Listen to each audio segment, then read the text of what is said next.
Good morning and a warm welcome to the SSC Grounds here in Colombo for the Gilmour Jayasuriya Memorial Trophy. St. Thomas's College taking on St.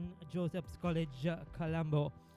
Well, it's going to be an exciting day here. 2 days of cricket, in fact. Today and tomorrow here at the SSC Grounds at a neutral venue. And everything looks in excellent condition for cricket here at the SSC as always. The ground conditions are looking wonderful. Beautiful lush green outfield here at the SSC as the ground staff do the final preparations for the start of this game. And here is the tally. The Gilmour Jayasuriya Memorial Trophy. Played 117 overall over the years. It's a great history. 75 games have been drawn. St. Thomas's have won 25 and St. Joseph's have won 17. What a great tradition, what a great history between these two schools when it comes to sport, cricket in particular.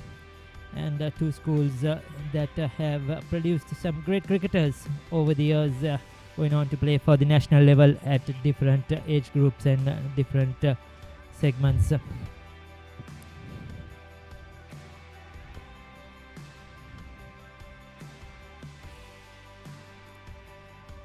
So there you go. The ground conditions looking excellent. The wicket is looking ready as well as the players do their warm-ups in the background, going through their fielding drills and their batting drills. It's a very important game for both teams. St. Joseph's have had a slight break due to the A-level examinations as well. St. Thomas has previously missed a couple of players due to the A-level examinations as well. So all those will be looking to make a comeback and make an impression with the big matches coming up ahead. Important games as well.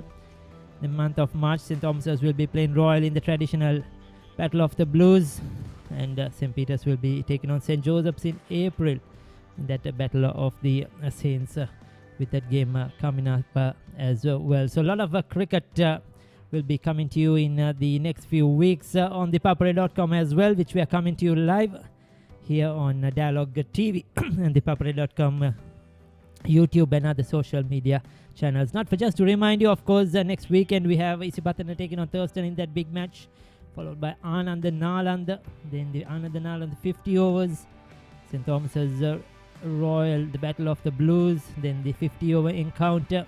So a lot of cricket coming up. Richmond taking on Mahinda as well in that game. We have St. Sebastian's taking on Prince of Wales, which will be coming to you live on the Papare.com, and the game in Kurnagal as well between St. Anne's and Malayadeva.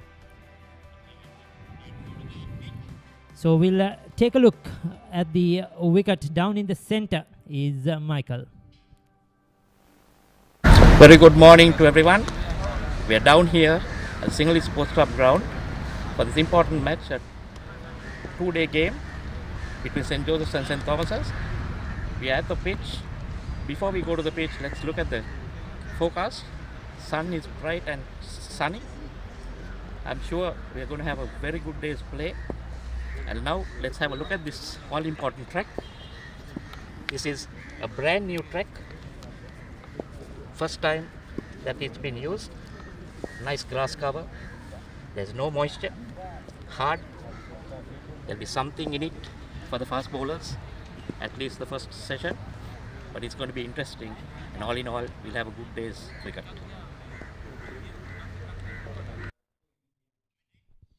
So there you go. That was Michael Adams down with the pitch condition and the pitch report for the next 2 days of this game. And wonderful conditions out here at the SSC as always. I'm sure we're going to get a very good wicket to play cricket on.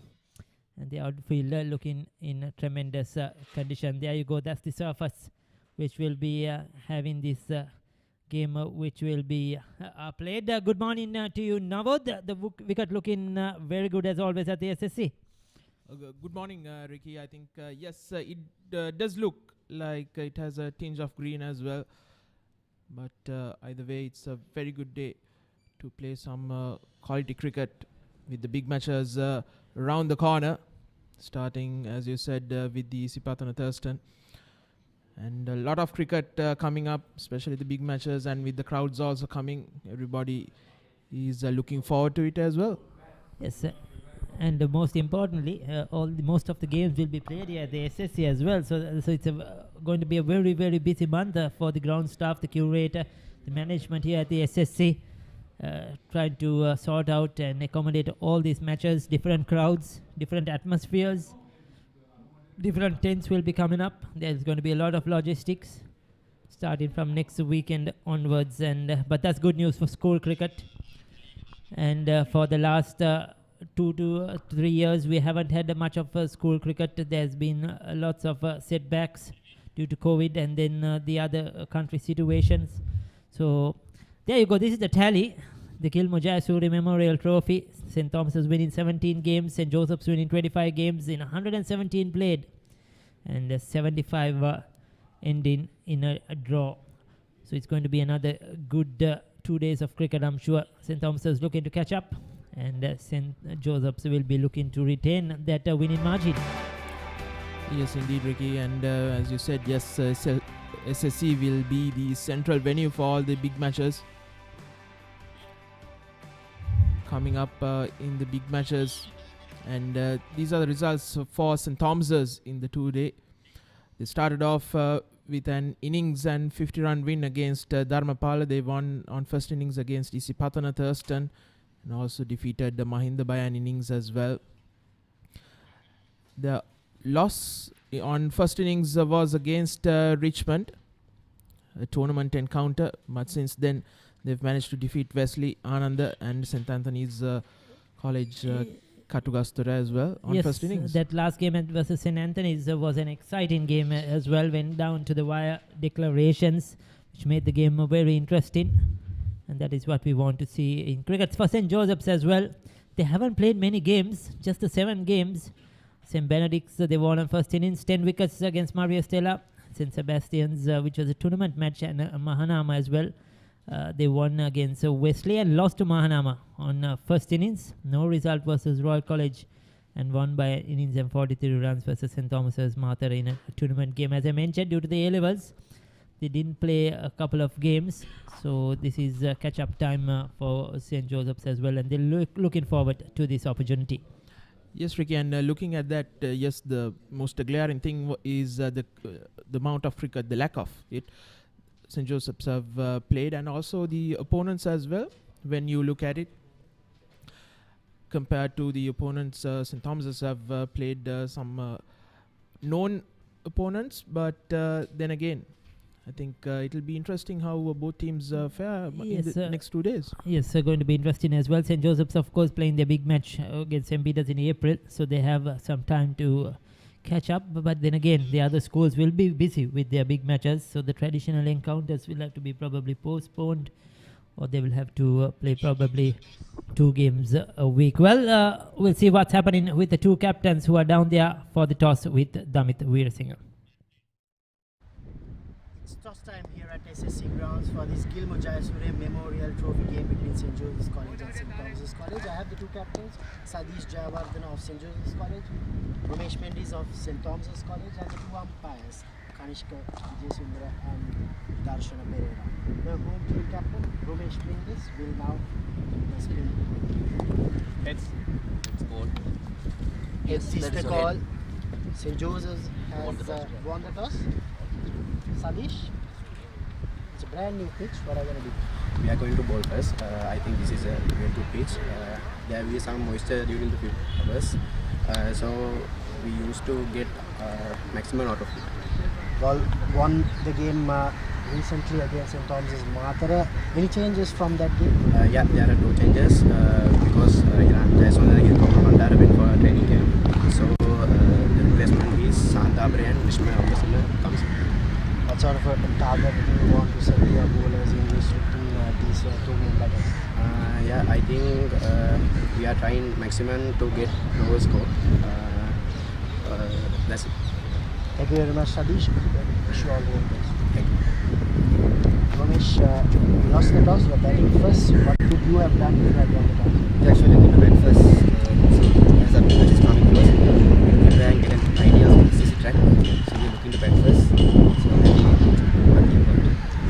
what sort of a target do you want to set your batters in achieving on a brand new pitch? 250 plus is our ideal target. You all had a good game against St. Anthony's earlier this week in Kandy. Any changes from that game? Thierry and Diego was out, and Shanil Pereira, 15-year-old spinner, comes in. Thank you very much, Ramesh. Wish you all the very best. So the news from the centre is St. Joseph's College has won the toss and they will bowl first.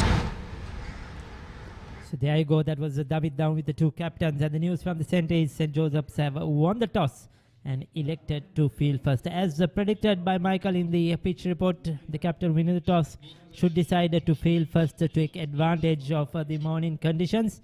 And St. Joseph's have gone that way with the decision. This is the St. Thomas's lineup. We have Senadi Bulan Kulamatisin Ehliuguda Dinit Gunwardana Romesh Mendis, the captain, is in prime form. Mahit Parra, he's been excellent. Senesh Shettiarachi, the wicketkeeper. Charu Kapir is the all-rounder. Nathan Caldeira, Akash Fernando. And we have Shanil, who is making his debut for St. Thomas's, his first game. And Abhit Pannavidana, the young 15-year-old left-arm spinner for St. Thomas's. That's the lineup for today's game.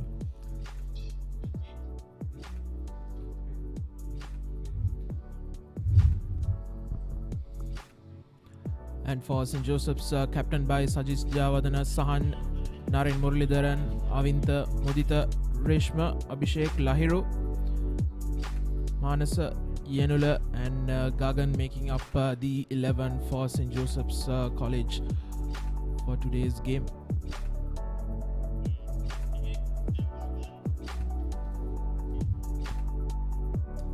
So there you go, the fielders, the field inside St. Joseph's taking the field for the Gilmour Jayasuriya Memorial Trophy 2023, led by Sadish Jayavikrama, who has been Sadish Jayawardena, who has been excellent with the bat for them and good leadership skills, leads his team out in to the center.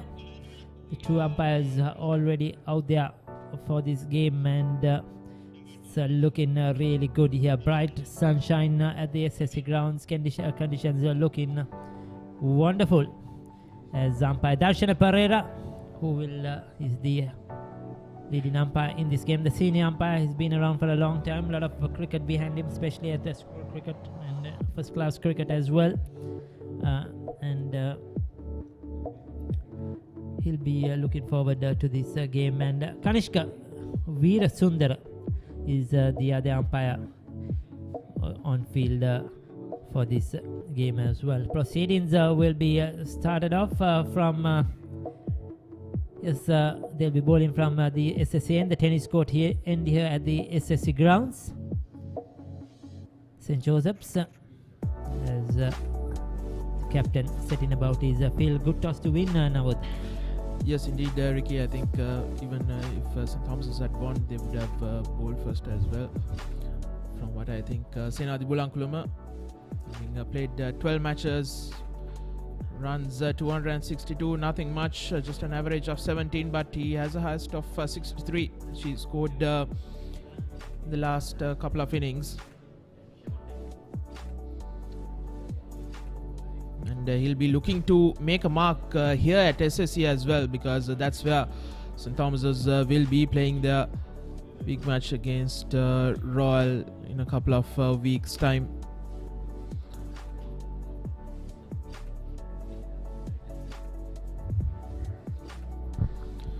Tishen Haligoda, 417 runs to his name, an average of 23 and a highest of 69.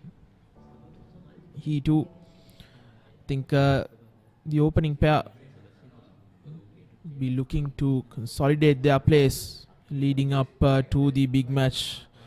Couple of weeks left, and no place better than the Single Sports Club grounds to make a mark.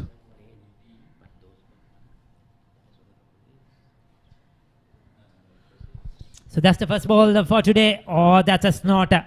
That's a snorter. To start up proceedings, he manages to keep it in control, the batter. But that was a good first up delivery. Right at the batter, bowling at the correct channels. It's Manasa who is opening the bowling.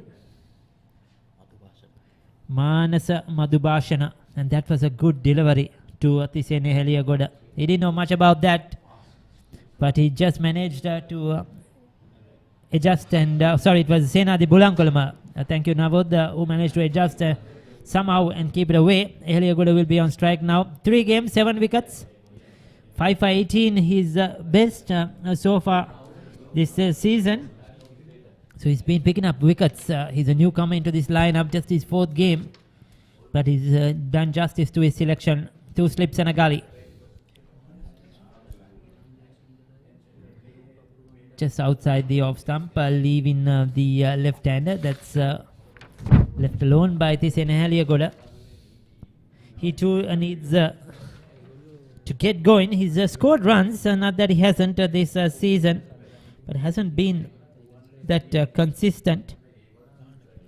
51 versus Dharma Raja. He's got 40 versus Anand. 59 versus St. Sebastian's. 69 versus Anand. Has got 3 half centuries this season. 417 runs to Heliagoda. And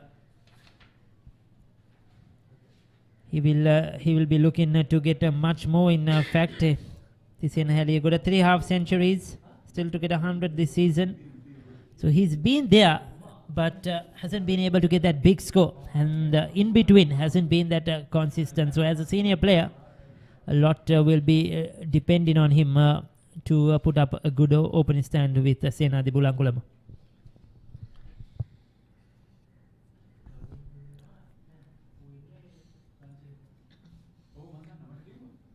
Oh, that's a perfect delivery. Beautifully bowled.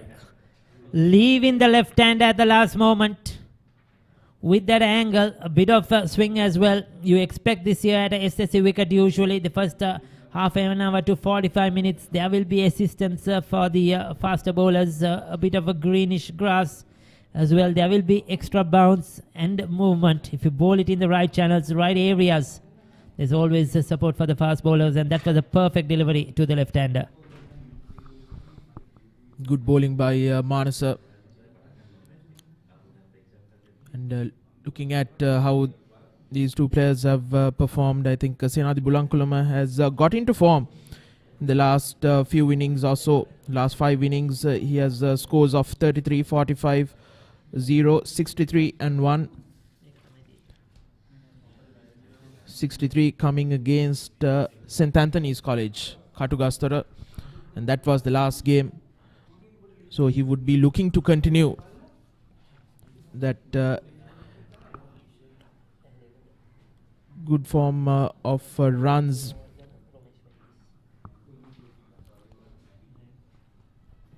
That was slightly wide outside the off stump. Heliagoda going for it. He'll be disappointed he couldn't put that away, but it's a bit of leaving those earlier on. You're still in the first over. 1 over completed, 1 without loss. Meet the Pereiras. Just like any other family, they share everything. Kanti shares her amazing cooking. Minoli fills the family in with the latest gossip. But what happens when they sit together to watch their favorite TV shows at the same time? Well, it's not the same. Now, no more fighting for one TV. Make every room in your home a TV room with Dialog Television Multi-Room.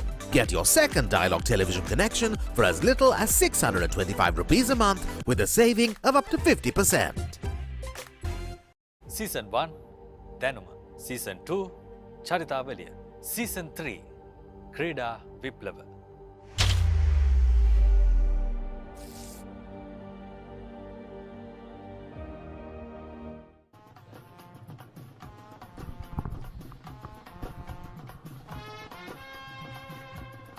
St. Joseph's preparing to bowl the second over for the day.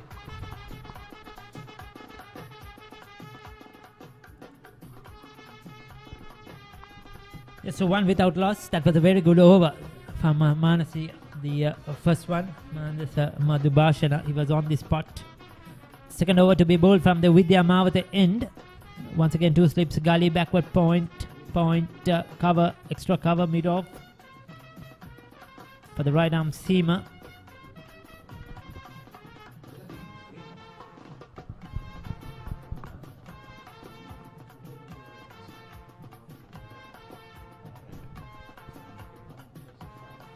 So we have Mudita Disanayaka, who is operating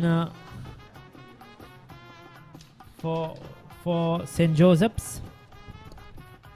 Mudita Disanak has played 7 games so far. Has picked up 18 wickets. That was too wide outside the off stump. Call no ball as well. So overstepping, put in a bit of extra effort. So 18 wickets he's picked up with the ball. He's also scored some runs, 3 for St. Joseph's, 179 runs. So does a bit of batting down the order. And he'll be looking to try and partner Manas to try to get some early wickets here. This is ideal conditions. Bulankulama standing outside his crease to negate the swing. That'll be there.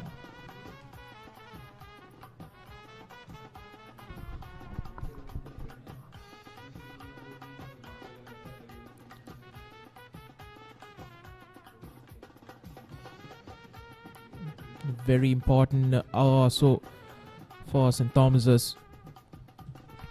The packed slip cordon for Mudita.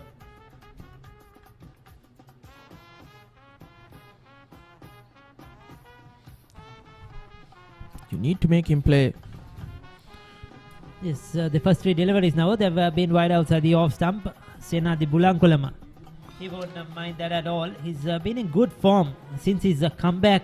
He was dropped for a while for a couple of games, played second 11 cricket, scored runs. And then since his comeback, he's done much better. 63 versus St. Anthony's in that last game. 45, I was there when we covered that game when he scored against St. Sebastian's. 33 versus Anand. But what Senadi Bulankulama needs is a big one too.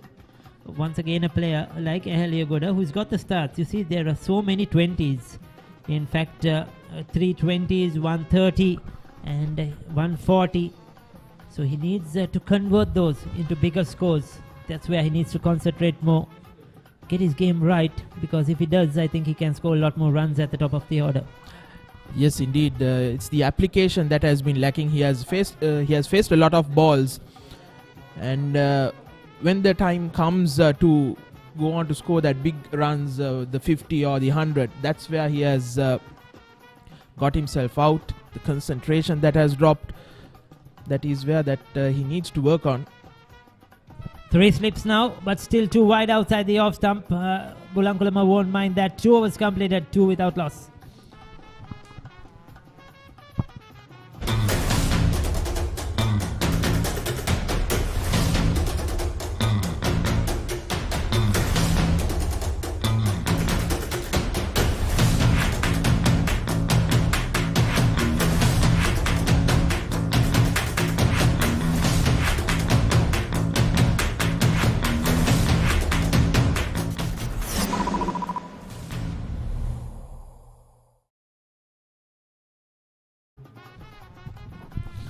So 2 overs, 2 runs. At the moment we were talking about Bulankulama, just to elaborate on that topic. Sometimes in the start of your innings, especially when you're open, you get a good delivery, unplayable delivery. You get out to a low score. But once you get that start, once you get into the 20s and 30s, you need to convert it. That's the difference, I think, between average players to good players or to great players. You know, once they get going, they won't give their wicket away. And that's where I think Senadi Bulankulama has to capitalize. Oh, well bowled. He's bowled so far very well, Manasa. He's been on the mark and very good against the left-hander.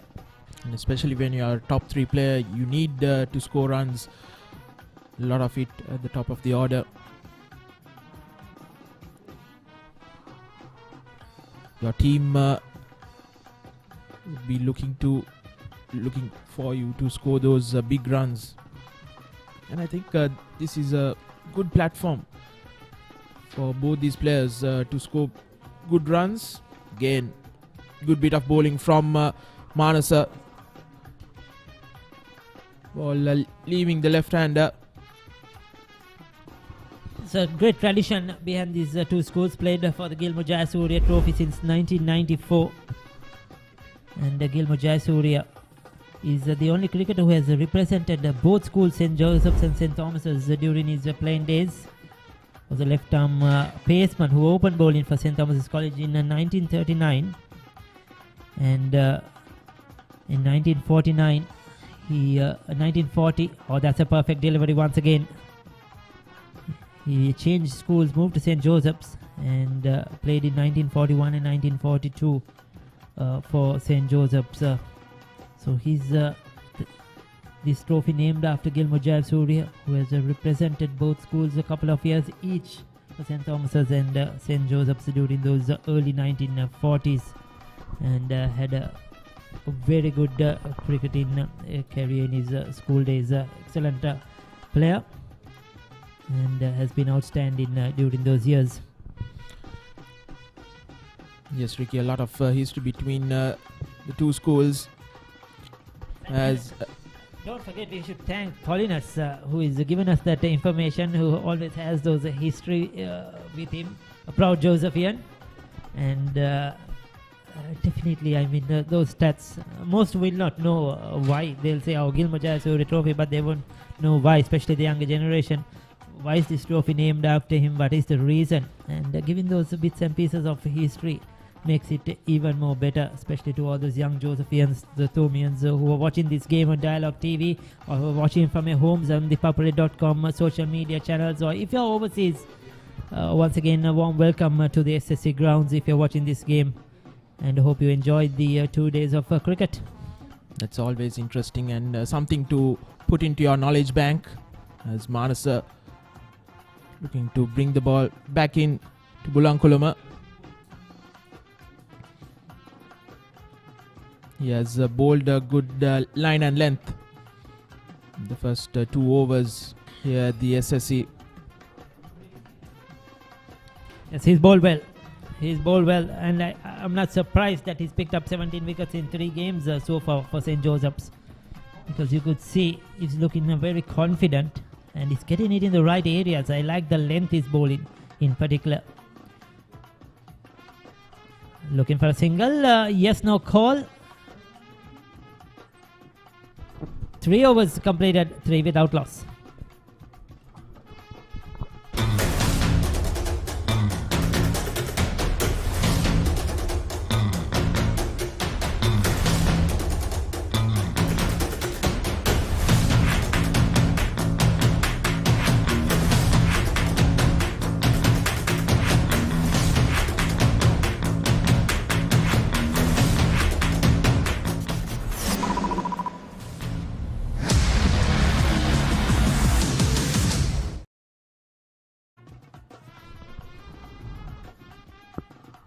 Back live from the Sinhalese Sports Club grounds on Sri Lanka's #1 sports hub, the Papare.com.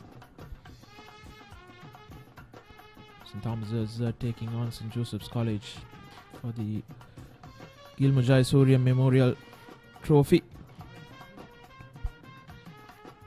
Just looking back, the 2021 encounter. Well, I'm a little bit surprised. I don't know if it's just for the change of ends, but we have spin on early. Maybe it's a tactical move, but I'm slightly surprised. Yenula is into the polling crease. 33 wickets for him this season in 7 games.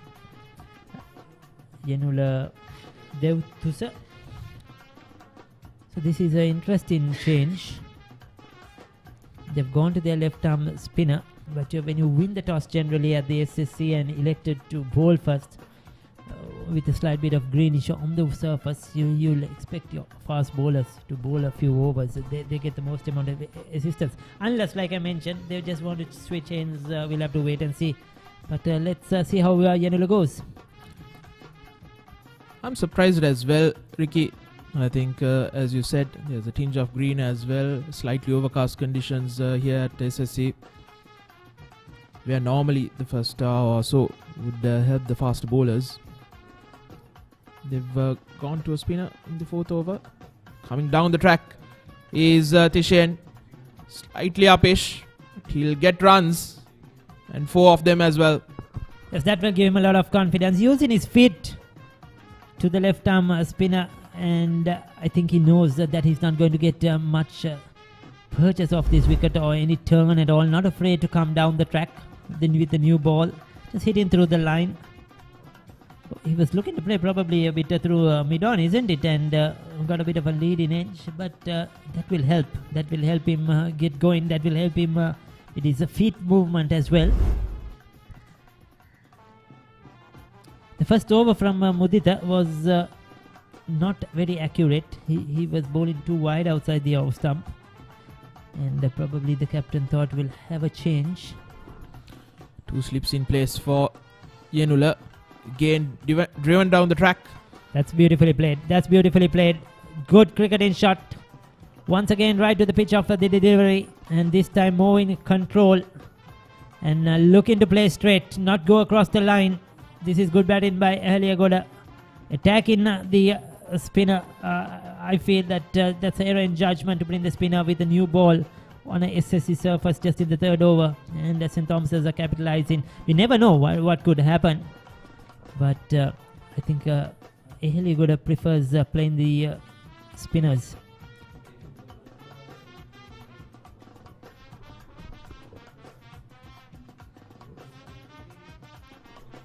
Single on the leg side.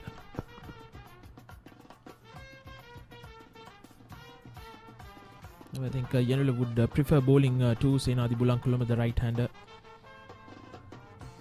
So this is an interesting move when we take in the context of St. Joseph's now, because Bulankulama would have been expecting to come out there and face the fast bowlers for a few overs at least, or the first half an hour at least, and now he has to face some spin.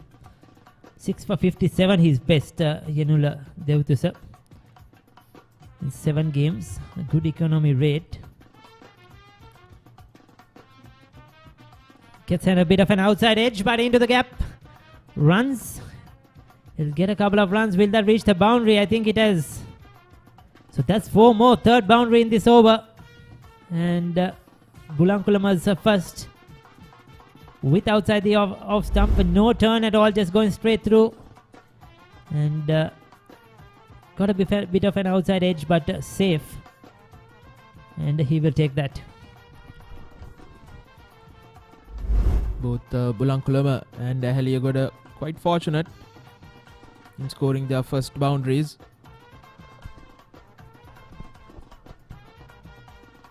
Both of them are going uppishly, but in no man's land, and going for 4 as St. Joseph's ends the 4th over. St. Thomas's 16 without loss. Feel the adrenaline pumping through your veins. Witness magic bursting into life in front of your eyes.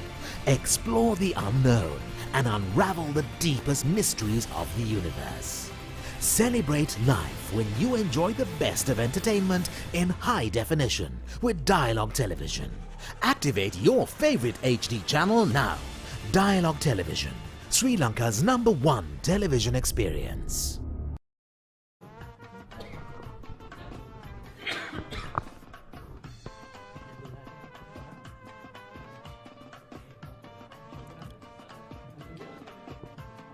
Manasa continuing from the tennis court end.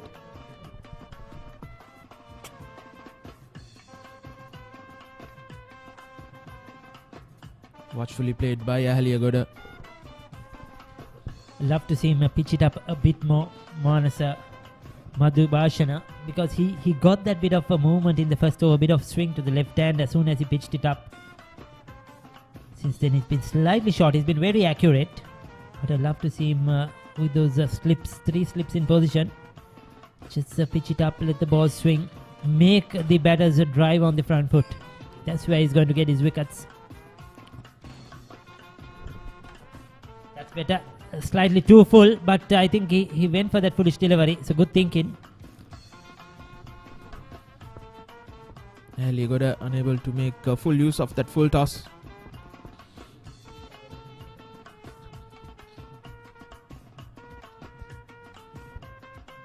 Having scored 2 boundaries in the last over, Ahaliagoda.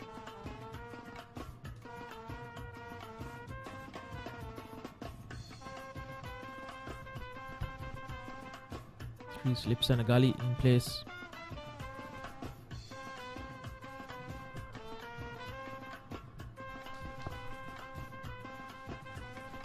St. Joseph's missing their lead fast bowler Gagan Chamoth, who is busy with his A-levels. He's playing today's game. Will probably join us a bit later on because he's writing a paper as well. A lot of pressure, isn't it? Now you're doing your A-levels, you're playing cricket. You have to mix both up on the same day. I mean, I feel for him, Gagan Chamoth, but I'm sure he's pairing up really well, and wishing him good luck in his A-levels as well. Your mind in two places, in cricket and studies, but hopefully he does well. Unlike us, I'm sure he could manage both, both or anything additional.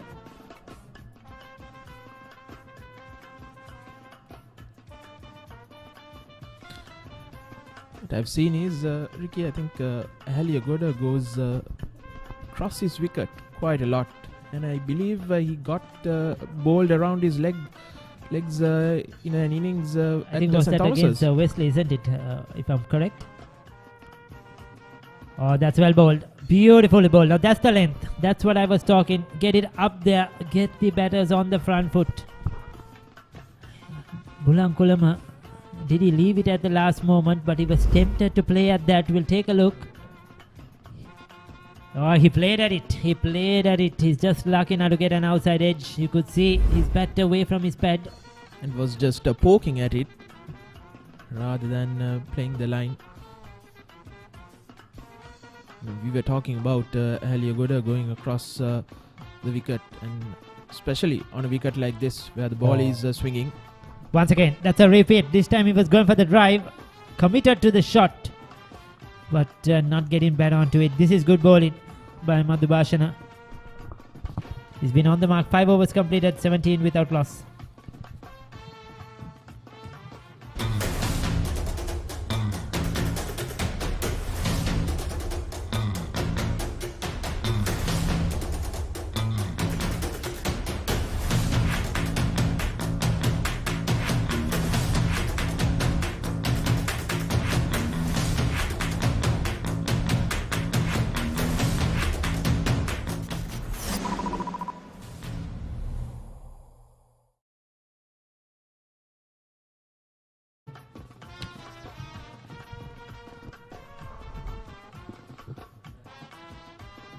The sun is now coming out here at the Sinhalese Sports Club grounds. And by the looks of it, there'll be a bowling change from the Amawat end.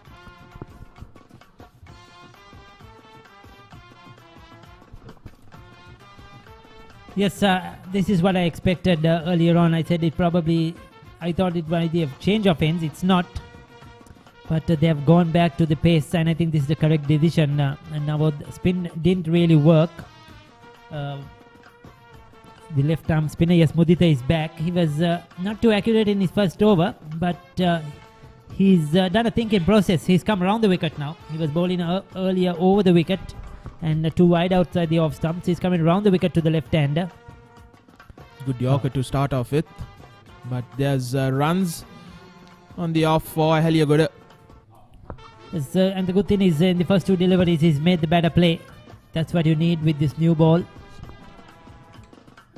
Either you bowl wicket to wicket hoping that you miss, the batter misses and you hit LBW or a clean bowled, or try to induce that outside edge or false shot. So this is a much better thinking by Captain Sadish Jayawardena. They're missing some top players, Hiran Jayasundara and Hirun Kapur Bandara. 2 players involved with the national under-19 duty, I am told. So they are not available. So, but this brings up opportunities for the younger players, for the second string players, opens up doors, and they have to grab these opportunities, and perform. And one of those is Mudita is bowling. I think he's got the new ball because of that, because the Gagan Chamoth is also still not here for this game. If not, he would have opened the bowling. So Mudita getting an opportunity, and he should try to grab that opportunity. Show what he's capable of with the new ball. And you don't get better conditions than this to open the bowling. Certainly not at school venues. Beautifully bowled Beautifully ball. Perfect outswinger to the right hand. Bulankulama is very lucky. He's beaten 3 times now outside the off stump in this last couple of overs. Excellent bowling from Mudita. Making the batter play. And once again, Bulankulama just poking at it.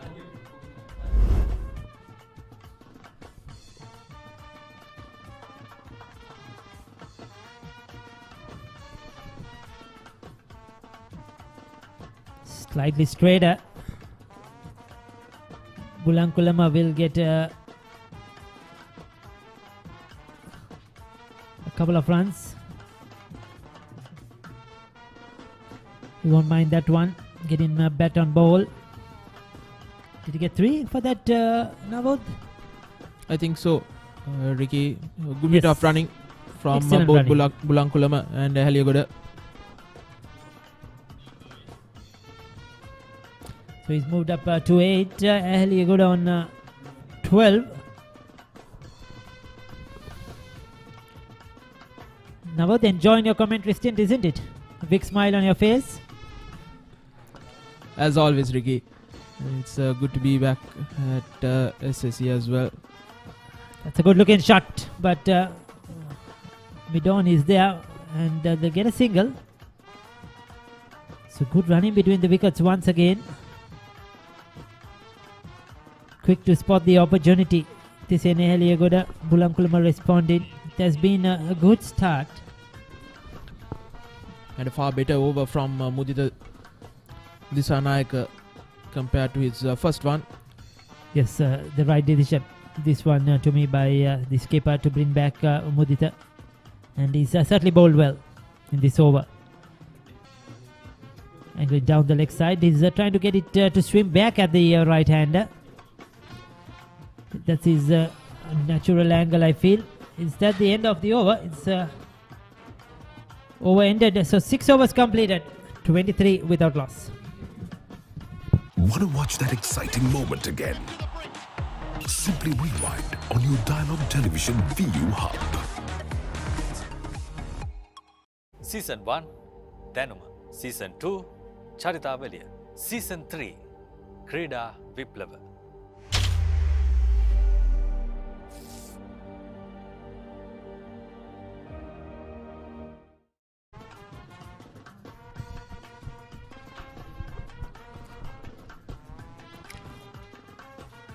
.23 for no loss. St. Thomas's College, having been asked to bat first here at SSC Grounds on a freshly laden pitch. Manasa Madhubhashana has kept things tight from the tennis court end. His best figures were against St. Sebastian's College, that too on a good pitch which had plenty of assistance for the seamers. Oh, that's a beautiful stroke. Tisa and Haliagoda don't need to run for that. Straight. Fielders had no chance whatsoever. That's what they teach at coaching academies from the young stage. Play straight, and that's exactly what Haliagoda did. Overpitched by Manasa. But that's somewhat the right thing to do, isn't it, Haritha? Trying to look for that swing. Yeah, nice to see him play straight. In a few of the earlier matches, he was guilty of playing too early across the line and paid a heavy price. He's batting well out of his crease, so he's learned. He's keeping it full and straight, Manasa. He's got that natural outswinger. Thus, they have 3 slips and a gully. Satish Jayawardena looking for that early breakthrough. This is a good comeback delivery through Yorker after being driven through the onside.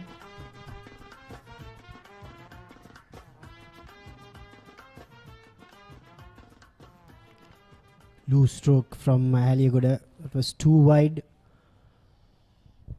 But still, the ball is moving away, Haritha. So these two openers.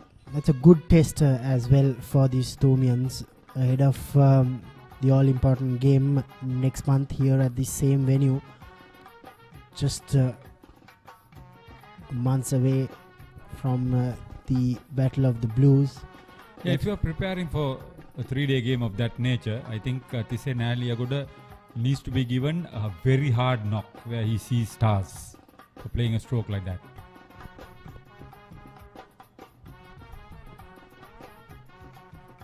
Should have left it alone.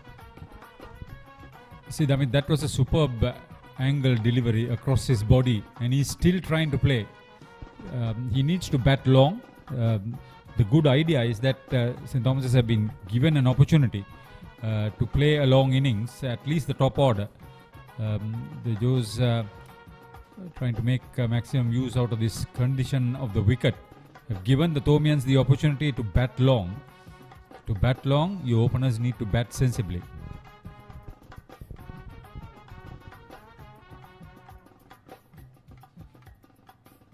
Much better. I think Bulankulama, there you go. That's what good opening pairs must do. He played a loose stroke in the previous delivery. That was the boundary. Beautiful. He played a loose stroke. Bulankulama came up to him, asked him to leave the ball if it's outside the off stump, and exactly what Haliagoda did. These are little tips what everyone should learn when watching these games. It's all about building batting partnerships, communicating with each other. Much better. Much better with the ball, much better with the bat, Damit. That's a superb over that was tested, the bowler and the bat. 7 completed. St. Thomas's put in bat 27 without loss.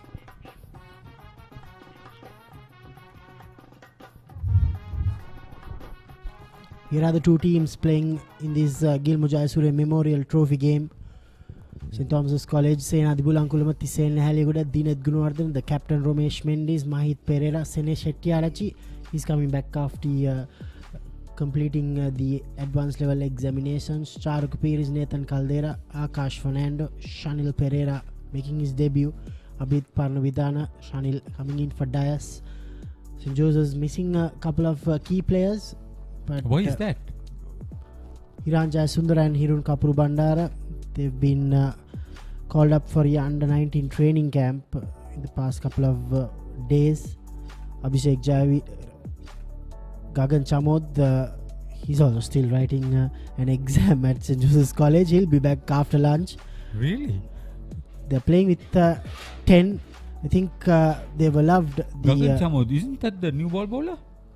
Yes, that's why they are bowling with Mudita Disanayaka. He's playing the game, but he'll be back after lunch. Beautiful delivery from Mudita Disanayaka. So Joseph's College have 3 seamers in their lineup: Gagan Chamod, Mudita, and Manasa Madhubhashana. Gagan Chamod yet to bowl because he's still writing an advanced level examination. Studies always comes first if you are a schoolboy. When you get to a situation of this nature, say the Gilmour Jayasuriya Trophy, it's a century-old match, century plus. There's a lot at stake. Everything has to be perfect. In a match of this nature, at this venue, it's very important for both teams. St. Thomas's openers have given them the start that they wanted on a wicket of this nature. They need to play error-free cricket from now on. Beautiful. Senadi Bulankulama leaned on it, and Mudita Disanayaka guilty of pulling outside the off stump and giving a freebie that time for Bulankulama. These two batters from St. Thomas's College have started off well. They've put away the bad deliveries, Haritha. That's what impresses me the most.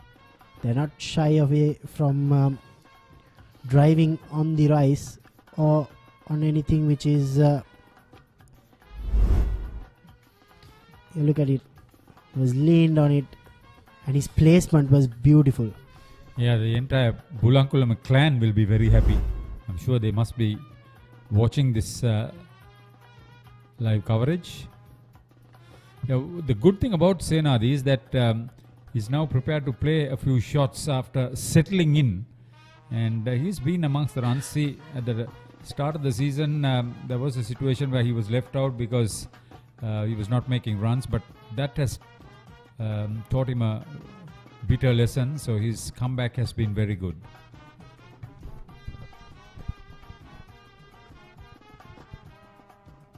Yeah, it's been a long season for all these players. And it's the business end now. You're talking long. Monday, Tuesday, St. Thomas's played the old boys match. Then they went and played.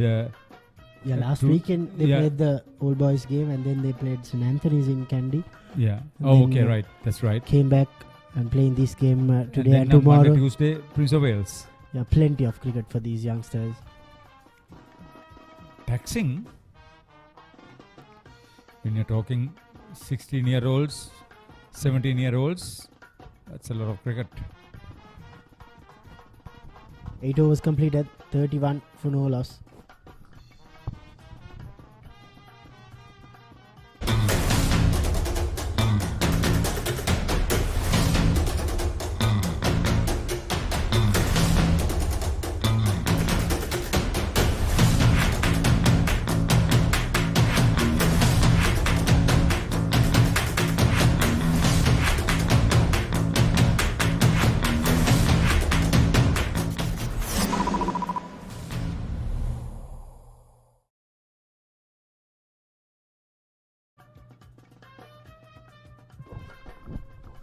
Extended spell for Madhubhashana.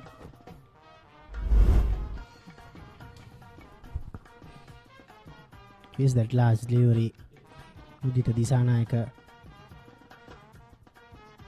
just letting Bulankulam know that you need to stay in your crease.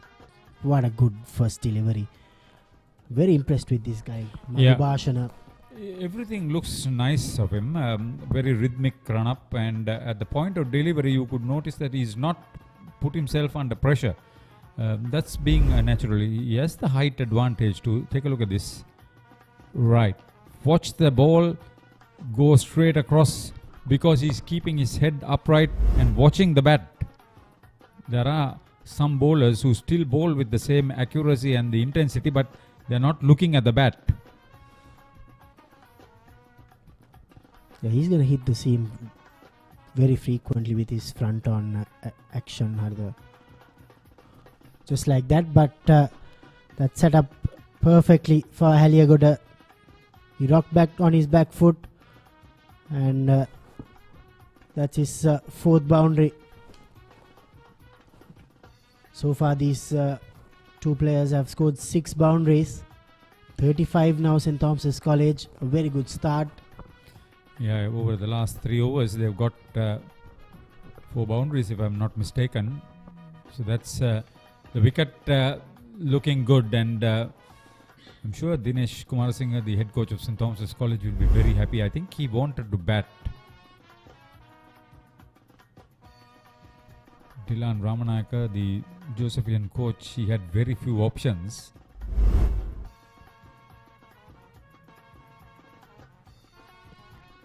Is that an underage? Valiant effort. That's Mudita Disanayaka. They've run across for 2 runs. Wait for the signal. Umpire didn't signal anything. Means it took the underage. It was not catchable though. Satish Javadana with the gloves. Danushka Pereira and Kanishka Vijayasundara, the on-field umpires. Darshana Pereira is a very experienced umpire. Is he the one standing at head umpire? Yeah. He's from this tennis court ends. Yeah, I think that's a much better length from Manasa. He's guilty at times of bowling too full or too short, but that was the perfect length. See, there's a decent carry on this track, so he has bowled that perfect line, because Aliagoda wants to get on with the game. He's a natural athlete. He is a track and field athlete, track athlete, I should say. The St. Thomas's College Senior Athletic Meet will be held on the 1st of March. He'll be seen in action.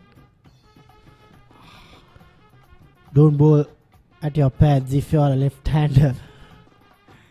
Poor bowling from Manasa.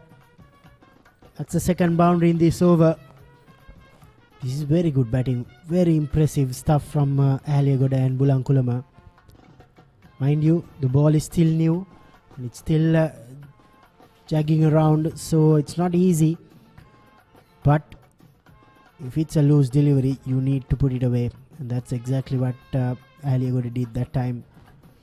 See, 5 fours in his 27. He's made a strong statement.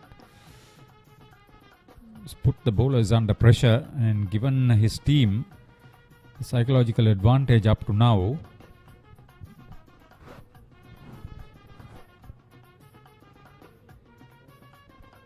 Got the outside edge, but that time unlucky for Manasa. Aliagoda played with soft hands. 3 boundaries in the 9th over. St. Thomas's 45 for no loss. This is Dialog Television ViU Mini. Wow! Live TV channels. Down the ground he goes! It's an endless movie time. I can talk to my remote. Yes, go, go, go! The screen just got bigger. Change the way you watch TV with Dialog Television ViU Mini, powered by Android TV. Probably the Interclub Edition Rugby Trophy will be decided this weekend. Plenty of action. The National Super League, last of the league games before the semi-finals.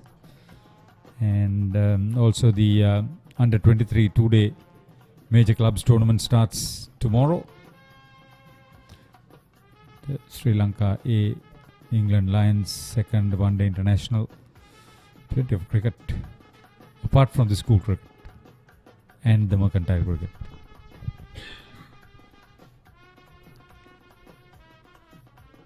Yeah, plenty of school games now that the advanced level, most of it have been completed.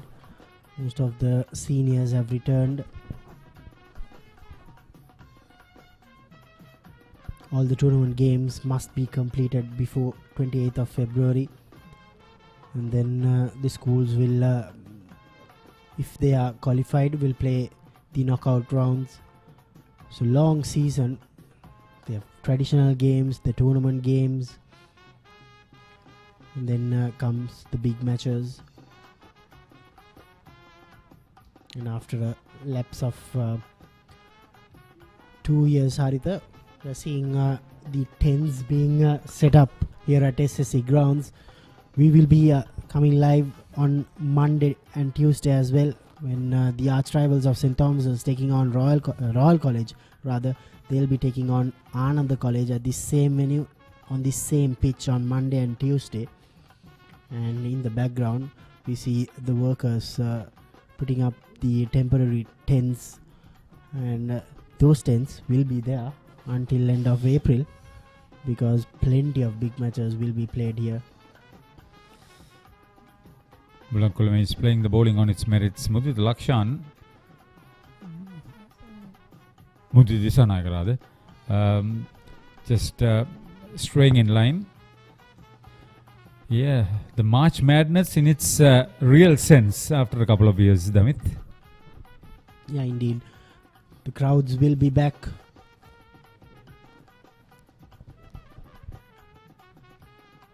Good to see you get a face to the name of players who have done well through the season. There it is. Beautiful. One of the better sporting facilities, cricketing facilities in the country. The Sinhalese Sports Club ground. Any cricketer's dream is to play here.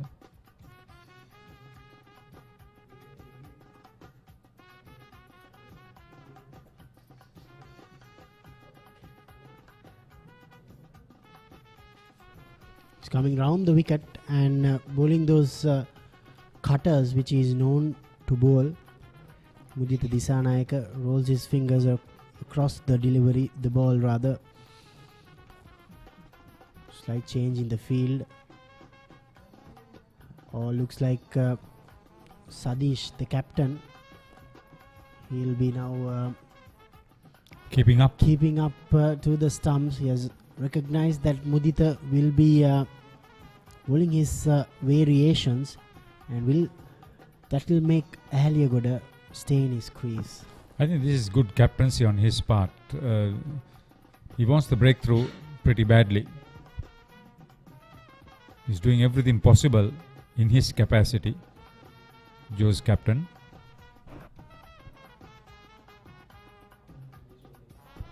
It's turning out to be a good battle between bat and ball, Damit. He's a natural stroke player. He's tall. He can hit the ball hard.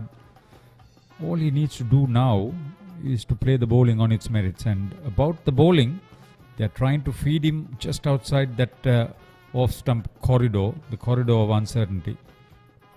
Good contest.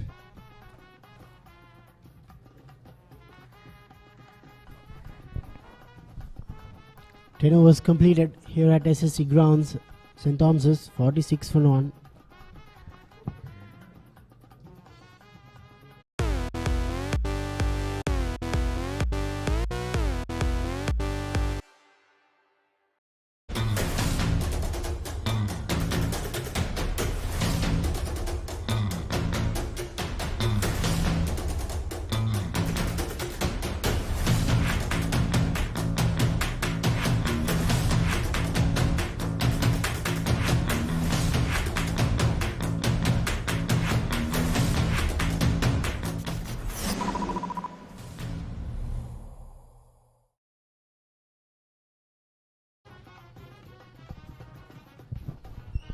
Senadi Bulankulma, this is also an innings where he can convince himself to play a big innings. Bowling change from the tennis court in.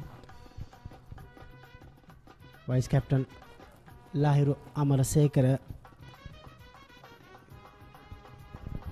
will be bowling with 2 slips and a short leg in place. It will be very interesting to a right-hander. This I like. He is a finger spinner who can make the ball turn viciously, and the bounce. On this track, there will be a little bit of bounce. Yeah, I think Sadish is expecting the outside edge. That's why they have 2 slips. That's because there's plenty of grass on the pitch, and it could skid on, get both the edges in play.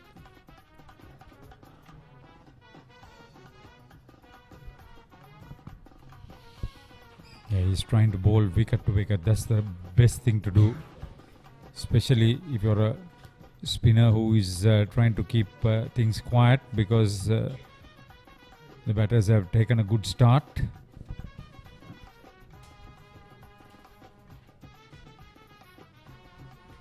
While St. Thomas's and St. Joseph's are playing here, the Royalists and the Patriots will have a close eye on this game as well, because both their big matches will be played here at this venue. Lahiru Amarasekara, 19 wickets so far in 7 matches. Good economy rate. Will keep it tight all day, all long.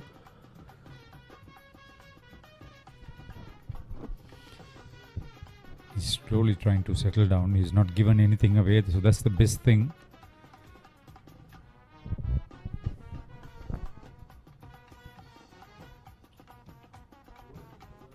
A change of pace immediately. He'll need to mix the pace if he is to get this wicket. That's important as an off spinner.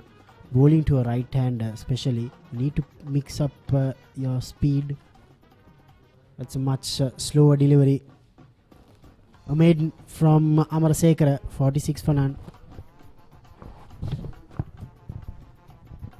Meet the Pereiras. Just like any other family, they share everything. Kanti shares her amazing cooking. Minoli fills the family in with the latest gossip. But what happens when they sit together to watch their favorite TV shows at the same time? Well, it's not the same. Now, no more fighting for one TV. Make every room in your home a TV room with Dialog Television Multi-Room. Get your second Dialog television connection for as little as 625 rupees a month with a saving of up to 50%.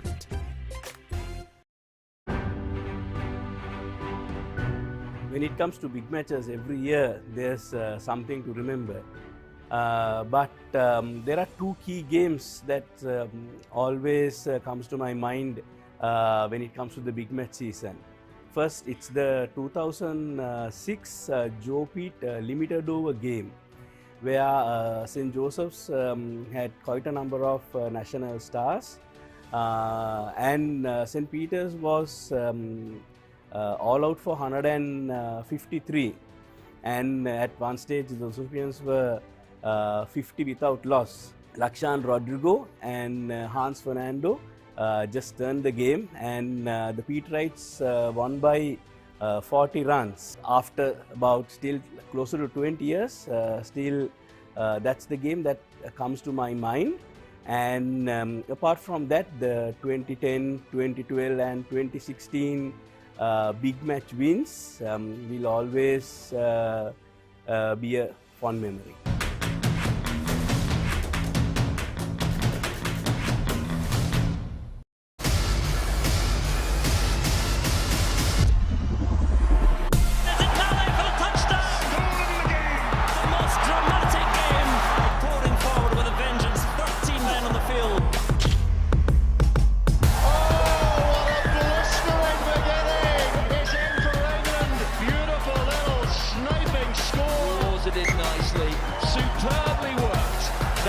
Classic France. Scotland continue. They're going to do it, are they? Van der Merwe. This one picks out. And here comes the try. And key goals for Moiros Magician. What a try by the Italians. Thundering into the game with some nuclear attacking for Italy. The sheer magic of Wales has brought the whole of the stadium to its feet. What a finish.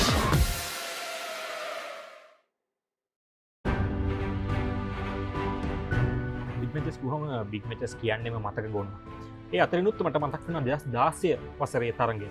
තුන්වෙනි දවසේ කොහොමද තරඟය රාජකීය විද්‍යාලය පැත්තට හැරුණේ කියලා.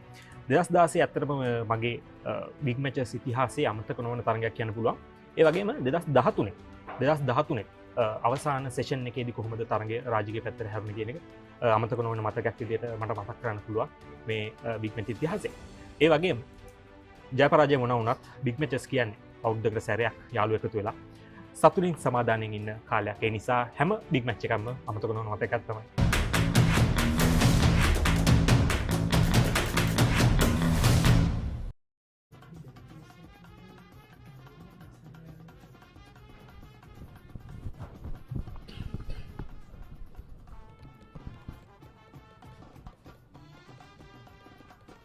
Mudita Disanayaka will continue from the Vidyamawat end. St. Joseph's have used 4 bowlers so far.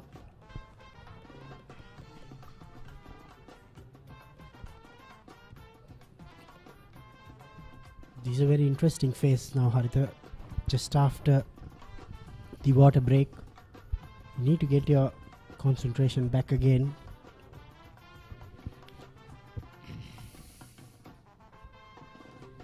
Yeah, they need to bat sensibly. That's the main thing.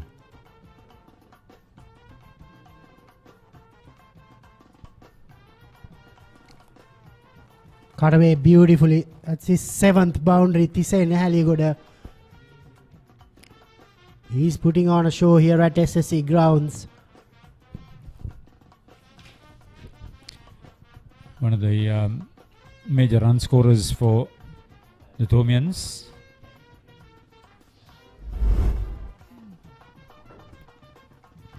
He's scored over 400 coming into this game, together with Mahit Pereira. So he's amongst the runs. Yeah, No he's doubt amongst about it. He's a man in form. That's why he is finding the gaps very easily and frequently. Straight away a slip has been removed and placed at that same place. Beautifully driven. The beauty of this venue is that you can fall down and feel the ball. Vast areas, half century opening stand. This is exactly what St. Thomas's wanted after being asked to take first lease. If you are preparing for a 3-day big match here, you need to be positive, and the positive part came thanks to St. Joseph's, who wanted to be positive with their bowling. It has not been the case. A lone slip standing very deep, almost short third.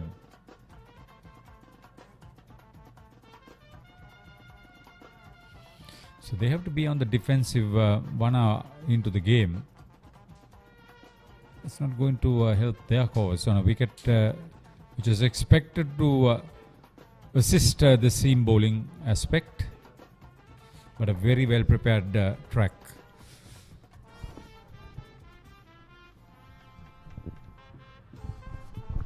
Given Mudita Disanayaka strikes, Sena Dibulankulama playing across the line.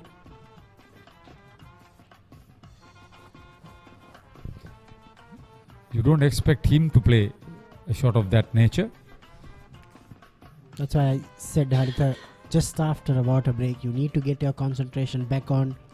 You need to start from the beginning, give a little time back in to settle down. And Bulankulama playing across the line. Yeah, would have crashed on to hit the middle stumps. Yeah, because we are playing on the corner pitches, we don't have the luxury of getting it straight. But nevertheless, first wicket is out. 51 for 1, St. Thomas's. Want to watch that exciting moment again? Simply rewind on your Dialog Television ViU Hub.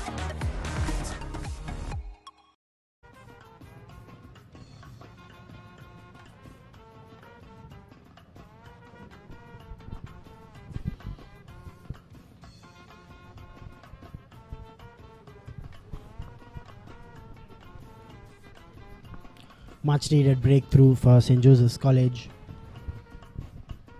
Mudita Disanayaka. He has that canny ability of getting wickets. See, he gets the ball to skid in, Damit. He's not a tall chap. He gets the ball to skid in. Tomian captain, one of 2 centurions, the highest run scorer. Excellent numbers for Mendes. More than 660 runs. So Mudita Disanayaka now fully energized. He knows that this is the prize wicket to take.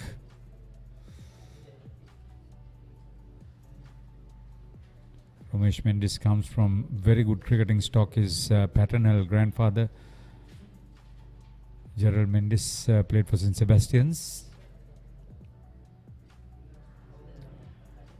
Beauty.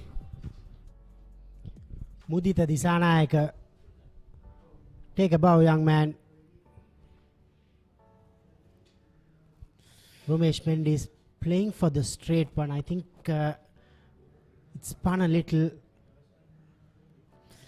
I told you he's running across the ball when he's bowling his fingers. He's doing that little off-cutter thing, but doesn't have much change of speed. That's what got Mendes. The Tomian captain walks back. Hasty exit for the Tomian captain before he had scored. Brilliant bowling. Through that gap, little gap between the pad and the bat, Mendes departs without trouble in the scores. St. Thomas's 51 for 2.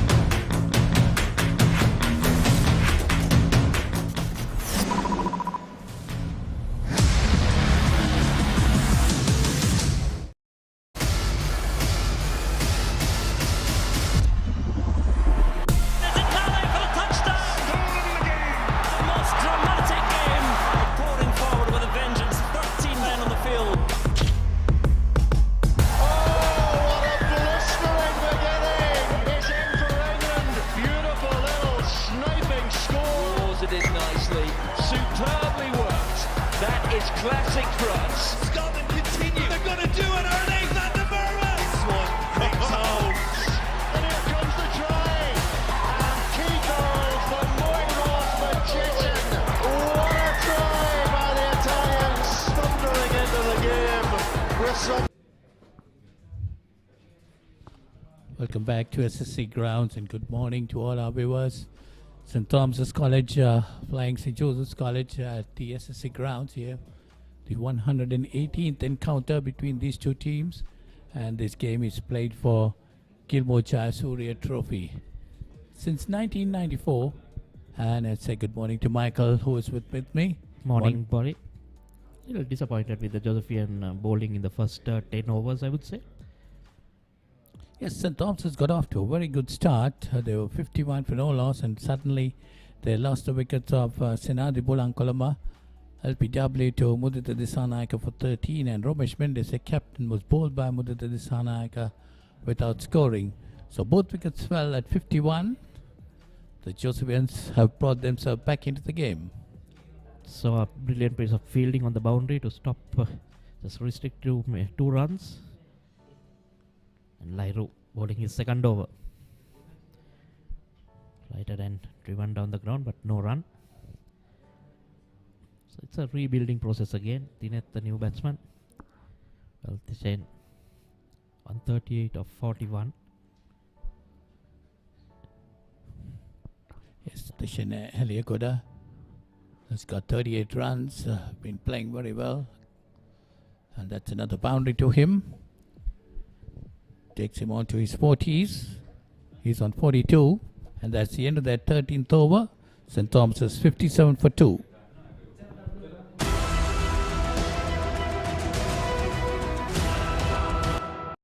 Season 1, Danuma. Season 2, Charitavaliya. Season 3, Krida Viplava.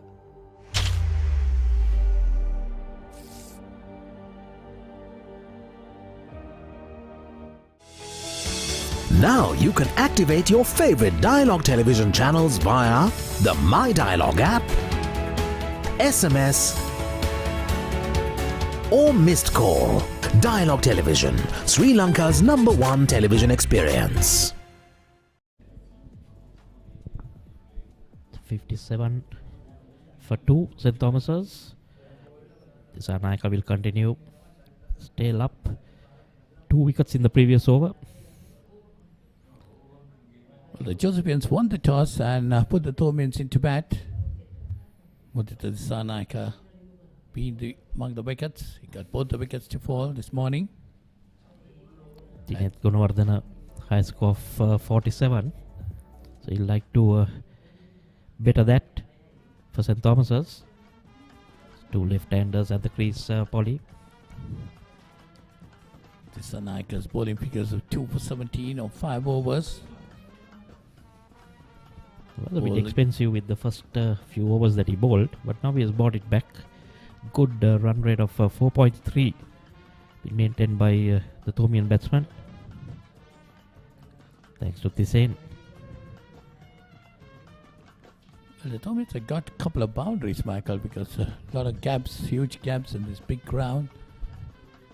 If the batsman can stroke the ball well past inner field, there are a lot of runs in this wicket. And the grounds too assisting them. Tishain looks pretty good, very confident, going at a runner ball. It's another good delivery by Dissanayaka, just pushed on the offside. Well, talking about Gilmour Jayasuriya, Michael. Gilmour Jayasuriya is the only cricketer who has played for both the schools, St. Thomas's and St. Joseph's College. He played for St. Thomas's in 1939 and 1940, and in 41 and 42 played for St. Joseph's. And in 41 he helped St. Joseph's to win. He had a bowling figures of 5 for 33, and St. Joseph's won that game because of Gilmour Jayasuriya, who left St. Thomas's in 1940 and joined St. Joseph's College. So that is why this game is played for the Gilmour Jayasuriya Trophy since 1994. Yeah, that's a strange scenario where normally you get the, the vast Murali, either from two schools or something like that. But here it's one person who has represented both schools. Yes, so exactly. It's the first time trophy being played like that. You get a couple of players like that playing in a Josephine Pete, right, for both schools, but St. Joseph's and St. Thomas is a very rare achievement there, I think. Especially playing for a trophy.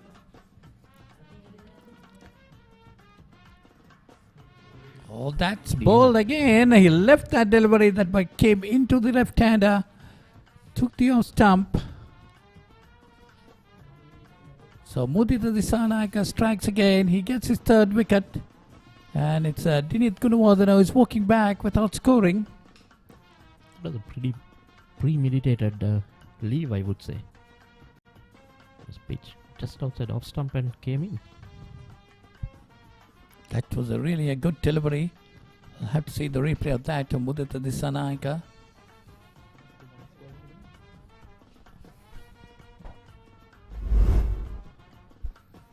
You see that?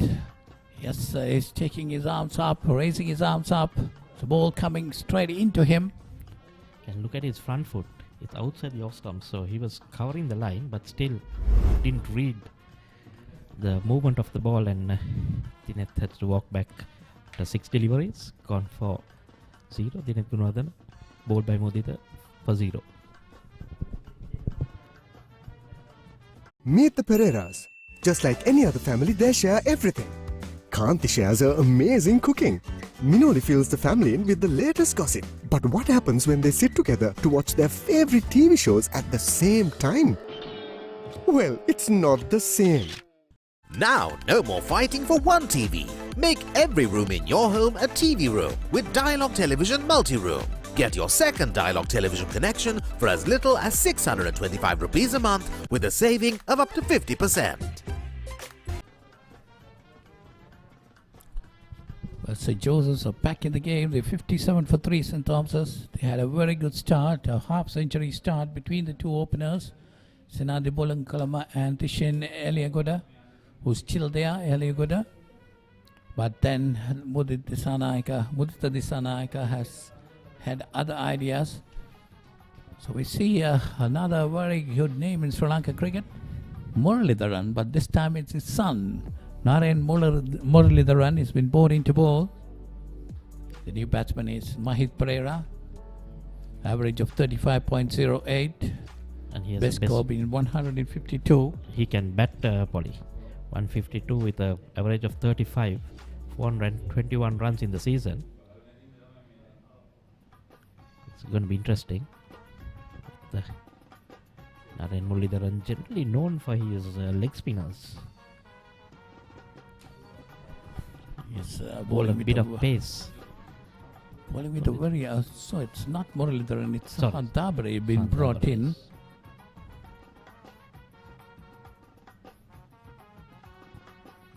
Immediately a false stroke by Thisane. St. Thomas's will depend a lot on Thisane to keep it going. He's got a start. Want him throwing his wicket away. We were expecting Madhubhashan, Madhubhashan to do a lot of swinging, but actually Mudita Disanayaka has been doing that. But Madhubhashan also bowled pretty decently, I would say, with the new ball. Josephians are missing their main strike bowler. Gagan Chamod was apparently, I'm told, doing his A-levels, and he'll be here after lunch, after his exam. Hope he's concentrating on his exam, Polly, at the moment.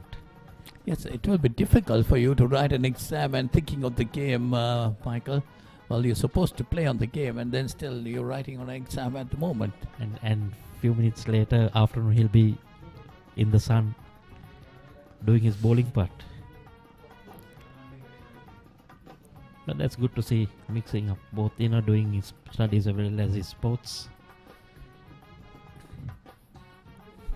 That's driven away very nicely towards the point boundary. That take a edge.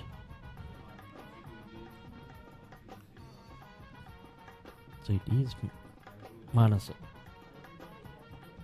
So apologies for that. Not Sandavare. It's Manas who has come back. 22 runs off in his 6th over now. He too should be able to swing that ball at this stage.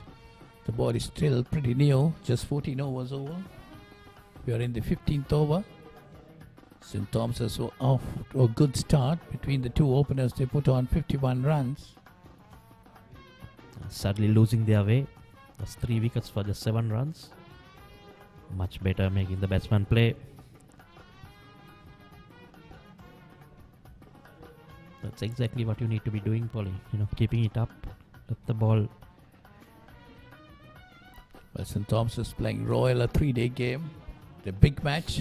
The Domians need a good batting practice. Got the opportunity. St. Joseph's, after winning the toss, put them in. Was probably the Josephians might have wanted Chamod to be there. Well, you can't help it. These things happen. And the Josephians are without 2 of their good batters too. It's actually 3 batsmen told.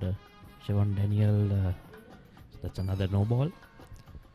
So Siobhan Daniel, the other 2. Kiran Jayasuriya and Harun Kapur Bandara. So all 3 are not in the lineup for St. Joseph's, who have been held back for national duty. But I can remember, Michael, the Josephians playing 10 freshers in a big match a couple of years ago. 2 years ago. And they did pretty well. Credit to their coach, Dylan Ramanayaka, who's doing a wonderful job. Nice piece of fielding there to go with a good shot. And getting off the mark. Nicely pushed in the slightly shortish.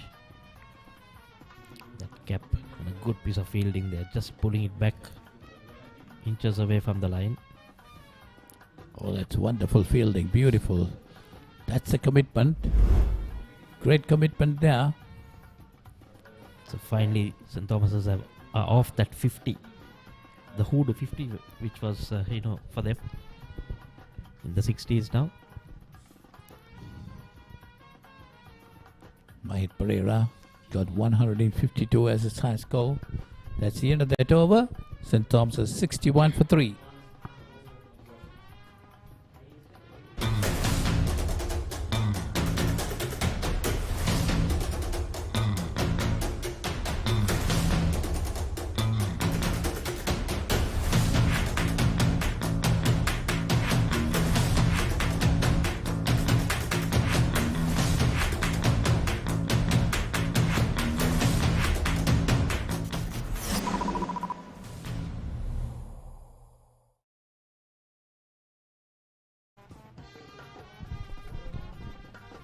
So 61 for 3 St. Thomas's after 15 overs.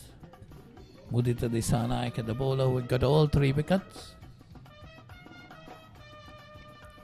There's a change from that end, like the off spinner Lairo Amaraseka, the vice captain.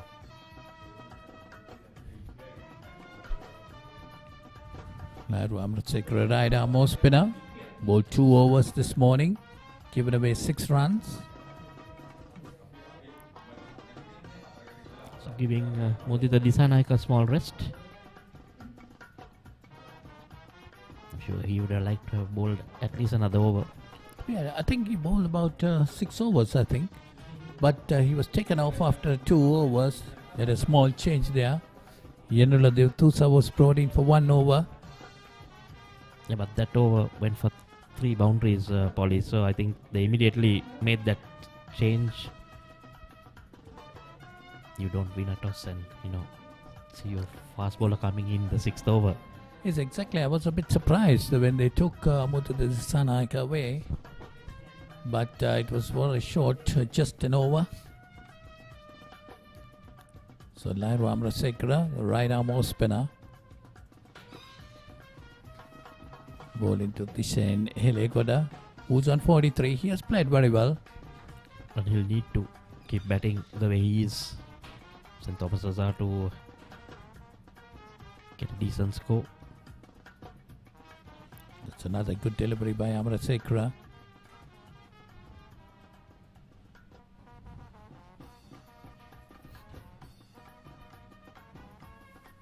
There have been some interesting games between St. Joseph's and St. Thomas's right throughout these 117 encounters in the past.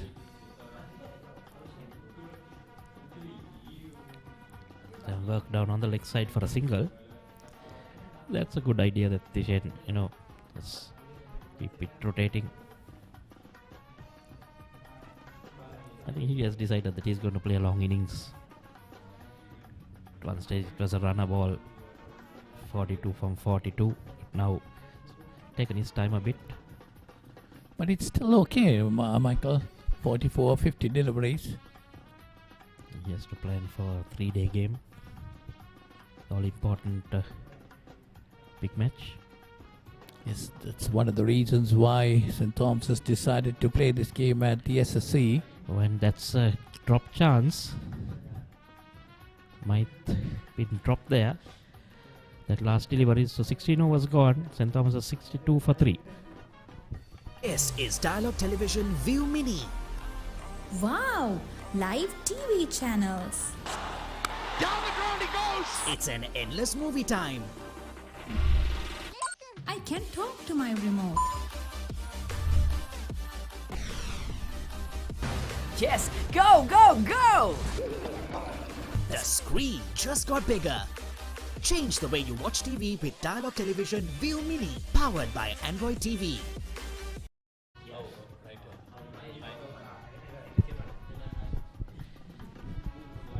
So 62 for 3, St. Thomas's, after being put into bat.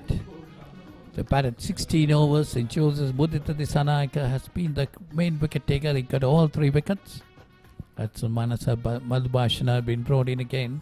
That time outside the off stump.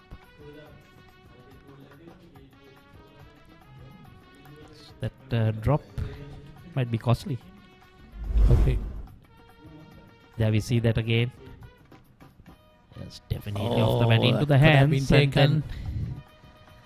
And our good friend Ricky here says now it's a 150 from him. Well, he's a batsman who got 150 runs. 152 is highest. So he's quite capable of getting that, Mahit Pereira. Interested to know whether he was dropped on 2 when he got that 152.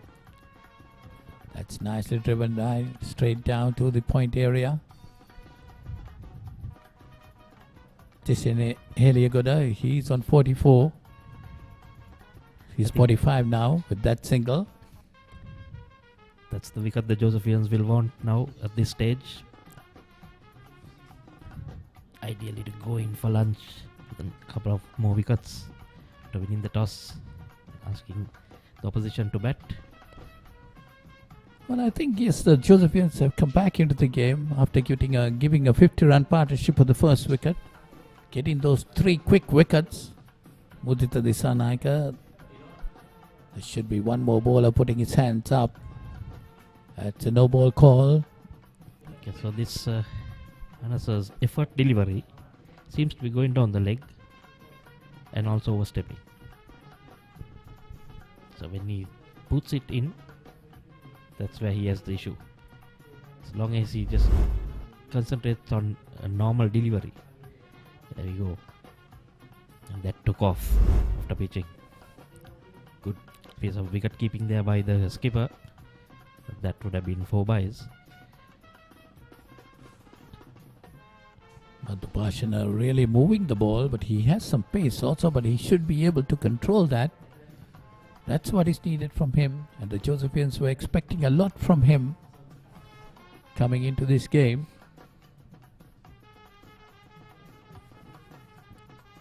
Was a bit unlucky on one or two occasions, Polly, for taking the edge, running past that way, gully area to the boundary. Well, I think Josephians must be missing Gagan Chamod at this stage, Michael, who's doing his exam. The first change bowler. So we'll look forward to someone after lunch.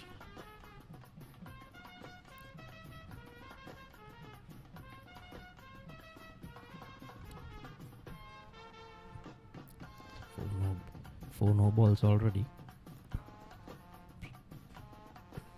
Both opening bowlers were guilty of that.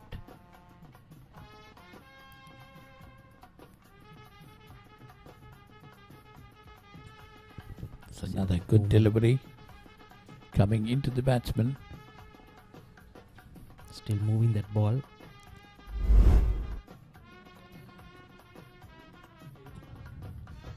He pulls a lot of in-swingers, Michael.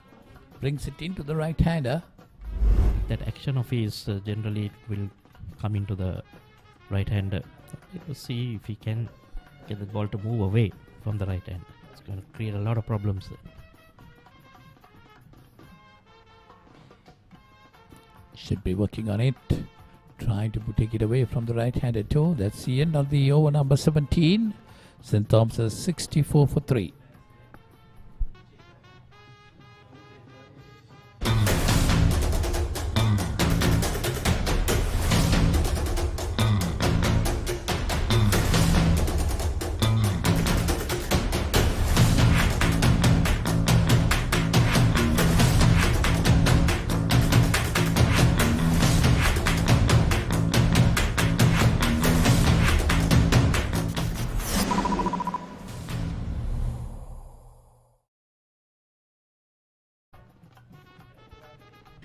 St. Thomas's 64 for 3, getting ready for their big match against Royal.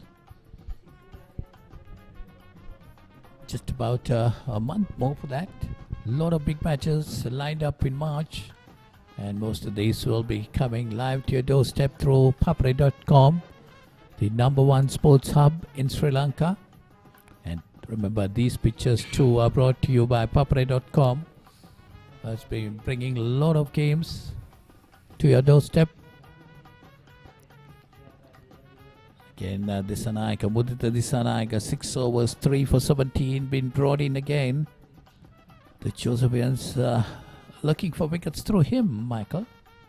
Straight away on the money. Getting the man in form beaten. There's a very good delivery, Polly. He's poking his bat out. NSL 4-day game between Dambulla and Colombo. Dambulla got 326 for 7.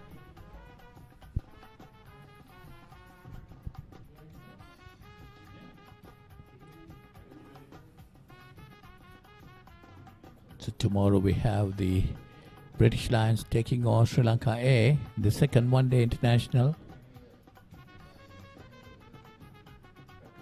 We have the under-23 tournament also starting tomorrow for the clubs.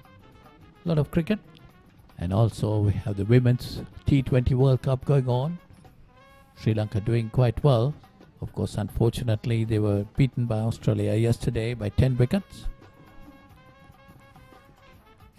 Oh, that's another good delivery by Dissanayaka. Got to be careful. The batsman, Mahit Pereira, trying to leave it. Mudita Dissanayaka also bowls a bit of cutters, so the batsman will have to be very cautious when they leave it, because if it's the cutter and that comes in, you're going to take your stumps. Yes, definitely. They got to watch his hand, watch his bowling. There you see the other NSL 4-day game. Goal 130 all out against Jaffna, and Jaffna got 221 for 6. That's a good reply by Jaffna. They are in command there. This time Mahit Pereira drives it, but well fielded by the bowler himself. So I think for the first time in this innings, the run rate has come down below 4. Dropped to 3.68. You would expect that, Polly, with the 3 wickets coming quick succession. Yeah, the Thomians have not capitalized on the start given to them by the 2 openers. Of course, the contribution from Senadi Bulankalama was just 13, but he was hanging around there with Tishan Helegoda, who was doing the bulk of the scoring. He's on 46, but he has also gone into a shell now. I think he has to take the responsibility and stick around there. Josephians are throwing themselves, doing good fielding there. So 18 overs gone. St. Thomas's 65 for 3. Want to watch that exciting moment again? Simply rewind on your Dialog Television ViU Hub.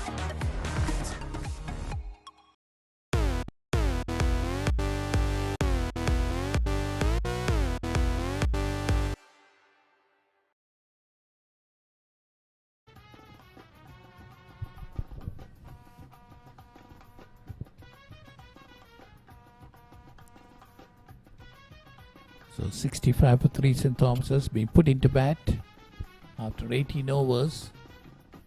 They were 51 for no loss at one stage. 3 quick wickets coming from Mudita Disanaika.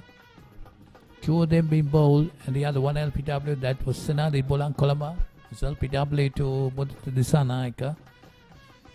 Romesh Mendes was bowled for naught and Denit Kunuwadana was also bowled for naught by Mudita Disanaika. Oh, is Manasa tiring? Coming in and just, bowling 5 outs of the off stump there. Yes, that's what I said, Michael. They're really missing Gagana Chamod. They'll have to go on like this the first session. He'll be back after that. Couple of overs coming here and there from Lahiru Amarasekara and Yanula Devtusa.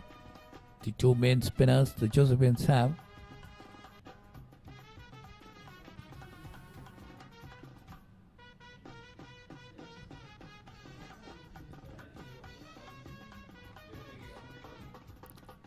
Tishain Eliagoda batting really well. He's on 46. Well, might take his time. 14 deliveries for just 2 runs.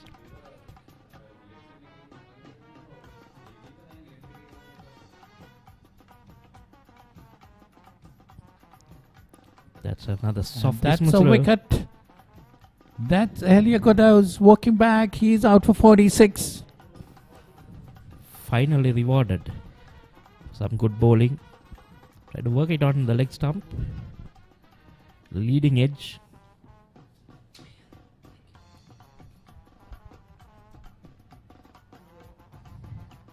Movement deceiving the batsman.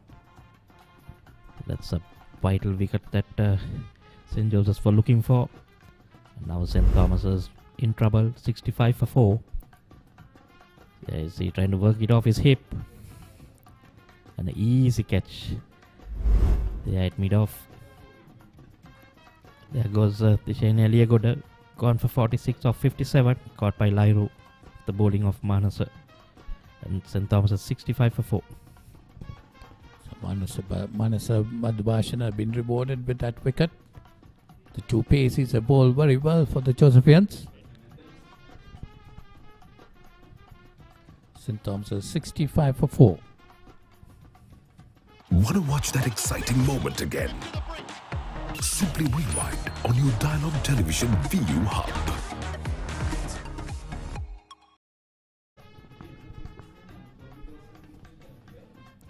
So Nathan, the new batsman, Nathan Caldera. A score of 60, 202 runs of 13 matches and 13 innings.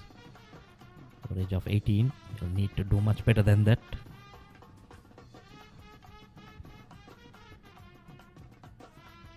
Just need to stick out there. Try and bat as long as possible. Manasa might have other ideas. In his 8th over. Finally rewarded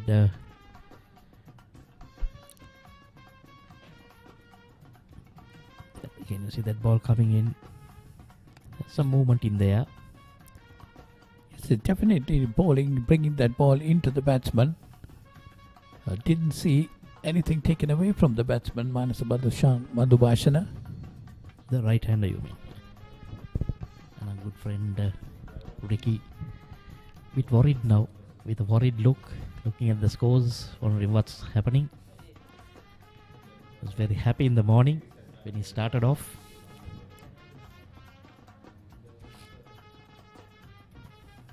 Nicely left there by Nathan. A lot depends on Mahit Pereira for the Thobians to play a long inning.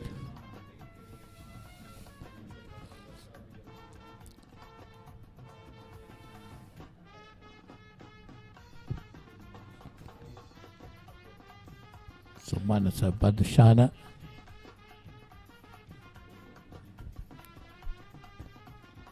Manasa Madhubhashana.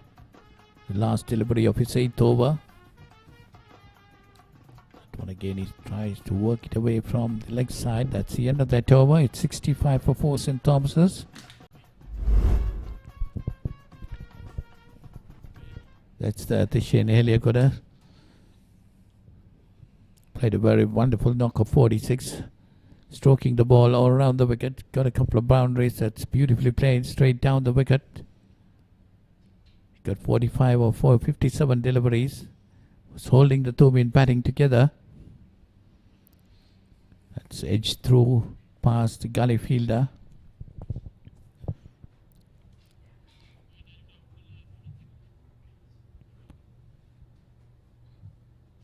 That's the delivery he got out. He tried to work it on the leg side. Got the outside edge. And easy catch to Lahru Amrasekara. That was the end of Tishan Heliakoda for 46. So we're into the 20th over of play. 65 for 4. St. Thomas is on the back foot after being put into bat by St. Joseph's, who won the toss earlier today in this traditional encounter played for the Gilmour Jayasuriya Memorial Trophy. Mahit Pereira, the informed player, he needs to score big. Yeah, he's on 2. Nathan Caldera promoted ahead of Charuk Piris and Sanesh Hetiarachi. Oh, he's got another one. He's got another one. Mudita is creating havoc here at the SSC. He's moving that ball both ways. And he's got a success. His first over was very wayward. He was taken off the attack, brought back, and since then he has created all sorts of trouble for the Thomian batters. 3 clean bowls, 1 LBW. You miss high hit strategy. He's bowled stump to stump and made that ball talk.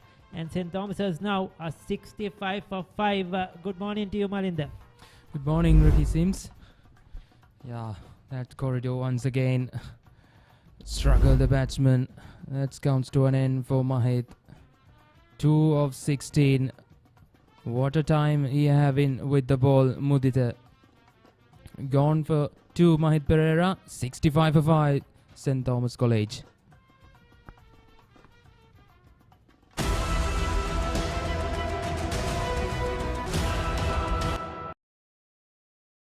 Season 1 Danuma, Season 2 Charitavaliya, Season 3 Krida Viplava.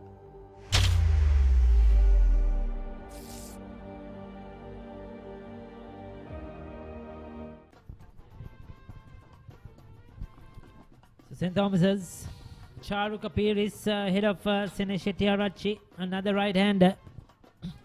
The left-hander back. But Mudita, what a game he has had so far. Charuk Piris hasn't had the best of seasons with the bat. I think he's done much better with the ball as the right arm off spinner, playing the all-rounders role. Just 194 runs in 12 games, high score of 38. He's a much better, scored much more runs last season, a half century in the big match as well. He's been batting around this number 7 position, but hasn't done justice with the bat. He's a much better player. But today is that opportunity for Charuk Piris. Now, he scored a half century here in the last big match at the SSC. So he'll have fond memories of that. He batted in a similar situation coming down the order. And he will have to spring up a partnership here. Both batters are still to open their account. And St. Thomas's badly need a partnership. But what a comeback by Mudita. He's been outstanding. Mudita Disanayaka, he's been really good with the ball, swinging it both ways and just bowling in that right areas and letting the ball do the rest.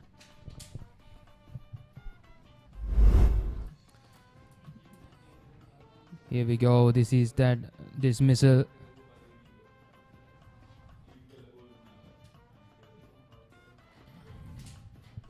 just not covering the line of the ball. We saw earlier on Gunawardena leaving one, getting ball the left-hander. Now Mahit Pera just once creeping through that bat and pad. Go through for a quick single. Good running between the wickets. St. Thomas's need to do that much more frequently now. They need to keep rotating the strike.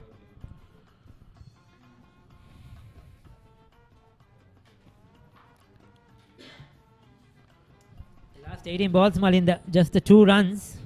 And St. Thomas's have lost 2 wickets. The amount of dot balls there. That's what I mentioned. They need to keep rotating the strike, not let the bowlers settle down. At one stage, they're putting a strong 50-run stand, then losing their way. That's such a wonderful spell from Mudita. Yes, I think he just took some time to settle down. He would have been nervous. He's got the new ball. He's not the regular new ball bowler. And the other thing is, schoolboys, sometimes when you play at the SSC, they get overawed by the occasion. When you see the surface, a bit of grass, a bit of carry, they think they can do wonders. And Mudita, the first over was very wayward. He took time to settle down, and since he pitched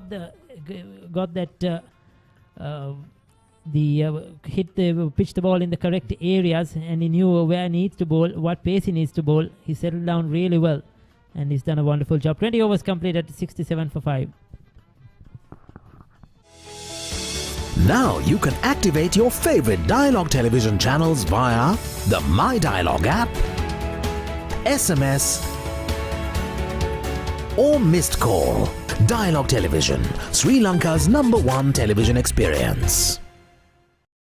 Season 1 Danuma, Season 2 Charitavaliya, Season 3 Krida Viplava.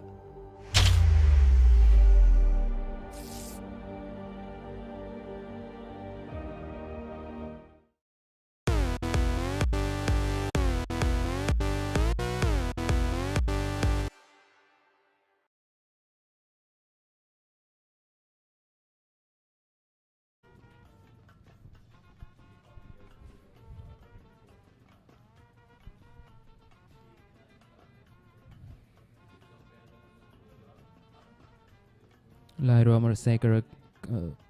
Manasa continues from the other end. Manasa Madhubhashana, who is the other wicket taker for the bowling side, 1 for 27. Yes, he's really complimented Mudita Dissanayake really well. Manasa Madhubhashana. Oh, that's close. Probably the height would have come into question. Umpire Darshana Pereira probably angling down the leg side, but that was a good shout nevertheless. Yeah, swung back sharply, isn't it? That's knee back in sharply. Hit him on his back leg, I feel, first. Probably the height is what umpire Darshana Pereira would have been thinking about. Certainly a very good delivery.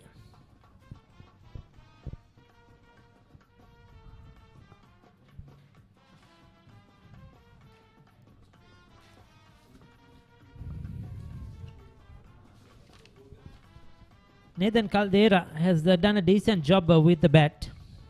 He's got a couple of good scores. 60 versus Richmond, almost took them to victory on first innings. 56 versus St. Sebastian's at Mount Lavinia when we covered that game on the Papare.com. Batted well. And this is a promotion for him, in fact, in the batting order. He used to bat around number 8. But due to his batting improvement, has been given to go up the order. Hoping that he could get another good score here. Better known for his new ball bowling. St. Joseph's justifying their decision to win the toss and elect to bowl first on a good surface here at the SSC. Good conditions to bowl, and they have justified that by picking up 5 wickets.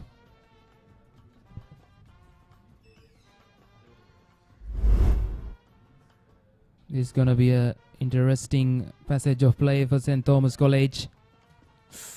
Oh, another Jaffa. Another brilliant bit of delivery from Manasa Madhubhashana. Oh, my goodness. This is some interesting spell of bowling. How did he escape that one, Nathan Caldera? That went through him, cut him in half. Look at that. Brilliantly bowled. Beautifully bowled. Thought that is just clip his elbow. Where did that hit him? It hit him somewhere. That's fantastic stuff. The two new ball bowlers have moved this ball both ways. And the good thing is they've bowled in the right areas. They haven't given any freebies at all. No half volleys, no short deliveries. Consistently, they bowled in the right areas. This time he gets it away. He'll get a single. Yes, sir, just a single. He'll be relieved to get off the mark. 21 completed, 68 for 5. This is Dialog Television ViU Mini. Wow, live TV channels. Down the ground he goes! It's an endless movie time. I can talk to my remote. Yes, go, go, go!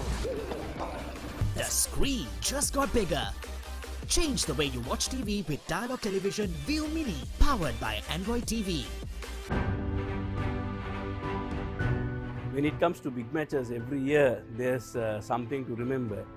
But there are two key games that always comes to my mind when it comes to the big match season. First, it's the 2006 Joe Pete limited over game, where St. Joseph's had quite a number of national stars, and St. Peter's was all out for 153, and at one stage the recipients were 50 without loss. Lakshan Rodrigo and Hans Fernando just turned the game, and the Peterites won by 40 runs. After about still closer to 20 years, still that's the game that comes to my mind. And apart from that, the 2010, 2012 and 2016 big match wins will always be a fond memory.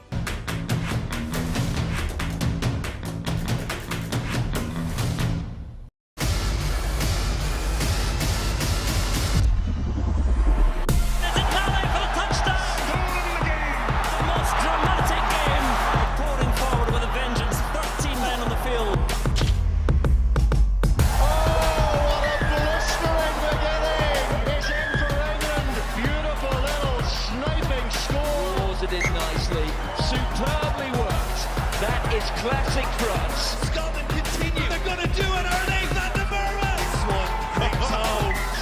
And here comes the try. And key goals for Moiros Magician. What a try by the Italians. Thundering into the game with some nuclear attacking for Italy. The sheer magic of Wales has brought the whole of this stadium to its feet. What a finish.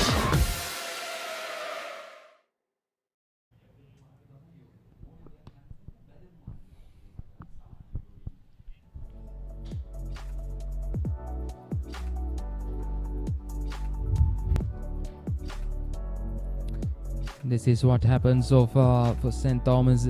First innings, 68 for 5 at the moment in 21 overs been completed. After a wonderful start from Thyssen and Senadi especially. After a half-century stand, Thyssen played brilliantly with some wonderful strokes. 46 to him, and then some wonderful fast bowling from Mudita and Manasa Madhubhashana. 4 wickets to Mudita and 1 wicket to Manasa.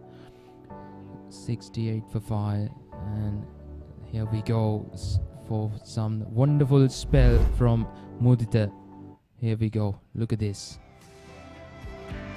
So that was the first one, the LBW of Bulankulama caught in front. Then Mendes right through the gate. Beautiful in-swinger. He's been outstanding. He will continue to bowl as we are back live after that drinks break. Much deserved drinks break, water break for the St. Joseph's fielders and bowlers. has been a very good session for them.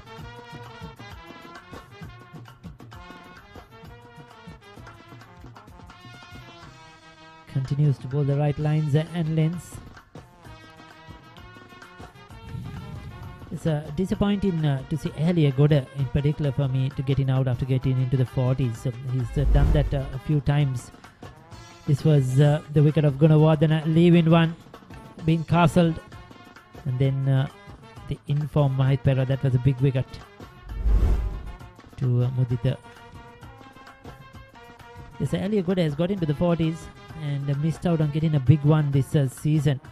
You know, on this type of surface with the ball moving around, some help for the seam bowlers. Once you get a start, you bet that number of balls, you need to try to convert those.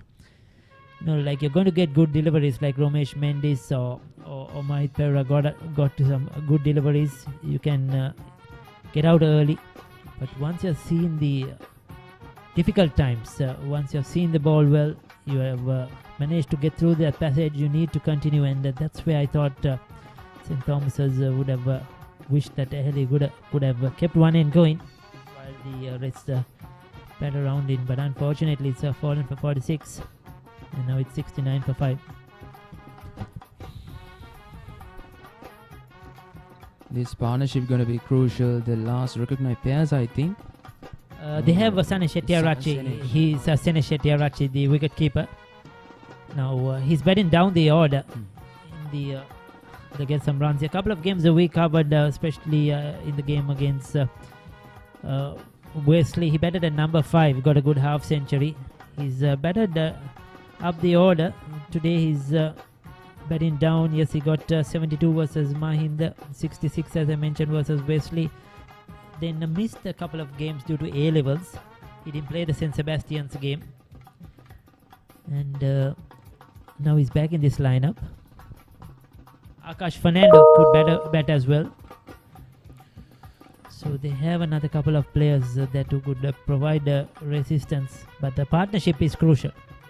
End of the over, 22 completed, 70 for 5.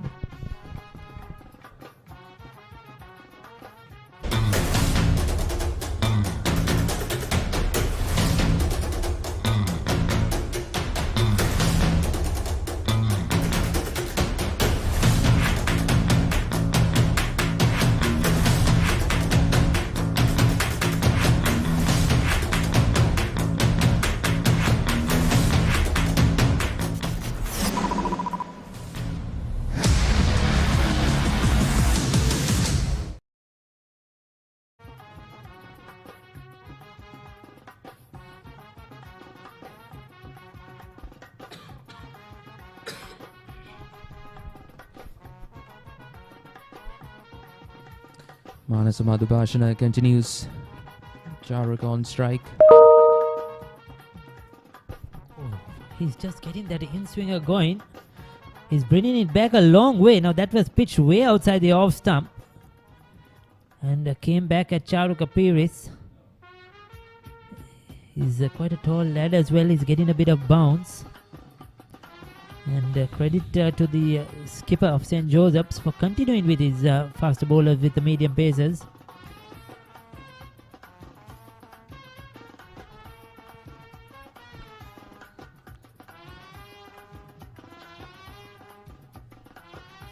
That's a good looking shot though.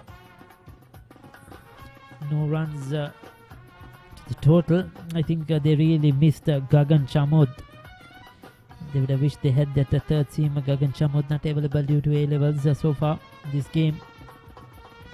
And if they probably had another third seamer here, they could have given a rest to one of these two bowlers here. As you see, Manasa is into his 10th over. And Mudita has already bowled 8.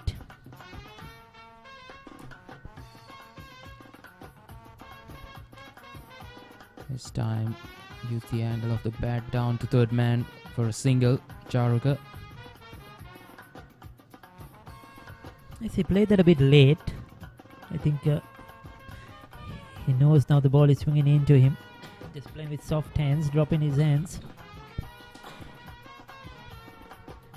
You can watch this game live on Dialog TV Channel 140.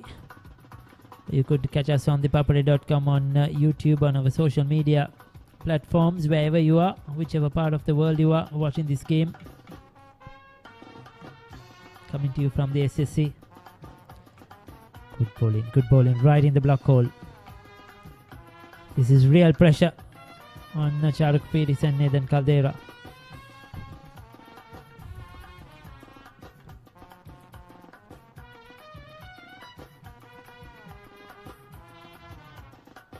You have to remember that St. Joseph's is also missing a couple of their players due to under 19 commitments with the national setup. The likes of Hiran Jayasundar, Hirun Kapuru Bandara are not here. Two of their better players this season have scored runs, quite a lot of runs.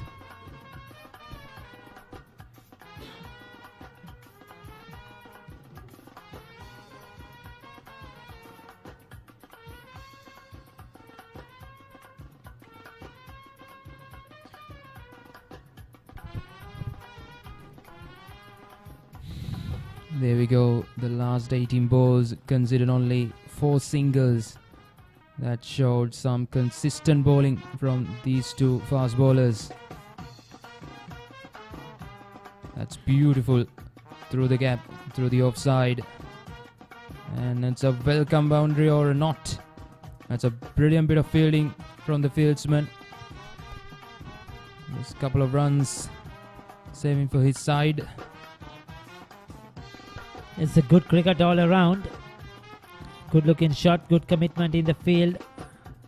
To end the over, 23 completed, 74 for 5. Meet the Pereiras. Just like any other family, they share everything. Kanti shares her amazing cooking. Minoli fills the family in with the latest gossip. But what happens when they sit together to watch their favorite TV shows at the same time? Well, it's not the same. Now, no more fighting for one TV. Make every room in your home a TV room with Dialog Television Multi-Room. Get your second Dialog television connection for as little as 625 rupees a month with a saving of up to 50%.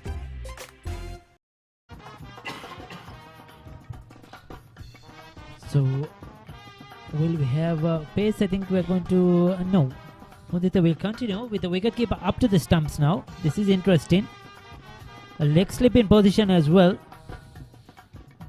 A slip and we call it more of a backward short leg. But that's because he's getting that ball to swing into the right-handers. This is good attacking cricket from St. Joseph's. He doesn't have a lot of pace, but it just depends on that movement. So the wicket-keeper standing up.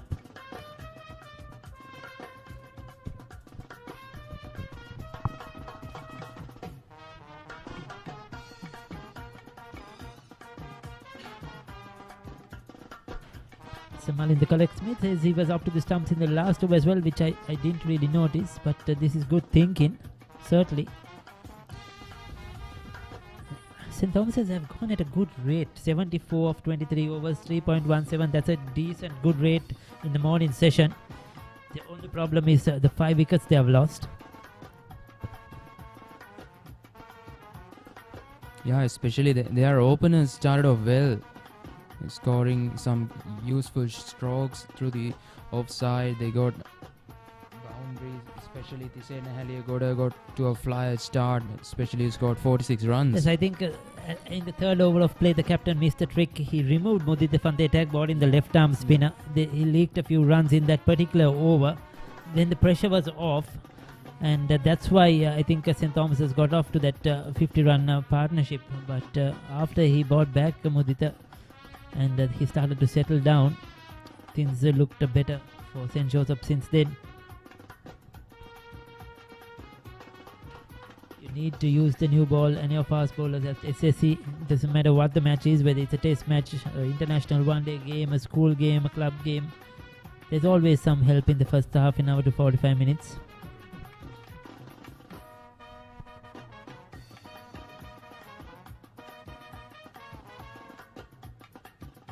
SSC is going to see a lot of cricket in the next couple of weeks, starting next weekend.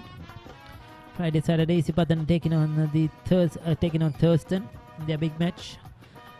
Anand and Nalanda will be playing here as well in the first week of March. Then the one day of that Anand and Nalanda encounter, St. Thomas's Royal, the Battle of the Blues in mid-March. Good looking shot, but good fielding. St. Joseph's have been good in the field. There have been some good shots that have been stopped, and that's added on to the pressure. 24 completed, 74 for 5.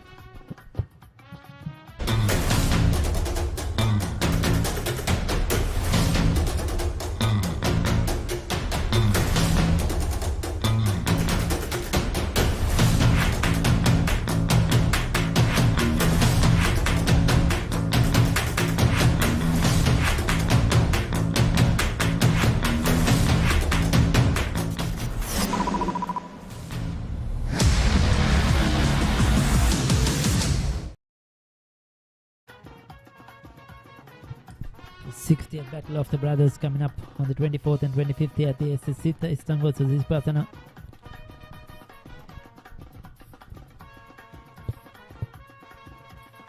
Now then it's time for change of bowling. So we are going to have Yenula back into the attack. He just bowled that one over. Yenula Devtusa. I've been told he's been good with the new ball. He's bowled a lot of overs for St. Joseph's in the past, in this school season. They have a lot of trust and faith in him. But he needs to keep the pressure on. You cannot let that pressure go off. The Thomians will prefer this. I think they'll feel more relaxed now that they don't have to face Manasa Madhubhashana. They'll prefer facing Yenula. Here are some live updates from NSL 4-day tournament. And Double been all out for 341 runs against Colombo. And this is the second last game before being back to the semi-finals of the NSL 4-day tournament. This is from tennis court's end, bowling from Yenula Devtusa.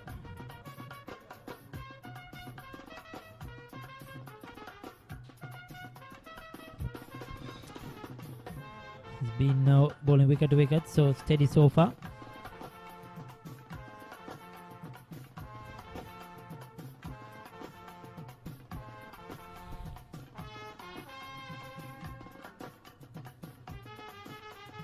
Steady over from Yenula.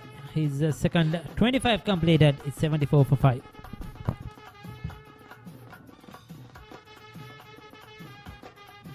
Feel the adrenaline pumping through your veins. Witness magic bursting into life in front of your eyes. Explore the unknown and unravel the deepest mysteries of the universe. Celebrate life when you enjoy the best of entertainment in high definition with Dialog Television. Activate your favorite HD channel now. Dialog Television, Sri Lanka's #1 television experience. Well, a lot has changed since I last sat here, and St. Joseph's would be really happy with how they've played, isn't it, Paulness? Yes, definitely. The Thomians are 51 for no loss at one stage, and then now 74 for 5. Mudita Disanaika and Manasa Madhubhashana has really bowled the Josephians back into the game. And at this stage, the Josephians must be the happier side. Definitely so. Half of the Thomian lineup back in the pavilion. Well, remember, St. Joseph's won the toss and put the Thomians into bat. So the Josephians have kept faith on their captain's decision, having 5 Thomian batters back in the pavilion at this stage. Of course, they're definitely going to miss, they are missing Gagan Chamod, their third pacey. Now the Josephians have to move on to their spinners. Lahiru Amarasekara bowling his 4th over. And we saw Yenula Devtusa bowling from the other end. He bowled a couple of overs before 2. Thomians got off to a flyer courtesy of Tishena Heligoda, who scored 46 of 57 balls. At one time he was going around with a runner ball. A lot of boundaries. since that opening 50-run partnership, St. Thomas's have lost 5 wickets and scored only around 24 runs. Yes, you see, Nathan Caldera has batted 23 deliveries for his 7, and Charu Papare has batted 18 deliveries for his 3. They got some a good partnership at the top. They were right about 4 runs per over at that stage, more than 4 runs per over, but the Josephine bowlers done quite well and brought themselves back into the game. The Thomians might be wanting to play for lunch at this stage. 76 for 5. Charu Papare is on 4 and Nathan Caldera on 7. With spinners coming from both ends, like Ricky said earlier, Thomian batters Charuka and Nathan Caldera much more pleased and relaxed. So that's the end of the 26th over. St. Thomas's 76 for 5.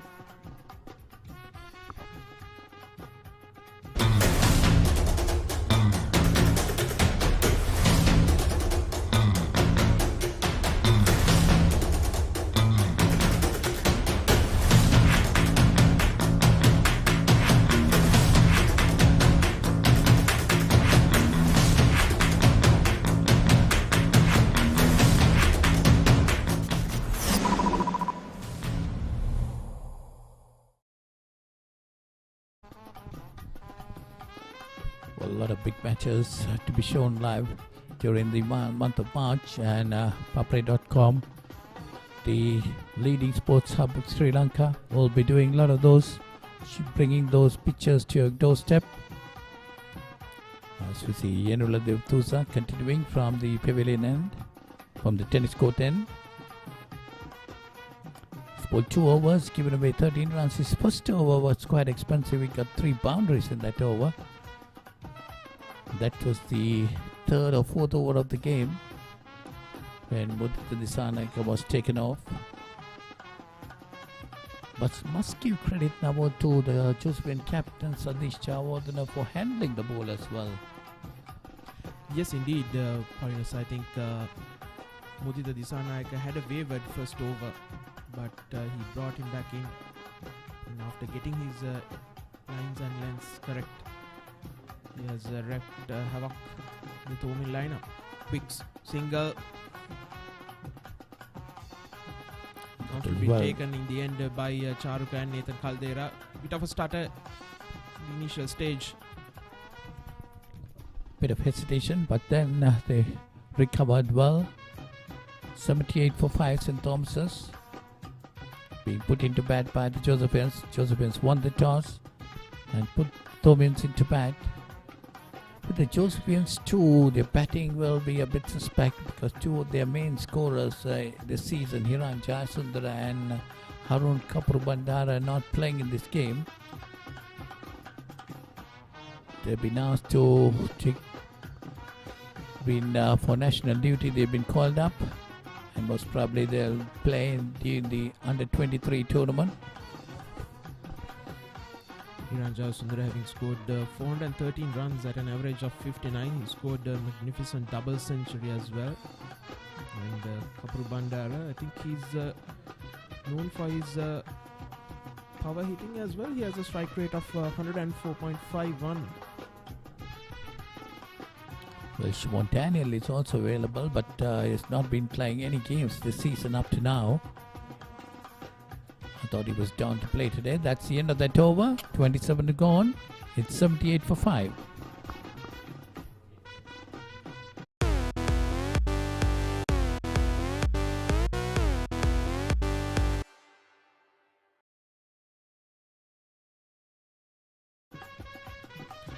Another traditional encounter coming up.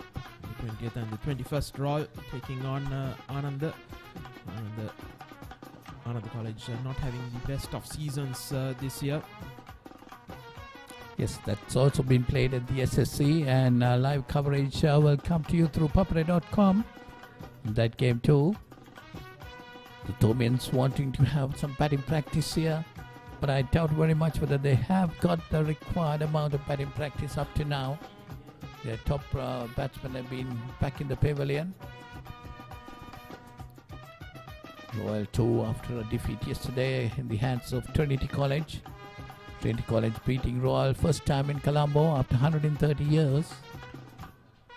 The first victory they've got against Royal in Colombo. That's a very, very long time. Yes, the game has been played for 130 years, and so it's the first victory Trinity have got over Royal in Colombo. It's not easy winning away from home, and I think it'll be a morale booster for Trinity as well, and for Royal with the big match coming up in a couple of weeks' time. Yes, definitely. Now it must be hurting Royal a lot. Couple of weeks more for the Royal Tobian. The Tobians here too have not done that well. They definitely would have wanted to do better than this. Their top batters have to be among the runs going into a 3-day game against Royal.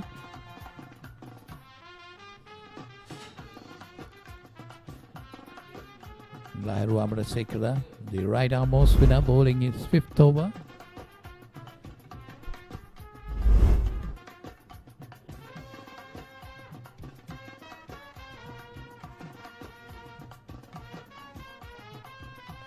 Just about 20 minutes more for lunch, so the Tobian batters Charu Kapiris and Nathan Caldera must be wanting to bat till lunch.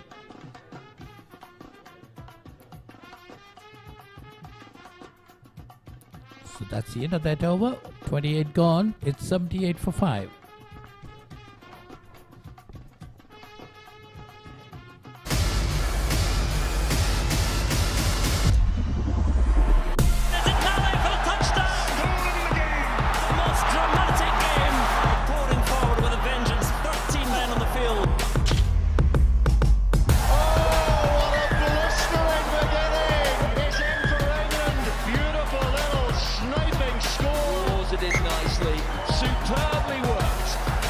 Classic France. Scotland continue. They're going to do it, are they? Van der Merwe. This one brings home. Yenula rolling to Caldera. Sometimes as losing their wickets with the scores on 51, 51, 57, and the 2 wickets, the 4th and the 5th. Then the score was on 65. Well, now you must be waiting for the Royal Tobian after a couple of years. It's going to be open for spectators. You must be waiting for that occasion, because I know the Royalists and the Tobians really enjoy that game. Yes, indeed, and after 2 very long years, the big match is open for crowd. And, that's a different carnival altogether.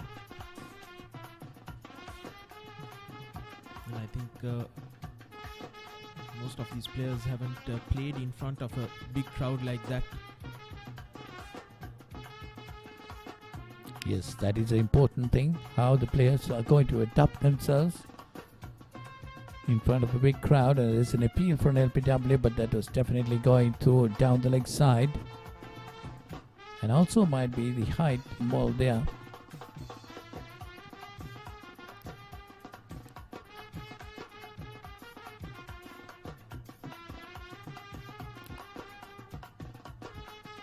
So 14 runs partnership, 56 deliveries, so 56 deliveries.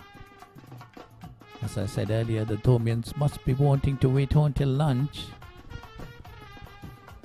Lunch is about 20 minutes from now. But they shouldn't go into a shell as well. I think they've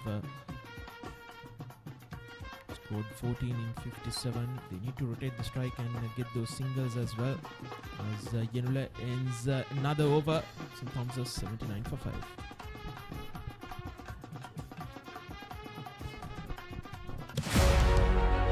Catch the excitement real time. Be up to date with it all.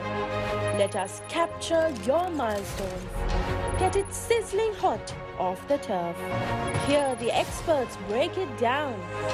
Dig deep into the nitty-gritties. Be inspired by their greatness. Relive all the scintillating action.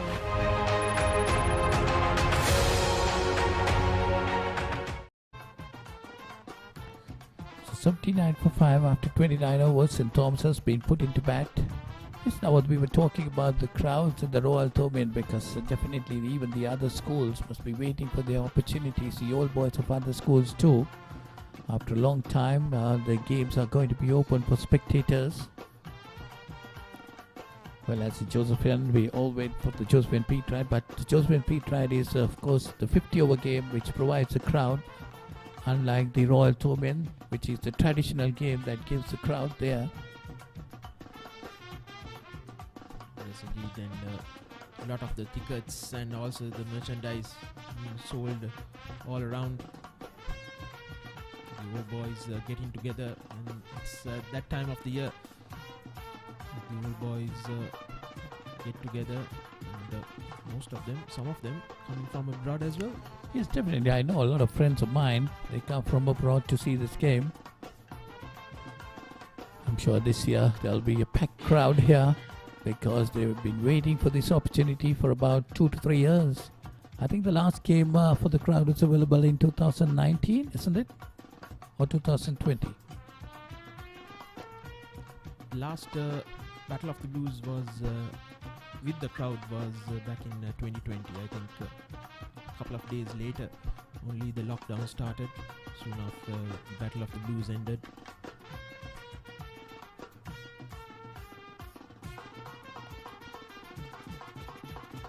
The overs are being pushed through very quickly by the Josephian spinners. So that's the 30th over gone. It's 79-5.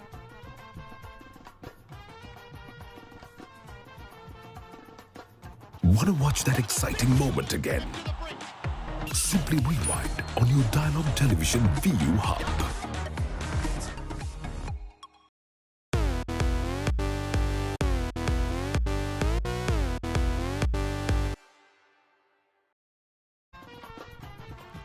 So you can watch the Royal Ananda encounter, 20th and 21st of this month.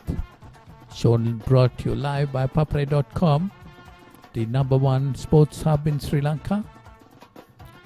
They have done a yeoman service for all kinds of sports in this country. That's pulled away nicely. This time by Nathan Caldera, that's gone into the boundary for 4. So he moves on to 13.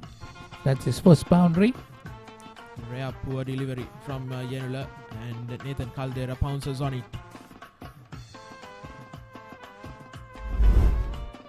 These are the opportunities that they need to take advantage of, especially in a situation like this. You need to be alert as well. That's what matters. Because sometimes when you get a ball like that, or even a full toss, you tend to do big shot, go for a big shot and get yourself out as well. Yes, you got to control yourself. But this time he was right on top of that delivery, pulling it away nicely towards mid-wicket. You see the NSL 4-day tournament, Gaul versus Jaffna. Gaul 130 all out yesterday and Jaffna 246 for 7. So Jaffna right on top of that game. We have Double versus Colombo also been played in Hambantota. Then we have the under-23 tournament starting tomorrow, the club tournament. We have Sri Lanka Women T20 World Cup going on, and the Sri Lanka women's taking part, doing quite well in South Africa.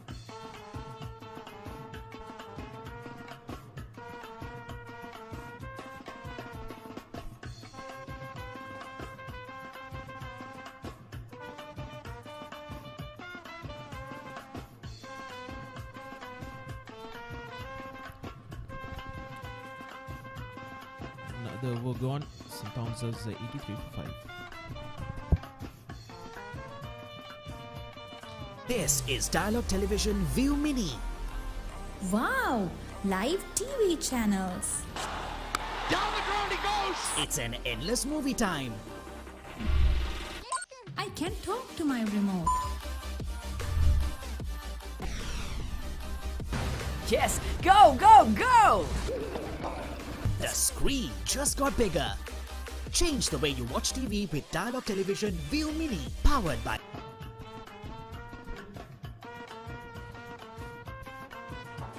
31 overs gone, 83 for 5.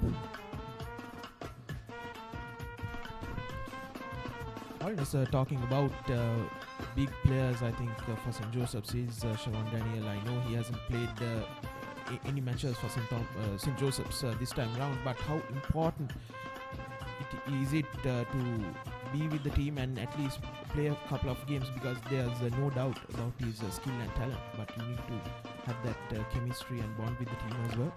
Definitely, quite agree with you, Namod, because when you come in suddenly to play into a big game like Josephine Pete, right, but then you have a player who have been playing right throughout the season, and you got to stop him and bring Siobhan Daniel in. That's, I think, is not too good for the team, and the spirit of the team might break from there.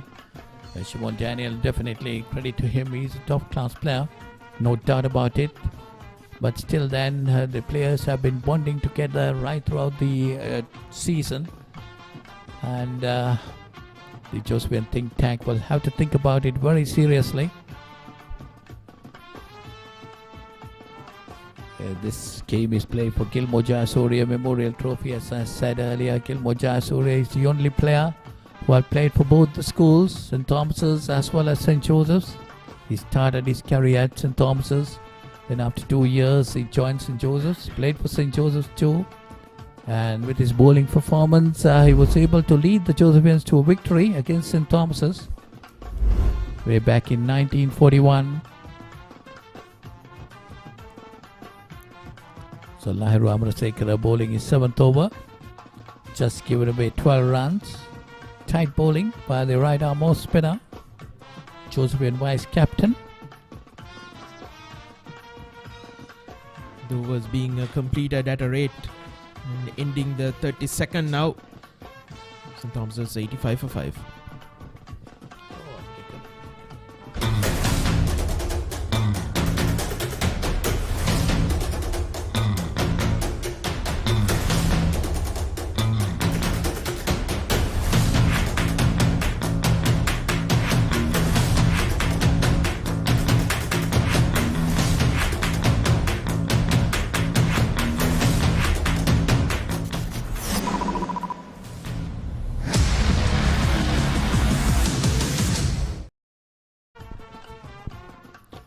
Next week we'll start the big matches with the Sipatana Thurston Battle of the Brothers next weekend here at the Sinhalese Sports Club grounds, which will be covered by Sri Lanka's #1 sports hub, the Papare.com. Well, once that big match starts, then almost every week there'll be a big match. The Josephine Pete had been scheduled towards the end of April, so that's a long way to go. And this time around it will be a very long big match season, isn't it, Paulness? Because of the election as well, some of the matches being postponed as well. Yes, St. Thomas's 86 for 5 being put into bat today. The Josephians won the toss and put the Thomians into bat. They got off to a very good start between Sanadi Bulankulama and Tishan Eliagoda. Put on 51 runs to the first wicket. And from there onwards, it was all Josephians. Mudita Disanaika in particular has 4 for 22. And Manasa Madhubashana 1 for 32 were the main wicket takers for the Josephians. 3 of the Thomian batters being clean bowled by Mudita, and 1 got leg before wicket. Well, these two joined together at 65, now 86, so they have put on 21 runs, but of course they've taken a long time. Charuka Pires, 6 of 38 deliveries, and Nathan Caldera, 15 of 45 deliveries. There you see 21 runs added of 80 deliveries. That's again good bit of fielding by the Josephian fielders. The Josephian fielders have been supporting their bowlers now. They have been very good in the field, isn't it?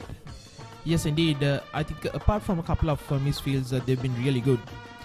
They've been able to stop those quick singles and cut off the boundaries as well. So that's the end of another over. It's 86 for 5. St. Thomas's 33 gone. Meet the Pereiras. Just like any other family, they share everything. Kanti shares her amazing cooking. Minoli fills the family in with the latest gossip. But what happens when they sit together to watch their favorite TV shows at the same time? Well, it's not the same. Now, no more fighting for one TV. Make every room in your home a TV room with Dialog Television Multi-Room. Get your second Dialog television connection for as little as 625 rupees a month with a saving of up to 50%.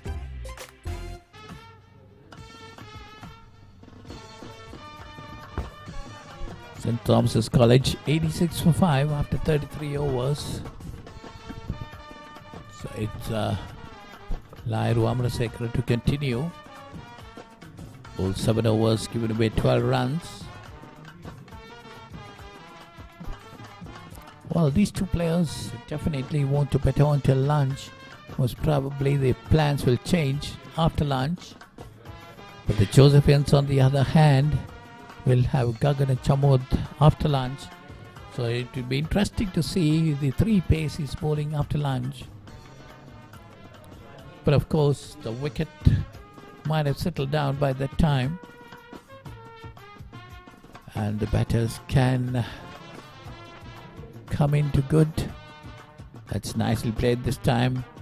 Wide of mid wicket. They go for 1. Good bit of running. They scamper through for 2. That's what St. Thomas's need to do. Boundaries won't be coming that easy. You need to look for those 1s and 2s.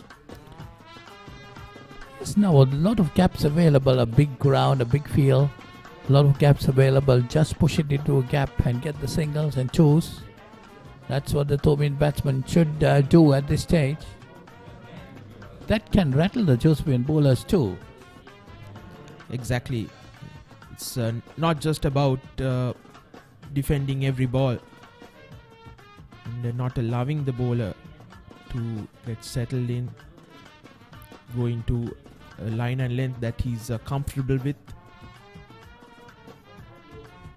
Well, we saw that last 18 balls shown just before, a couple of moments before. Very few runs scored in these last 18 deliveries. That's the last 3 overs.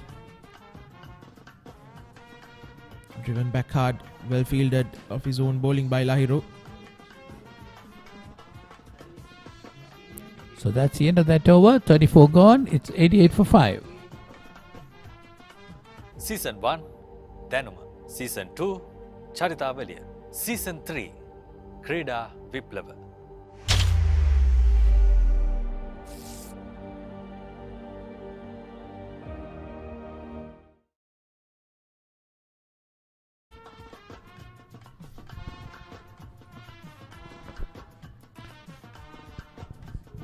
So it's Yenula Devtusa to continue. He too he's bowling his 7th over. First over he gave away 12 runs, so the balance overs he bowled for just 8 runs, keeping it tight. Well, the Tobian batsman too might be wanting to bat long. Happy to be hanging around there. Yenula, the highest wicket taker for St. Joseph's this season with 33 from the stats we have got. There's around 3 minutes left till lunch, I think. Most probably we might have another over before lunch because the bowlers are going through their overs quite quickly. Already 3 deliveries in this over have been bowled. So definitely there might be another over.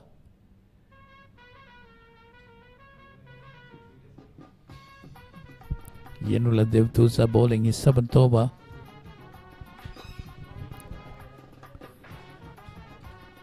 His first over cost him 12 runs, so 6 overs he just bowled for 8 runs. There you see 23 run partnership coming off, 93 deliveries between these two batters. Charuka Pires and Nathan Caldera. And then Caldera batted 51 deliveries for his 17, and Charu Kapira's 45 deliveries for his 6. But of course, that's the end of the over number 35. It's 88 for 5. Now you can activate your favorite Dialog television channels via the My Dialog app, SMS, or missed call. Dialog Television, Sri Lanka's #1 television experience. This could well be the last over before lunch. And certainly it has been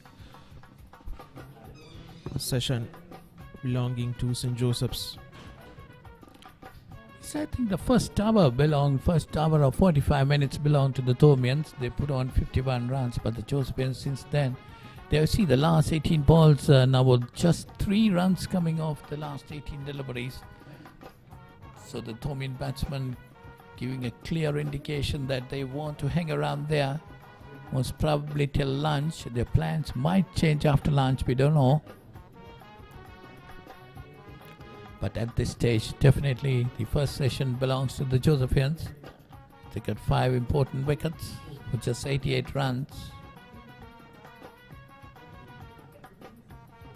I think whatever happens, they would want to bat long, but they need to put runs on the board as well. A big opportunity for Charuk and Nathan to score some big runs. There you see the correction done there. In the NSL 4-day tournament, well, we saw Jaffna being dismissed for 130. We said Gaul earlier, but Gaul in reply with 249 for 9 at this stage. So Gaul definitely in command. Charuk Piris has an average of almost 22. And Nathan Caldera having scored 250s as well. One against Richmond, a very strong side. Almost led to a first innings win against Richmond. They lost by just 1 run.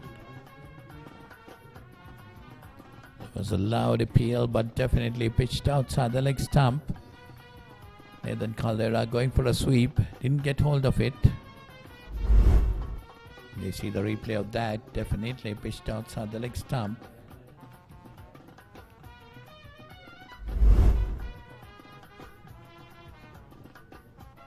So Lahiru Amarasekara in his 9th over, just giving away 14 runs. Heads off, as I said earlier too, heads off to the Josephian skipper.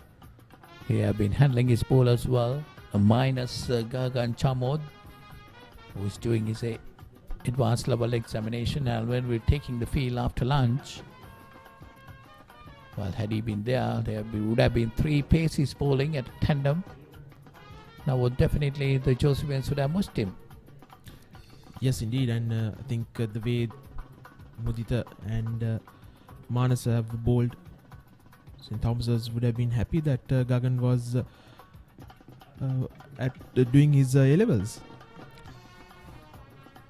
Gagan Chamod, I think, is much quicker than these 2 bowlers. So 36 gone, it's 89 for 5, and that's lunch.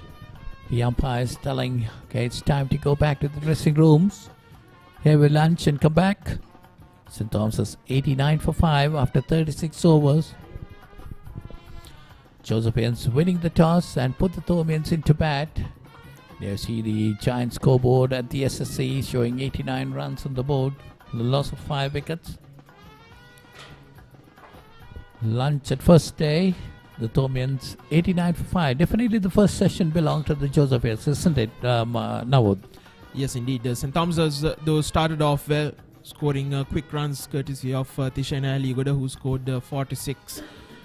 Senadi Bulankulama was very careful, just 13 of 36.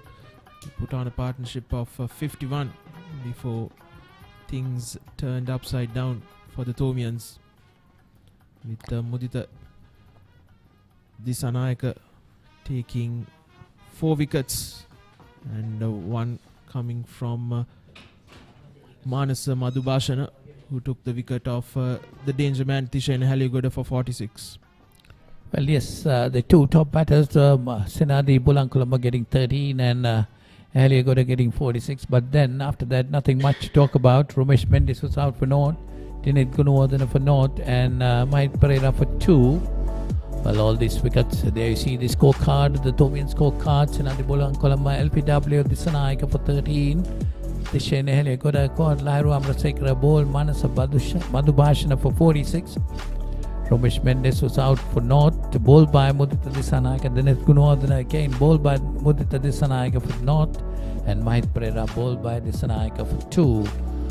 So two big men for St. Thomas's, Romesh Mendes and Mahit scoring just 2 runs between them. It was a big blow for the Thomians, 89 for 5 in 36 overs. Yes, we had 4 extras in that, all 4 no balls. 89 for 5, St. Thomas has been put into bat. And you see the Josephian bowling. Yes, Manasa picking up 1 for 32 in his 10 overs. Mudita picking up 4. He was the chief destroyer. 3 of his wickets were bowled and 1 was caught leg before wicket. Yenula also alongside Lahiru providing good support for the 2 fast bowlers as well. You see the economy rates of the 2 spinners, Lairu Amrasekara 1.67 and Yenula Devatusa 2.86. And there we see the highlights of the day. That's the opening partnership with some very good batting by Tishen Heliagoda and Senadi Bulankulama at the start. They put on 51 runs. Heliagoda driving firmly down the wicket, getting a couple of boundaries. He played some very, very good, well-timed shots. That's Senadi Bulankulama putting it wide of cover into the cover point boundary. So those 2 players batted really well. Once again, Heliagoda driving firmly back towards past the bowler. Bulankulama and Heliagoda put on 51 runs for the first wicket. And since then, after that, it was all Mudita Disanaika who controlled the day. We see that still the opening partnership going on in our highlights. That was an edge going between third slip and gully, going towards the boundary. Mudita initially wasn't able to find his line and length.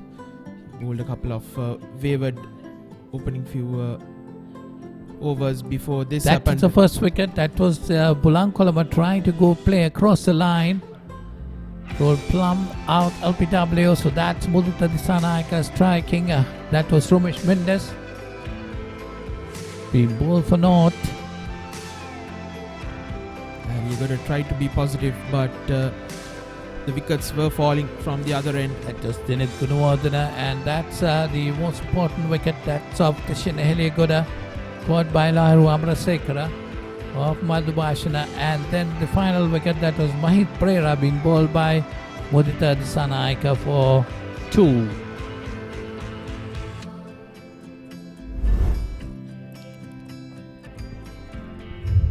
So they see the session entirely belonged to the Josephians. There's no 2 words about it. They got 5 very important wickets for 88 runs being put into bat. Definitely the Josephians kept faith on their captain's decision. And now how can the Thomians come back into the game at this stage? I think they need a lot of application. And 2 batters right now, Nathan Caldeira and Charu Kapiris, needs to score at least another 50 to 75 runs. So with that, with 88 for 5 St. Thomas's, after being put into bat, we hand you back to the studio and we'll be back with you in another half an hour's time.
Meet the Pereiras. Just like any other family, they share everything. Kanti shares her amazing cooking. Minoli fills the family in with the latest gossip. But what happens when they sit together to watch their favorite TV shows at the same time? Well, it's not the same. Now, no more fighting for one TV. Make every room in your home a TV room with Dialog Television Multi-Room. Get your second Dialog television connection for as little as 625 rupees a month with a saving of up to 50%. Now you can activate your favorite Dialog television channels via the My Dialog app, SMS, or missed call. Dialog Television, Sri Lanka's #1 television experience. Feel the adrenaline pumping through your veins. Witness magic bursting into life in front of your eyes. Explore the unknown and unravel the deepest mysteries of the universe. Celebrate life when you enjoy the best of entertainment in high definition with Dialog Television. Activate your favorite HD channel now. Dialog Television, Sri Lanka's #1 television experience.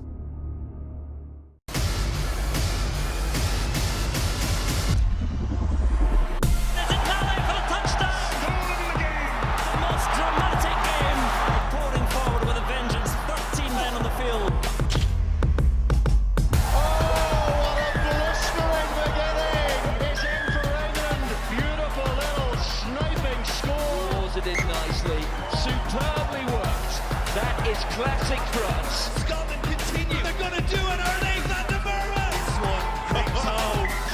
And here comes the try. And Kiko's the Moiros magician. What a try by the Italians, thundering into the game with some nuclear attacking for Italy.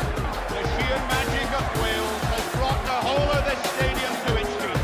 What a finish.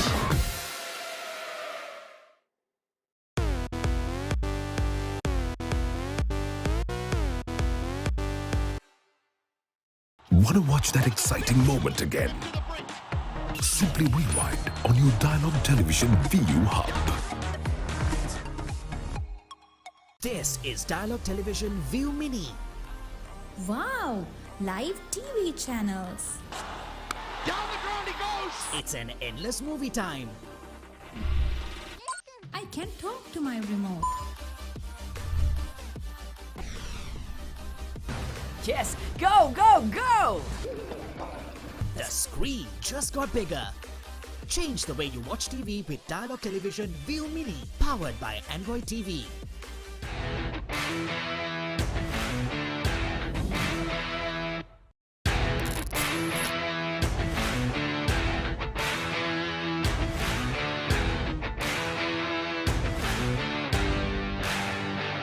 ඉස්සෙල්ලා මම grade 6 වල තමයි cricket ගන්න ශ්‍රී ලංකාවේ පටන් ගත්තේ.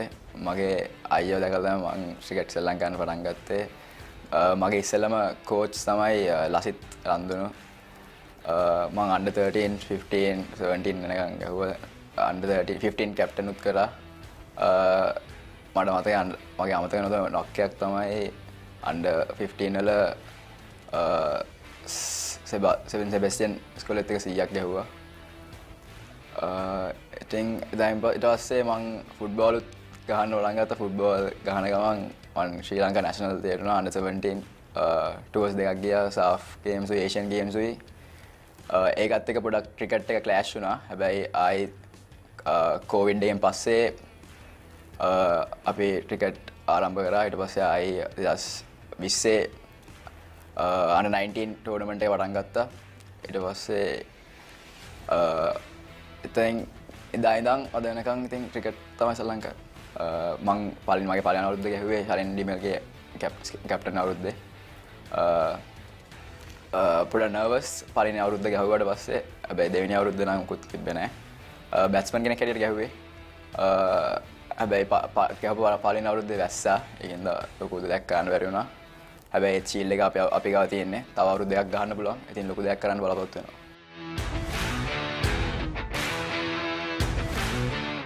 මම තව ස්පෝර්ට්ස් තුනක් කරනවා. Football, athletics and rugby. මම එක වසරේ තමයි ඇත්ලටික්ස් කරන්න පටන් ගත්තේ. ඊට පස්සේ 3 වසරේදී මාව ෆුට්බෝල් වලට දැම්මා මගේ තාත්තාත් ෆුට්බෝල් ප්ලේයර් කෙනෙක්. ඊට පස්සේ රග වලට දැම්මා. එයින් එදා ඉඳන් අද වෙනකන් ඉතින් ස්පෝර්ට්ස් හතරම බැලන්ස් කරගෙන යනවා.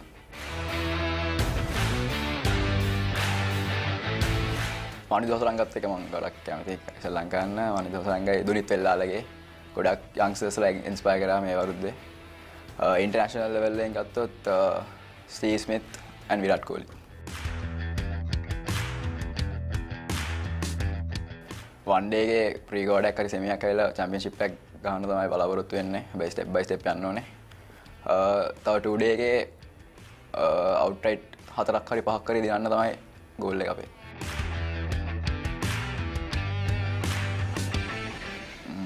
මම හිතන්නේ අපේ මේ අවුරුද්දේ වන් ඩේ එකේ තමයි අපේ කැලැප්ස් එකක් කියලා ඉද්දී මං ගිහිල්ලා අල්ලන් 50ක් ගහුව එක තමයි මට අමතක වෙනවා.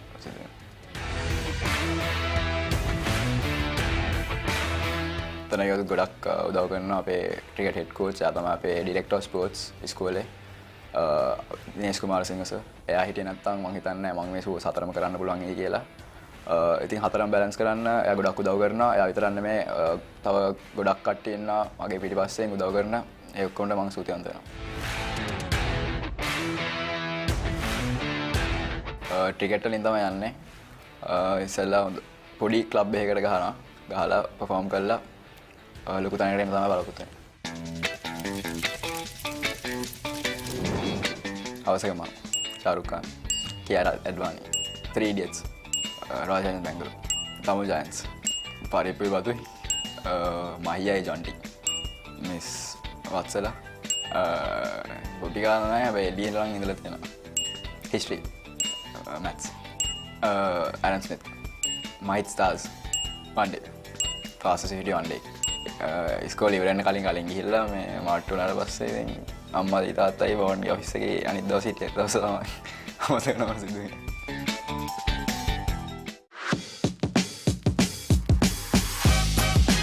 iOS, Instagram, mobile games, Netflix, YouTube, Virat Kohli, TM Vision, Lakuru 300 Gaming, IPL, Cover Drive, Hindi movies.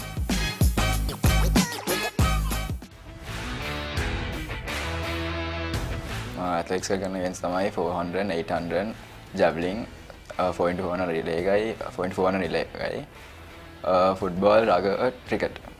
ඉස්සෙල්ලා මම සූතියන් දෙනවා මගේ අම්මයි තාත්තට හැම ඉස්සම මගේ පිටිපස්සෙන් හිටියට හැම වෙලාවෙම හැම මැච් එකම සපෝට් කරන්න ආවට ඒගොල්ලෝ හිටියේ නැත්තම් මම හිතන්නේ එක ස්පෝර්ට් එකක්වත් කරයි කියලා.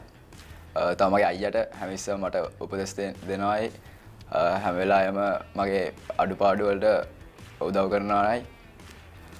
තව අපේ ඩිරෙක්ටර් ස්පෝර්ට්ස් මිස්ටර් දිනේෂ් කුමාර සිංහ සර් අතන කිව්වොත් එයා හිටියේ නැත්තම් මම ස්පෝර්ට්ස් එක බැලන්ස් කරන්න මාර අමාරු වෙනවා.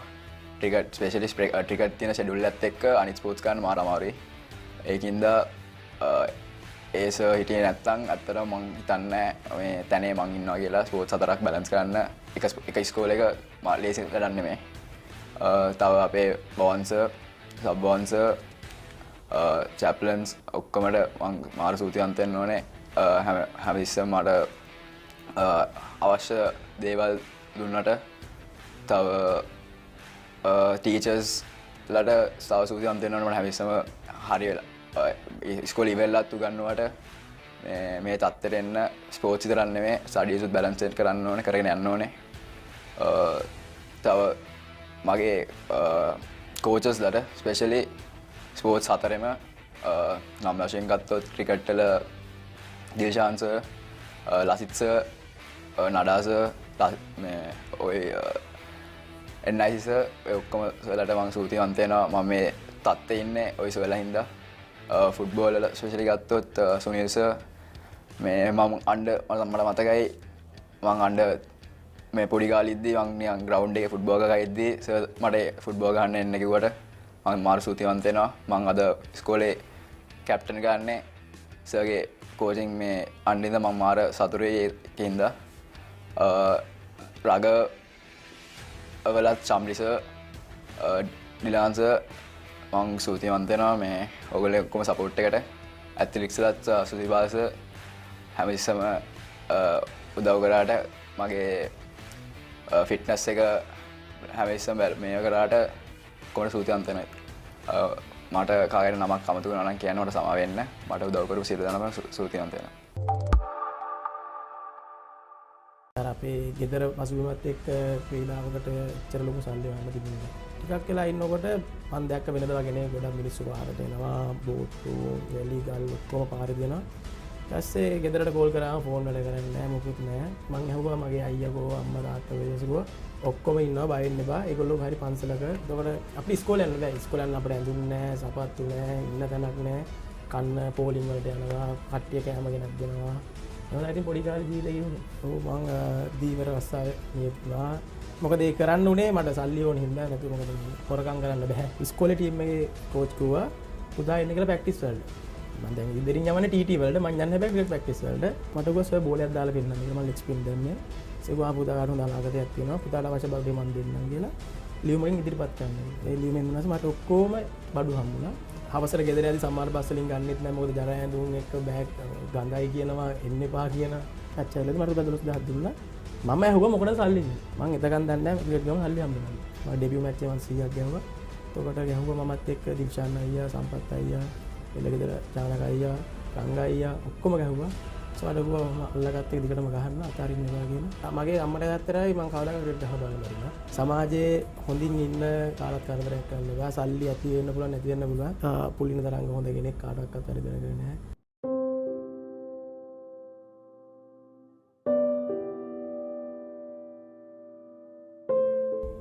ආයිබෝන් නොදුටු මිනිසා. ඔහු දක්ෂ පාදංග පන්දු යවන්නෙක්, දක්ෂ ටේබල් ටෙනිස් ක්‍රීඩකෙක්, දක්ෂ පිහිනුම්කරුවෙක්, මේ වන විට ශ්‍රී ලංකාවේ නැගී එන දක්ෂ ක්‍රිකට් ක්‍රීඩකෙක්, තුන්නිරියව් ක්‍රීඩකෙක්. අද නොදුටු මිනිසා පුලින තරංග. ආයිබෝන් පුලින. ආයිබෝන්. අපි මුලින්ම කතා කරමු පුලිනගේ ළමා කාලය ගැන. ඊට කලින් මට හිතෙනවා අහන්න, ඔබ මේ වෙනකොට තරඟ වැදිමින් ඉන්නවා ශ්‍රී ලංකාවේ ප්‍රමුඛ තරඟාවලි වල.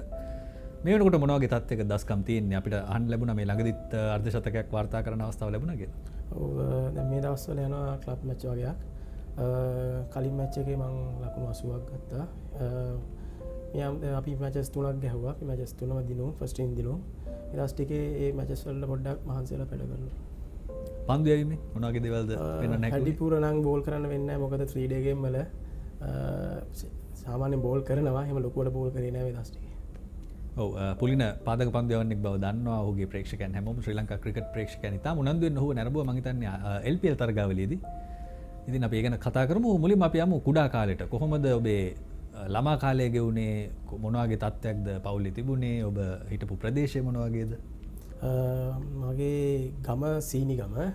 මම ඉස්කෝලේ ගියේ අම්බලන්ගොඩ දේවානන්ද විද්‍යාලයට.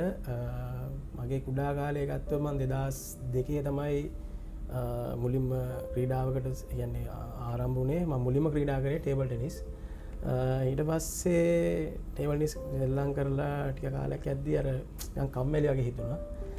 ඒත් ගෙදර පස්සුනත් එක්ක බලද්දී අර ගෙදර සල්ලිත් එක්ක මට මං හොයන ක්‍රීඩාව මට කරන්න බැරි වුණා. මොකද මේ ක්‍රීඩාවට ගොඩක් සල්ලි යන හින්දා. පොඩි කාලේ ආසාවක් තිබුණා ක්‍රිකට් ගහන්න? තිබුණා කියන්නේ සොෆ්ට් බෝල් ගහන හින්දා ගොඩක් තිබුණා. දැන් අපේ ගෙදර පසුබිමත් එක්ක ක්‍රීඩාවකට එච්චර ලොකු සල්ලි වන්න තිබුණේ නැහැ. ඒ අතර අපේ මට ඉන්න සහෝදරයෙක් ඉන්නවා, සහෝදරියක් ඉන්නවා. මගේ අම්මයි තාත්තයි අම්මා කරේ ඉන්දියාප්ප කඩවලට දාපු එක. තාත්තා දීවරයෙක්. පොඩි කාලේ 2002කින් පස්සේ 2004 සුනාමි ආවා. එතකොට අපේ මගේ අම්ම නැති වුණා. ඊට පස්සේ ක්‍රිකට් يعني ටේබල් ටෙනිස් හැමදේම පොඩ්ඩක් පස්සට ගියා. ඔව් ඒක ටිකක් කනගාටුදායක දෙයක්. තවත් මං ටිකක් ආරස්සන්න කැමති පුලින වැඩසටහන ආරම්භයේදී වුණත් සුනාමිය ඊටාම දරුණු ඛේදවාචකයක් ශ්‍රී ලංකාවේ බොහෝ දෙනාට Tamanගේ ප්‍රියයන් අහිමි කරපු අවස්ථාවක්. ඉතින් මේ අවස්ථාව අපි ඒ අත්දැකීම මතක් කළොත් මොන වගේද ඒ දවස ඔබට මතක? මොනවාද එදා සිද්ධ වුණු දේවල්? එදා දවස් 26 වෙනිදා ඉරිදා දවසක් මම මගේ ඇඟිල්ල කැඩිලා මට මැච් එකක් තිබුණේ එදා. මං අම්බලන්ගොඩ ගියා සීනිගම ඉඳලා මගේ කෝච්ට කියන්න මට මැච් එක ගහන්න වෙන්නේ නැහැ. මොකද මගේ ඇඟිල්ල කැඩිලා කියලා. එනකොට උදේ 9:00 විතර වගේ එනකොට ඒ පැත්තේ කෙනෙක් ඇවිල්ලා කිව්වා මේ අන්න ගෙදවල් වලට යන්න බෑ ඔයගොල්ලෝ පැත්තේ මුහුද ගොඩ ගන්නවා කියලා. අර මට පොඩි දවසල අපිට අර මුහුද හුරුයිනේ. මම හිතන්නේ අර මුහුදින් වතුරනේ අර ගොඩට දානවා වෙන්නේ නැති කියලා. ඊපස්සේ මම කිව්වා ඔක ප්‍රශ්නයක් නැහැ. ඔක කලිනුත් වෙනවා කියලා. ඊට පස්සේ ටිකක් වෙලා ඉන්නකොට මම දැක්ක වෙනද වගේ නේ ගොඩක් මිනිස්සු පාරට එනවා. බෝට්ටු, වැලි ගල් ඔක්කොම පාරේ දෙනවා. ඊට පස්සේ ගෙදරට කෝල් කරාම ෆෝන් වැඩ කරන්නේ නැහැ මොකුත් නැහැ. ඊට පස්සේ යාළුවෙක් ගෙදර තමයි දැන් නැවතිලා හිටියේ. ඊට පස්සේ දැනගත්තා ගොඩක් නිවුස් බැලුවම දැනගත්තා ගොඩක් මේක ලොකු ඩැමේජ් එකක්. ඊපස්සේ ගෙදර කට්ටිය කවුරුත් නැහැ. හොයනවා කවුරුත් හම්බුන්නේ නැහැ. ඊට පස්සේ මගේ යාළුවෙක් ගෙදර ඉඳලා මම ගොඩක් ඇතුළට ගියා. අම්බලන්ගොඩ ඉඳලා ගොඩක් ඇතුළකට ගියා. මගේ යාළුවෙක්ලා ගෙදර තමයි හිටියේ. ඒකට මගේ ගමේ එක්කෙනෙක් හම්බුණා. මම ඇහුවා මගේ අයියාගෝ අම්මා තාත්තා වේදසකෝ ඔක්කොම ඉන්නවා බය වෙන්න එපා. ඒගොල්ලෝ හරි පන්සලක අපි එතකොට අපිට ඉන්න තැනක් නැහැ. අපි කූඩාරම් පල්ලි වල පන්සල් වල තමයි හිටියේ. ඊට කොහේ හරි ඇති බලන්න කියලා. එහෙම යනකොට මට එකපාරට මගේ අයියා හම්බුණා. ඊට පස්සේ කිව්වා මේ නංගි මගේ අම්මගේ මල්ලි කෙනෙක් ඉන්නවා මාම කෙනෙක්. එයාලා ගෙදර ඉන්නවා නංගි. මේ තාත්තත් ඉන්නවා. අම්මා තාම හොයාගන්න බැරුණා කියලා. ඊට අපි හැම පන්සලකම හොයලා බැලුවා. මොකද අපිට අර බොඩිස් එහෙම අර මලසිරුවෙන් හොයාගන්න බැරුණා. මොකද අර කෝච්චිය ගොඩක් දෙනෙක් මැරුණ හින්දා කවුරුත් අර බලන්න දෙන්න එකපාරට ගෙනල්ලා ඒව වල්ල දානවා. ඊට පස්සේ කරේ හැමදාම හෙව්වා අම්මා හම්බුන්නේ නැහැ. ඊට පස්සේ මට ඇයිලා තාත්තා හම්බුණා හොස්පිටල් එකේදී. අර තාත්තා නම් කිව්වා මේ අම්මා අතින් අතෑරුණා වතුර පාර සැරින්දා ගහගෙන ගියා කියලා. ඊට පස්සේ අපි 2004 ඉවර 2005 ජනවාරි වගේ නේද අපි පන්සල් වල ඔය කූඩාරම් වල ඒතර උදව් කරා අර සමරින් ඔස්ට්‍රේලියා කියලා ඔස්ට්‍රේලියාවල ප්‍රොජෙක්ට් එකක් කරපු කට්ටියක් ගෙස්ලෝ යනවා. ඒගොල්ලෝ කරේ අර කූඩාරම් දීලා අපි වල තමයි හිටියේ සති දෙකක් විතර වගේ. කන්න පෝලිං වලට යනවා, කට්ටිය කෑම ගෙනත් දෙනවා. එහෙම තමයි ඉතින් පොඩි කාලේ ජීවිතේ ගෙවුනේ. ඔව් සෑහෙන කටුක අතීතයක්.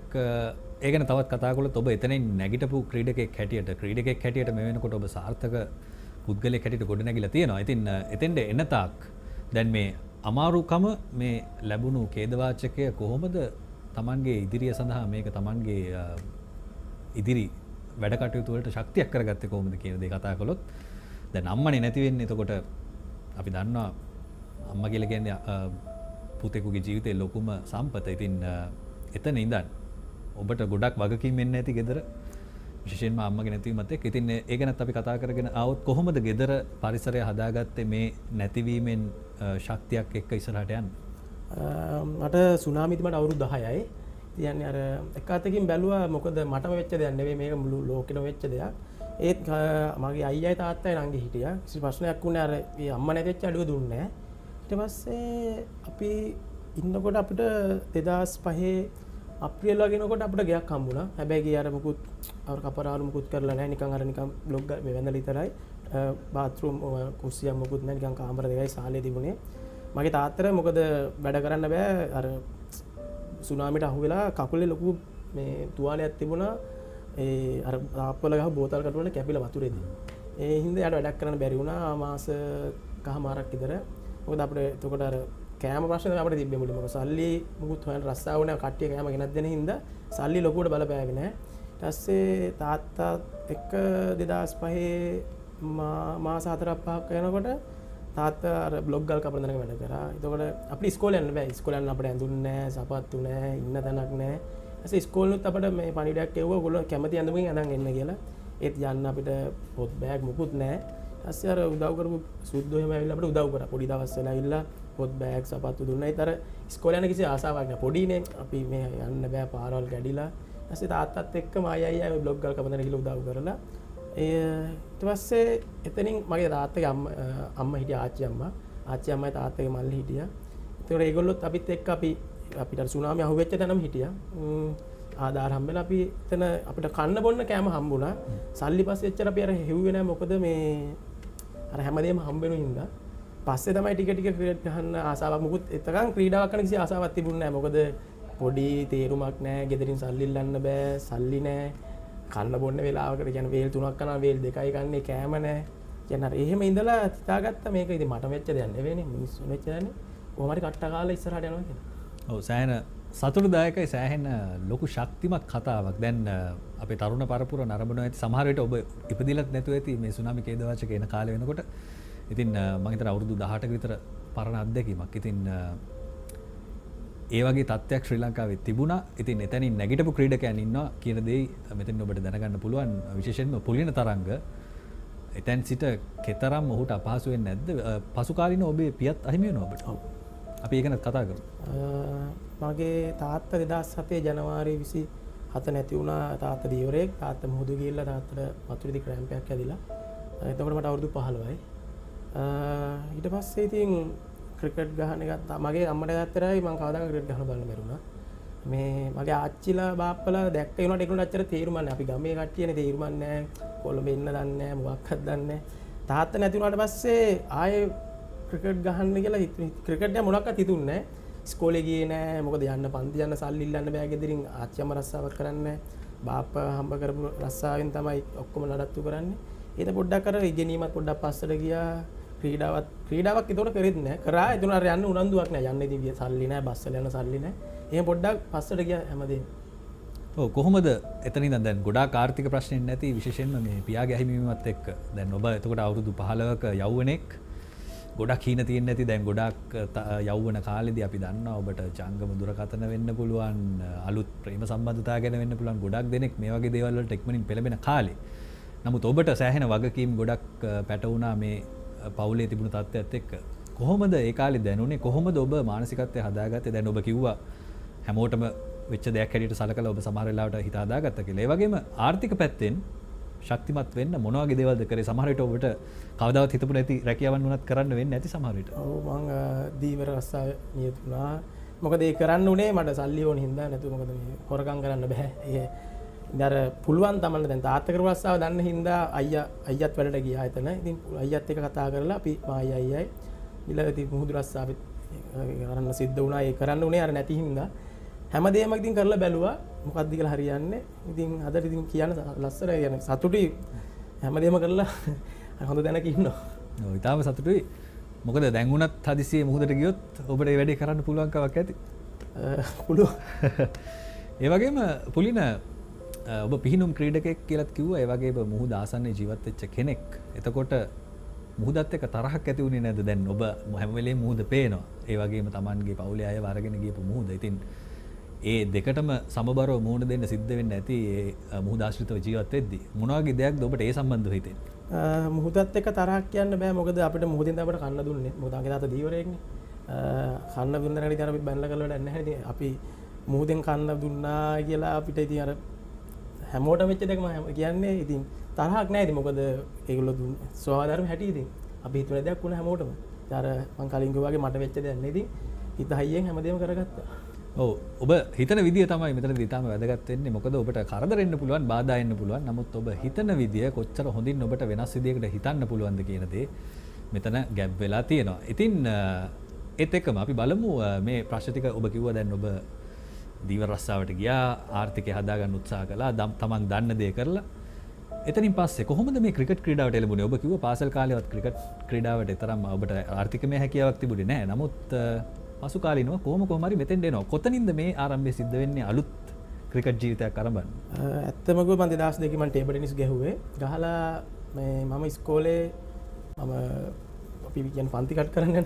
ඒ වගේ මම ගියා පන්ති කට් කරන්න. ගිහිල්ලා ඉන්නකොට මගේ යාළුවා කෙනෙක් එළිය ග්‍රවුන්ඩ් එකේ සෙල්ලම් කරනකොට ටීටී ප්‍රැක්ටිස් අර එන්න ප්‍රැක්ටිස් කරන්න සොෆ්ට් බෝල් ගහන්න එන්න කියලා මං කරේ ගියාම ඉස්කෝලේ ටීම් එකේ කෝච් කිව්වා පුතා එන්න කියලා ප්‍රැක්ටිස් වලට. මම දැන් ඉදිරින් යවන්නේ ටීටී වලට. මං යන්නේ හැබැයි ක්‍රිකට් ප්‍රැක්ටිස් වලට. යන්නේත් කොට කල්සමක් අඳගෙන මේ ගිහිල්ලා එතන කිව්වා පුතා මෙන්න ප්‍රැක්ටිස් වල දිගට මෙන්න කියලා. මට ගෙදර ගිහලා ඕක කියන්න බෑ. මොකද ටේබල් ටෙනිස් ගහන්න අවශ්‍ය වෙන එක දෙයක් ක්‍රිකට් එකයිනේ. මං ගෙදර ගිහලා ඔහම ඉස්කෝලේ ටීම් එකේ මට එන්න කිව්වා. මොකද කියලා කරන්නේ. ඊපස්සේ ගෙදරින් කිව්වා ගත් කඩටම මේ ඔබට නම් යන්න සල්ලි නැහැ. මොකද මගේ අම්ම ඉන්දියාප්පේ ඉක්මනට දාන්න කඩවල වල දාන්න එක කරේ. ඊපස්සේ කිව්වා මං ඉස්කෝලේ ගිය සර්ට කිව්වා මෙහෙම මට එන්න දෙන්නේ නැහැ ප්‍රශ්නයක් කියලා. ඊපස්සේ ඉස්කෝලේ සර් කතා කරා ගෙදරට පුතා ප්‍රැක්ටිස් වලට එවන්න අවශ්‍ය ඔක්කොම අපි දෙන්නම් කියලා. ඊපස්සේ කරේ මැච් එකක් තිබුණා මාතර සෙන්ට් තෝමස් එක්ක අන්ඩර් 11 මැච් එක. ඒක ඔබේ පාසල? මං දේවානන්ද විද්‍යාලය 11න් 15 මැච් එකක් තිබුණා. මාතර යන්නේ මැච් එකට පාරකුවා සපත්දයක් කරගන්න කියලා. මං ගෙදර ගිහලා කිව්වා මට සපත්දයක් ගන්න ඕනේ. සපත්දේ ඒ දවස්වල මං හිතන්නේ රුපියල් 2000ක් විතර එනවා. බාට පාවා කියලා සපත්දයක් තිබ්බේ. ඊපස්සේ ගෙදරින් වල සපත්දයක් අරන් දෙන්න. ඊට එහා මොකුත් මාරන් දෙන්න බෑ කියලා. ඊපස්සේ ඔහොම කරලා ගෙදරින් අරන් දීලා ප්‍රැක්ටිස් වලට ගියා. 2002 මම කියන්නේ 2002 2003 වගේ ඇස්සෙනකොට අපේ ගමේ තිබුණා ෆවුන්ඩේෂන් ඔෆ් ගුඩ්නස් කියලා පදනමක්. ඒකේ හිටියා කුශිල් ගුණසේකර කියලා සර් කෙනෙක්. අර ගමේ කෙනෙක් කිව්වා මේ සර් ගොඩක් ළමයින්ට උදව් කරනවා ස්පෝර්ට් පැත්තෙන් එහෙම උදව් කරනවා. ඔයා ගිහිල්ලා මොනවා හරි සර්ට දෙන්න කියලා. ඊට කරේ මං ගිහිල්ලා කිව්වම මට ගොස් සර් බෝලයක් දාලා පෙන්නන්න කියලා මම ලෙග් ස්පින් දැම්මේ.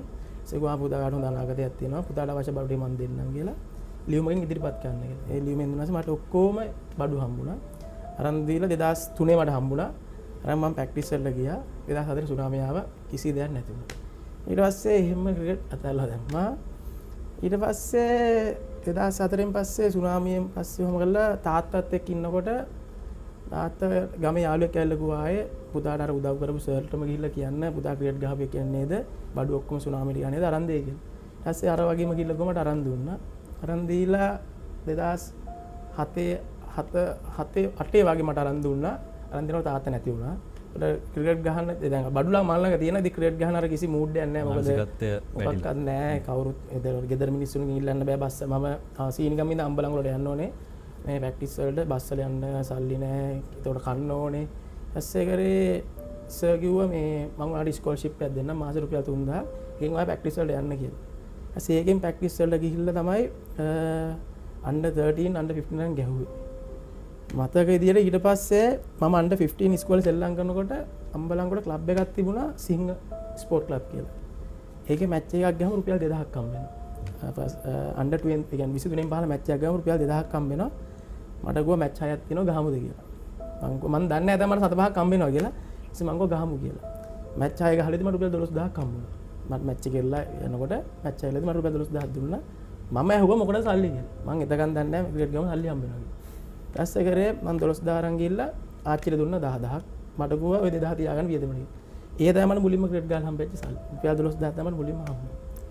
ඔව් ඊටාම විචිත්‍ර කතාවක් තවත් ඉදිරියට විශේෂ දේවල් බොහොමයක් තිබේවි. අපි පුංචි වෙලාවක් ගමු ඒ ගැනත් අහන්න. දැන් මුදල් හම්බ කරපු හැටි කිව්වා මුලින්ම ක්‍රිකට් ක්‍රීඩාවෙන්.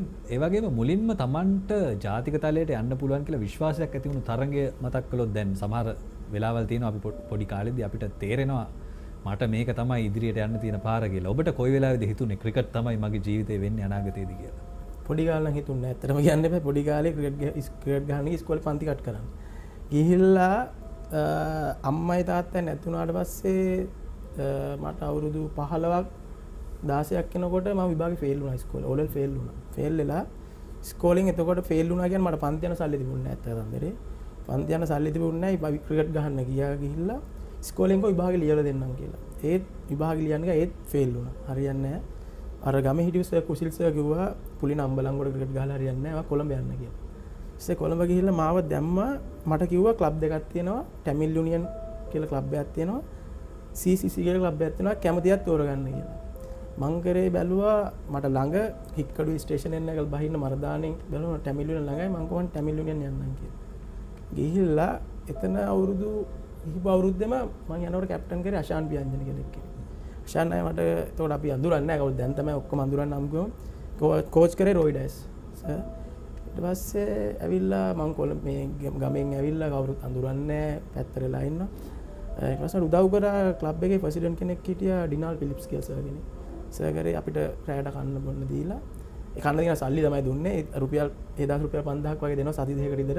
ඒත් අපි කන්නේ වේල් දෙකයි. මොකද දවල්ට කනවා ආයේ උදේට කනවා. අපි රැයට කන්නේ රැයට කන උදේට කන්නේ. මොකද රැයට කාලා අපි නිදාගatti පාන්දර 2-3 වෙනකන්. මොකද එතකොට නැගිටින්නේ දවල් වෙලානේ. ඒක උදේට කන්න ඕනේ නැහැ. එහෙම තමයි ඉතින් පොඩි රෝලක් ගහගෙන ජීවත් වෙන්නේ කොළඹ ඇවිල්ලා. ඔව් කොළඹ ඇවිල්ලත් සෑහෙන දේවල් වලට මුහුණ දෙන්න සිද්ධ වුණා. ඉතින් ඔබට කොළඹ අලුත් වෙන්නේ tie වෙනකොට ඔබ අලුතින්ම තමයි කොළඹට එන්නේ. කොහොමද කොළඹදී ලැබුණු අත්දැකීම? දැන් ගොඩක් තරුණ පිරිස කොළඹට එන කාලයක්, ඔවුන් අලුත් දේවල් හොයාගෙන යන කාලයක්. ඔබත් පවුලේ ආරක්ෂාව තිබුණේ නැහැ. ඉතින් කොහොමද ඔබ රැකුනේ? කොහොමද මේ සමාජයත් එක්ක ගැටිලා Tamanව රැකගෙන ඉස්සරහට මේ ක්‍රිකට් ක්‍රීඩාව කරගෙන ගියේ? මං කොළඹ ඇවිල්ලා නැවතුණා ටැමිලුන ක්ලබ් එකේ ඉන්නකොට එතන ඉන්න බෑ මදුරුව කනවා රස්නේ. නිසා මං උදව් කර කුසිල් සර්ගේ ගෙවල් තියෙන කොළඹ නාරායන්පිට. සෑවිලක පුලින් ඔයා මේ අපේ ගෙදර නැවතිලා ඉන්න මං කෝ හරිස මං එන්නම් කියලා. ඒතකොට මං උදේ ප්‍රැක්ටිස් කියලා අවසර මනස බයික් එකක් අරන් දුන්නා. උදේ බයික් එකෙන් ප්‍රැක්ටිස් වලට ගිහලා නාරායන්පිට නම් ගොඩල්ලට සර්ලා ගෙදර තමයි මං අවුරුදු 3ක් ඊට පස්සේ නැවතුණා. ඊට පස්සේ ඉඳලා මට තේරුණා මම මේ ආපු ගමනේ මොකක් හරි මට දෙයක් කරගන්න ඕන කියලා. එතකොට මට අම්බලන්ගොඩ ඉන්නකොට තේරෙනවා මැච් ගාම සල්ලි හම්බ වෙනවා කියලා. ඒත් මම බැලුවා දැන් මෙතන ඇවිල්ලා කන්න ඕනේ, වින්න ඕනේ, නුන් ටිකක් ගන්න ඕනේ. මම මොකක්ද කියලා කරන්න ඕනේ. ඊට පස්සේ තේරුණා මම ගහන ක්‍රිකට් එක හරියට ගහන්න ඕනේ කියලා. මහන්සියලා ප්‍රැක්ටිස් කරලා මම ආපු අවුරුද්ද මම මැච් 12ක් තිබ්බා. මැච් 12ම ගැහුවා. 12ම ගහලා අන්තිම මැච් එක වෙද්දිම අnder 19 පූල් එකේ හිටියා. ඒක තමයි ඔහුගේ ප්‍රධාන හැරවුම කියලා මමත් දකින්නේ 19 15 ලෝක කුසලාන තරඟාවලියට යන්නට ඔහු සුදුසුකම් ලබනවා 19 15 ශ්‍රී ලංකා කණ්ඩායමට සුදුසුකම් ලැබුවට පස්සේ. ඉතින් ඒක ඔබේ විශේෂ සම්දිස්ථානයක් වෙන්න ඕනි ජීවිතේ 19 15 ලෝක කුසලානයට ඇතුළත් වුණා කියලා සංචිතයට ඇතුළත් වුණා කියලා දැනගත්තේ මොන දවසේද දැනුණු සතුට මොන වගේද මොනවාද කුශීල් සර් කිව්වේ මොනවාද එදා තත්ත්වය? අපිට එදා ට්‍රයල් මැච් එකක් තිබ්බා මොරටුව සොයිස් ග්‍රවුන්ඩ් එකේ තිබුණේ. ට්‍රයල් මැච් එක මම 100ක් ගැහුවා. ගහලා අපේ මුල්ම ටුවර් එක අnder 9 ඉන්දියාව තිබ්බේ. ඊට පස්සේ එදාම සිලෙක්ටර්ස් ලැබුවා මේ යන 15 දෙනා මෙහෙම කියලා. මම මගේ නම කිව්වා 15 වෙනියට. මම යනවා කියලා. ඊට පස්සේ මම කුදේශයට තමයි මුලින්ම කිව්වේ සර් මම මෙහෙම තේරුණා මෙහෙම කියලා. ඊට පස්සේ එයා ගෙදර ඇවිල්ලා කතා කරලා එයා කිව්වා ඔයාට හරියනවා කවදාද හරි බහින්න එපා. එහෙම කියලා. ඒ ගත්ත ආශිර්වාදිනේ හැමදාම ඉස්සරහට දෙනවා. ඔව් ඉතින් එහෙම ලබාගත් ආශිර්වාදයත් එක්ක ඔබ ලෝක කුසලාන තරඟාවලියට සහභාගී වෙලා දස්කම් දක්වපු එක තමයි විශේෂම දේ ප්‍රේක්ෂකෙක්.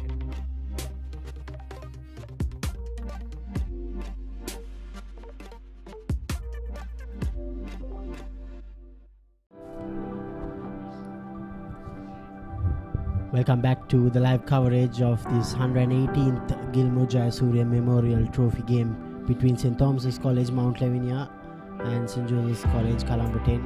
We are bringing you live pictures from the Sinhalese Sports Club grounds in Colombo. This is the post-lunch session.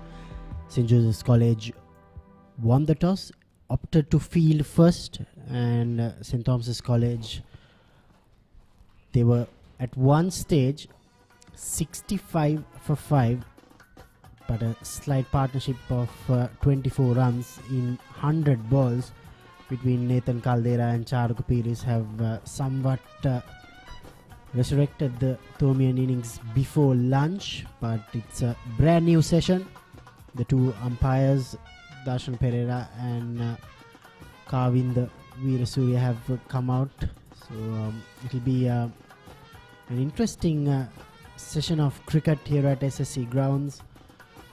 You can watch this live game on www.thepapare.com, Dialog Television Channel 140, and on the ViU app. Mudita Disanayaka, he was brilliant in the first session, picking up 4 wickets for just 22 runs off his 10 overs. A very good afternoon to you, Haritha.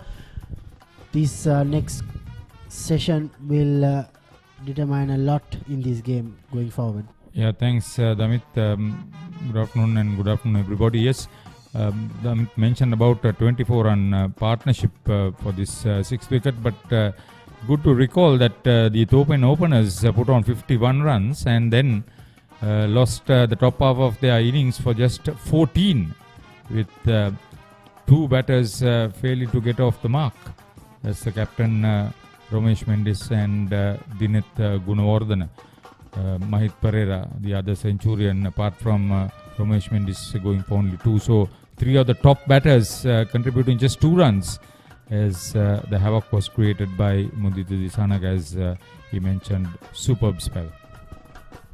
Charuka and Nathan Caldera, they've managed to hold on to their wickets before lunch, but now I think they'll need to start again and then try and be positive and somehow rotate the strike. Yanula Devtusa, the left arm spinner, he bowled 7 overs previously. He'll start off this session. The good thing is that both batters have got to 200 runs this season, so there is some degree of sensible batting that is available with the two Thomians.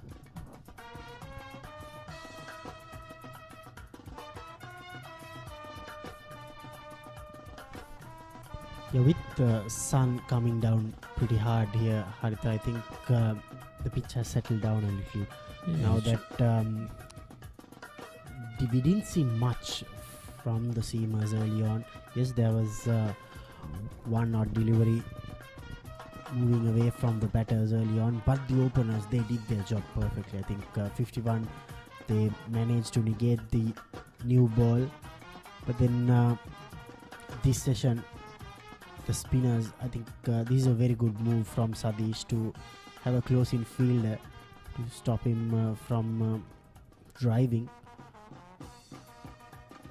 Yeah, wickets have fallen, and he's done his part from behind the stumps. Jayawardena, Sri Lanka Youth International experienced player, to play positive. That's the good thing about it.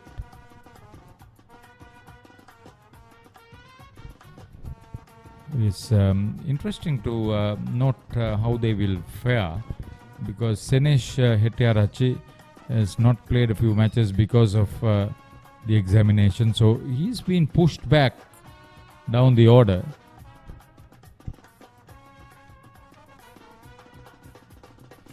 Nathan Caldera is the highest wicket taker, so he's their leading all-rounder as we come to the end of the first over after lunch. 37 completed. St. Thomas has put it to bat, 89 for 5.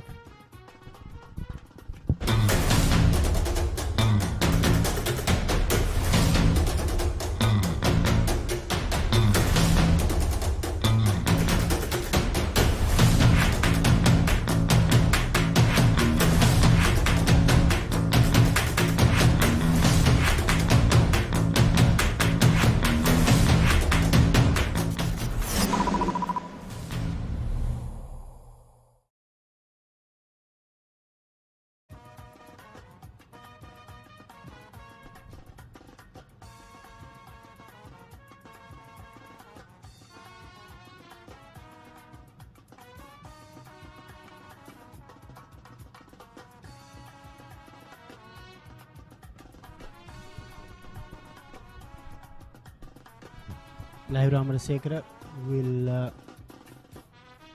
commence his spell from the Vidyamavath. I think midway through this over, the two umpires were chatting on the return of Gagana Chamod. He's now fielding at mid-off. I don't think he'll be able to bowl immediately. I think that would have been the conversation about. He finished off an exam in the A-levels, came off straight from Dali Road to SSC Grounds to play a cricket match. I think see, if the authorities agreed on him being nominated, not being available to play the first session, I don't see why he can't bowl. This is not a tournament game. Yeah, definitely. I think the Thomians would have loved that extra field. If not, usually you can, if the player is not available, you can only field with 10 players. But I think the Thomians did their part and said, yeah, that is fine. He's doing an exam, so let him come back after the exam is over. So on the same vein, Damit, I think in fairness, you must let that boy play. Play to the full potential. I know the umpires are correct in enforcing the law.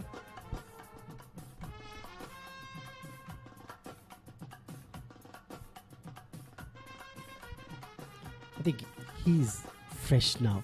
If he can come in and bowl a good spell, it could potentially break this partnership too.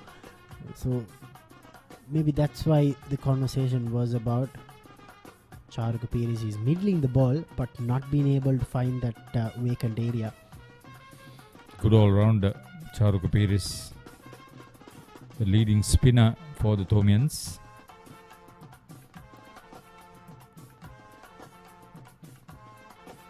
School by the Sea will be hoping that this pair will play to their full potential. End of another containing over. 38 overs completed. It's 89 for 5. Another maiden. Meet the Pereiras. Just like any other family, they share everything. Kanti shares her amazing cooking. Minoli fills the family in with the latest gossip. But what happens when they sit together to watch their favorite TV shows at the same time? Well, it's not the same. Now, no more fighting for one TV. Make every room in your home a TV room with Dialog Television Multi-Room. Get your second Dialog television connection for as little as 625 rupees a month with a saving of up to 50%.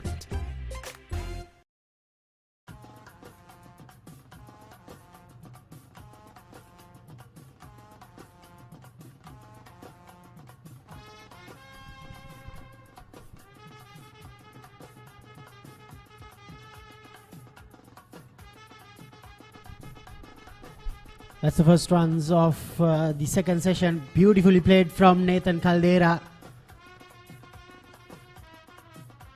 Poor delivery from Devutusa. Was asked to be hit. He found the timing, the placement perfectly. I think that was Abhishek Javira, the fielder. Not sure. Nevertheless, welcome boundary for the Thomians. This could be that ideal situation where Nathan Caldera comes out of a tight situation. I remember he made a half century, 60 against Richmond, and then he was the last man out when the Thomians lost by 1 run that tournament game. Richmond. Malsha Tarupati single-handedly took Richmond to that famous win.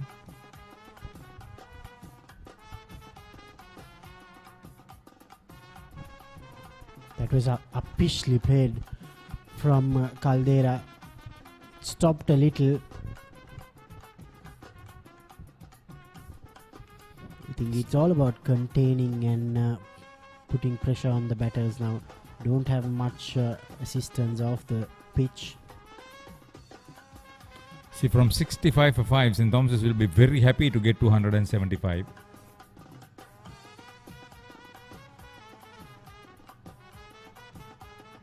That's where the Thomian grit will be shown. But this is a superb comeback from the Josephians after that opening partnership. Well led by their skipper. 39 completed, 94 for 5, St. Thomas's.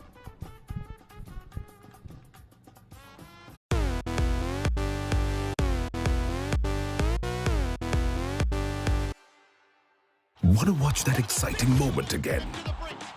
Simply rewind on your Dialog Television ViU Hub.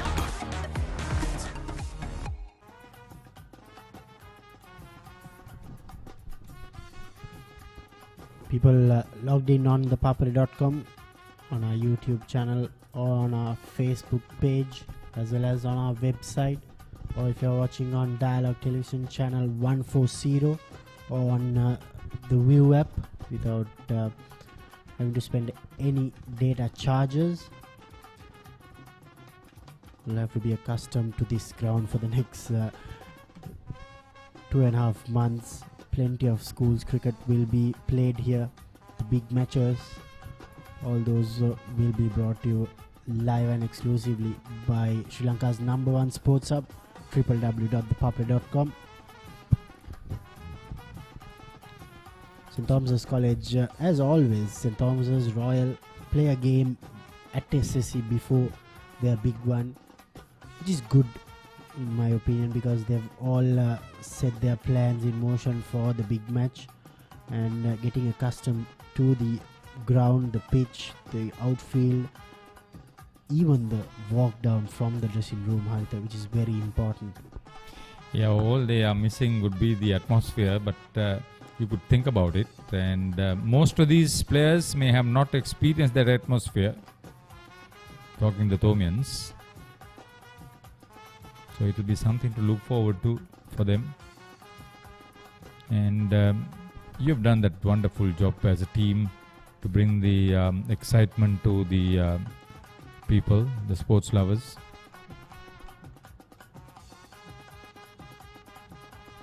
Creating that hype, sustaining it through a long season, like with the live coverages before the big games.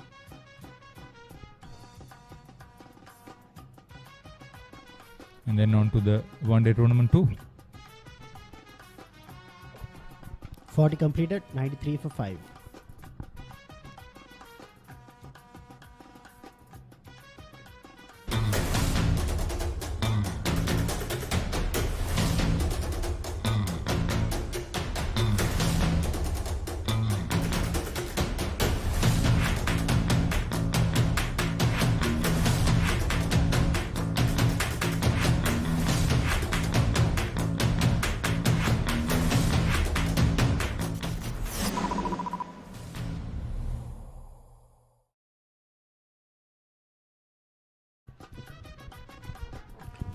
After a lapse of 2 years, March Madness is back on this year.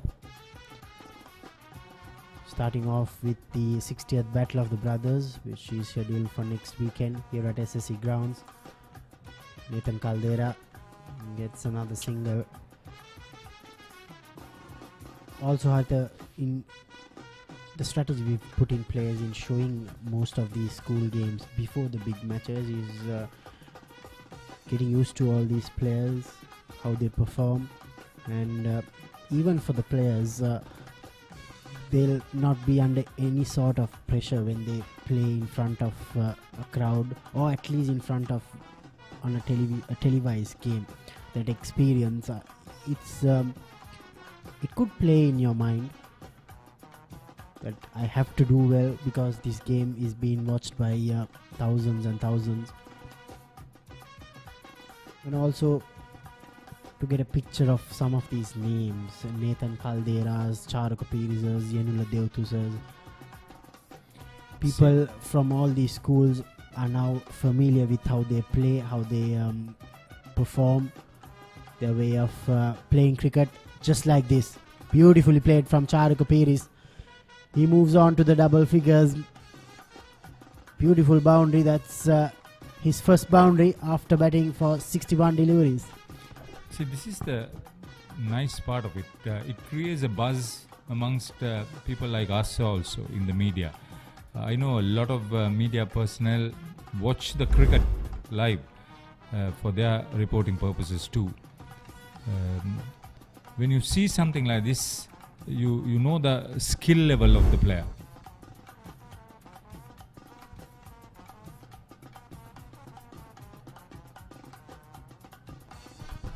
Leaking runs. I must appreciate this partnership. Already now 34 of 128 deliveries. They were in a tight spot, the Thomians, after being 51 for no loss. They were 65 for 5 at one stage, courtesy of a brilliant spell from the right arm fast medium bowler Mudita Disanayaka. Since then, they've absorbed the pressure put in by the Josephian bowlers. Now they are using their feet. Very good batting from Caldera. 99 for 5 after 41 overs.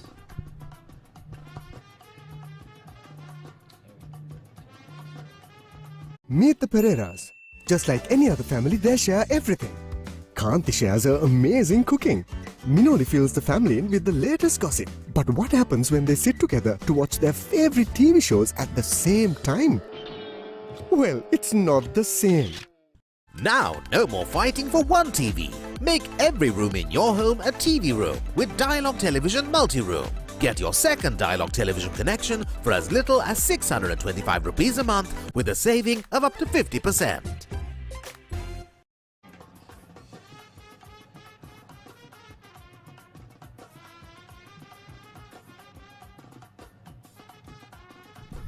Just to add to that story of you covering the matches before the big match, yes, the planning, it may help the teams also, just as much as the confidence levels come back.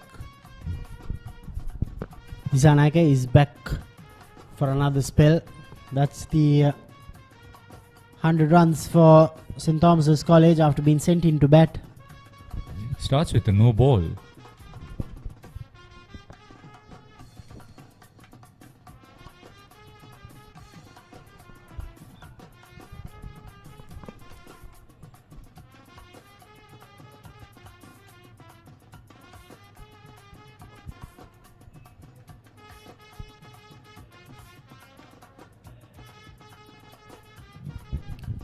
there seems to be some sort of urgency now from these players now. They want to rotate the strike. We have the live scores from the NSL competition. Dambulla rolled out for 341. Brilliant century from Mashan Priyanjan. Now Colombo 40 for no loss. Good to see someone like a Kusal Janit Pereira returning back to competitive cricket with this game after a long injury layoff. Kudos to Sri Lanka cricket for organizing all these tournaments. It's never easy keeping all these players fit and conducting all these tournaments, but it's a must as a test playing nation to have very competitive tournaments. The challenges that the authorities face and they get over them, you've got to give credit for that too. This is Mudita Disanayaka. Watch him. Okay. The cutter once again. He's been successful with that very heady performance by him.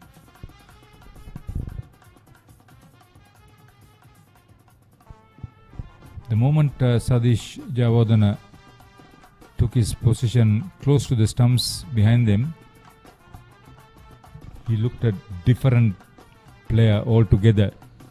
That's the sort of captaincy that you want to see. There's some danger. He's the opener.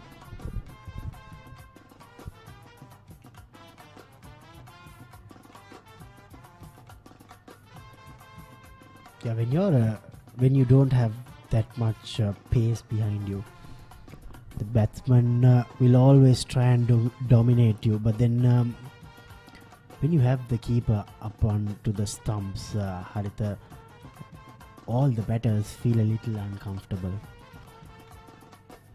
And I think that's what happened to Ramesh Mendes, Mahith Pereira, Dinesh Gunawardena, as well as Bulankulama. A single to in second over, St. Thomas's 102 for 5.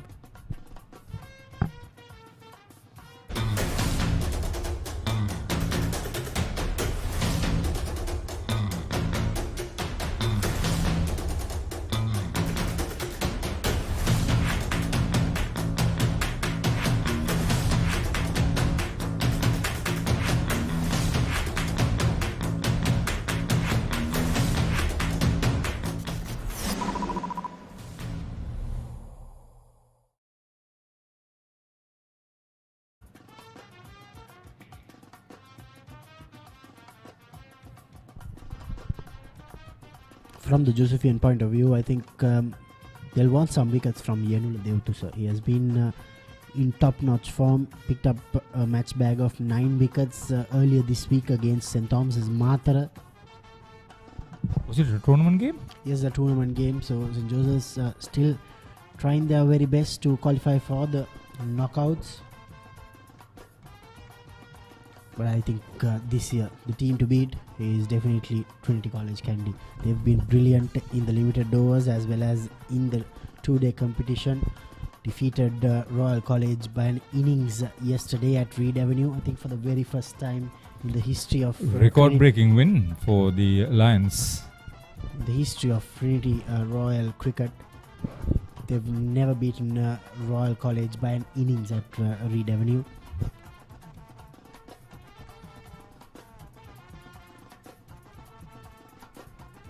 So as we go along in the season towards the end of March, we will see the quarterfinals, semi-finals and the finals of the 2-day tournament as well. You're covering all those? Is that why you were talking about it? Time permits. I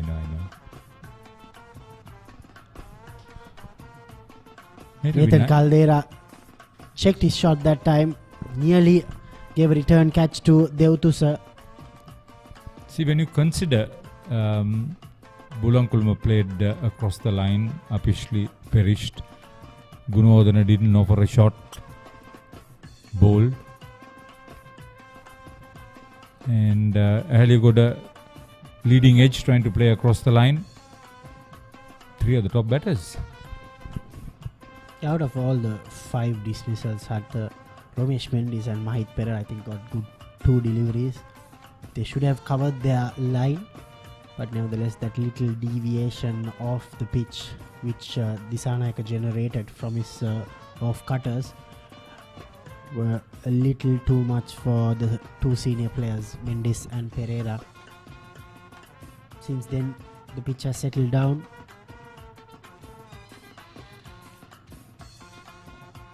Valiant resurrection from Caldera and Piris, 102 for 5.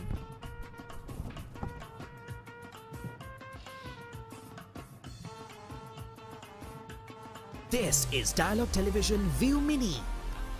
Wow, live TV channels. Down the ground he goes! It's an endless movie time. I can talk to my remote. Yes, go, go, go! The screen just got bigger. Change the way you watch TV with Dialog Television ViU Mini, powered by Android TV.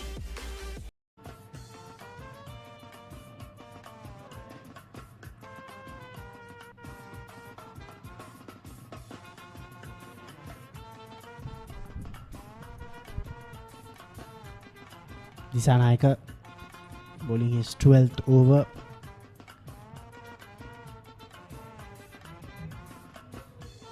Just another reminder to the fans who are watching this.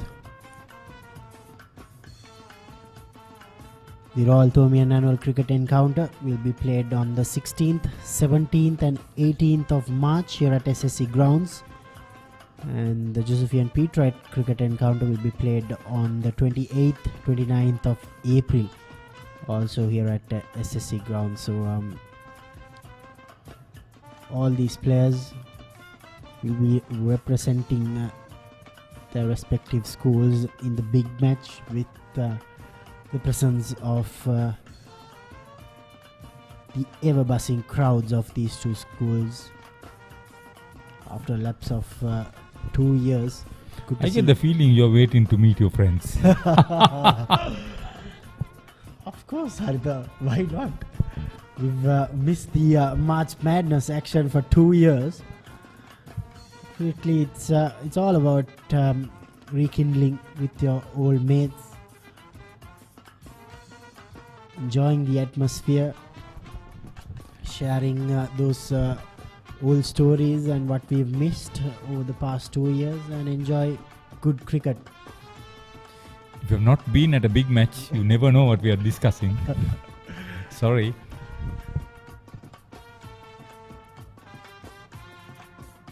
I think with the rescheduling of the Royal Thomian game also, I think plenty of people would have had to change their flight tickets who are coming down from overseas. For some, it has been a positive change, but a few, it has been a heartbreak. Let me tell you that. He gets his 5th wicket. Mudita Disanayaka. Good catch from Sam Dabare at first slip. That's the wicket they were looking after.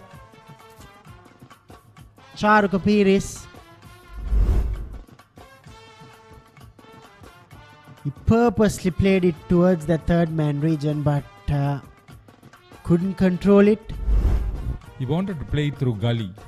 It went straight to first slip. Well bowled. Well held.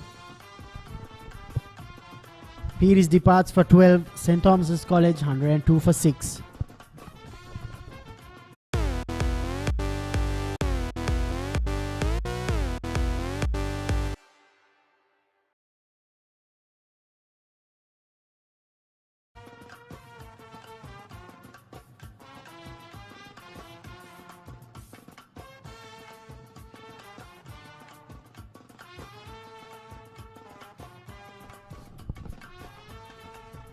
New batsman for St. Thomas's College, the wicketkeeper batter Senesh Hettiarachi missed a couple of games due to the GCE A-level examinations.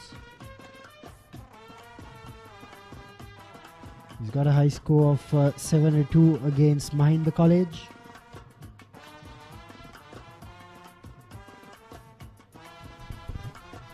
This is the pair against Richmond also, who created a few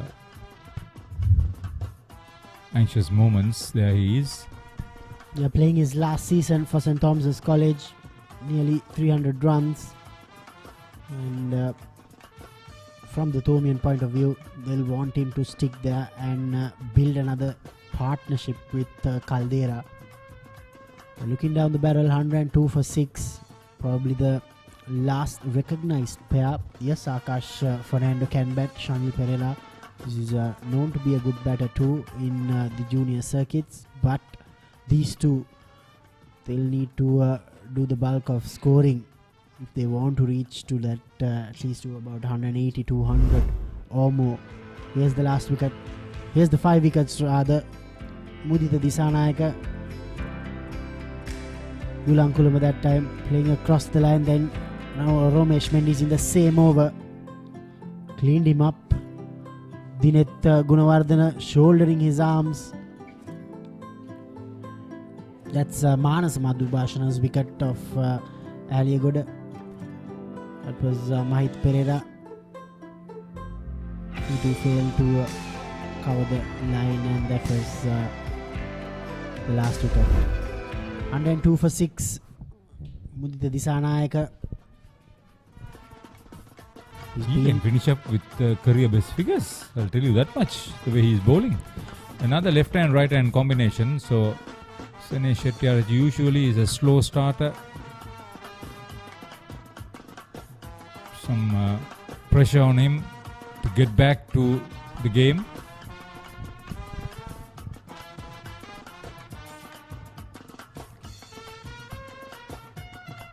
Added pressure now because of the situation that the team is in.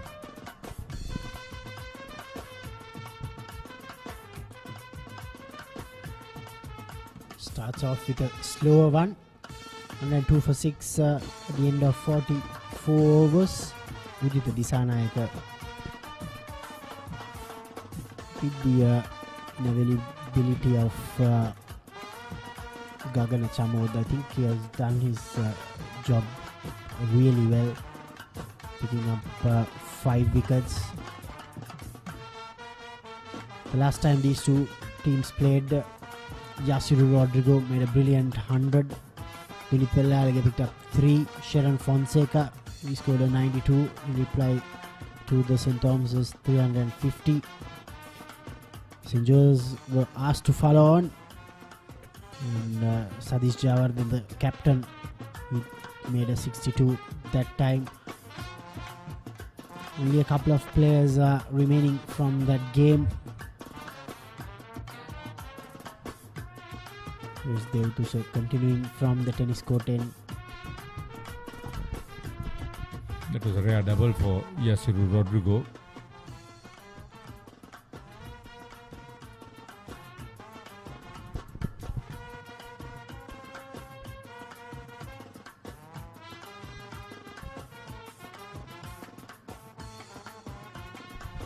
Waiting to see Gagan Chamud roll his arm over. Fortunately, he has to stay an entire session to bowl or what?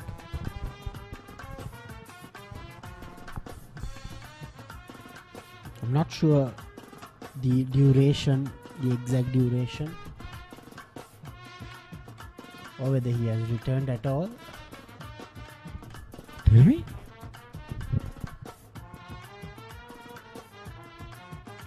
Gilmour Jayasuriya now bowling to a left-hander. Straight away a close-in fielder in place.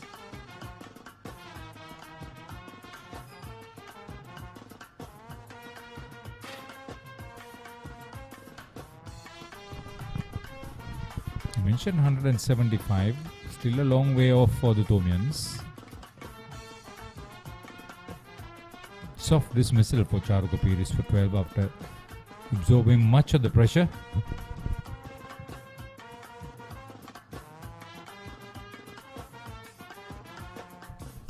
It's whether you want to just stay there and look for the single. Runs will be made available. But these Josephians have been on target with the ball.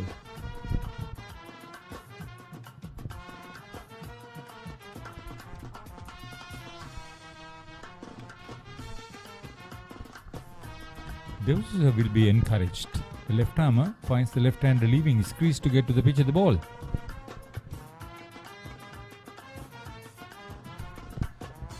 Brilliant delivery. That would complete the 45th over. St. Thomas is struggling at 103 for 6 after being sent into bat by St. Joseph's. Feel the adrenaline pumping through your veins. Witness magic bursting into life in front of your eyes. Explore the unknown and unravel the deepest mysteries of the universe. Celebrate life when you enjoy the best of entertainment in high definition with Dialog Television. Activate your favorite HD channel now. Dialog Television, Sri Lanka's #1 television experience. So it's St. Thomas's 103 for 6 to 45 overs. Modita has taken a 5-wicket haul and that's dropped. Well. This would have been number 6. Nathan get pretty lucky there. Good afternoon, Reshwan.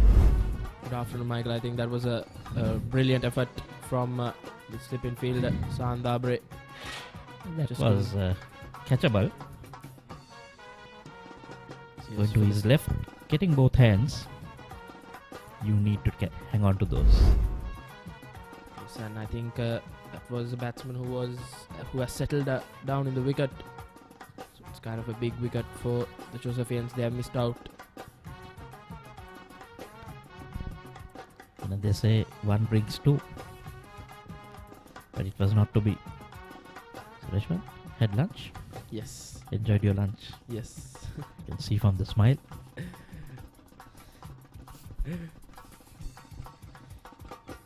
Always good to have a good lunch, at a match. Yes, that's. Was that another age? So Sinesh looking to open his score. Since the word go, I think Mudita Disanaik has been right on the money. He has troubled the Thomians throughout that morning session and continuing where he left off from that first session.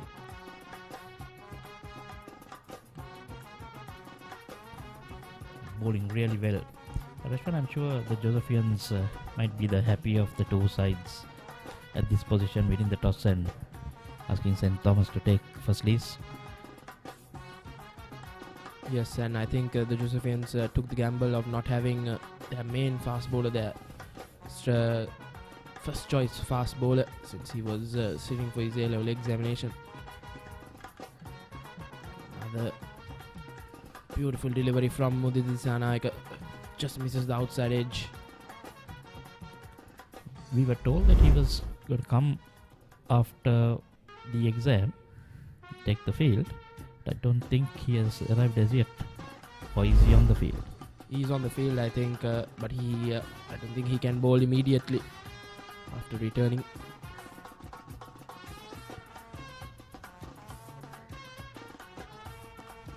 The problem still continues. 2 no balls being bowled in the morning session, and now we see another no ball. Sure, this is the effort delivery that they're trying to get in.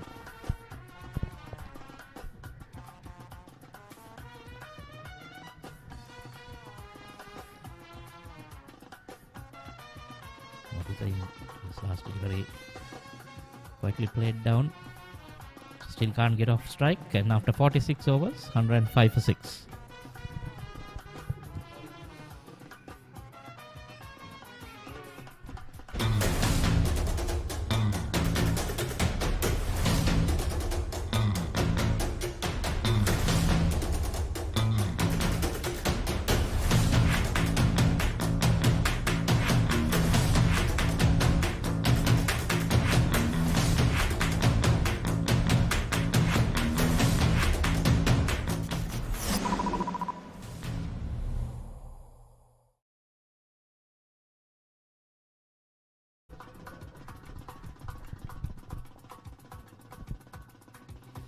So he's still on 105 for 6.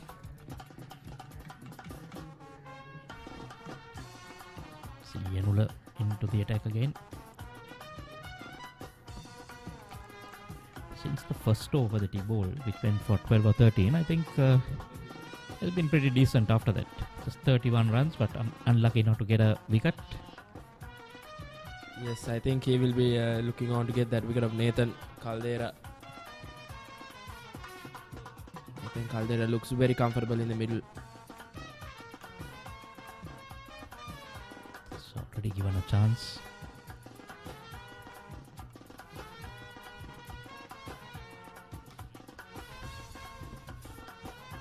Wicket of Charu Kapiris, but at a long time, 68 deliveries for just 12 runs. I think the Thomians needed an inning like that just to stay in the middle. They were not getting the runs, which has brought a lot of confidence in the Josephian bowlers. Still, I don't see them attacking enough, Rashwan. I'd like to see a catcher close in, just to keep the pressure, not let the batsman come on the front foot. Yes, I think especially when Senesh is on strike, they should get in some closing fielders and put some pressure on him, because he's playing a game after some time. Mr. Flighter using his feet, can't pierce the field on the off. And then plays 92 deliveries for just 26 runs. Camp would like that.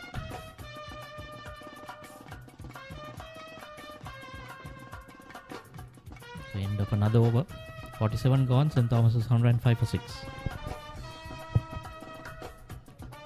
Meet the Pereiras. Just like any other family, they share everything. Kanti shares her amazing cooking. Minoli fills the family in with the latest gossip. But what happens when they sit together to watch their favorite TV shows at the same time? Well, it's not the same. Now, no more fighting for one TV. Make every room in your home a TV room with Dialog Television Multi-Room. Get your second Dialog television connection for as little as 625 rupees a month with a saving of up to 50%.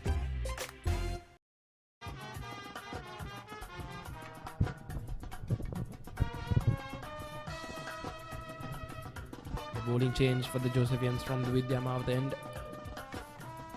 Gagan Chamud comes into the attack for the first time in this game. Even I never expected to bowl his first over in the 47th over. This was the first time he's doing it. Well, hope he has done his exams well. It'll be interesting to see if he was there in the morning on a lively pitch. So he has some pace. Let's see whether he can use it to his advantage. I'd like to see him starting off with at least another slip. Just one slip, a lone slip there.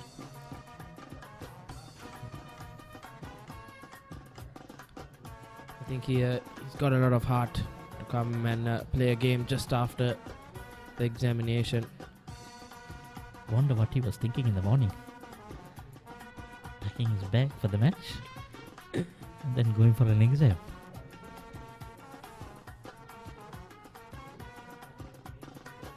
Right on the money. Would like to know whether he was at practice during the last week or whether he was studying at home. I think he would have done a bit of both. I think mostly studies because that's important. But I think it has been really appreciate. We have to appreciate him for his hard work.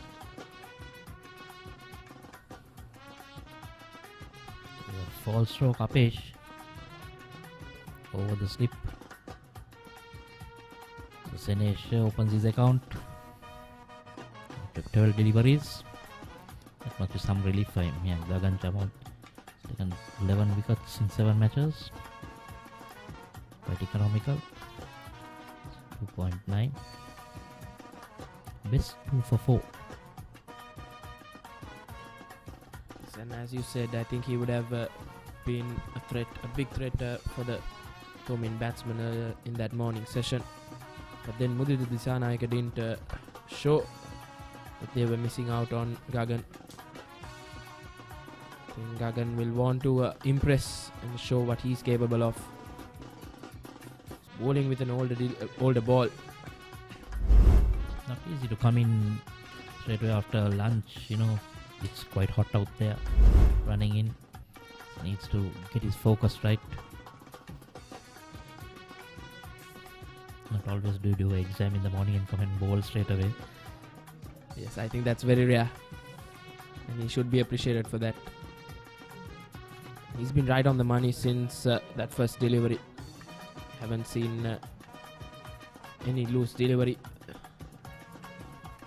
in this opening 4 balls in his spell. One good thing for the Josephians, they know that he's fresh. They have a fresh fast bowler who can run in fast and get some good pace, trouble the batsman.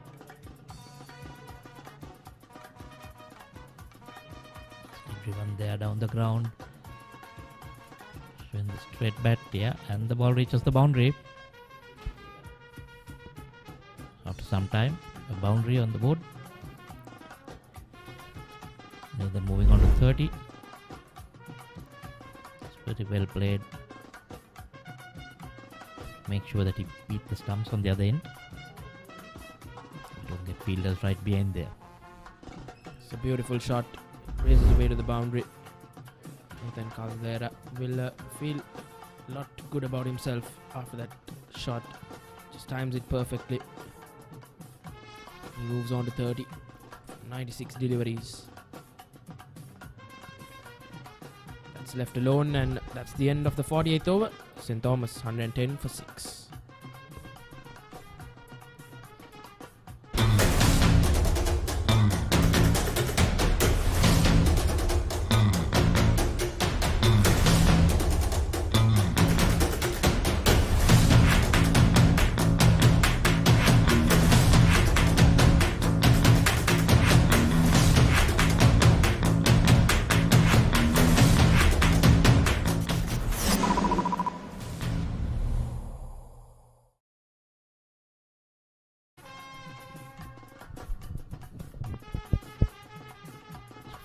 Overs gone. 110 for 6 in Thomas's. And we see a change in bowling from the other end. Mudita Disanayake coming on from the pavilion end. On the tennis court end. He's been pick of the bowlers for the Josephians. Really troubled the batsman. Strange that he's bowling from this end because picked up all his 5 wickets from the other end.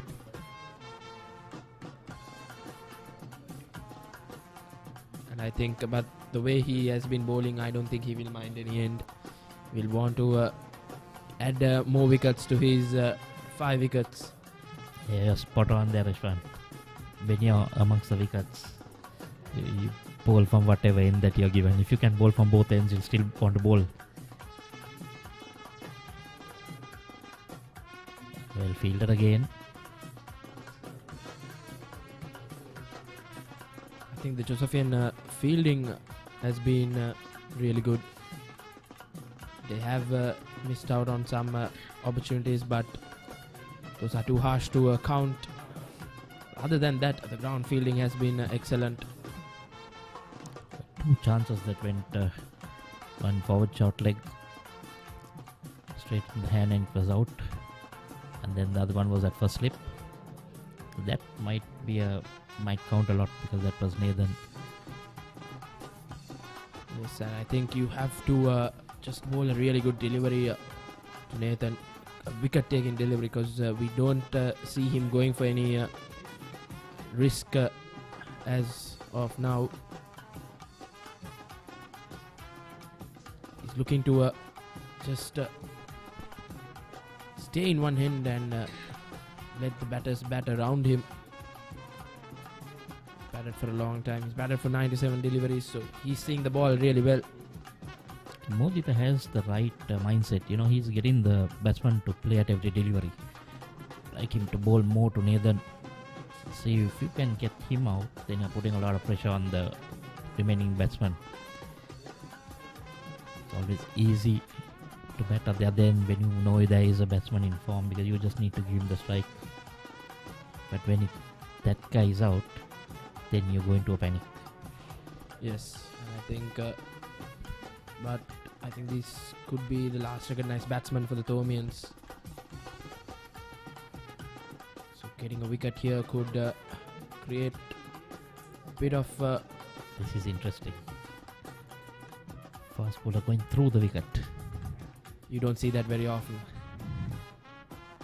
That's good. Trying something. So 49 overs gone. St. Thomas is 110 for 6. This is Dialog Television ViU Mini. Wow!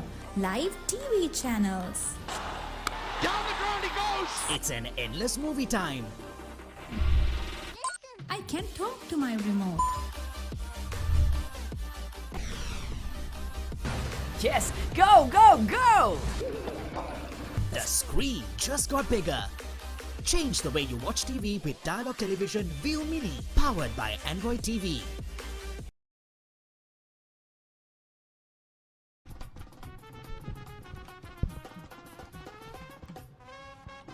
So Gagan. Good if he can make the batsman play. You can see there Nathan dropped on 25 by Sahan.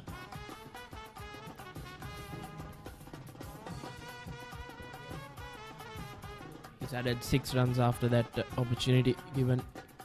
We saw a brilliant boundary from Nathan in that last over for against Gagan. I think the Josephians will are desperately wanted of taking Nathan's wicket. Nathan's been in good form. He's a batsman who can settle and block one end. He has been doing this for St. Thomas's this season on a few occasions, taking them out of trouble. And Zanesh nicely getting over it and playing it through where Kali would have been. 2 runs. So 112 now.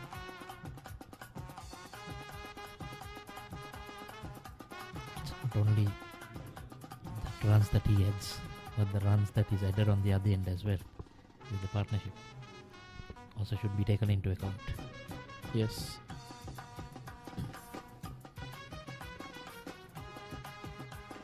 That's much better, making the batsman play.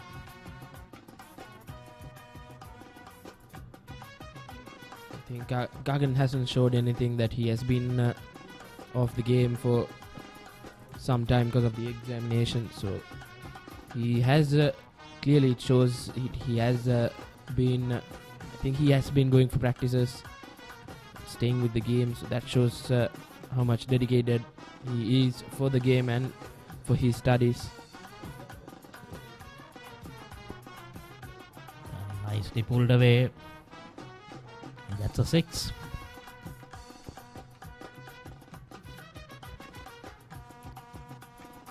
Just helped on his way by Zanesh.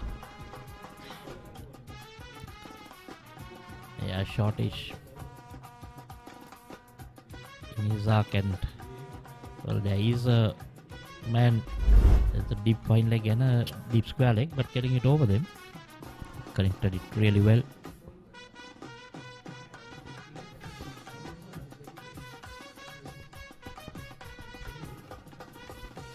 Six was hit by Zanesh. Brilliant shot. Just to break the shackles off the Thormians. That's the first 6 of the innings. There's quite a lot of boundaries in the morning session. The first few overs, I think, between the first 10.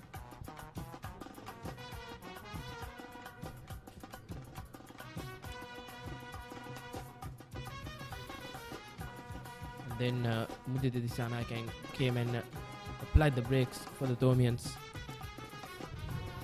He didn't let the Thomians get settled.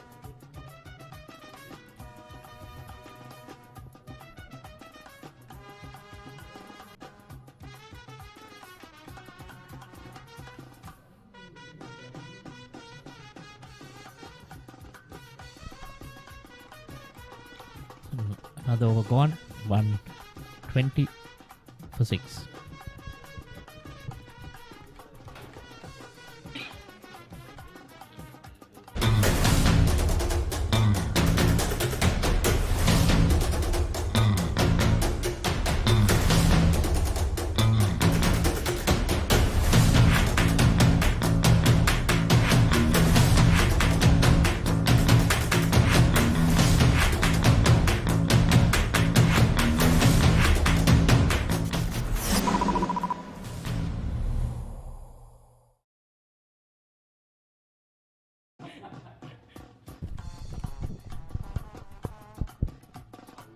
That was 120 for 6.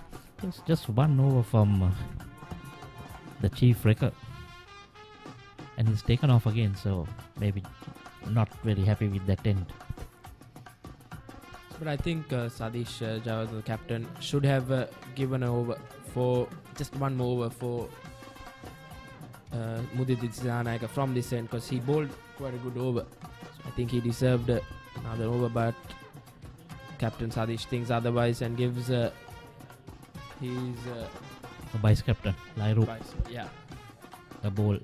That's also a good move because the left hand is on strike, and maybe they want to get Gagan on to this end.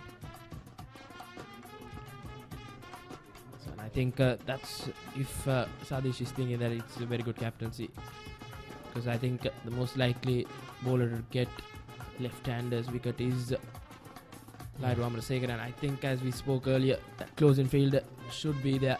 This is what I'm saying, you can have a batsman who just done 7 runs defending on the front foot. That would have been an easy catch. They had that leg side fielding close. There again one Apishti driven. Living dangerously in the middle, Sanesh Hettiarachi. We don't see a fielder coming in close.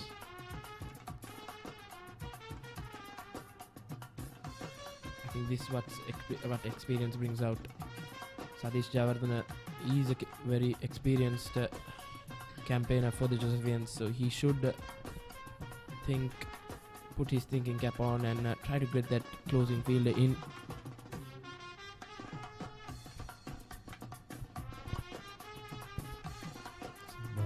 From leg into the offside, and then he bowls one on the leg side. Too easy for the batsman to cross over for a single. Yes, now will he bring in that close in field? As we see, he doesn't do that. He's going with his field.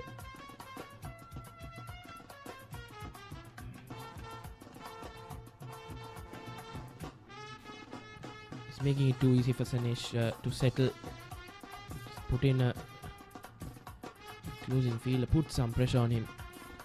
He's too playing after some time, after an examination. Straight to the field. That's the end of the 51st over. St. Thomas 122 for 6. This is Dialog Television ViU Mini. Wow! Live TV channels. Down the ground he goes! It's an endless movie time. I can talk to my remote. Yes, go, go, go! The screen just got bigger. Change the way you watch TV with Dialog Television ViU Mini, powered by Android TV.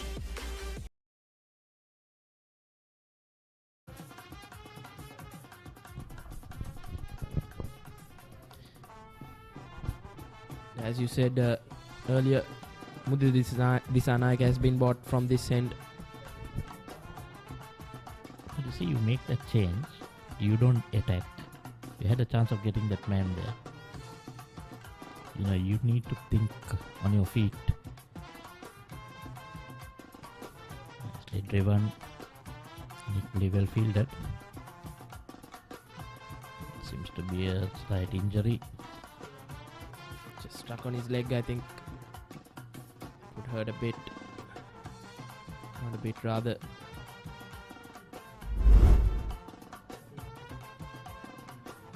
It's firmly driven.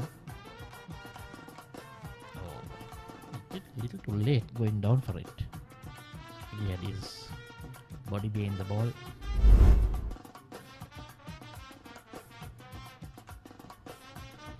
He's an important factor in the bowling lineup for the Josephians. Lairu Amarasekara, the vice captain. He has a lot to do in this first innings. I think the Josephians will not want him to go off the field.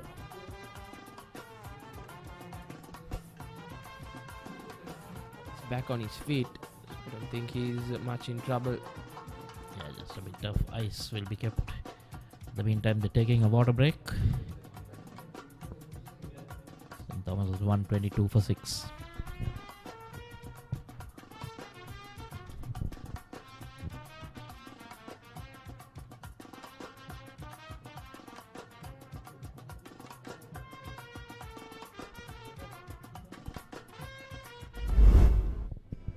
These were the wickets from the morning session. 6 wickets was straight plumb in front. This started a mini collapse. Then Romesh Mendis, the captain, was bowled, castled by Mudita Disanayaka. That was a beauty. Misread the line. Catch for Lairu Amarasekara. And from there on, it was just Mudita Disanayaka doing the talking with the ball. We got just after lunch. Charu Kapiris was caught in the slips by Sahan Dabare for 12.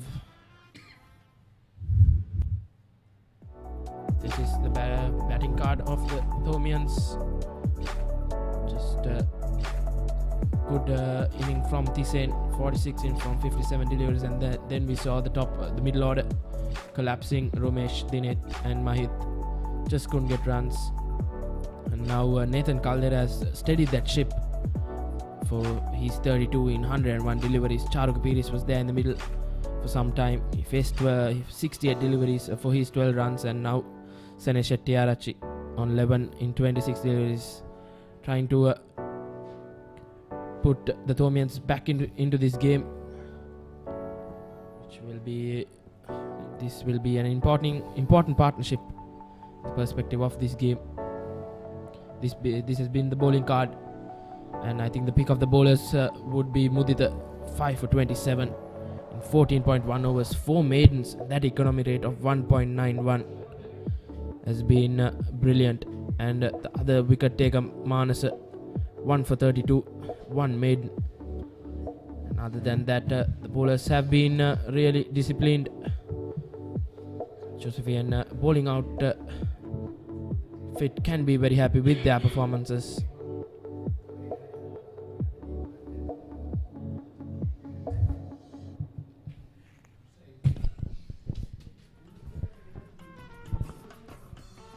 So Mudita Disanayaka, 5 for 27 into his 15th over, will continue from the Vidya Mavate end. He's been really outstanding with the ball for St. Joseph's today. He's been just brilliant ball, stump to stump, just made that ball move, used the conditions really well, used the surface really well, and he's been rewarded. St. Thomas's badly need a big partnership here. Nathan Caldera, 32 of 102, once again has stood up tall, has batted with a lot of responsibility. And Sene Shettiarachi, he usually, this is the role he plays, comes low down the order at number 7, number 8, and manages to spring up a partnership. He has done it in the past and ensure that St. Thomas's get onto a respectable total, but conditions are difficult and Mudita is bowling well supported by the other bowlers. Just a slip in position. Once again, wicket to wicket blocked out. St. Joseph's, they'll be really thrilled with their performance so far today. Paulinas winning the toss, electing to bowl first, justified their decision, isn't it? Definitely. At 122 for 6, St. Thomas's in a bit of a bother, but the Josephines fought back firmly after giving a 51-run partnership for the two openers, Senator Bulankolama and Tishen Heligoda. Those two put on 51 runs, and from there onwards it was Mudita Desanayake till lunch. And after lunch, it was Nathan Caldera and Charuka Perez who started proceedings after lunch and lost a wicket of Charuka Perez. And now Senator Tiarachi has been batting along with Nathan Caldera. Nathan Caldera, 105 deliveries for his 32. Been holding the batting together there in the middle. So it's 52 overs gone, 122 for 6.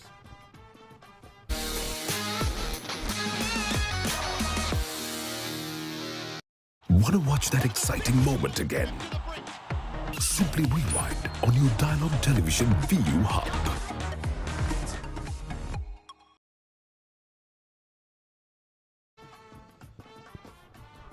$122 for 6, St. Thomas's been put into bat. Ricky, Nathan Caldera seems to be a very steady player, but he got to rotate the strike as much as possible, isn't it? Yes, I think, but it's a difficult situation at the moment, and the bowlers, credit to them, they're bowling well. The fielding has been really good as well. The ground fielding has been excellent. So it is difficult for Nathan Caldera, but I think he's done a great job there. Once again, could be out, run out. Once again, brilliant fielding. Did he get the throw in time?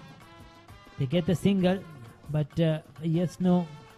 And once again, a few flutters there for the Thomians. We'll take a look at that. Yes, there was a bit of hesitation in that.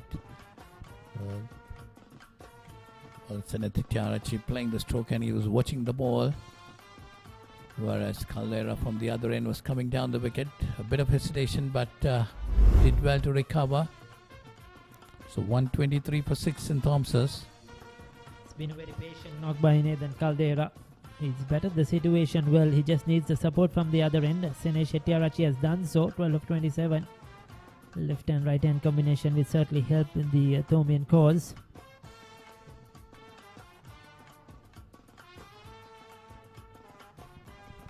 So Lai Ramarasekara, just 7 games before this, he's picked up 19 wickets this season. 4 for 61, he's the best. The off spinner. He's bowling his 13th over, just given away only 18 runs. Bowling very tight length. And this time he hits it over the top. That's going towards the boundary. That's 4 more. Nathan Caldera gets another boundary. He takes him on to 36. And the Thomian score moves on to 127. Yes, that's a very good hit. Going straight. Not afraid to take that aerial route. Safe shot at the end. So that is a shot of confidence. He's read the wicket really well now. He's been there for a while. He's got the measure of the bowling. And it's definitely very clear that the Thomians have been more comfortable against the spinners than the faster bowlers, the medium pacers of St. Joseph's. Yes, the Josephine bowlers swung the ball a lot in the morning, especially Mudita Desanayake and of course Manasa Madhubhashana. They swung the ball very well. So you were mentioning Paul's 50-run opening stand. I think St. Joseph's took a bit of time, a few overs in the start to adjust to the wicket. I think when they saw that slight greenish surface, a little bit of carry and bounce swing, probably they got just overawed by the occasion and the bowlers could not hit their proper lines and lengths. But once they started to do so and they knew that these are the areas they should bowl, since then it has been all St. Joseph's. Yes, definitely. And also, Ricky, that's the end of that over, I think. Now one more delivery to go. But and also I said credit should be given to the captain. He has been handling the bowlers very well. That's over called. So 53 overs have been completed. It's 128 for 6. Yes, I thought the captain did well to persist with his seam bowlers. He made probably that one error when he bowled in the spinner in the third over, which did not work. And that over itself, I think, cost around 15 runs. But soon after, he brought back Mudita into the attack, and then things started to gradually happen. Once he picked up that first wicket, he knew really where he should be bowling, and he's just got that right pace and just moves the ball around. And on this kind of surface, if you hit the right areas, yes, there's support for you. Exactly. I was a bit surprised when they brought in Devtusa in the third over. You win the toss and put the opponents into bat, expecting some movement off the wicket, and then you bring in a spinner. That's a good shot, but just a single. Good field in at mid-off. Quite a long spell. Mudita Dissanayaka has been bowling his heart out. His first 5-wicket haul. Is it? Oh no, Mudita Dissanayaka to me has picked up 5 for 15 before this as well. Paulinus, so he's been among the wickets. And he's picked up 18 wickets in 7 games. Out of that 18, he has picked up a 5 before this. 5 for 15 is best figures. So his second 5-wicket haul this season. I think that proves when you look at the 5 for 15 is the conditions are suiting him, and if it's a good wicket for base of swing and movement, that he's a handful, isn't it? Getting 5 for 15 means he's going to run through the top order. Yes, definitely. It's not that quick, but he really moves the ball and put a lot of questions into the batsman. Played late. Get a single. Hitiarachi is batting well. They need to put up a partnership here. Get the St. Thomas's over that 150 run target. That will be their first goal probably. Get to 150, then take it from there in small patches. And there you see the scores of the 4-day NSL tournament. Tambula 341 all out and Colombo 77 for 3. I think Tambula need to win this game to come into the semi-final. Well, I'm clueless. I have not followed that NSL at all. Paulinus, I'm not sure. Really, the the points table. One thing I've noticed, I've seen some very big scores and also some very low scores in some of the games. Yes, it's a 4-day tournament. Some of the games have finished within 2 days. And in some games, there have been massive scores. There you go, goal 130. And there is another low score, and 47 for 2. So this is important. Upcoming live big matches here on the Papare.com. March Madness. 60th Battle of the Brothers on the 24th and 25th at the SSC. 93rd Battle of the Maroons and the Nile at the SSC as well. Then the one-day encounter between those two schools on the 12th. Then the big one, the Battle of the Blues, a 3-day game at the SSC Grounds. Then we have on the same days down in Gaul at the Gaul International Stadium, Richmond taking on Mahinda in the Lovers Coral. Then we have St. Thomas's and Royal battling out in the 46th one-day encounter here at the SSC. The Battle of the Hill Country, the Battle of the Blues up there in Katugastora, when Trinity College take on St. Anthony's, 24th and 25th of March. 26th of March, we go down to Kurnagala. St. Anne's taking on Malia Deva, the 25th one-day encounter. That's another good match. It will be a packed house. 8th April at the R. Premadasa Stadium. DS Senanayaka versus Manama College. That's their one-day game. And St. Sebastian's versus Prince of Wales on the 23rd of April. That's their limited over encounter. Shifted from Moroto to here as per last year. And it was a good game. There was a good crowd in for that game as well. And then the big one for Paulinus. 28th and 29th March. Battle of the Saints here at the SSC as well. And that is going to be a big one. St. Joseph's taking on St.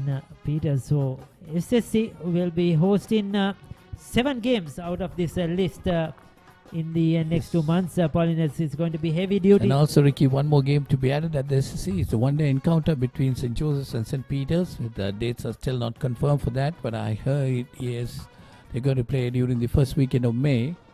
So that's a long... that will be 8 games. There's a lot of work for the ground staff management here at the SSC to keep the wicket fresh, to keep the ground fresh, to keep the grounds clean, because big matches, there is a lot of things that happen. So you have to do up a lot of cleaning. So it's going to be a lot of work. But all in all, a slight hesitation, but they get through finally, and there will be overthrows. 4 runs, in fact. So 5 runs added to the total. St. Thomas's will take it. They need the runs. Slight bit of that's a poor throw, I thought. Indifferent fielding. Yes, a bit of a poor throw, and I thought the backing up was a bit slow as well. Paulinus will take a look at that one. But those runs against Mudita, now he'll be disappointed.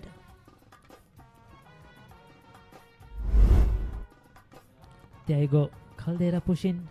Going through for the single. Hesitation there. Throw came in. Oh, it was slightly too high. And then the fielder coming in on the boundary. Oh, he dived over the ball. I thought he should have stopped that probably. A bit late on it.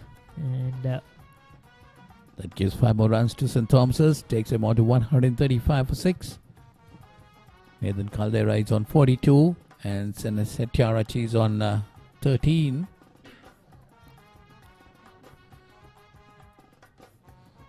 And Mudita Dissanayake is on his 16th over. That's a long bowling haul for him.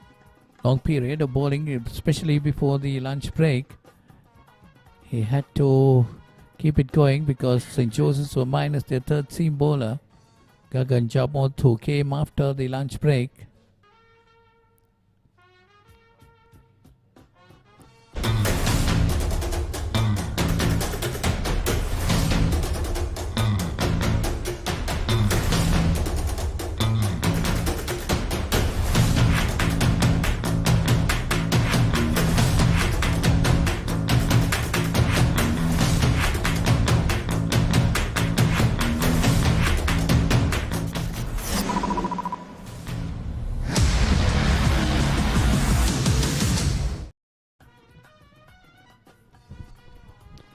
Those are the big ones, the big matches. We would also like to remind you, in a couple of days' time, Ananda will be taking on Royal College. That game 2 will be coming to you live on the papare.com. Another big one here at the SSC. So there's another one added to the SSC.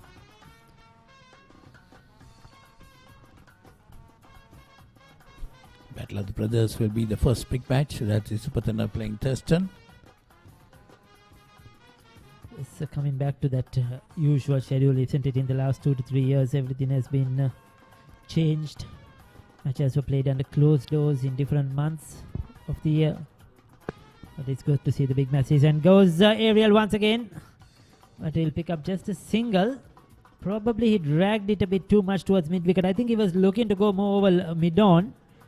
But a bit of turn from Lahiru. And he dragged it towards mid-wicket. He's lucky that it landed safely.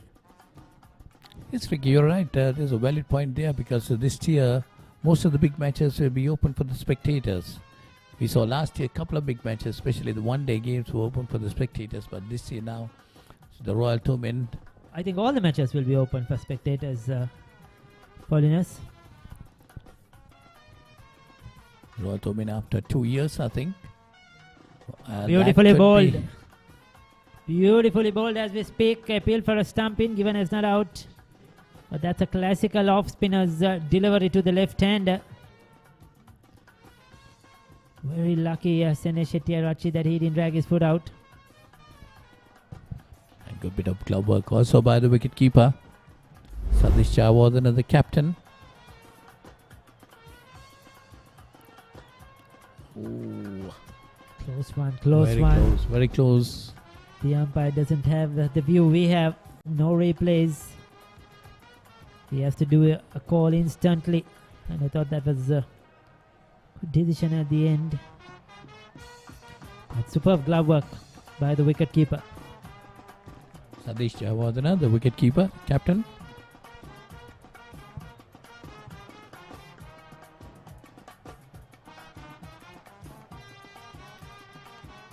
Lairu Amarasekara has a long spell. He's bowling his 14th over. Just given away 23 runs.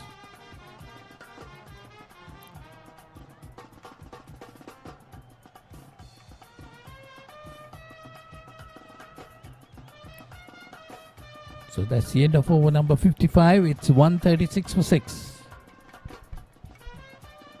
Want to watch that exciting moment again? Simply rewind on your Dialog Television ViU hub.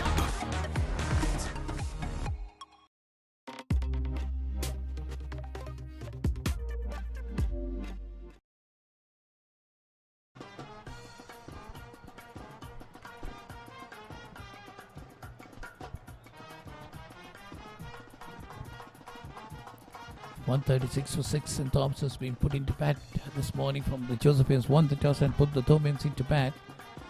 They were doing well at 51 for 1, 51 for no loss, and then suddenly they skipped to 65 for 5. And then there was a small recovery between Charakupiris and Nathan Caldera.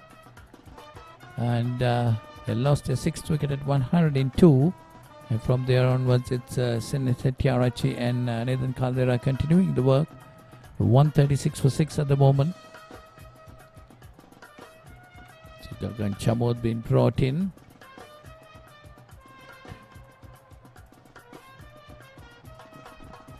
Yes,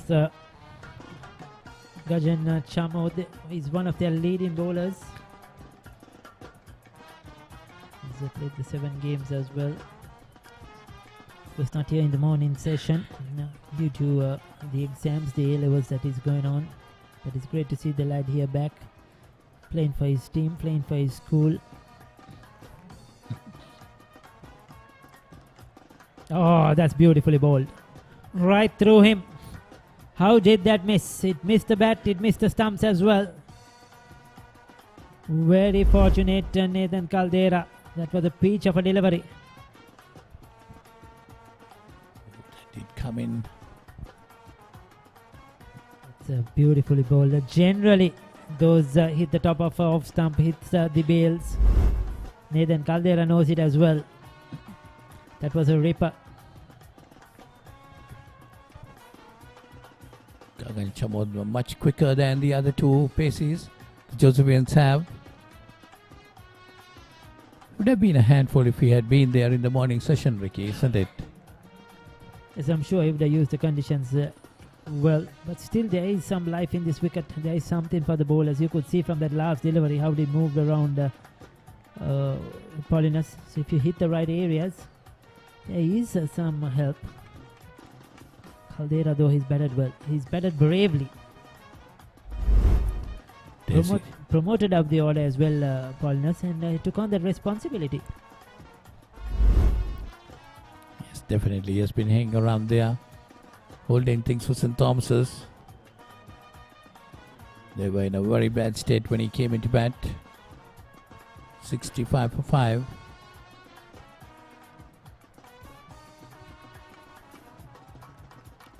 Partnership of 34 runs between these two of 71 deliveries.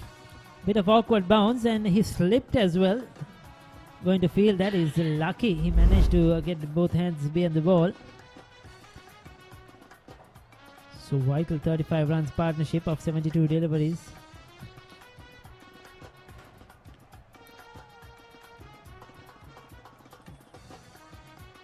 First slip and sort of a third slip towards the gully region.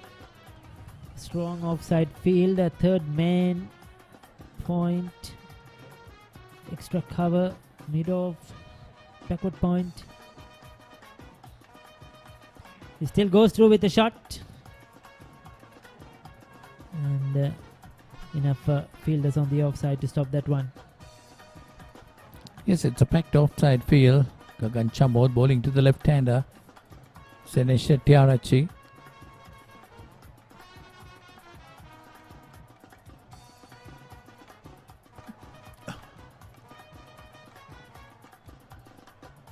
just to finally get a mid-on on the onside.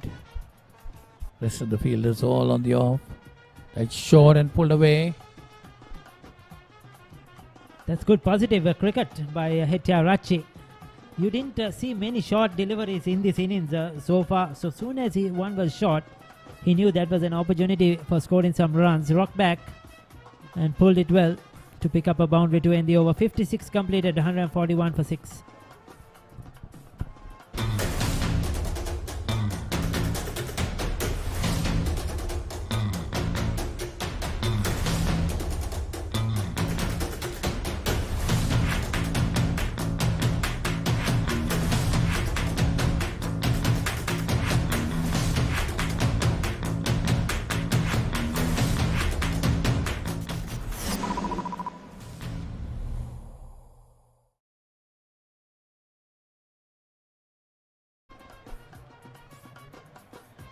So 141 for 6 St. Thomas's. We put into bat. Nathan Caldera 44 has been hanging around there for a long time. Really held the Thomian batting together there.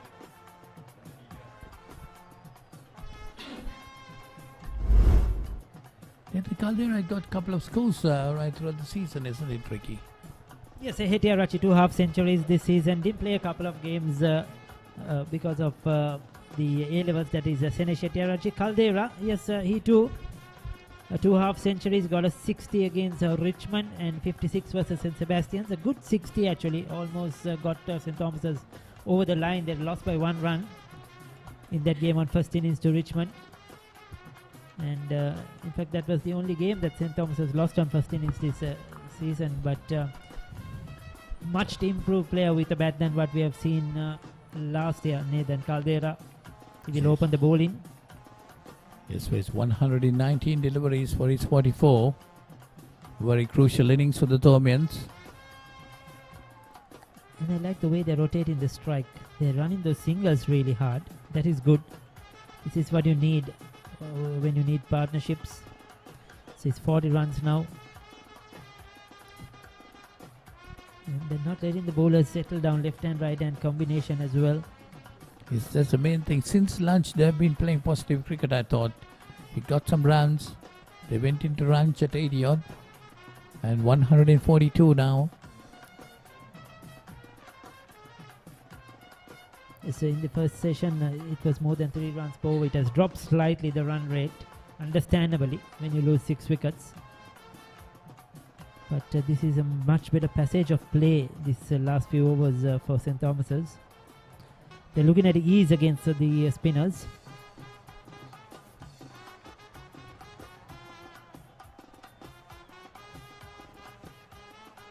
Well, 40 runs coming off 77 deliveries for this pair.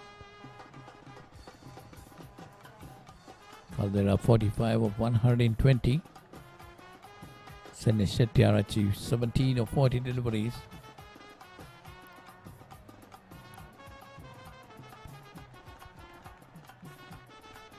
That's good bowling, slowing it up, not giving any pace at all for Senesh Hettiarachchi to work with. We'll be looking to go through that cover region inside out. We're looking to see where his options are. He's good with the sweep. In the air, but once again to that field. 57 overs completed, 142 for 6.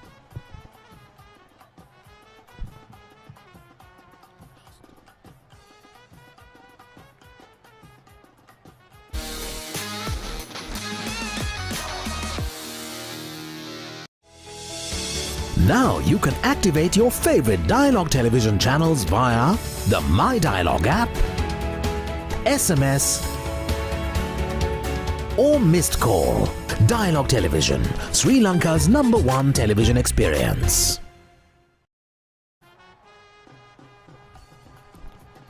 .142 for 6 after 57 overs. Well, overall, Ricky, the Josephian bowlers have been well supported by their fielders. Their fielders have done a good job, except a couple of misfields here and there. And we saw a poor throw earlier on going for extra runs. But the fielding has been pretty good. Chamod again to continue.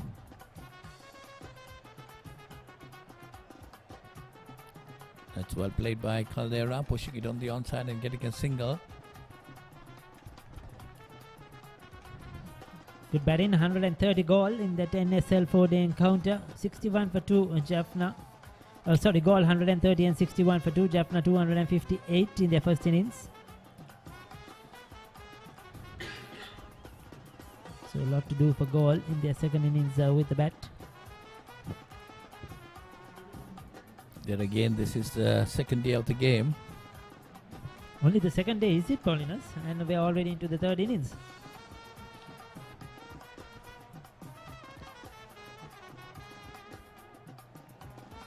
I wonder, is it something to do with the wickets, or is it something to do with the quality of the batting?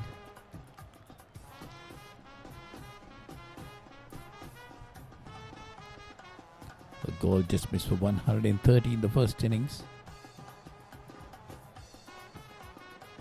So this is the 118th encounter for the Gilmour Jayasuriya Memorial Trophy.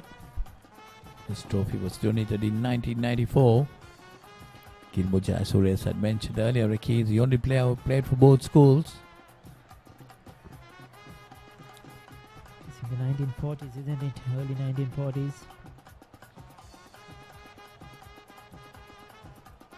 Pre-independence as well, Paulinus.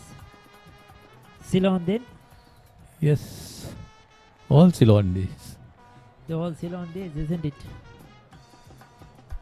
Under this British rule.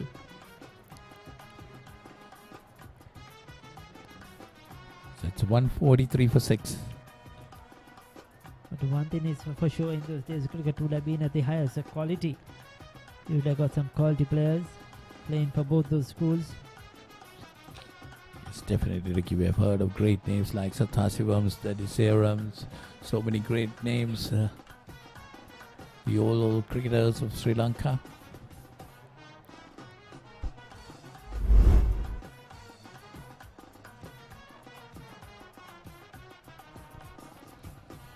So Gajan Chamod trying to pick up his first wicket.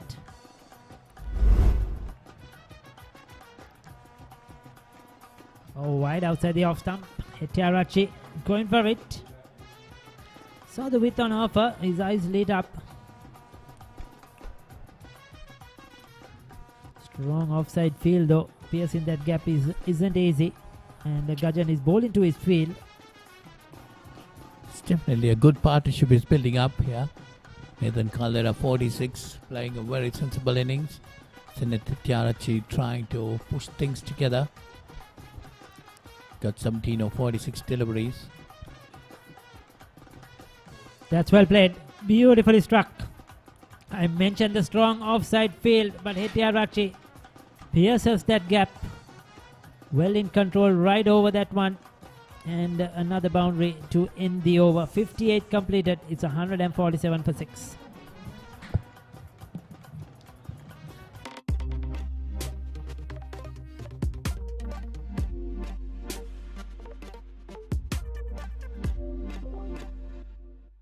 This is Dialog Television ViU Mini. Wow! Live TV channels. Down the ground he goes! It's an endless movie time. I can talk to my remote. Yes, go, go, go! The screen just got bigger. Change the way you watch TV with Dialog Television ViU Mini, powered by Android TV. Season 1 Danuma, Season 2 Charitavaliya, Season 3 Krida Viplava.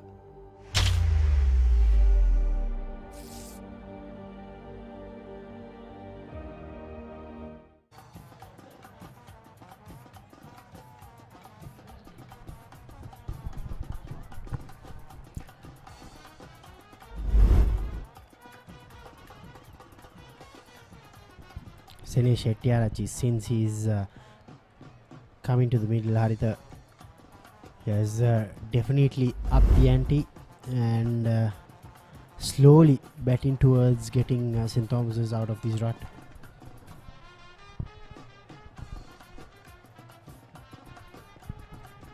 Nathan Caldera, on the other hand, a bit lucky to be there. Dropped once. He's been involved with two good partnerships after that dismal period where the Thomians lost 5 wickets for 14 runs.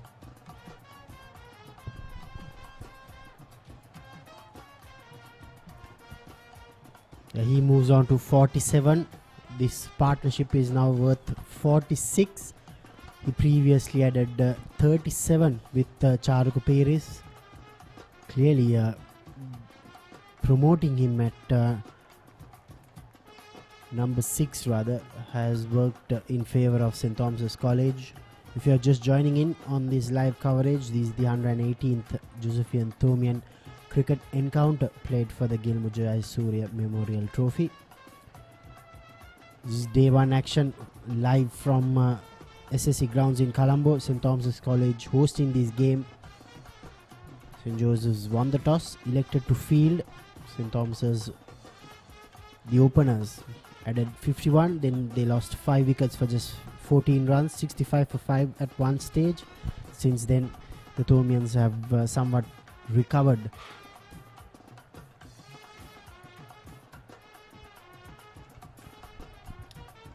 Gutty performance by Caldera in particular.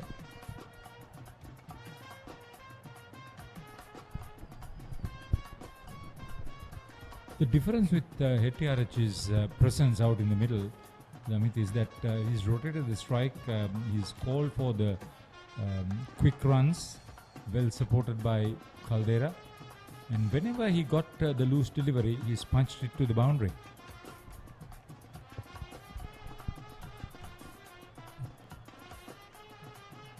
The 93rd Battle of the Maroons between Anand College and Nalanda College will be played on the 4th and 5th March.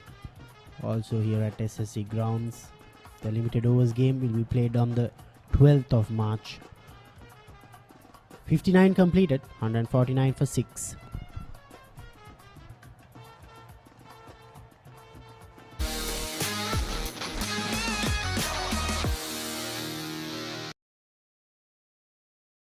Want to watch that exciting moment again? Simply rewind on your Dialog Hub.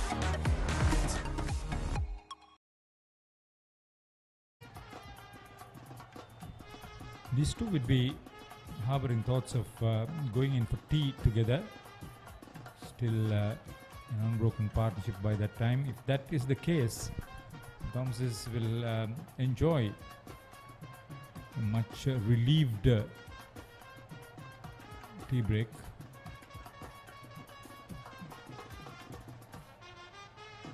Yenula Devtusa has been economical, but they want him to be effective. Wicket column still bare for him.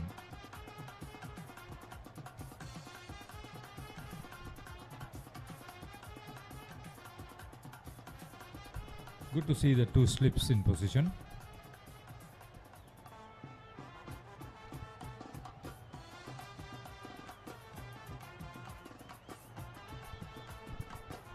It's going to be the angle of delivery usually.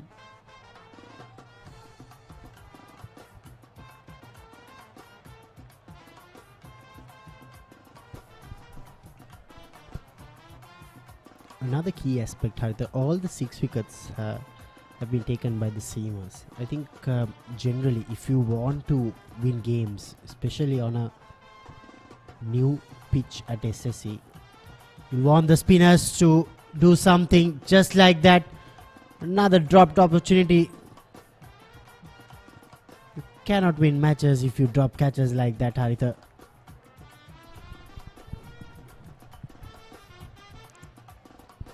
Is that Dabare?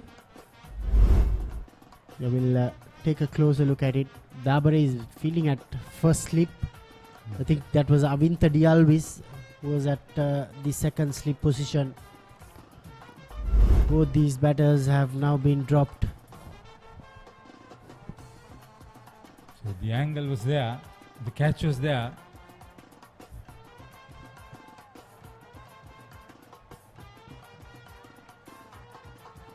Yeah, despite the spinners not being able to get wickets, they've kept things tight.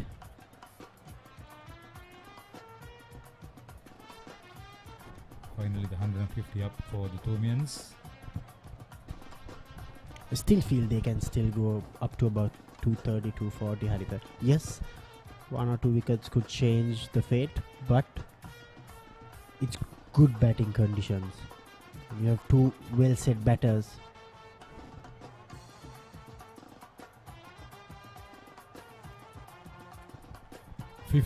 40 overs after this, still to be completed. A lot of cricket left for the day.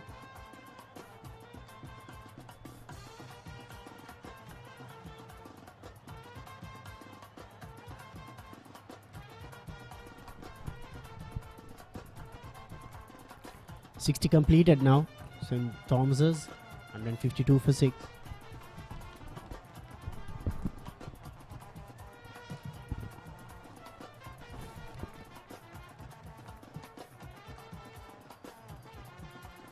These two.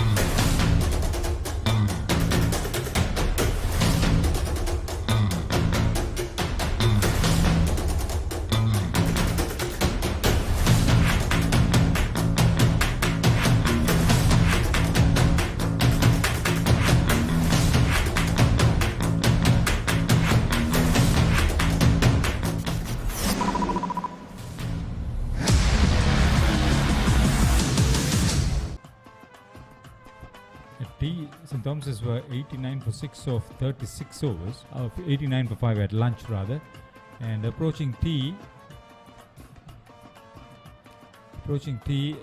so far 24 overs have been bowled in the session after lunch, and 63 runs have been scored for the loss of just 1 wicket.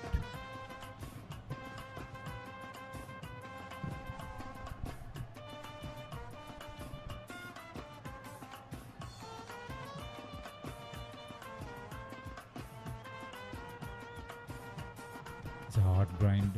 It's a bit difficult now for the fielding side too. So harsh conditions, hot sun.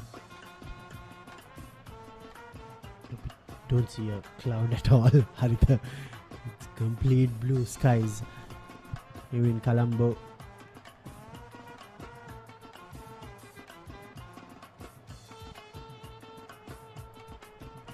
Plenty of open spaces. They're trying to work Nidan Caldera on the onside, operating round the wicket on the Segra.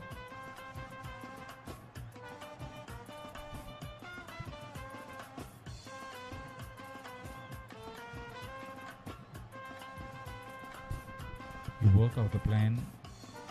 So the partnership now 51 runs off 101 balls.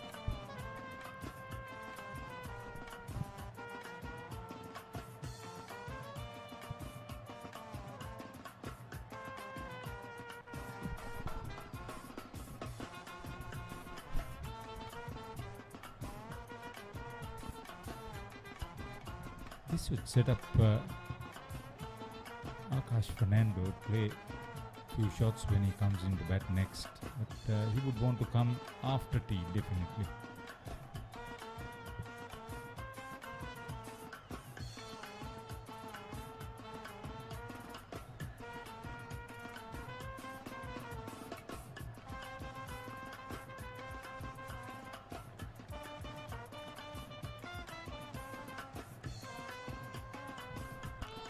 These two spinners, they bowled St. Joseph's College to victory earlier this week against St. Thomas's Mathara. I think if you're playing your big match here in a month's time, and the Josephian Peterite big match is end of April, they'll somehow want the spinners to get some perches, get some wickets consistently to win games. 61 completed, 154 for 6.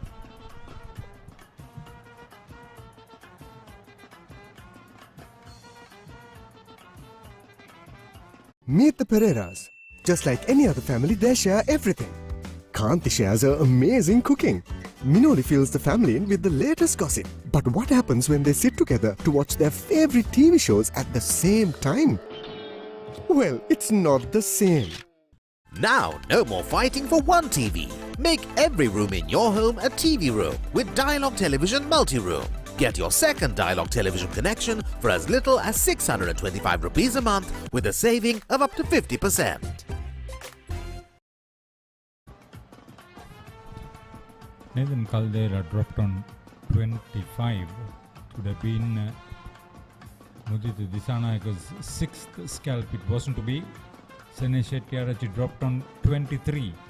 Yenula Devutusa yet to pick up a wicket. Unlucky bowlers.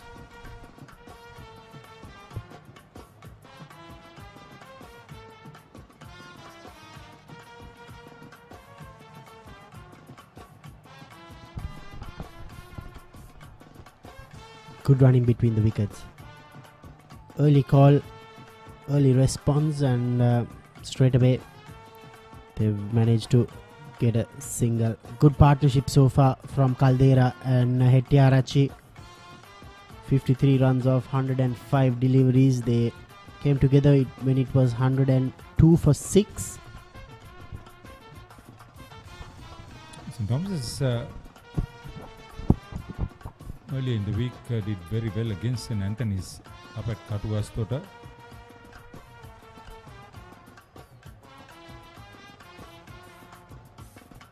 It's a good all-round side to Damit, and without Shettyarachi.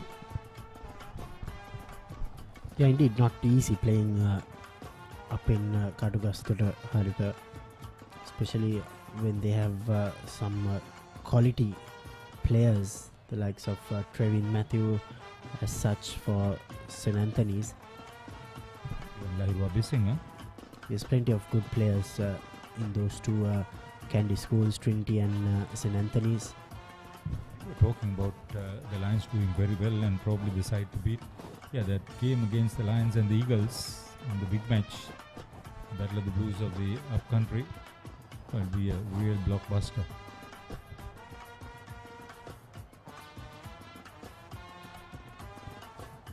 They're regularly rotating the strike now.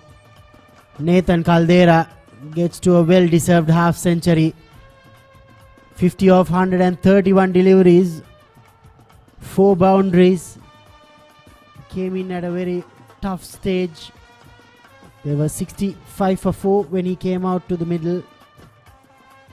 Since then he has held one end and batted beautifully.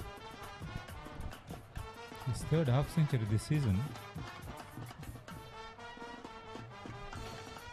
A very good, genuine all-rounder for St. Thomas's College. Senesh Shettyarachi now playing with plenty of ease now. So far this over, they've managed to get 4 singles from 5 deliveries. Clearly, Yenula Devutusa not been able to restrict these left and right hand combination.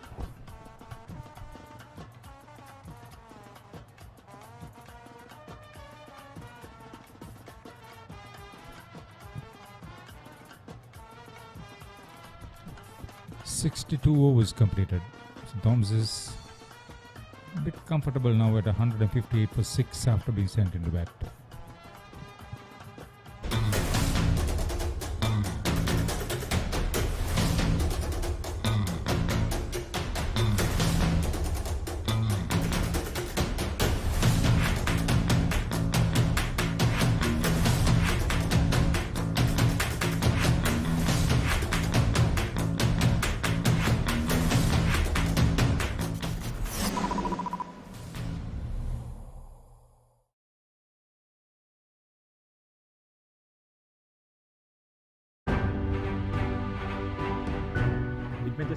Big matches කියන්නේම මතක ගොන්න.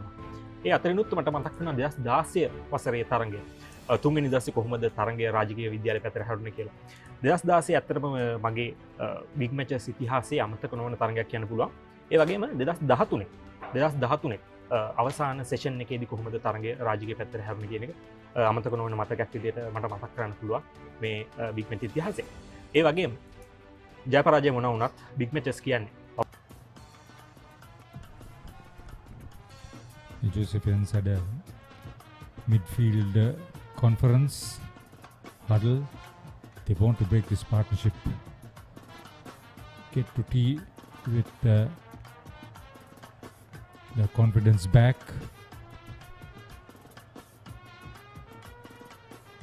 Couple of drop chances during the session.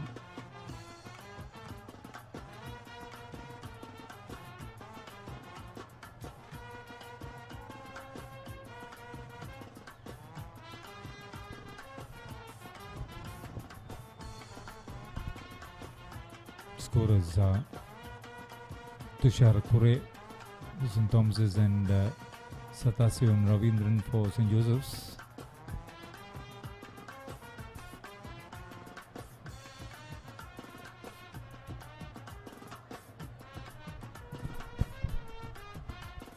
He gets a long stride in Sene Shettiarachi.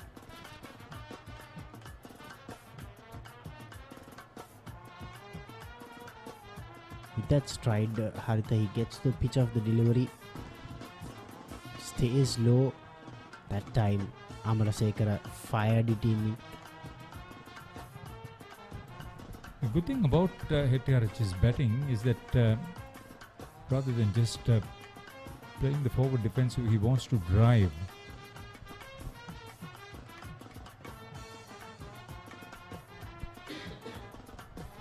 That way there is an element of danger, but the chance to get to the gap has helped him get some singles and rotate the strike, as Damit said earlier.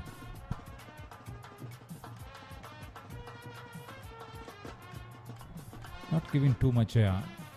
Sekar knows that he's waiting to come onto the front foot, get out of the crease, keeping it tight.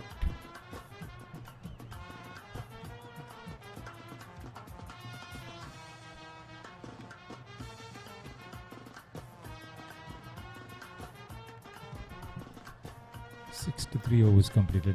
That made the batsman work very hard. 158 for 6 St. Thomas's.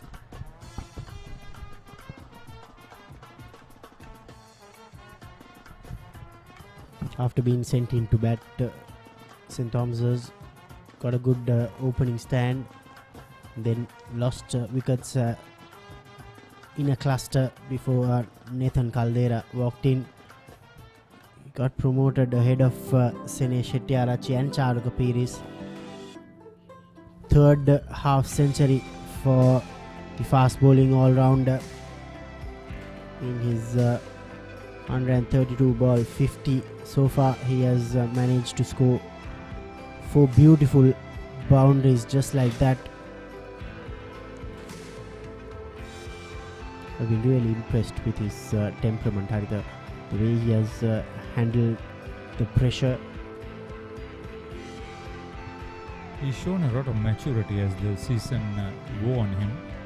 As a bowler, he's picked up wickets. He's the leading wicket taker for the Thomians.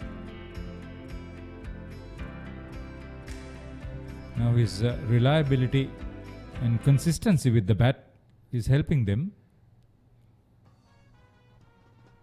Mudita Disanayaka brought back into the attack. He has been the spearhead for the Joes. He's bowled brilliantly. The variations, the accuracy.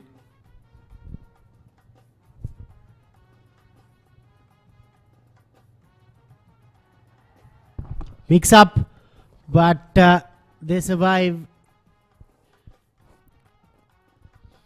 The call was from Hettiarachi because the ball went behind the stumps.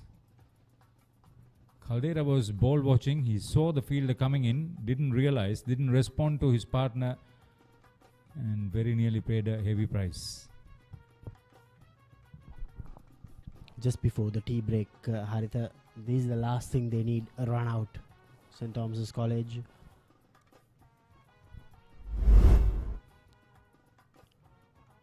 Yeah, Nathan was ball watching. Didn't respond to the partner. Wavered through. Nevertheless, no harm done. Beautifully cut away.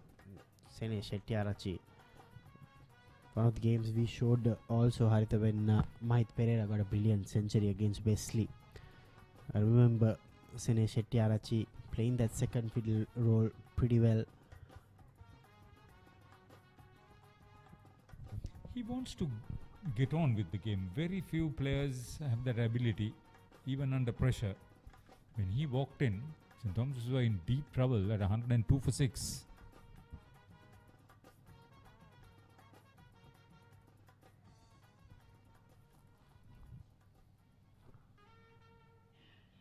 It must be tough on Satish Jayawardena. He had the opposition in all sorts of trouble. Ooh.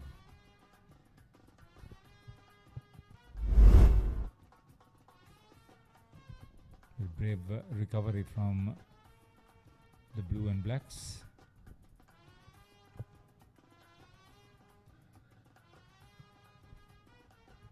I remember saying 175 after being 65 for 5. Slowly getting close to that.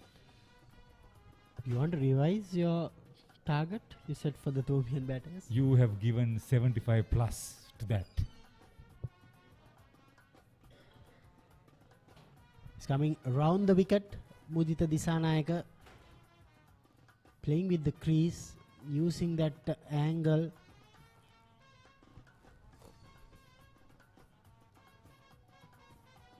He's been the standard bowler. He's tried everything possible within his means. Good thinking.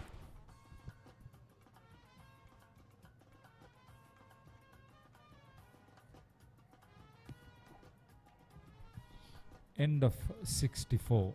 So Thomas is 160 for 6 after being sent in. This is Dialog Television ViU Mini. Wow! Live TV channels. Down the ground he goes! It's an endless movie time. I can talk to my remote. Yes, go, go, go! The screen just got bigger. Change the way you watch TV with Dialog Television ViU Mini, powered by Android TV.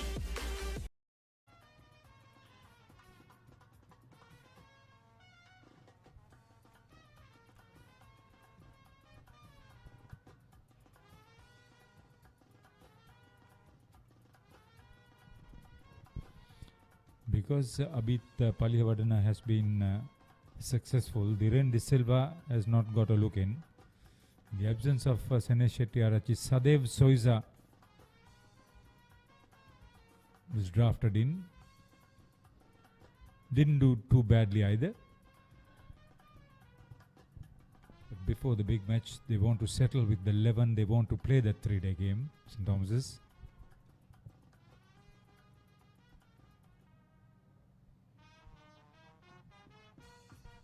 Now he's playing for tea.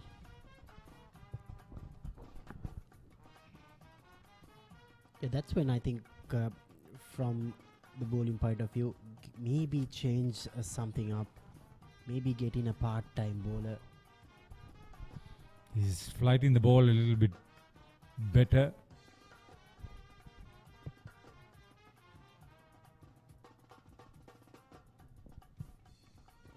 Someone like a Narayan Muralidharan, Haritha, leg spinner, may get you a wicket or two just before tea. Lahiru has had an extended spell. He's bowling his 19th over. He and Yenula Devtu both have been economical, but bottom line is your ability to pick up wickets, your effectiveness. Yeah, that's one of the points I wanted to stress earlier also, Haritha. You need your spinners to take wickets, especially at SSC. And if your fast bowlers are chipping in just like what Mudita Disanayaka did, and if the spinners can get you a couple of wickets, you have a very strong bowling unit. End of 65, 161 for 6.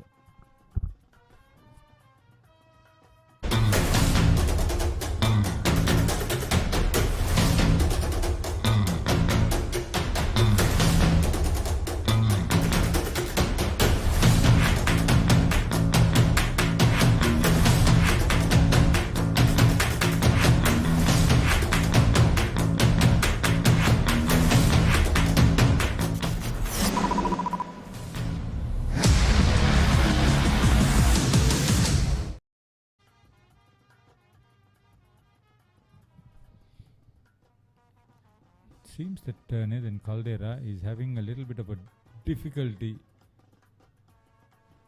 with his legs, tired legs. He's batted through the second session.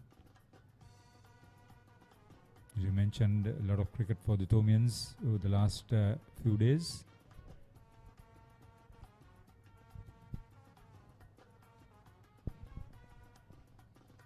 In all probability, the last over before tea on this first day.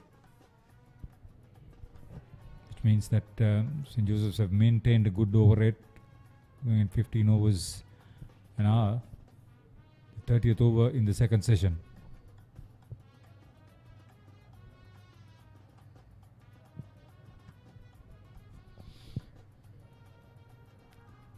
Tired looking Mudita Disanayak. He's into his 18th over. It's been very economical as well as effective.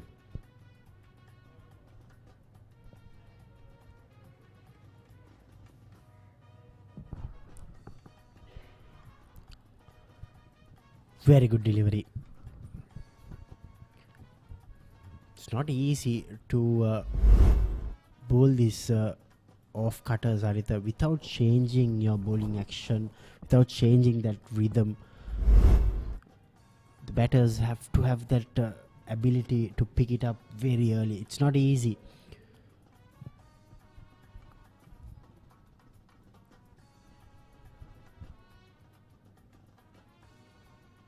He bowls his seam up with the same action. He bowls his off cutter also with the same action. There's not much difference. He's a thinking cricketer. As a bowler, you want to outfox the bat, get into his mind and think what he's trying to do next.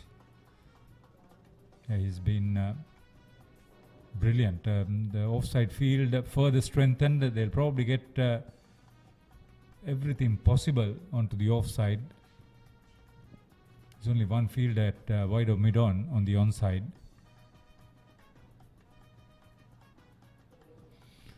Somehow he gets it to where Gully might have been, down to third man. So he gets away from the danger. And the last ball to be bowled to Nathan Caldera. Would have wished that it wasn't him to face this last delivery, probably before tea. Scoreboard clock says it's past the scheduled tea time. The over has to be completed. 73 runs have been scored for the loss of just one wicket, that of Charu Kapiris, in the second session. Mudita Disanaika was just about to deliver. All of a sudden, Nathan Caldera withdrew.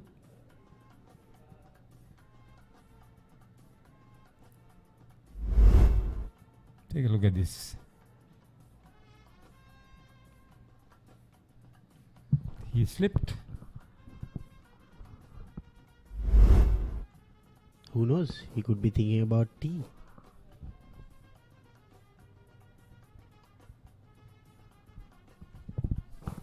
Yeah, no harm done. 66 completed, 162 for 6, and the umpires have called it's time for a cup of tea here at SSC Grounds. Good hard-fought cricket by these two teams. St. Thomas's had the early advantage with a good solid opening partnership.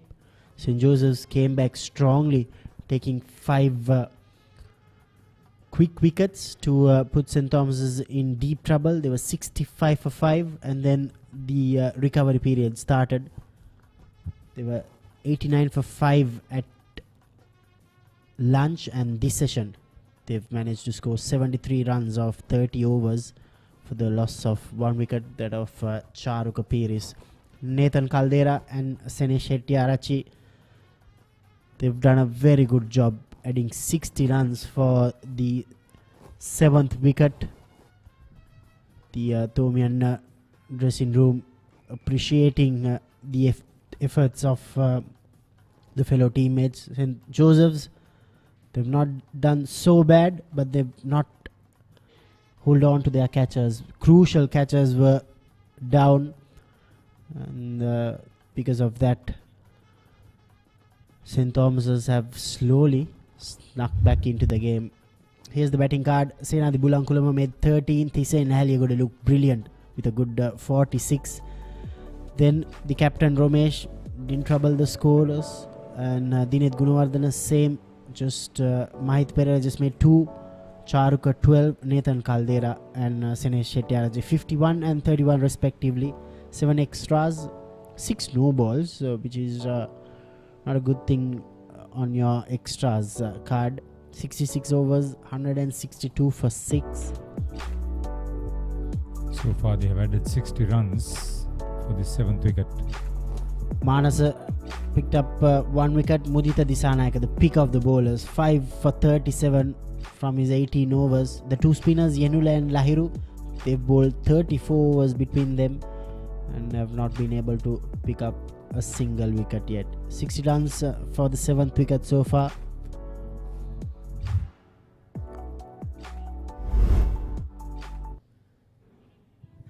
Charuk Piris and Nathan Caldera started off the second session post lunch. Charuk Piris looked in good touch, but then Mudita Disanayaka came back in and got his 5th wicket. These were some of the dropped opportunities, Haritha. That was Nathan Caldera dropped by Papare of Disanayaka. But since the entry of Senesh Shettyarachi, he inspired Caldera also to play sensibly. It was a very determined batting performance by the 7th wicket pair. Shettyarachi in particular looked very confident indeed to get it going. Classy 50 from Nathan Caldera took them to tea without any more losses other than Charuka Piris.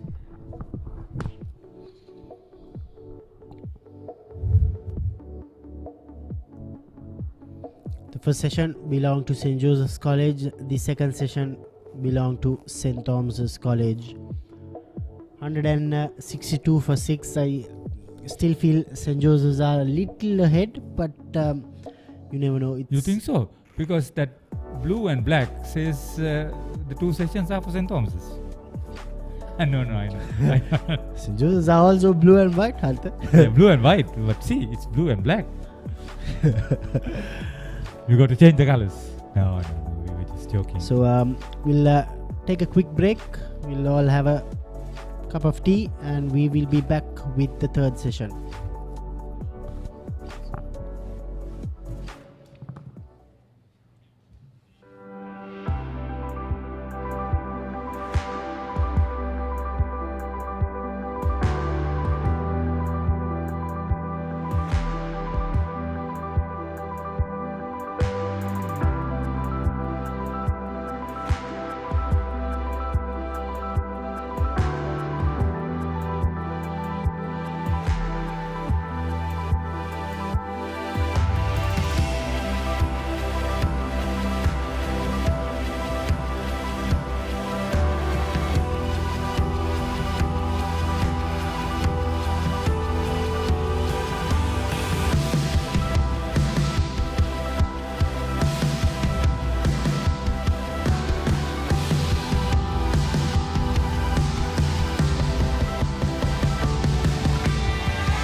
Meet the Pereiras. Just like any other family, they share everything. Kanti shares her amazing cooking. Minoli fills the family in with the latest gossip. But what happens when they sit together to watch their favorite TV shows at the same time? Well, it's not the same. Now, no more fighting for one TV. Make every room in your home a TV room with Dialog Television Multi-Room. Get your second Dialog television connection for as little as 625 rupees a month with a saving of up to 50%. Now you can activate your favorite Dialog television channels via the My Dialog app, SMS or missed call. Dialog Television, Sri Lanka's #1 television experience. Feel the adrenaline pumping through your veins. Witness magic bursting into life in front of your eyes. Explore the unknown and unravel the deepest mysteries of the universe. Celebrate life when you enjoy the best of entertainment in high definition with Dialog Television. Activate your favorite HD channel now. Dialog Television, Sri Lanka's #1 television experience.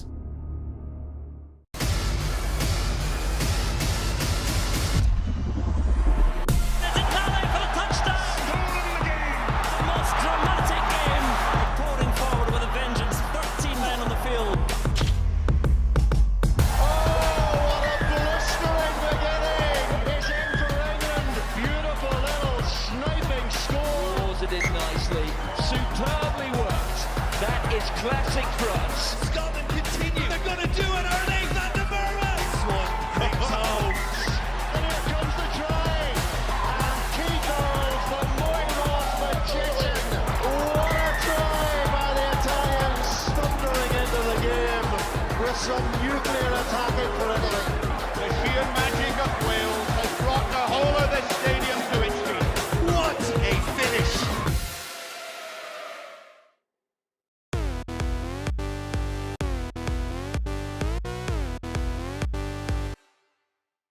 Want to watch that exciting moment again? Simply rewind on your Dialog Television ViU hub. This is Dialog Television ViU Mini.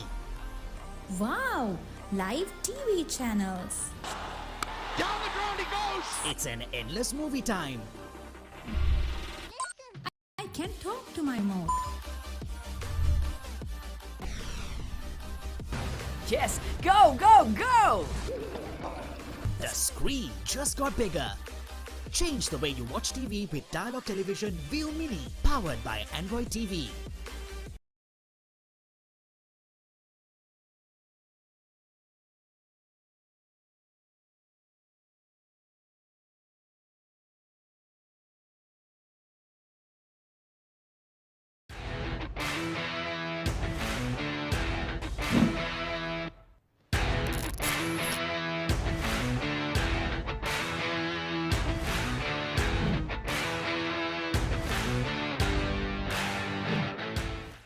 මම මුලින්ම under 13 ගහන්න ආවේ ගම්පා බණ්ඩාරනායක විද්‍යාලයෙන්. එතනින් under 13 පටන් අරන් ඊට පස්සේ එහෙ ගැහුවා 13 15 17 වෙනකන් ගහලා ඊට පස්සේ තමයි ආනන්ද විද්‍යාලයට ආවේ. 13 සෙල්ලම් කරද්දී මම 13 අන්ඩර් 13 බෙස්ට් ප්ලේයර් වුණා ඕල් අයිලන්ඩ්. ඊට පස්සේ අන්ඩර් 15 හොඳට කරද්දී අන්ඩර් 15 මැලේසියා ටුවර් ගියා.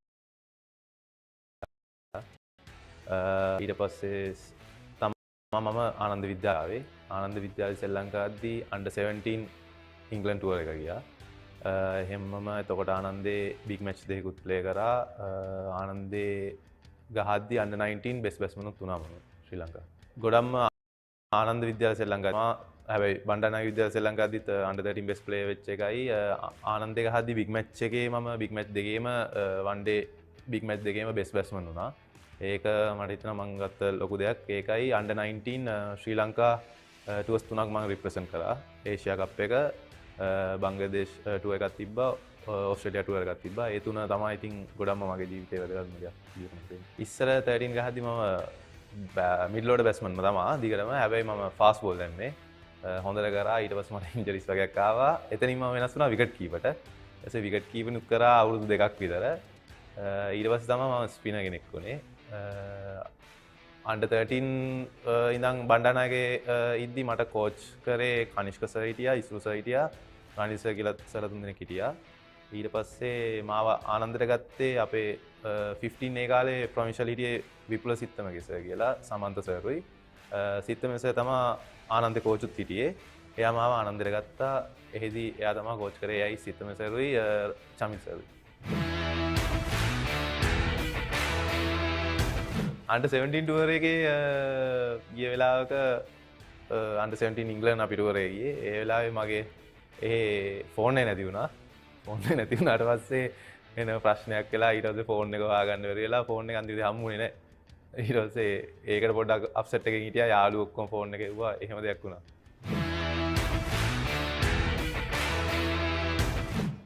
එද්දි දැනන් හිටියා ලංකාවේ සාමාන්‍ය ආනන්ද නාලන්ද බිග් මැච් එක ගොඩක් ප්‍රසිද්ධයිනේ. එතකොට එද්දි ආසාවක් තිබ්බා, ලොකු ආසාවක් තිබ්බා. හැබැයි ප්‍රෙෂර් එකකුත් තිබ්බා. ඉතින් දැන් මම ඒ ඉස්කෝලේ පර්ෆෝම් කරාට මේ ඉස්කෝලේ පර්ෆෝම් කරේ නැත්නම් මට ප්ලේස් නැති වෙන්න පුළුවන් නේ. ඇවිල්ලා ඊට පස්සේ මුල් මැච් එකේ මම ලකුණු ගැහුවෙත් නැහැ. හැබැයි මැච් 4කින් විතර පස්සේ මම දිගටම ලකුණු ගහන්න පටන් ගත්තා. පළවෙනි බිග් මැච් එක හදි ඇත්තටම පොඩි ප්‍රෙෂර් එකක් තිබ්බා. ක්‍රවුඩ් එකේ ඉන්නවා තිබ්බා. ඒතකොට මට හිටියේ කැප්ටන් හිටියේ තමාලකයි අයි කෝචුයි කිව්වා ඉතින් වැඩි ඔක හිතන්න දෙයක් නැහැ කියලා. මම බිග් මැච් එකේ ලකුණු 40ක්ද කොහෙද ගැහුවා. ඊට පස්සේ 40ක් ගැහුවට පස්සේ මට එච්චර ප්‍රශ්නයක් වුණේ නැහැ. ඊට පස්සේ වන් ඩේ එකෙත් හොඳට කරලා බෙස්ට් බැට්ස්මන් වුණා ඒ අවුරුද්දේ. අන්ඩර් 17 ටුවර් එක තමයි මම හිතන්නේ ප්‍රධානම හේතුව මම අන්ඩර් 19 ටුවර්ස් යන්න. අන්ඩර් 17 ටුවර් එක මම යයි කියලා මම හිතන් හිටියේ නැහැ. හැබැයි ට්‍රයල් මැචස් වලට එන්න කිව්වා. ඒ ට්‍රයල් මැචස් වල මම හැම එකම වගේ රන්ස් ගැහුවා. ඊට පස්සේ ඒත් මට විශ්වාසයක් තිබ්බේ නැහැ යයි කියලා. ඊට පස්සේ මම ස්කොඩ් එකට දාලා කියලා දැනගත්තට පස්සේ මට ලොකු සතුටක් දැනුණා. ඊට පස්සේ මම ටුවර් එක ගිහිල්ලා ඉංග්ලන්ඩ් ගිහිල්ලා එහෙ මම වන් ඩේස් වල හොඳටත් කළා 3 ඩේ එකේ 100කුත් ගැහුවා. ඒකේ පර්ෆෝමන්ස් එක්කම මම ලංකාවට ආපු ටීම මාව ඒ දවස්වල තමයි අන්ඩර් 19 ඒෂියා කප් එක තිබ්බේ.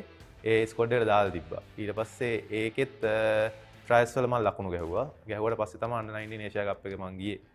එතකොට හිටියේ නවිත්ස තමයි කෝච් හිටියේ. එයාගේ යටතේ තමයි ගියේ. කුසල් මෙන්ඩිස් කැප්ටන් කරේ. ලොකු සතුටක් දැනුණා. මොකද තිබ්බ දෙයක් අර ඩ්‍රීම් යන්නේ තිබ්බේ මේ ලංකාවට ප්ලේ කරනවා කියන එක. ඉතින් පළවෙනියෙන්ම සාමාන්‍ය අන්ඩර් 19 ප්ලේ කරපුවාම පුදුම සතුටක් දැනුණා. ඊට පස්සේ ඒක කියන්න බෑ. ඉතින් ලොකු සතුටක් දැනුණා. ඊළඟ ටූර්ස් දෙකම තිබ්බේ ලංකාවට ආවේ බංග්ලාදේශ එකයි ඕස්ට්‍රේලියා එකයි. ඒකේ අපි ඕස්ට්‍රේලියාවට ඒව අපි ජයග්‍රහණය කරා. ඊට පස්සේ බංගා ටූර් එකත් අපි ඒක දිනුවා. අපි කට්ටියම හොඳට කරා. මම ඉස්සර ඉඳන්ම කෝස් ගහන්න ආසාවක් තිබ්බා. ඒ ඇන්ජි අයියා ඇන්ජලෝ මැතිව්ස් සෙල්ලම් කරනවා දැකලා මට හරි ආසාවක් තිබ්බා ඒ ක්ලබ් එකේ සෙල්ලම් කරන්න. එතකොට ඒ වෙනකොට හිටියේ මුතුමුදුලිගේ පුෂ්ප කුමාර මේ කෝච් හිටියේ ඒ සර් හිටියේ. එතකොට අපි ගැහුවා බිග් මැච් එකට කලින් අපි ගහනවානේ අර ඕල් ආනන්දියන්ස්ලා එක බිග් මේ මැච් එක. ඒකේ මම 90 ගානක් ගැහුවාට පස්සේ මට පුෂි අයියා ඇවිල්ලාම කිව්වා මේ ඔයා කෝස් එන්න ඉස්කෝලේ ඉන්න හැටියෙම කියලා. එයා එහෙම තමයි මට කෝස් එකට ආරාධනා කරේ. ඉතින් අර මම ආසාවෙන් යන්නත් හිටින්ද එතනට ගියා. එතන මම අවුරුදු 3ක් සෙල්ලම් කරලා මට ආරාධනා කා මේ එන්න කියලා නිගම්බු වලට. නිගම්බු ක්ලබ් එකට මම එතන අවුරුද්දක් සෙල්ලම් කරද්දී ඇන්ජලෝ පෙරේරා අයියා තමයි කතා කරේ NCC එන්න කියලා. එයා NCC එන්න කියලා. එතකොට NCC එකට එද්දී NCC තනිකරම ෆෝම් කරපුවකින් තමයි ක්‍රිකට් වල NCC එකට ආවම මට තව විශේෂයෙන් කියන්න ඕනේ NJ අයියා වගේම මේ දුමින්ද සරුත් උදව් කරා සෑහෙන්න මංජු අයත් උදව් කරා. NCC එකට ආපු අවුරුද්දෙම මම මිඩල් ඕඩර් බැට්ස්මන් සාමාන්‍යයෙන් මම 5 ඩවුන් වගේ කියන්නේ නම්බර් 7 වගේ බැට් කරේ. ඒක බැට් කරලා මම ලකුණු 600ක් ගැහුවා. සාමාන්‍යයෙන් විකට් ගිය වෙලාවට බෝලර්ස්ලත් එක්ක ගිහිල්ලා ගහලා ලකුණු 600ක් ගැහුවා. ඇවරේජ් 50කට වැඩියෙන් තියාගෙන. ඒක තමයි මම හිතන්නේ සාමාන්‍ය මාව ඒ ටීම් එකකට සිලෙක්ට් වෙන්න ඒ ටුවර්ස් වලට මේවා වෙන්න හේතු වුණේ ඒක. අපි ඒ අවුරුද්දෙම 50 overs චැම්පියන්ලා වුණා NCC කණ්ඩායම. ඉතින් මට ගොඩක් අර සතුටුයි ආපු හැටියෙම අපි එතන 50 overs championship එකකුත් ගත්ත එක.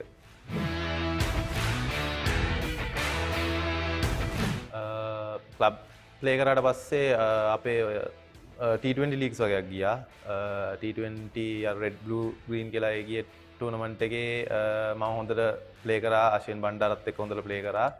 ඒකත් එක්ක තමයි ඒ ටීම් එකට එන්න පුළුවන් වුණේ. ඒ ටූර්නමන්ට් වලින් තමයි ආශෙන් බණ්ඩාර මහේෂ් තීක්ෂණ හොඳට සෙල්ලම් කරලා ඒගොල්ලෝ නැෂනල් ප්ලේ කරා. ඒ ටූර්නමන්ට් එකත් එක්ක තමයි මම ඒ ටීම් එකට පළවෙනි ඒ ටීම් ටුවර් එකට පාකිස්තානෙත් එක්ක සිලෙක්ට් වුණේ. ඒකෙත් වන් ඩේස් තුනම මම ප්ලේ කරා. ලොකුවට අපිට මුකුත් ගහන්න හම්බුන්නේ නැහැ. ඒ දවස්වල වැස්සින් හින්දා මැචස් තුනම වැස්සට ගියා. ඊට පස්සේ මම සෙල්ලම් කරපු ටුවර් එක තමයි ඕස්ට්‍රේලියා ඒ ටුවර් එක. ඒකේ හිටියා ගොඩක් ඕස්ට්‍රේලියා රටට ගහපුවා හිටියා කේරි හිටියා, ට්‍රාවිස් හෙඩ් හිටියා, කැමරන් ග්‍රීන් හිටියා. සාමාන්‍යයෙන් කවදාවත් බෝල් කරද්දී ඒ වගේ ගුටි කාලා නැහැ. ට්‍රාවිස් හෙඩ් ගැහුවා අපිට 100 ගාණක් ගැහුවා බෝල එන අඩු ගානකට. ඒ වගේ බැට්ස්මන් කෙනෙක්ට බෝල් කරලා තමයි මට කියන්නේ එක්ස්පීරියන්ස් එකක් ඇත්තටම ආවා. ඒ වගේ එක්කෙන්ට බෝල් කරන්නේ කොහොමද මේ ඒ විදිය මොකද දික්කයි අත් හිටියා මේ මැච් එකේ ධනංජයයි අත් හිටියා. ඒගොල්ලොන්ගෙනුත් ඉගෙන ගත්තා. ඒ මැච් එකේම මම අෂෙන් බණ්ඩාරත් එක්කම අන්තිම මැච් එක දිනන්න යනකම් සාමාන්‍ය ලකුණු 80ක විතර පාර්ට්නර්ෂිප් එකක් දාලා මායි අෂෙන් බණ්ඩාරයි මේ මැච් එක දිනවන්න මේව කරා. ඊට පස්සේ මට වන් ඩේ එක මැච් එකක් හම්බුණා. ඊට පස්සේ 4 ඩේ එක මැච් එකක් හම්බුණා. ඒකේ ඉනිස් දෙකටම මම 52ක් ගැහුවා. මුලින්ම මම LPL එකට තමයි ලංකාවේ තිබේ පළවෙනි LPL එකට සිලෙක්ට් වුණේ ගෝල් ග්‍රැඩියස් ටීම් එකට. බානුක අයියා තමයි කැප්ටන් කරේ. ලසිත් මාලිංග අයියාත් හිටියා. එයා හැබැයි ප්ලේ කරන්න ආවේ නෑ. එයාත් උදව් කරා අපිට. ඒකේ මම බැටිං වලින් ලොකු මේකක් මට කරන්න හම්බුන්නේ නෑ. හැබැයි මම බෝලිං වලින් හොඳට කරා. සාමාන්‍යයෙන් අන්ඩර් ලයිට්ස් වල ගහපු පළවෙනි මැච් ටික ලොකු එක්ස්පීරියන්ස් එකක් මගේ ජීවිතේක. ඒක කරා. ඊට පස්සේ ඒක හොඳට කරලා මට EPL සෙට් වුණා නේපාල් වල. නේපාල් වල එහෙ ගිහිල්ලා මම මැචස් වල ඔක්කොම වගේ රන්ස් ගැහුවා. මෑන් ඔෆ් ද මැච් වුණා. තව අවෝඩ්ස් වගේක් හම්බෙන්නේ ඒ අවෝඩ්ස් හම්බුණා. අපි රනර්ස් අප් වුණා ඒකේ. ඇත්තටම ඒ වගේ පිටරටකට ගිහිල්ලා මම එහෙම ලීග් එකක් ගහලා නැහැ. ඒක තමයි ලොකු එක්ස්පීරියන්ස් එකක්. එතකොට සාමාන්‍ය අපි යන්නේ ෆොරින් ප්ලේයර්ස්ලා වගේනේ. එතකොට ලොකු එක්ස්පීරියන්ස් එකක් හැම වගේම පිළිගැනීමක් තියෙනවා. හැමෝම කතා බහ කරනවා. දේවල් එතනින් උත් ඉගෙන ගත්තා. ඊට පස්සේ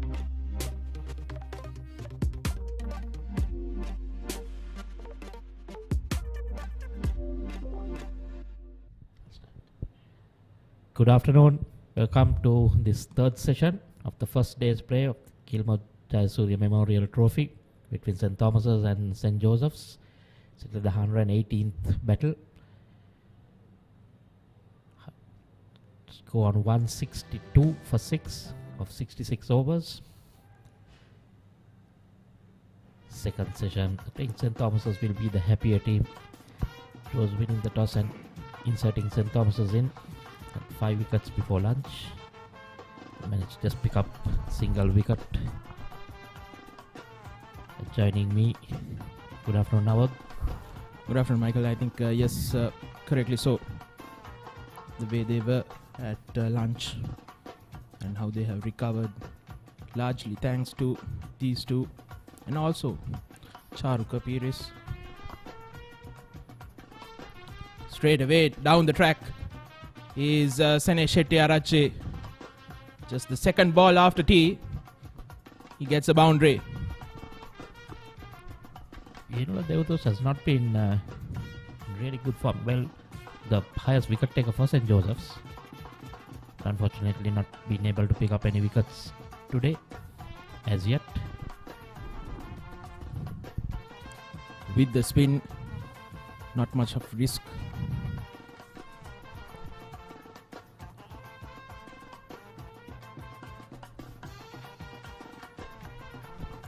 Shortish trying to pull it, but can't beat that fielder. A short mid. It looks a bit positive after tea. Something they had during tea break. Maybe so. I think they wanted to, during the post-lunch session, they wanted to consolidate and put a decent amount of runs. Now I think with they already have a few runs on the board. Maybe definitely from 90 odd for 6 for 5. We got to 166 for 6. And then Caldera 51. Sanesh on 35. Still batted quite long. 81 deliveries and 140 deliveries. So good recovery here. Typical SSC wicket. Good in the second session, and after 67 overs, the first one after tea, St. Thomas is 166 for 6. Meet the Pereiras. Just like any other family, they share everything. Kanti shares her amazing cooking. Minoli fills the family in with the latest gossip. But what happens when they sit together to watch their favorite TV shows at the same time? Well, it's not the same. Now, no more fighting for one TV. Make every room in your home a TV room with Dialog Television Multi-Room. Get your second Dialog Television connection for as little as 625 rupees a month with a saving of up to 50%.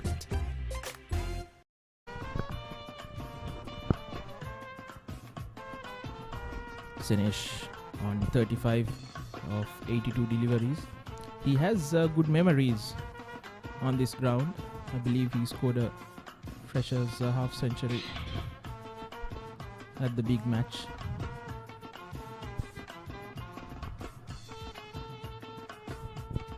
Healthy partnership of 64 runs from 140 balls, taking their time.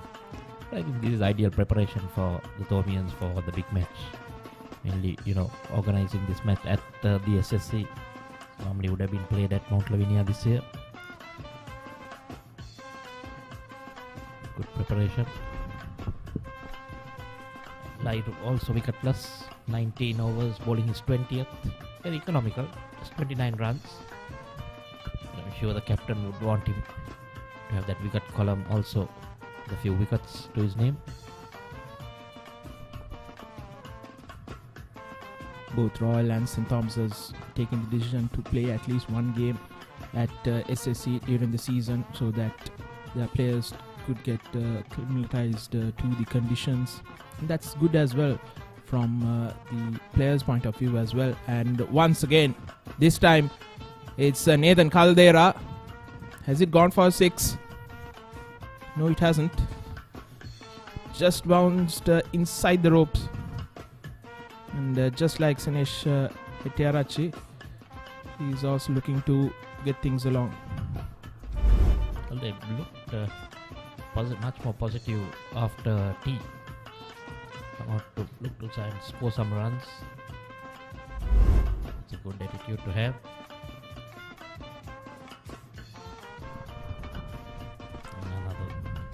Another batting after that boundary, getting a single, crossing over, rotating the strike. Just after the fielder was pushed back. That's a very good cricket. There was an easy single there for the taking. Partnership 69 of 144 balls. You saw one boundary and then the field goes back. They would have kept the field up and said, okay, try go over again. It's one way of trying to buy a wicket.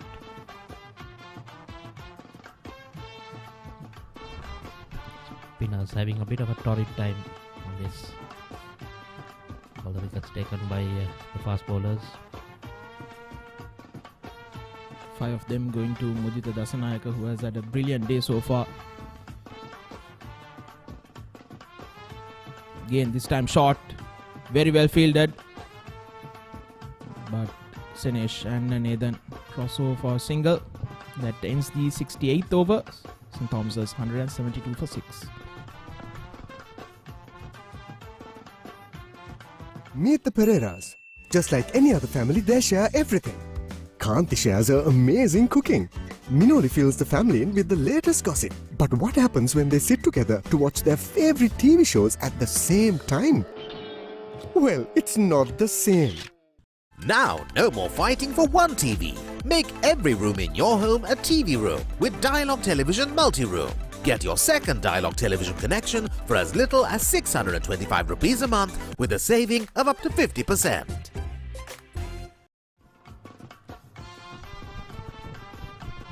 Continuing with spin.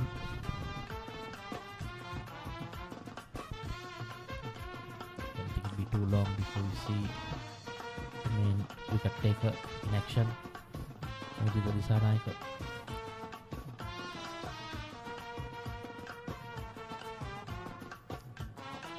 Well, Nathan given a life when he was on 25, I think. He has capitalized.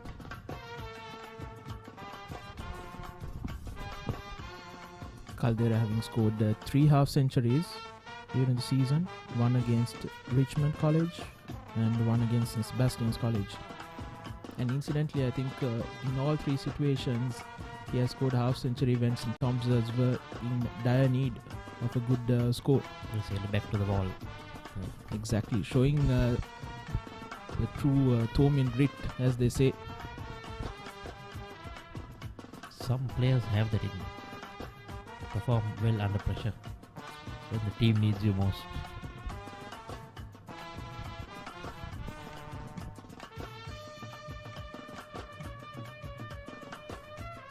And 45 deliveries, and again coming down the track, driving it over the bowler's head with ease. Another boundary to Nathan. He's seeing it well. Goes on to 60. Most importantly, looking very positive. Going to take on these spinners. This would certainly force the skipper Jayawardena to look to his main wicket takers, Manasa and Mudita.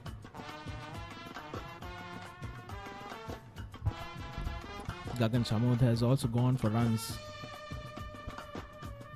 Senesh Hettiarachchi taking a liking to him, scoring a magnificent 6 as well of the bowling of Chamod. That was a well-timed pull shot for 6 for a short delivery. Singles and boundaries also coming with ease. So far 24s and 1 6. The 178. So St. Thomas's do bat deep. It's always healthy for a team.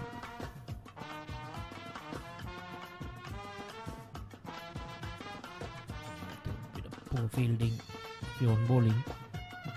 Need to stop those. The 69 gone. St. Thomas's 179 for 6.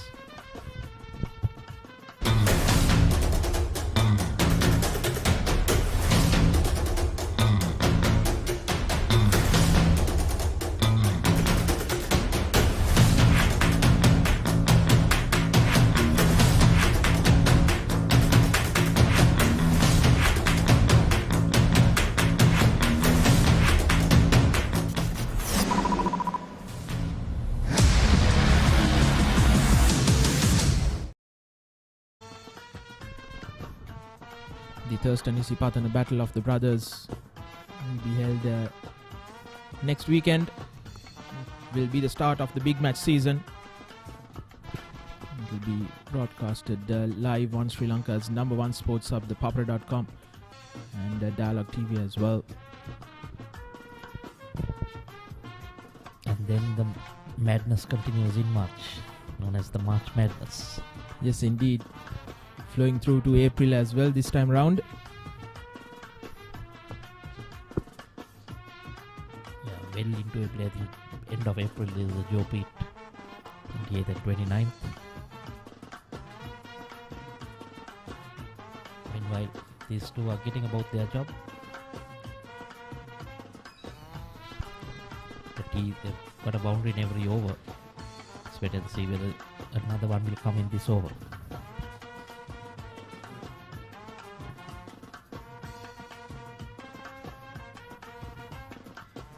Not looking dangerous at all, the spinners. Already 3 boundaries in the 3 overs after tea.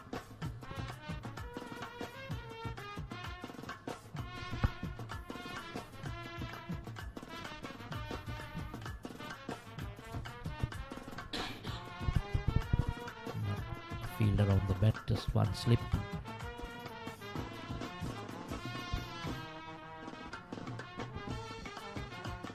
This is now Caldera's highest for the season, going past his previous best of 60 against Richmond.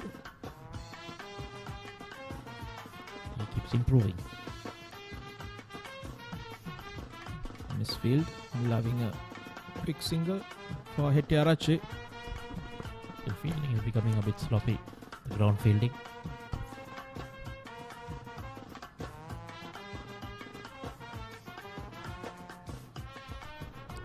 You reckon we'll see the main wicket taker very soon, Modita Disana, from 1 in? I think so, Michael. I think, and these are the times that your captaincy is tested as well, because in the first session, St. Joseph's were well and truly on top with 5 wickets. The second session only managed to get 1 wicket, And now St. Thomas is looking to push things along. They have a spread out field as well that ends the 70th over.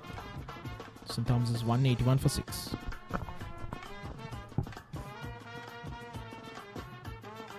This is Dialog Television ViU Mini.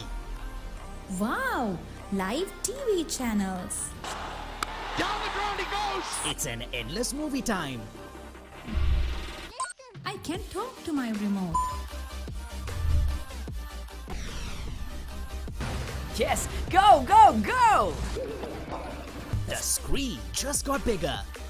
Change the way you watch TV with Dialog Television ViU Mini, powered by Android TV.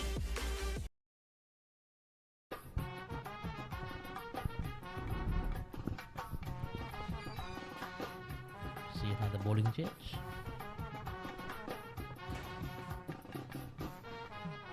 Michael, St. Joseph's started off with a few fielders inside the ring. Now they have a very well spread out field. Do you think that's a good idea coming from Jayawardene, even though St. Thomas's have scored 3-4 boundaries in the first 3-4 overs after tea? I'm not a fan of that. I would always like to put pressure on the batsman. Get a few fielders around. Okay, so Muralidharan into the attack with his leg spinners.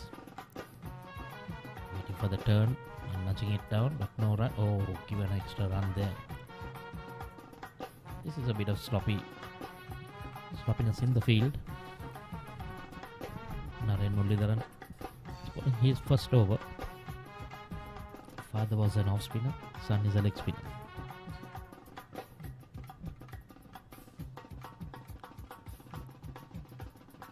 Has a good googly as well. Just needs to get his line and length correct before starting all those variations. Just to see whether he'll go with his leg spin or with the googly to the left hand. Going in the path of his father's nemesis, Shane Warne, the late great.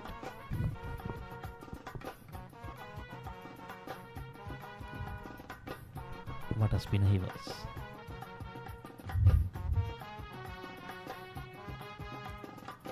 So it's 1 for 26 in the 4 matches. There you see the googly. Enough time for the batsman to read it and looking for the ball.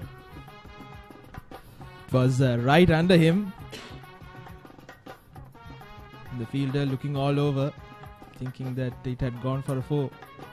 Luckily, even the batsmen were not aware of it because they just were happy with their run, seeing that the ball was stopped.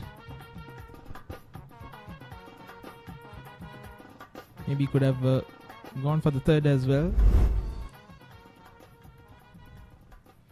This time around on target from Muralidharan. Might be a good move to bring him in for a couple of overs.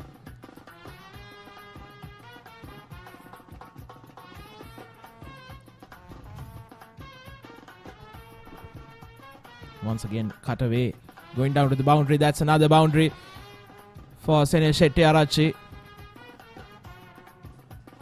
Moves his score up to 45. Boundaries coming mostly every over now. Excellently played from Hettiarachchi, playing it very late.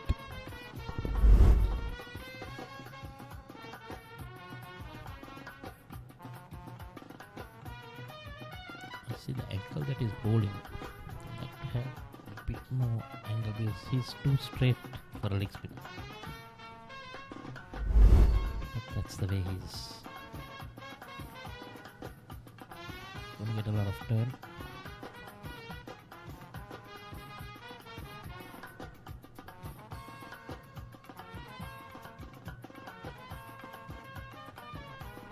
No ball. No ball.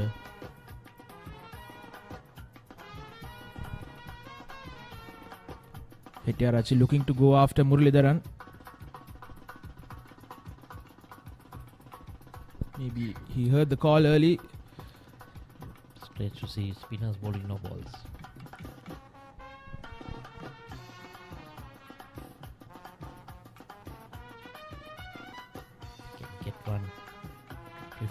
turn a bit.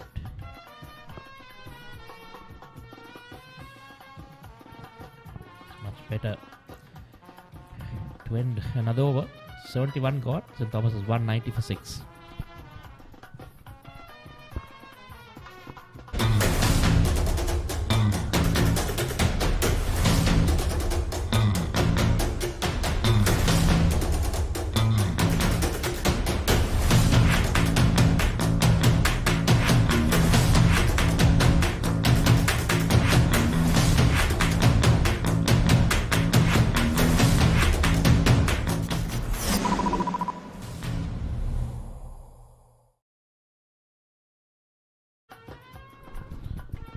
St. Thomas's having scored 28 runs in 5 overs in the post-tea session.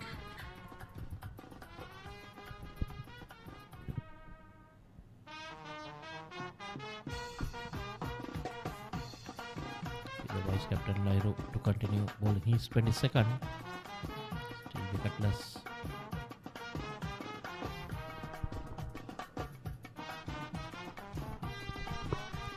Fielding but can't prevent the sinker.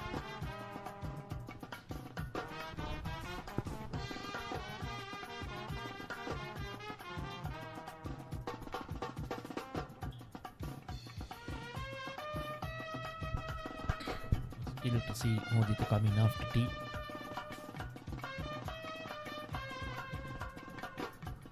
Hettiarachi closing in on a half century. 4 fours, 1 6.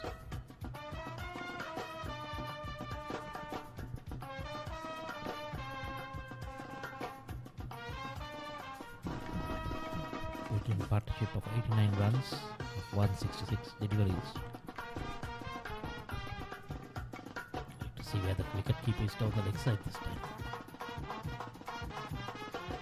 And attack the pads.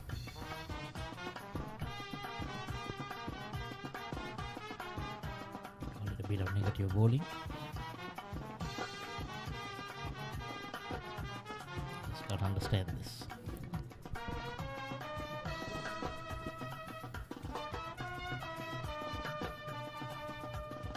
Nathan Caldera needs to be careful as well. So 6 on the leg and bowling on leg start line. And in and out field. 3 at the boundary on the leg side. So far they try to frustrate Nether.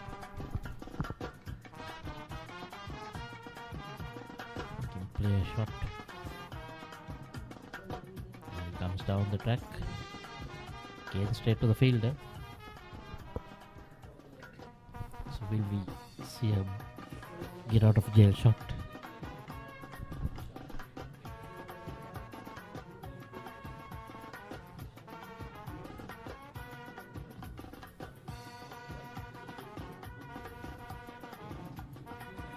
He gave the singer. Just bowling outside the off stump. End of another over. 72 gone. St. Thomas is 192 for 6. This is Dialog Television ViU Mini. Wow! Live TV channels. Down the ground he goes! It's an endless movie time. I can talk to my remote. Yes, go, go, go! The screen just got bigger. Change the way you watch TV with Dialog Television ViU Mini, powered by Android TV.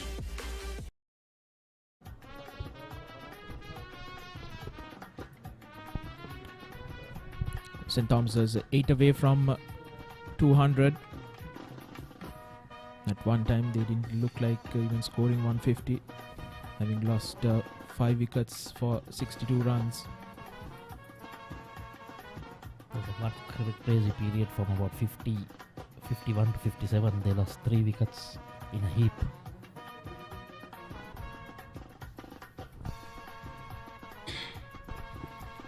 Thomas started off the day well with Tishay Nehaliagoda taking on the bowling.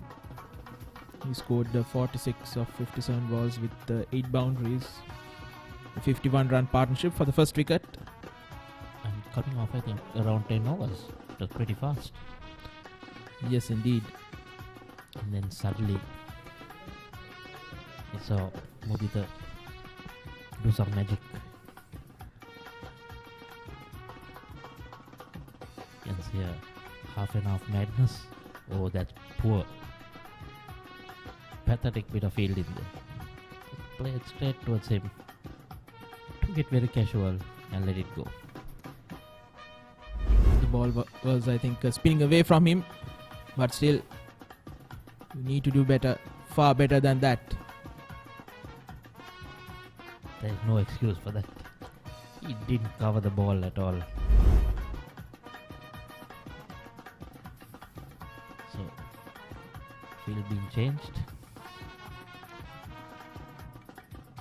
Fast bowler Gagan.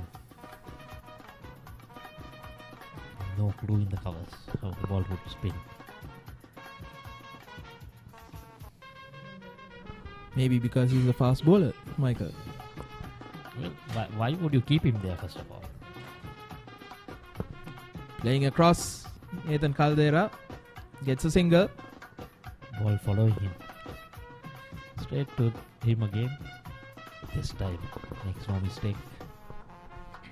Partnership has moved on to 95. Super bit of batting. A few milestones coming up. A half century for Senesh, partnership of 100, 5 away. St. Thomas's 3 away from 200 as well.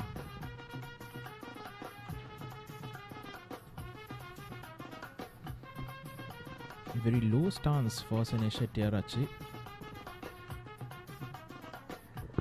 Again, he'll get into it but can't prevent a single. Hitting his hand.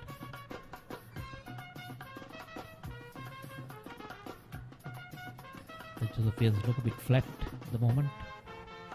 Need someone to create a brilliant piece of fielding.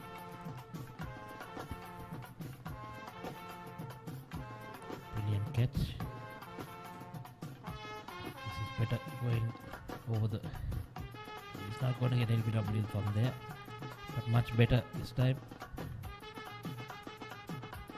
Another over gone, 73 gone. St. Thomas was 198%.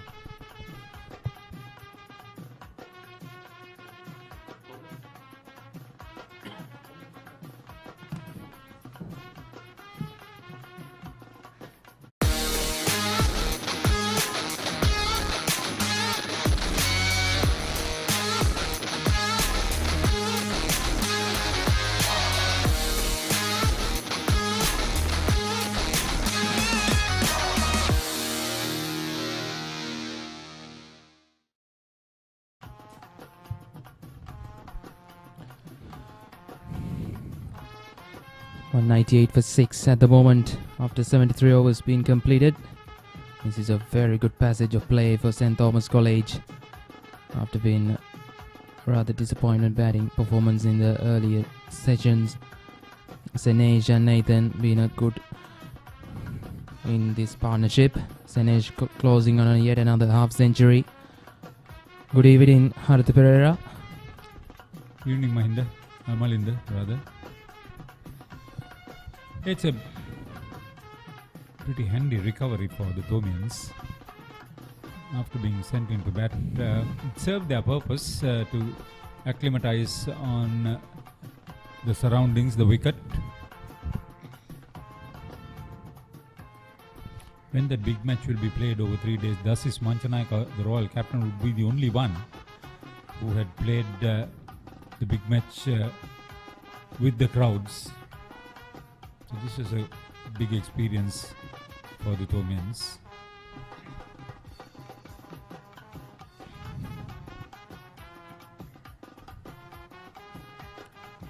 Senesh moves on to 49 with that single. Nathan on the other hand on 69 at the moment. Both dropped before they got to 30. Nathan dropped on 25 and Senesh was dropped on 23.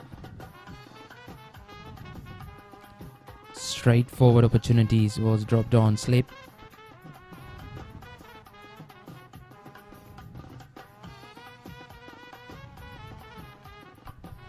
It's a batting paradise now. You've got to make a mistake to be dismissed. So you've got to bat sensibly.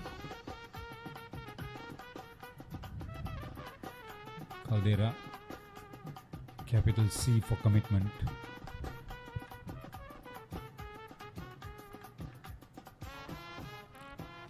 That's this time. That's God's big, but it's a valiant effort. It's a very good effort in the end. There's a half chance, as you say. He did the hard part. He ran, watched the ball, got it into his hands, and then dropped it. Heartbreak for Amarasekara. Sliced it. To see eyes on the ball, very good. Then the last step, he was late. Caldera dropped the second time.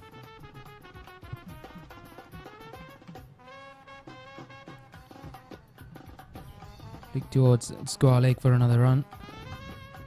200 comes up as well for St. Thomas College. End of 74th over.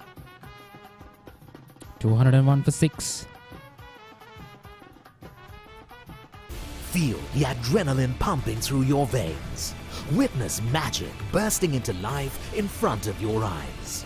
Explore the unknown and unravel the deepest mysteries of the universe. Celebrate life when you enjoy the best of entertainment in high definition with Dialog Television. Activate your favorite HD channel now. Dialog Television, Sri Lanka's #1 television experience.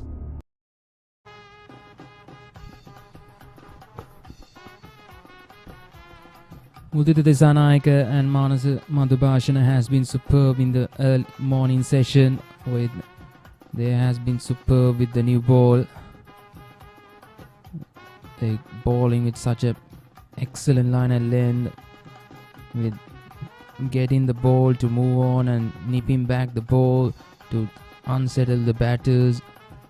And this is the 7th wicket partnership between Senesh Hettiarachchi and Nathan Caldera. And Mudita Disanayaka is brought back in, who got 5 for 37 at the moment in 18 overs. They've completed a 100 partnership, these two. Timely, important, and confident in their approach.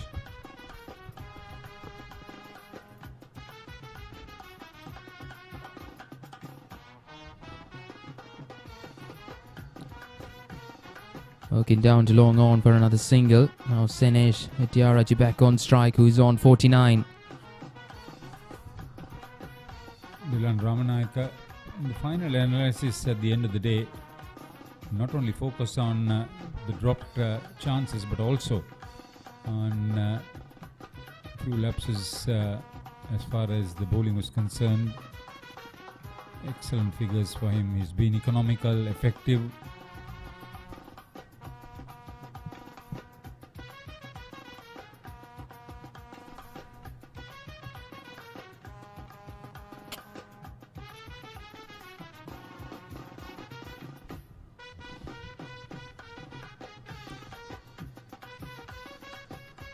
Covering up was not perfect. So few lapses on the field, which has eased the pressure on the Thomians. And that allows the batter to get crossed it, and that's the 50 for Senesh Hettiarachchi. Yet another half century for Senesh Hettiarachchi in this season. The wicket-keeper batsman for St. Thomas College.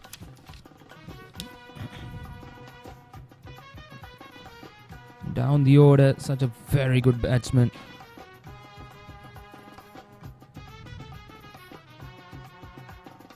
It's another no ball. Another no ball from this bowling side.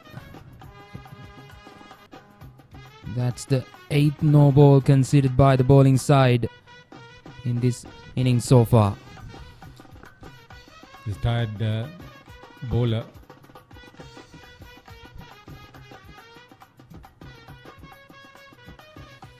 lion-hearted effort from Mudita Disanayaka.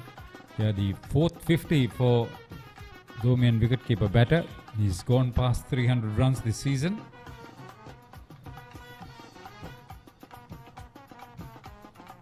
This is good news for the Domian head coach. That's Dinesh Kumarasinghe. Battling from a tight situation, very tight situation.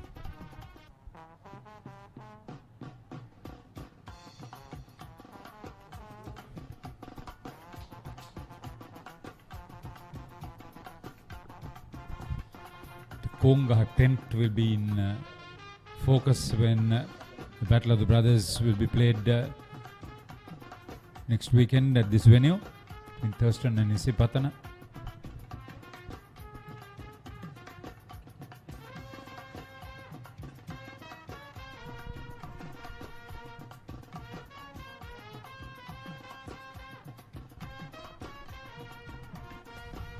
$75 overs completed, 205 for 6. That means another 25 overs will have to be bowled in this session, which I believe St. Thomas's will want to bat through as much as possible. Give people like Akash also a lock. This is Senator Tiarachi. Such a wonderful innings from the left-hand batsman. 50 of 103 balls. Such a wonderful, wonderful innings.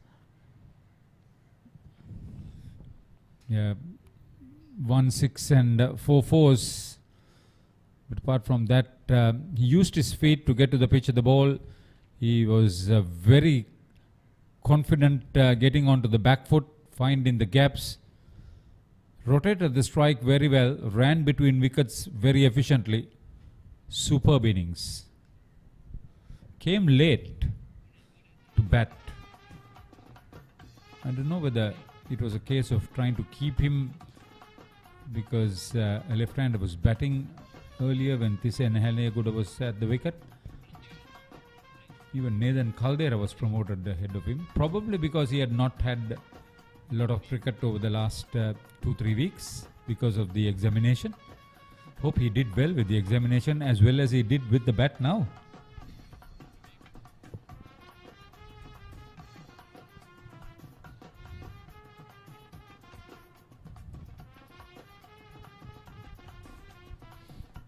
You could see that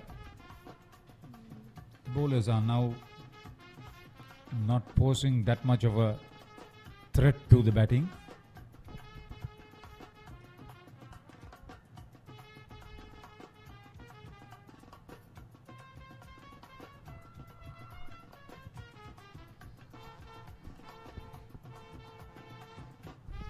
It's ideal conditions for batting. I'm sure Nathan Caldera would want to get to that magical 3-figure mark. Could be his first in first 11 cricket.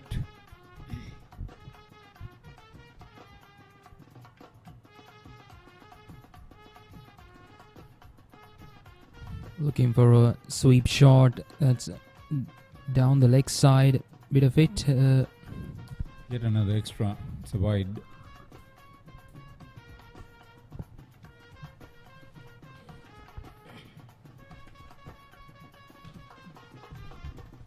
Kanishka Vijayasundara is head umpire at the moment.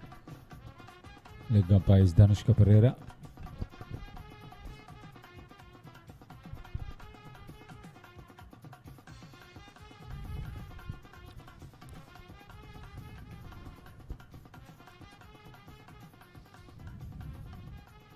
Athletic effort on the part of the cover fielder.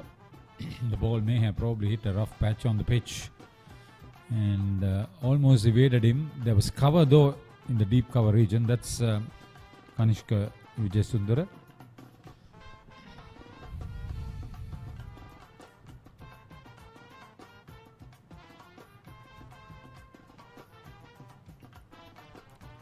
Once again uses feet, but couldn't found the gap. Straight to the man at mid wicket. Nathan Caldera on 74.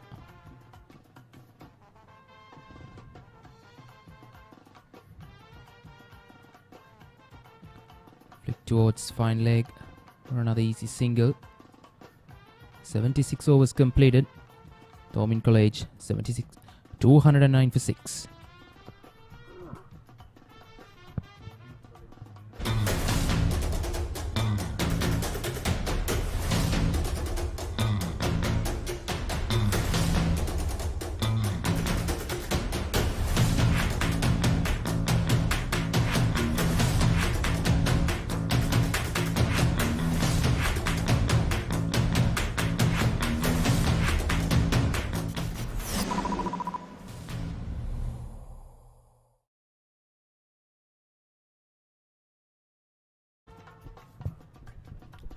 Plenty of big matches lined up for play and for coverage either side of the scheduled local government elections.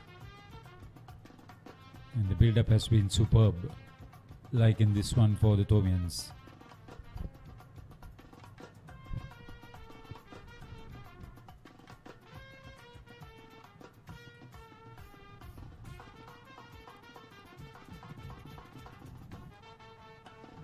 Down to third man this time for another run.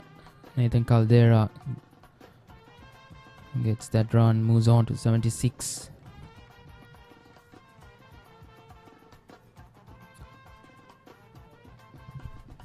As a batter, you need to know how to relax. You've got to be educated how to relax. The best way to relax is to get to the non-striker's end.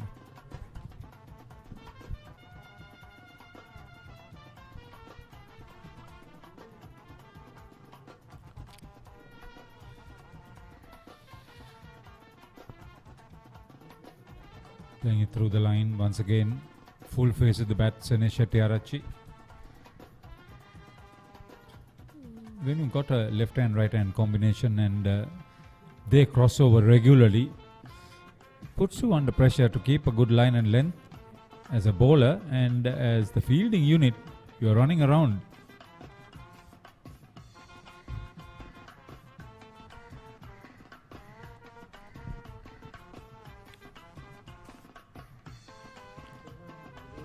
It's very predictable now where they're going to bowl.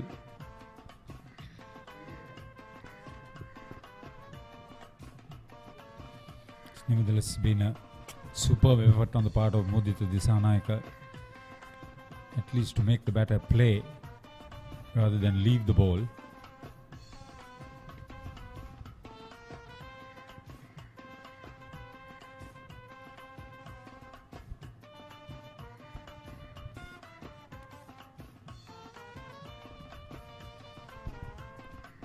Probably you would think he missed out on that run because there's no mid-wicket fielder on the boundary. It was a little bit short. He was intentional, trying to play across the line, and the aerial shot.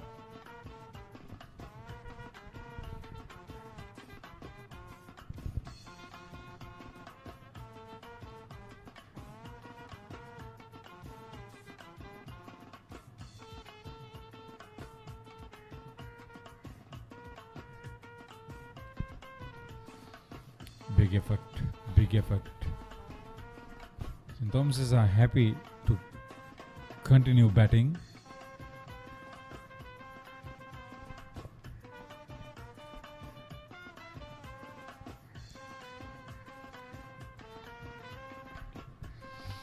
And if they are successful to bat through the 100 overs, I would probably fancy posting a total of 275. It would be tremendous for them. 77 overs completed. 213 for 6.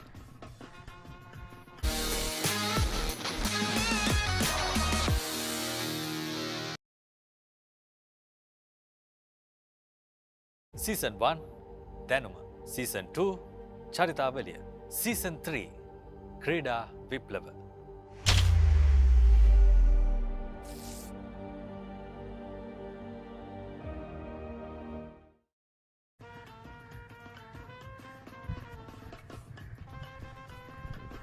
Brilliant scoreboard. It's gone digital now. Tushar Kure and Sathasivan Ravindran, St. Thomas's and St. Joseph's respectively, doing their job in that giant scoreboard.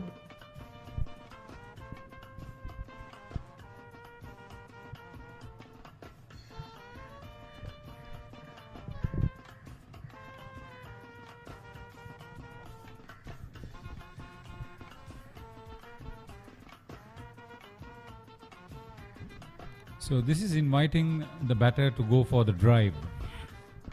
Only a solitary slip as a close infielder. There it is.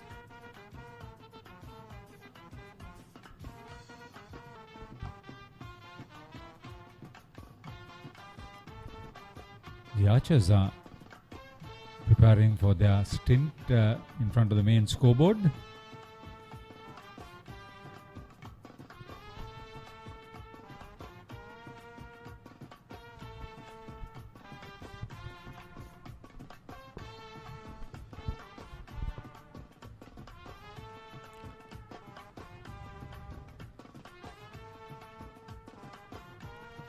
This time working towards the point area for an easy single. Senesha Tiarachi moves on to 55.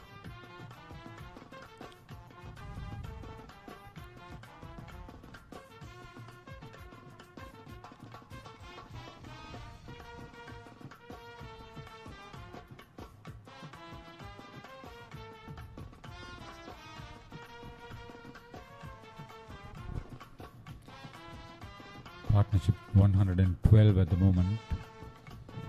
You see that the bowlers are straining, striving as they are. Second time he's played in that direction, going for the sweep behind the wicketkeeper. This time is a leg bye. Earlier it was a bye.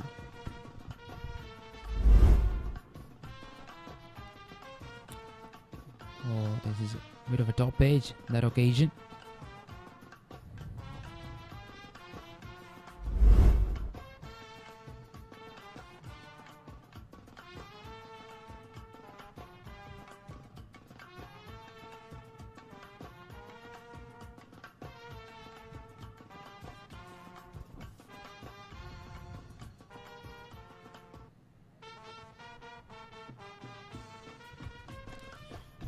Fired into the pads, saw it early. 78 completed. St. Thomas's put into bat 215 for 6 against St. Joseph's. Now you can activate your favorite Dialog television channels via the My Dialog app, SMS, or missed call. Dialog Television, Sri Lanka's #1 television experience.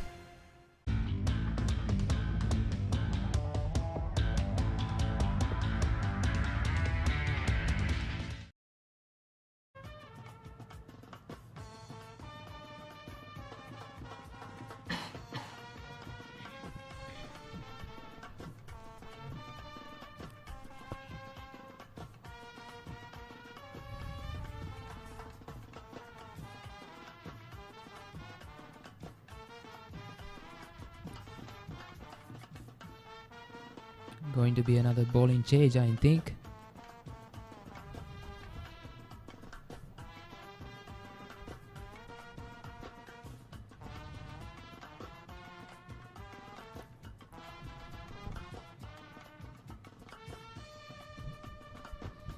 I think this is Yanula Deutusa replacing a tired looking ineffective Mudita Disanayaka from the tennis court end.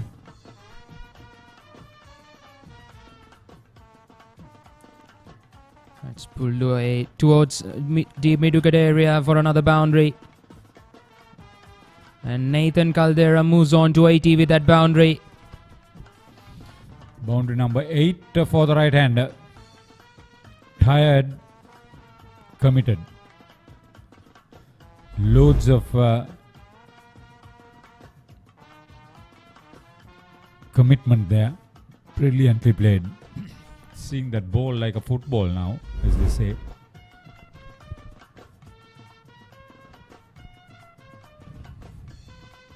Haven't seen a amount of spin on this pitch so far.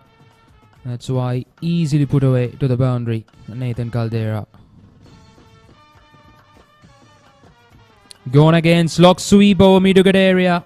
That goes all the way for 6. That's a terrific hit from Nathan Caldera. Moves on to 86. 225 for 6 at the moment. That's the second 6 of the innings. That is a top hit from Nathan Caldera.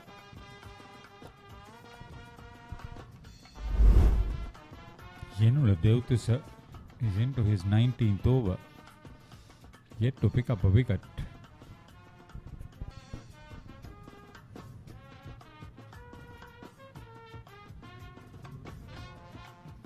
Oh dear, oh dear.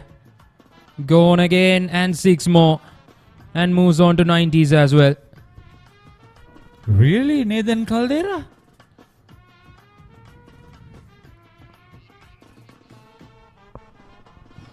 This is a dream. I hope he's not going to play reckless cricket, getting into the nervous 90s. To my mind, the first time he's got to the 90s at first 11 level, brilliantly played. It's there to be hit, but see the way he executed that one. He went a long way.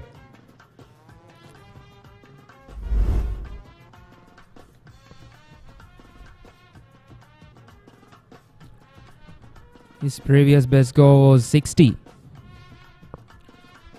That was against Richmond College. That sends the expensive over from Gilmour Jayasuriya. 232 for 6 after 79 overs. Meet the Pereiras. Just like any other family, they share everything. Kanti shares her amazing cooking.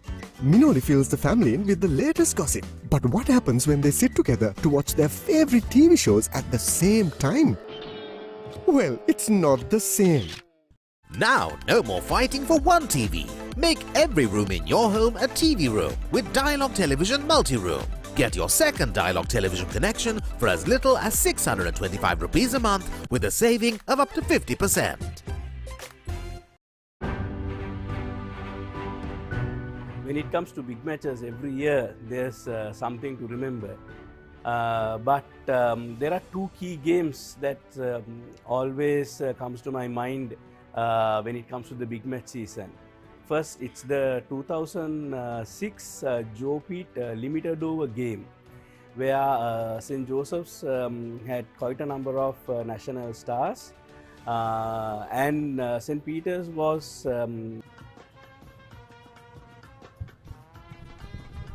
partnership 130. This is the previous over.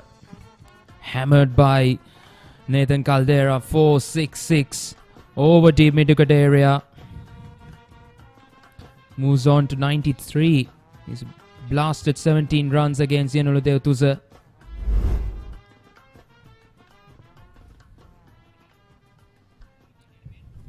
Now it's a testing time. About his mental status. 2 6s, 8 4s. Strike rate jumped up to over 50. 182 balls faced.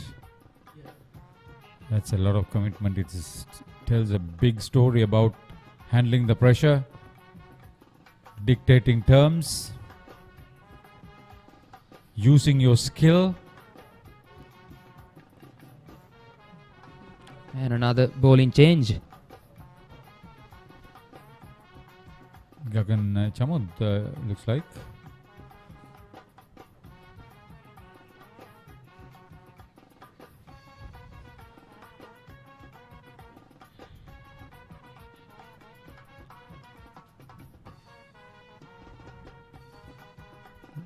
Lahiru Amarasekara, the change of bowler. 20. Gagan Chamod should be the bowler, who bowled 4 overs. None for 25.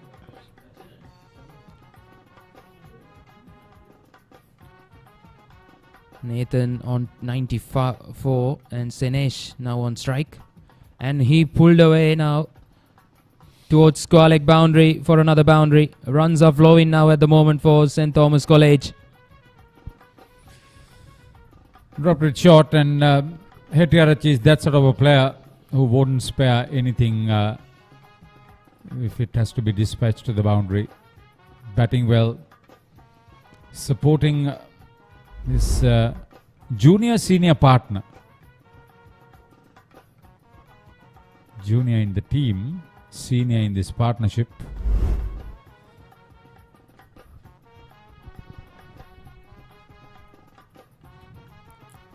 Down the ground, and oh dear, it is straight to the fielder at mid-off.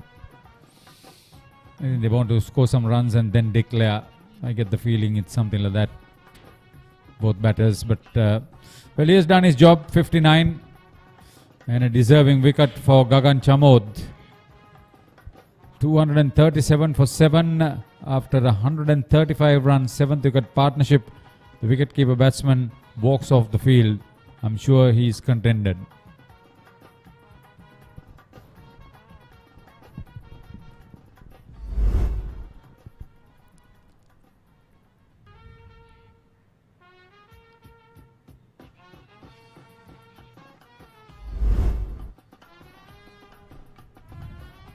That's end for wonderful partnership between Nathan Caldera and Senesh Hettiarach. Senesh Hettiarach, a wonderful innings comes to an end. 59 of 116.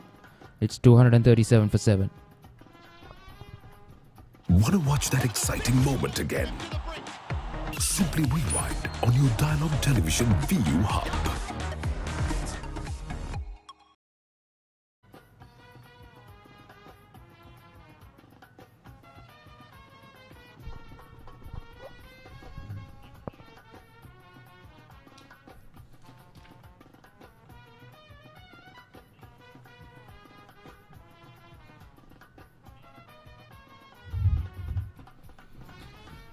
This is Akash Fernando, the new batsman.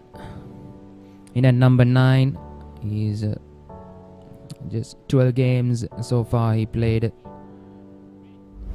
This is the last wicket. Fallen. Chipped mid-off that occasion.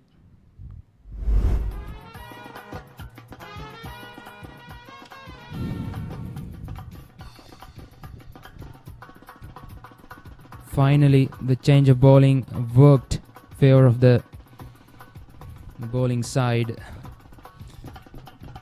His previous best was his previous innings, 39 against St. Anthony's. In the difficult circumstances to bat. His main target would be to accompany Caldera, if possible, to see him get to the 3-figure mark.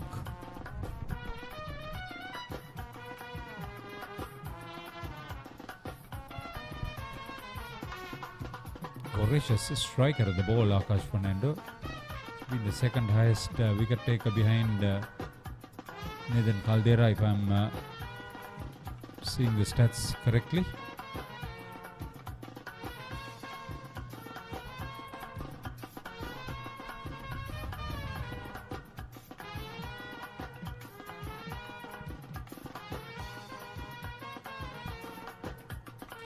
What a way to get off the mark. Down the ground, he gets it straight down the ground with a boundary. Akash Fernando. That's in the 80th over of the innings. 241 for 7.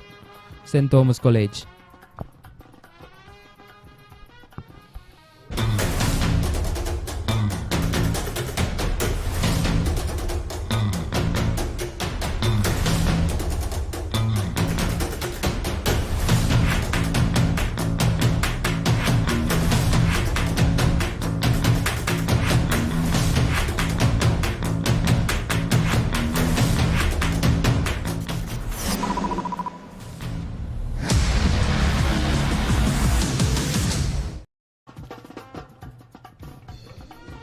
$241 for 7. Akash Fernando on 4, but all eyes on Nathan Caldera. 94 of 183 deliveries. It has been a wonderful innings. What a recovery by the Thomans. 241 for 7. At one stage, they were 5 down and looking down the barrel. But since then, the last couple of wickets, they just build up a partnerships, and Nathan Caldera has been the man that has got them there. Promoted up the order, and he's justified that promotion. He's kept the faith the selectors have had in him, and the captain as well, and provided a very good innings. Beautifully played. Unfortunately, straight back on the stumps at the bowler's end. It was a good partnership with Sene Shetty-Arachi as well. Paulinus, Sene Shetty-Arachi falling in the last over, trying to accelerate. Yes, that was a wonderful partnership of 135 runs between Hettiarachi and Caldera. Caldera still there. He's on 94. Played very well. Of course, a couple of missed chances by the Josephians. The fielding was pretty good before lunch, and then we saw the standards dropping. A couple of missed fields, and again, Caldera is on 94. He's having strike. Must be wanting to get his 100 before the big game. Yes, that was another good shot, but a good stop as well at extra cover. He's played some really good cricketing shots. He's played correctly. He hasn't played anything fancy or anything rash. Just played the bowlers on their merit. There again, with outside the off stump. Once again, straight to that fielder. A couple of shots, he would have thought he could have got to 100. Well, all the 7 wickets that has fallen are fallen for the pace bowlers. The Josephian spinners have not been able to get any. The Josephian spinners have not been able to get. So 241 for 7. St. Thomas has been put into bat by the Josephians. Oh, that's a lucky one. That's a lucky one. Once again, coming back at the right hand. Yes, they haven't been effective on this wicket, isn't it, Paulinus? The spinners, there hasn't been any support for them. There hasn't been any turn. It's a good batting surface now. The ball coming onto the bat really well. Still that bit of movement for the bowlers if you get it right. But overall, a good track to bat. Well, I feel, Ricky, if St. Thomas's get up to about 275 to 300, then the Josephians are really going to be up against it, because their 2 main batters have not been playing in this game, and a lot will depend on the captain. That's a cracking shot as we speak, Paulinus. Beautifully played, straight down the ground. Just showing the back makers to the bowler. Beautiful shot. That's a shot of a top order batter from Nathan Caldera, and he's showing us why he's gone to 98, and he's proving that he certainly can bat anywhere in the order. A much improved player with the bat, and third half century this season. Well, he started off very slowly, but then gradually picked up very fast, getting the runs quickly. Now he's playing his shots. He's 98 of 188 deliveries. Nathan Caldera was promoted in the order when St. Thomas's was struggling at 65 for 5. Then they lost their 6th wicket at 102. And then a 135 run partnership between Caldera and Hettiarachi. Hettiarachi was dismissed for 59. That's the end of the 81st over. 245 for 7, St. Thomas's. Want to watch that exciting moment again? Simply rewind on your Dialog Television ViU Hub.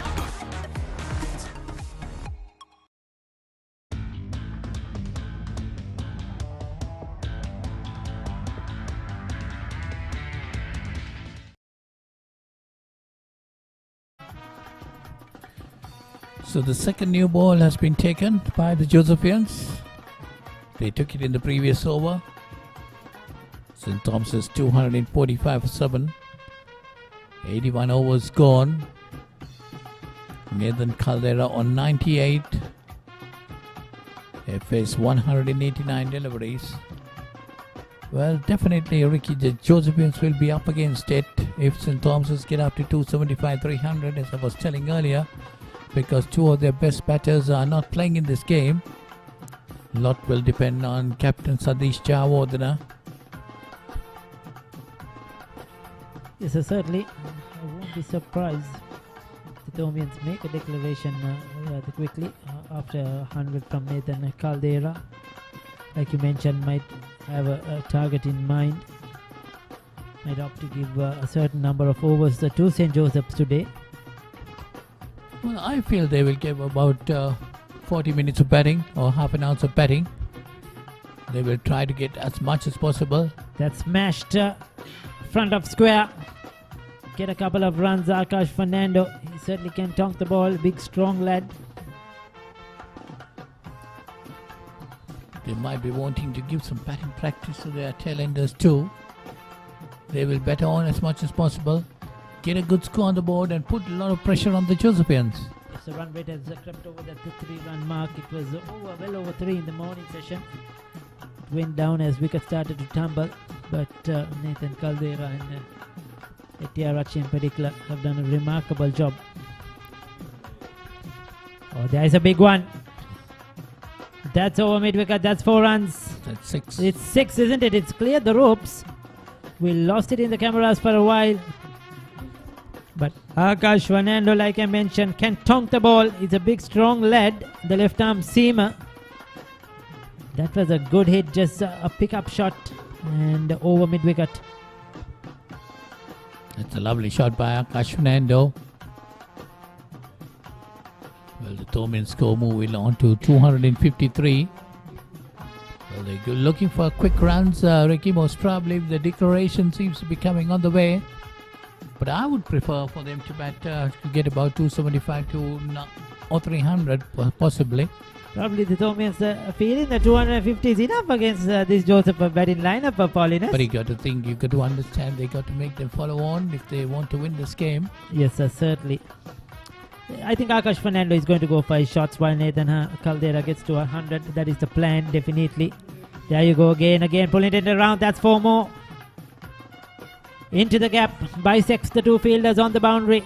Very well played, good control by Akash Fernando. Runs are coming pretty fast now. Akash Fernando, 16 deliveries. Yes, in the morning session, I mentioned to Michael from off here that the Thomians bat down till around number 9 with Akash Fernando coming in at number 9. They had the batting depth to pull them out, and this is exactly what has happened. We haven't seen Shanil Pereira about his batting. He's playing his debut game, and then you get Palnavitarna as well, but certainly up to number 9. Thomians have the batting, and even Akash Fernando has got a couple of 30s. It's expensive, over 12 runs off the over so far. Yes, Akash Fernando high score for 39 this season in that last game versus St. Anthony's. He's got a couple of other scores which have come in quick time. That is what is important. Hasn't got a lot of batting this season as well. So this is another big opportunity for him. He's definitely Nathan line 98 must be wanting to get his 100 as quickly as possible. But I feel the Thomians will bat on till at least 275. And that's firmly played again. This pass mid on, that's going towards the boundary. Well, this is a very expensive over. Costly for St. Joseph's, a boundary to finish the 82nd over. It's 261 for 7. Now you can activate your favorite Dialog television channels via the My Dialog app, SMS, or missed call. Dialog Television, Sri Lanka's #1 television experience.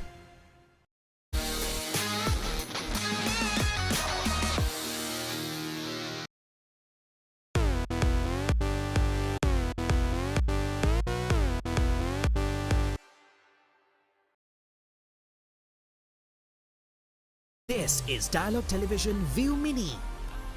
Wow! Live TV channels. Down the ground he goes! It's an endless movie time. I can talk to my remote.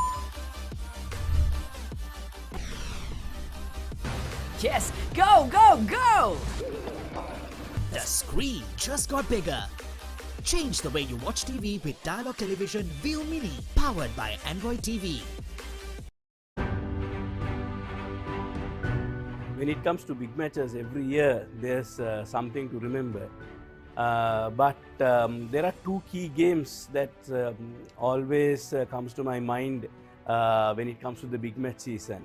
First, it's the 2006 Joe Pete limited over game, where St. Joseph's had quite a number of national stars, and St. Peter's was all out for 153, and at one stage the Usurpians were 50 without loss. Lakshan Rodrigo and Hans Fernando just turned the game, and the Peterites won by 40 runs. After about still closer to 20 years, still that's the game that comes to my mind.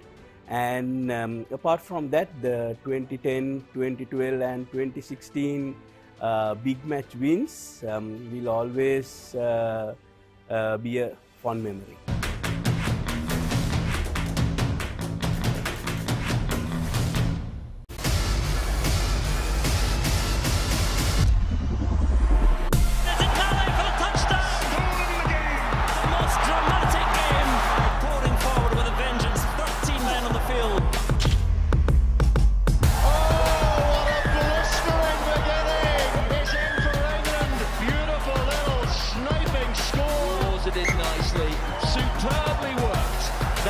Classic France. Scotland continue. They're going to do it, are they? Van der Merwe. This one picks home. And here comes the try. And Kiko's the Moiros magician. What a try by the Italians, thundering into the game with some nuclear attacking for Italy. The sheer magic of Wales has brought the whole of this stadium to its feet. What a finish.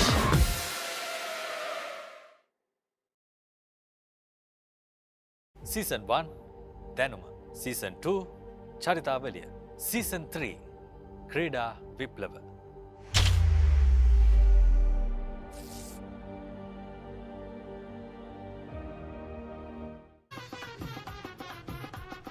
So 261 for 7 after 82 overs. I see the Tovian batting card. Senadi Colombo was out for 13. Tishane Eliagoda was out for 46. Then we have Nathan Caldera, 98, not out at the moment. Charkapir is 12. Sinesh Tiarachi, 59. And now Akash Fernando, a quick fire, 20. They're the main scorers. Ramesh Mendes was out without scoring. Dennis Gunawardena without scoring. And Mahit Pareda for 2. St. Thomas's at one stage was 65 for 5. And then 102 for 6.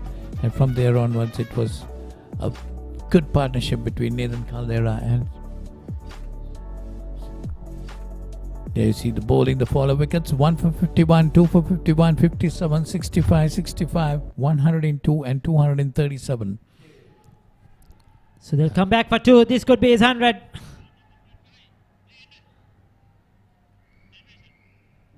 Fantastic 100 for Nathan Caldera. A brilliant innings. I'm just very sure this is the best innings he's played in his school cricketing career. Wonderful knock. As you mentioned, Paulina's 5 down for nothing, 6 for 102, and he's stood up tall, promoted up the order. Just 190 deliveries for his 100, and the runs have come rather quickly in the latter part. 2 sixes and 9 fours.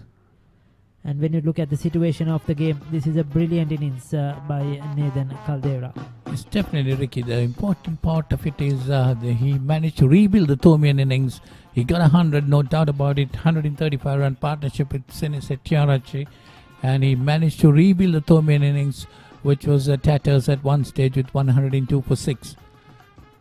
So a lot of credit should be given to Tiarachi as well. This is not the first time he's played such innings. We have seen him do that a number of times in his last couple of years. We saw that last year as well, and this year too. The other day I remember against Wesley when St. Thomas's were against the wall, he came up and scored a half century and rescued the innings. He's done that again with that super 59, and he's ensured he's given the support to Caldera to get to a very good total.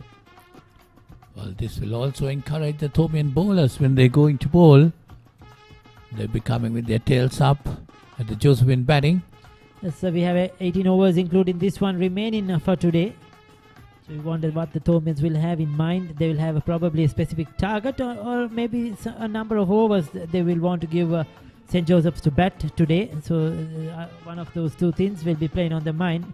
One thing is for sure, they're not going to block out now. They will go for everything and score some runs. Well, what I feel, Ricky, is they will bet on as much as possible, give about 30 to 40 minutes batting for the Josephians, try to get a wicket or two today, and put a lot of pressure on the Josephians tomorrow morning. So they will look at 300. If they can get 300, definitely they will be very much on top of the game. So Manasa, who's bowled tirelessly today.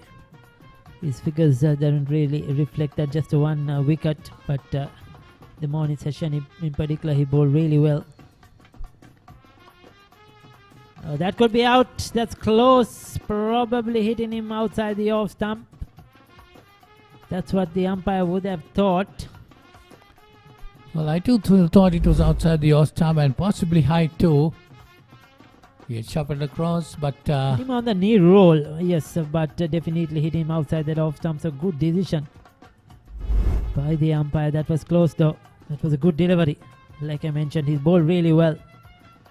Can't take anything away from Manasa. He's done exceptionally well. Yeah, the three paces of the people who got the wickets, but of course Gagan Chabon has been quite expensive. For his 6 overs, he has given away 50 runs. Mudita Disanaika had 5 wickets to 32. 5 wickets to 43.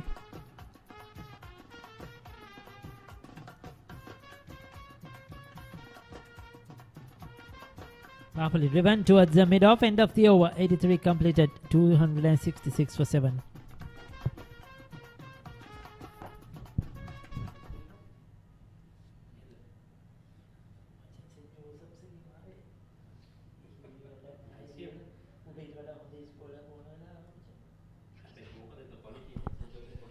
There you see the highlights of the innings. Nathan Caldera getting 102.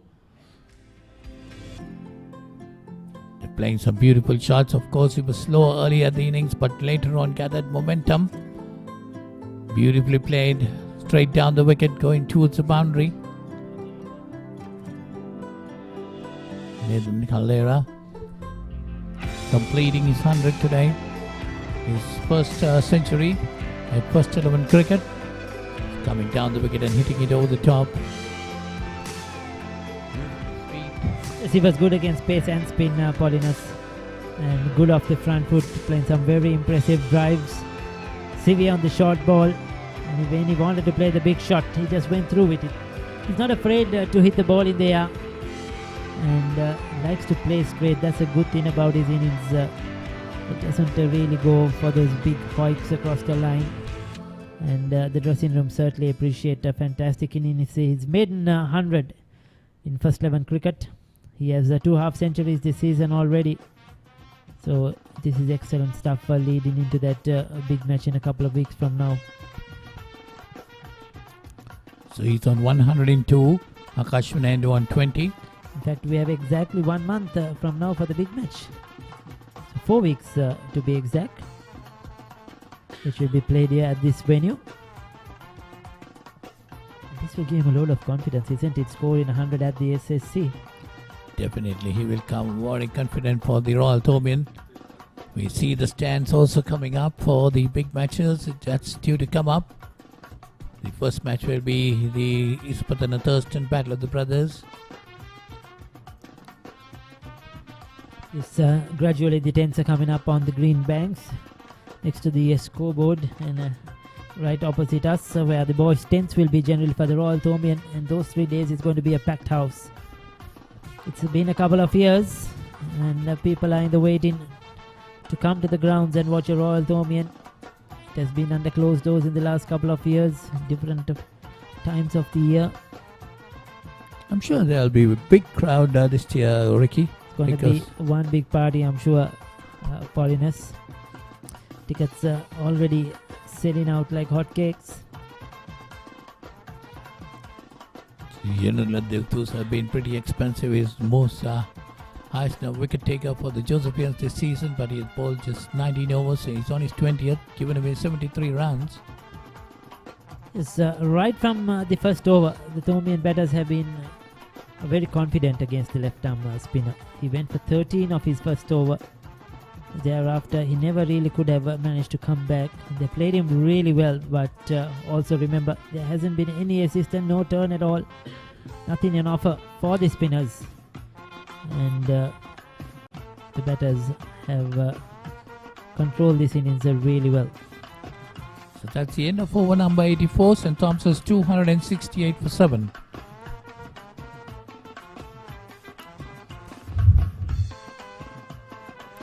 So you see the last year's summary of the game.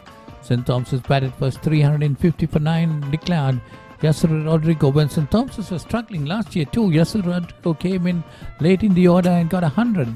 And St. Joseph's in reply were 176 for 9, declared. And they were forced to follow on. They declared at below that lead of 100, and then St. Joseph's in their second innings were 127 for 1. Yeah, this was in 2021. Actually, 22, the Josephian Thomian game was not played.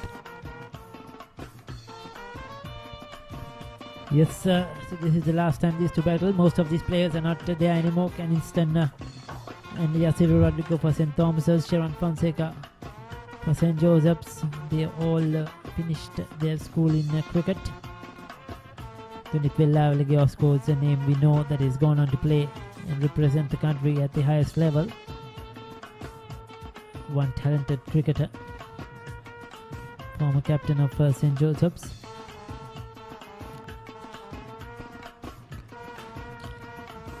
The battle between these two teams has just been wonderful over the years. That's again nicely played by Akash Fernando. Gone towards the mid-wicket boundary for 4. Too easy for him. That was a juicy full toss. All he needed was to get it into the gap and timed sweetly. He's moved to 25 of just 15 deliveries. His runs are coming rather quickly. Well, he's really going after it now. That's what I said. The Thomians might be looking at a target of 300. Well, just another 28 runs needed. They can get it fast, Ricky, and put the Josephians 40 to 30 minutes batting today. Get a couple of wickets if they're possible. That is definitely going to put the Josephians under a lot of pressure, and that again driven firmly past the bowler, looking for the second. Just get the single that time, didn't time it. He's got the inside part of his bat. Yes, so they'll be looking to get to the 300 run mark quickly as possible. 29 fours, 4 sixers in this innings. The run rate has really picked up. This is a good confidence booster for the Thomian lineup in general. After being 60 out for 5, 102 for 6, to get to 273 for 7, that shows they have the batting depth. Will give the captain and the coach a lot of confidence going into the next, leading into the other games and into that big match. Yes, that is what is important. They rebuild the innings. They have put the Thomians on top now with 273 for 7. A lot of batting. Still, Akash Fernando is playing some good cricket. He's got 26 of 16 deliveries. And a couple of more batsmen to follow. 273 for 7. Well, the first session entirely belonged to the Josephians. But the second and third sessions up to now have been coming the Thomian way. Good comeback after that full toss. He's tried to go full. Bowl the Yorker. Sun still shining brightly at the SSC.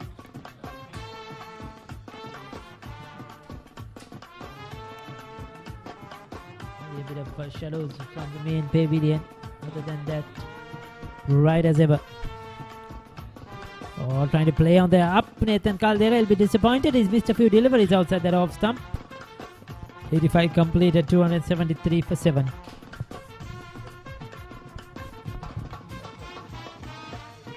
Meet the Pereiras. Just like any other family, they share everything. Kanti shares her amazing cooking. Minoli fills the family in with the latest gossip. But what happens when they sit together to watch their favorite TV shows at the same time? Well, it's not the same. Now, no more fighting for one TV. Make every room in your home a TV room with Dialog Television Multi-Room. Get your second Dialog television connection for as little as 625 rupees a month with a saving of up to 50%.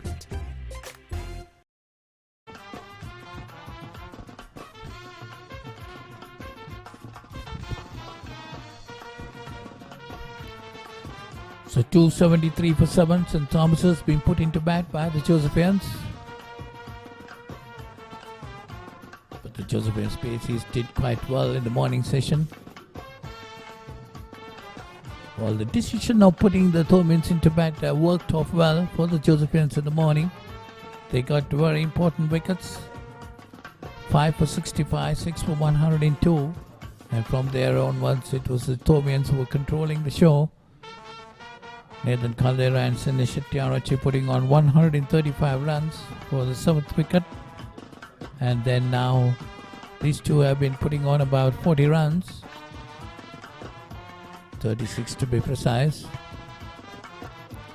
This one short and pulled away by Akash Fernando, but straight into the hands. So that's the end of him. So it's another wicket to fall. Akash Fernando for 26, and St. Thomas's lose their 8th wicket at 273. It's going for everything. Akash Fernando, no harm done. Looking for runs, looking to pile it on. It was a shot, it was there to be hit. And unfortunately, he just could not get his timing right. The ball came quick onto him. Good catch from long on. And the first wicket for Yenula, the first wicket for the Josephian spinners today. But well played, Akash. 26 of 19. It's a 273 fight.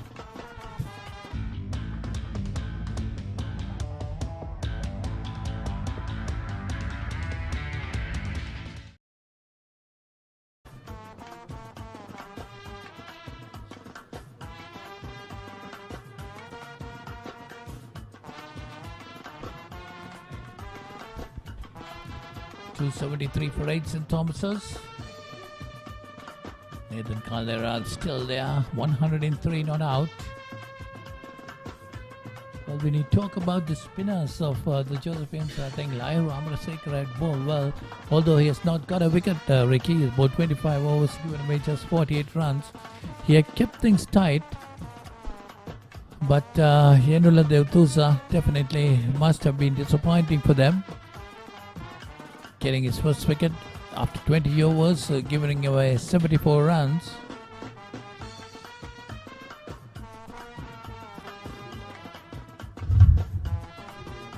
So Abid Parnavedana, his best score was 2. I think that was in that last game he batted versus St. Sebastian's. Hasn't got much batting this season. Better known for his left arm spinners.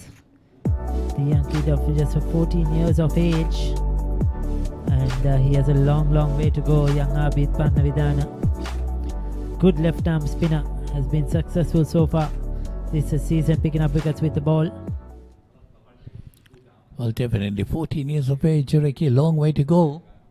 Is he playing his second game or third game? This is the 7th game.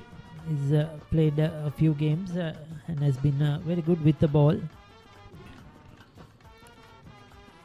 Till probably a few months or a year ago, Paulinus, in his junior cricket, he was bowling a seam up.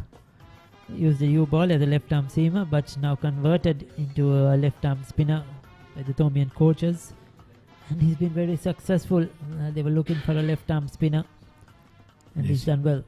You see the last wicket of Akash Fernando. Shortish, but he pulled it, but straight down to deep mid-on. Took a good catch there.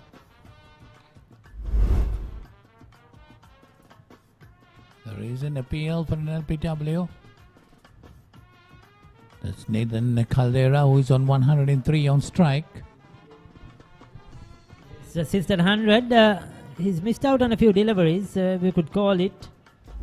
Looking for runs, hasn't made proper contact. Now the sweep earlier outside the off stump, looking to play a few shots.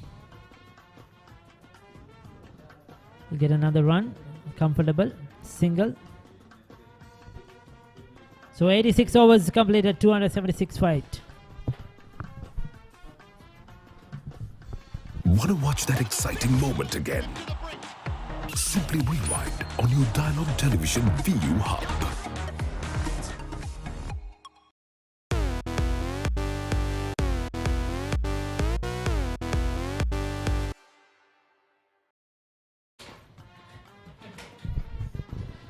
So as we come back, St. Thomas is sitting pretty now, 276 for 8 of 86 overs. Yanula finally amongst the wickets, 21 overs, 1 for 77. And this is the big one, the 144th Battle of the Blues. Royal College taking on St. Thomas College. This is the biggest battle, I would say, from big matches in Sri Lanka. It's happening on 16th, 17th and 18th of March, live from the SSC Grounds. I think Thomians would be satisfied with the outing here at SSC. Well, not in the first session, but all credit to Nathan Caldera, 104 from 201, and still continuing. Yes, I think he has shown that he's top order batsman, the middle order, that this wicket, that if you stay on, you can bat, you can play your shots. And he has just played a marathon inning here. Faced 201 deliveries for his 104. Just one chance given when he was on 25, but he has made the Josephians pay for it. Yes, and as we say, catches win matches. The Josephians will have to take that into mind. That catch has cost a lot for the Josephians. Couple of chances gone down today. Won't be happy with the fielding. I think heads were down for the Josephians since that partnership between Senesh and Nathan. And especially after tea, we saw the Thomians come out batting very positively. Sadly, we see the fielders have come in to the new bat. I think this would have been done when Senesh Hetarachi came out to bat. Yeah, I think there was a bit of a mishap from the Josephian skipper, not putting the pressure on. You see it now, but maybe a little too late. Lyro none for 50. Bowling his 26th. Not often that you would see him without a wicket. Yes, I think he's St. Joseph's premier spin bowler, and the Josephians will want to always bank on him to get some wickets, and we haven't seen that. But I think the Josephians can take a lot of positives from this bowling performance, especially from the likes of Mudita Disanaik. And as we speak, beautiful shot from Nathan. They just cross over for a single.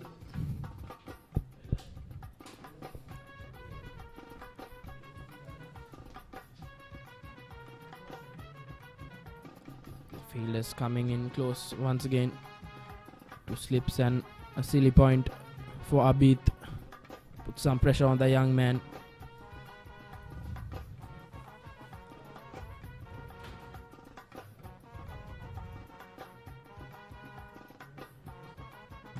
Well, it's that well. After 87 overs, St. Thomas is 279 for 8. This is Dialog Television ViU Mini. Wow! Live TV channels. Down the ground he goes! It's an endless movie time. I can talk to my remote. Yes, go, go, go! The screen just got bigger. Change the way you watch TV with Dialog Television ViU Mini, powered by Android TV.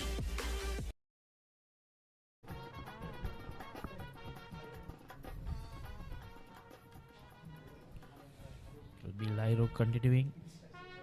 Oh, sorry, it's Yanula. Just not taking that single in the first delivery. So now Nathan is trying to shield Abit.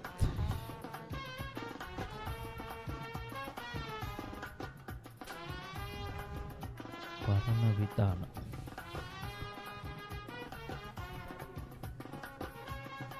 Josephine spreading out the field, letting Nathan Caldera get that single, put the young man on strike.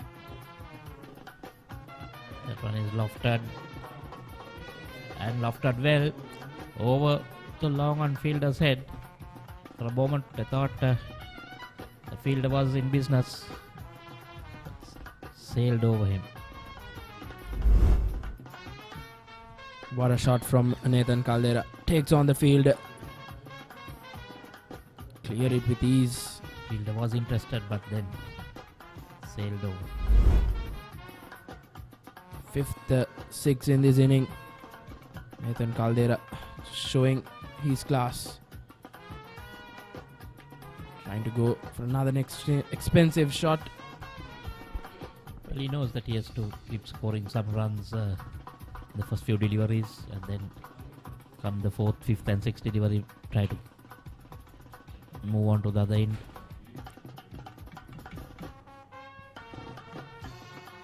Again, this is going to be interesting. I think that Josephine should be on their feet, on their toes now. Try not to give him the single. But we don't see any changes in the field. Just put some pressure, not let them get that single.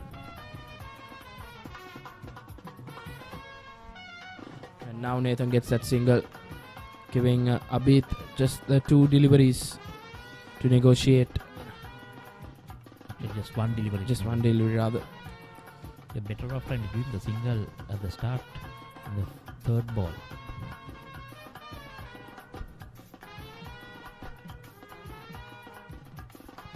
Keep changing your name. Suddenly become Jude. I was told by Harita that that's the normal, the good Rishwan. Is that so? That's the Jude Rishwan. Some things that I am not aware of. So after 88, St. Thomas 2, 85 for 8.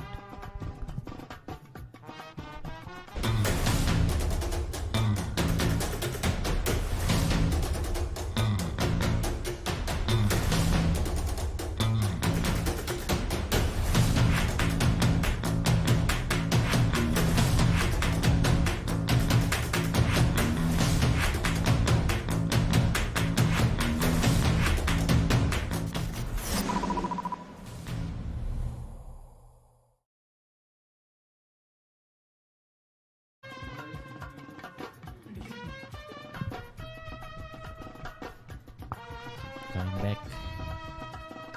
Spinner still continuing. Lyro Amrasekar has been put into a lot of pressure here. From You're pretty popular.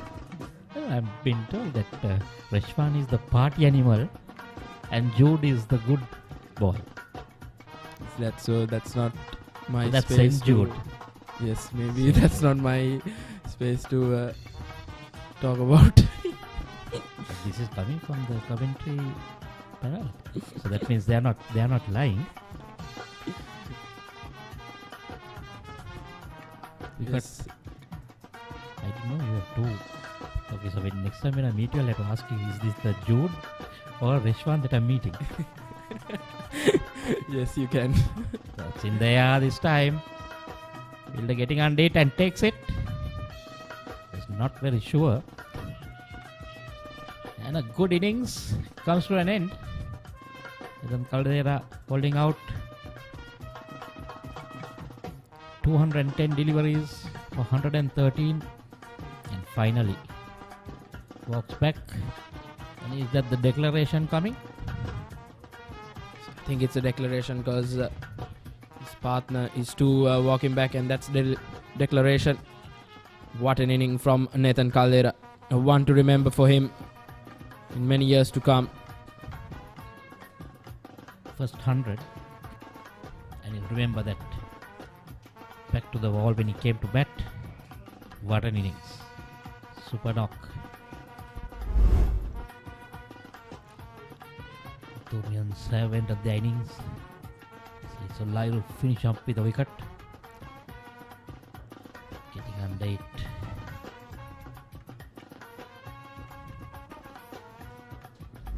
Finally.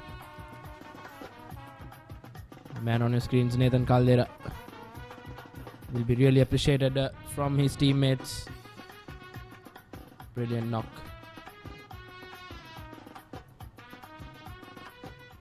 So after 88.2 overs, the declaration coming in there, we see St. Thomas's card. Senadi Colombo was out for 13, Disain 46, and then Romesh, Dineth and Mahit not contributing much, just 2 runs between the 3 of them. And then came that lovely innings of Nathan Caldera, 113 of 211 deliveries. Charuka 12, Senage 59 of 116 was the partnership that really brought them back. Akash 26 and Abid was not out on 2, 12 extras, 88.2 overs, 285 for 9 declared. I think from where the Thomians were, they would be really happy. They would take 285 any day. They recovered well. This is the bowling card of the Josephians. Pick of the bowlers have been Mudita Lakshan, 5 for 43 in 20 overs. And Manasa got just 1 wicket. And Gagan got 1. Yenul got 1. And Lairu Amarasekar, surprise, just getting 1 wicket. That doesn't happen very often from the Josephian bowling outfit. He's always the pick of the bowlers for the Josephians. So it's going to be a concerning sign for the Josephians in the future.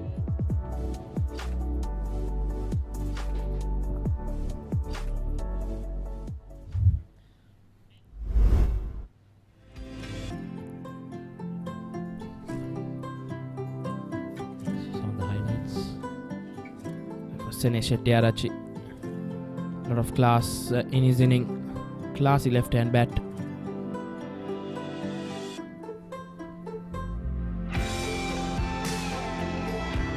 On the bowlers with its merits, and he was very well complimented by Nathan Caldera. Used the feet really well, both of these batsmen. They dominated the 2 spinners from St. Joseph's College.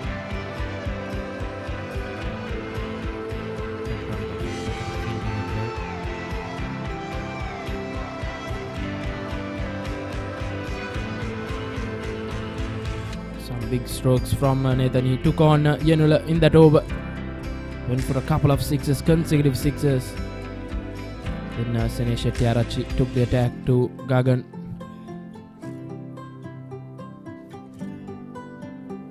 Gagan took the big wicket of Senesh.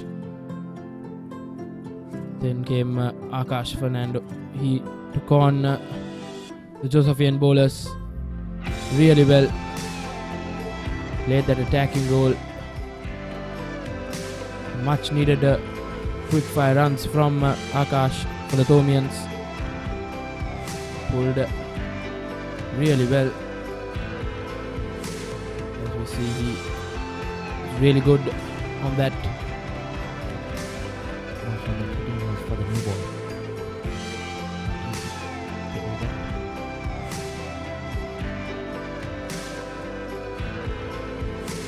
Fielding was not up to the standards for the Josephians. That was good catch taken under pressure. This was that 6, last 6 from Nathan Caldera. This was the big wicket. Important wicket for the Josephians. Finally got hold on to one. That was the Thomian innings. Thomians got 285 for 9, and we will be back shortly with the Josephian reply.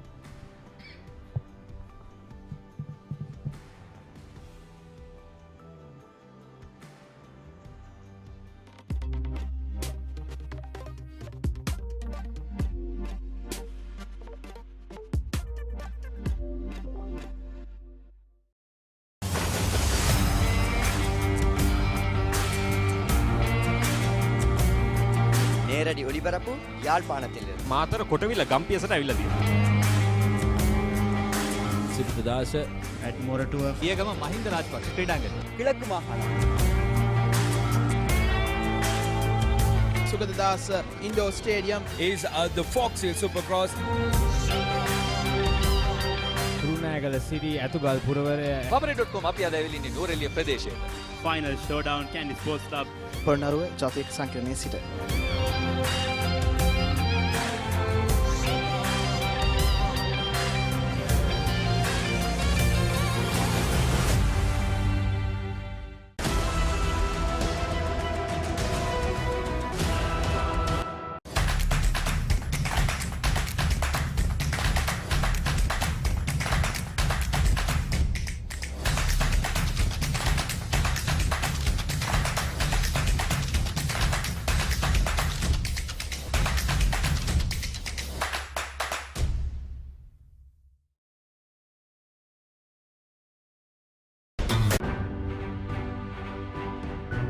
When it comes to big matches, every year there's something to remember.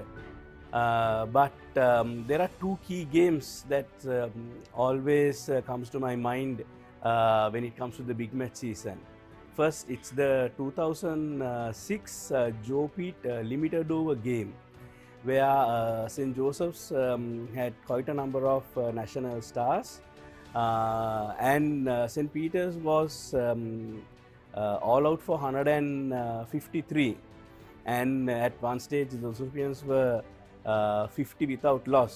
Lakshan Rodrigo and Hans Fernando just turned the game, and the Peterites won by 40 runs. After about still closer to 20 years, still that's the game that comes to my mind. And apart from that, the 2010, 2012 and 2016 big match wins will always be a fond memory.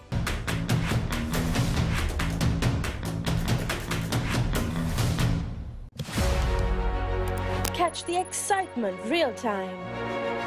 Be up to date with it all. Let us capture your milestones. Get it sizzling hot off the turf. Hear the experts break it down. Dig deep into the nitty-gritties. Be inspired by their greatness. Relive all the scintillating action.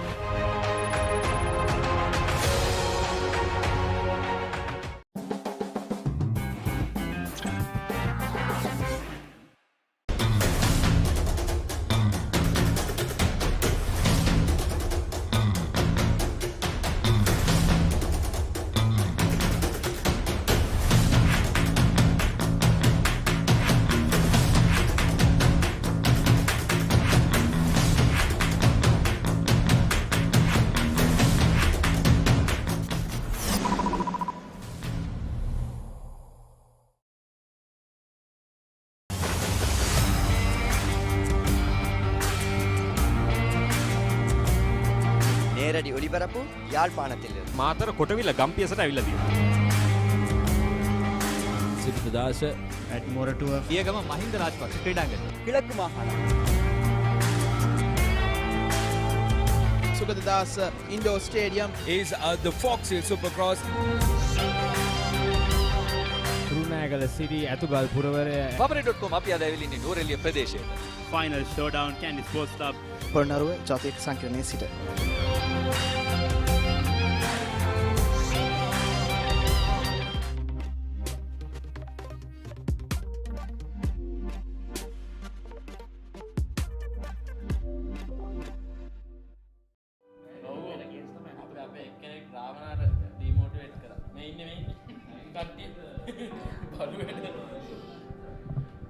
So we are back live for the first innings of St. Joseph's. The St. Thomas declaring at 285 for 9.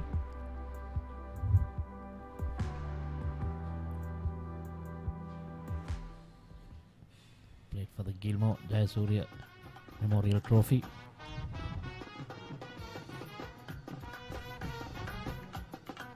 Interesting to see Caldera has come out, struggling a bit with cramps. I think he deserves a good break. He held that innings together. And this is the opening bat for the Josephines captain Sadish Jayawardena. 7 matches, 292 runs, average of 32. He will want to improve on that. And a best score of 78. I think he'll want to improve on that as well. Yes, he will want to get that Get century. 100 runs before the big match.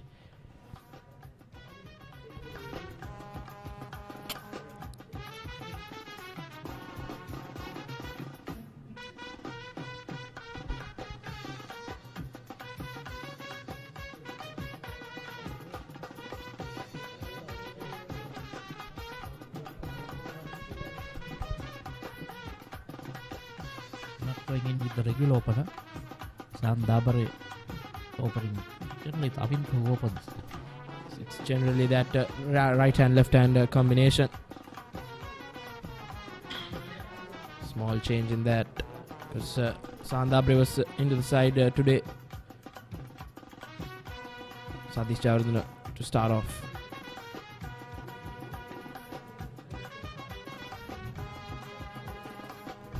Nathan Caldera is currently in the field.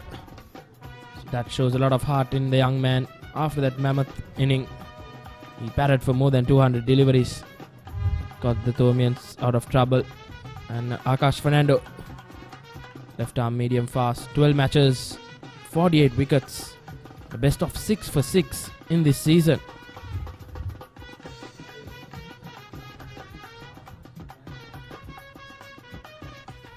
Right on the money. On the pads and flicked away by Sadish. The first rounds on the board and the first boundary. Josephines off the mark in the second delivery. Sadish likes it on his pads. Flicking it there, but a very strong on the offside with the drive. No chance for the fielder.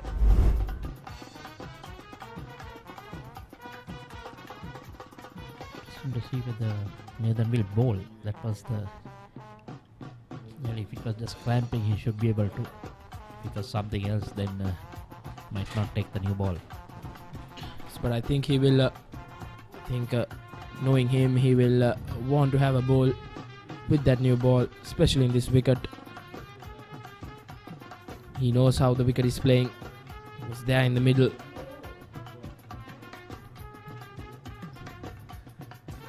Good leave from Sadish. And the Thomians will be very happy. They will be loud in the field. They will have to. Because I think the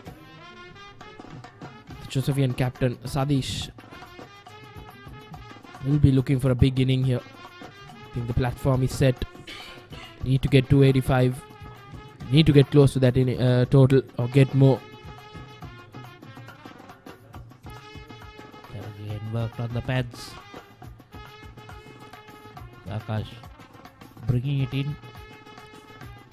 Good running from the two openers. Crossed over for 2. So far we've seen him bringing it into the right hander.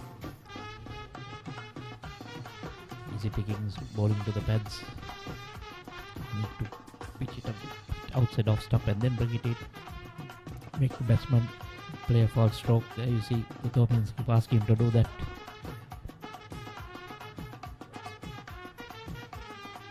It's much better. So Sajid gets behind it. I think Sadish shouldn't get too much agitated. Just give it some time. Don't poke at it. Because if it ages, there's. Well, I think just look to bet out the day so far. Not a lot of overs remaining. Yes, they will want to get some runs in. Put some pressure on the Thomians. That's driven away beautifully from Sadish Jayawardena.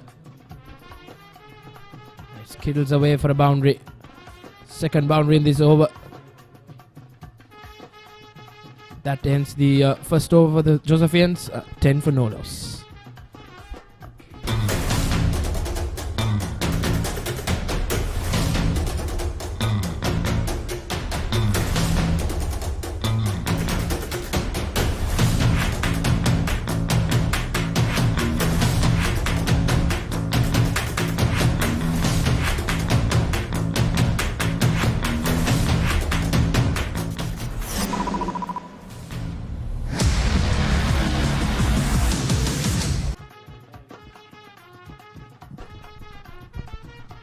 Thomian Centurion into the attack with the ball now.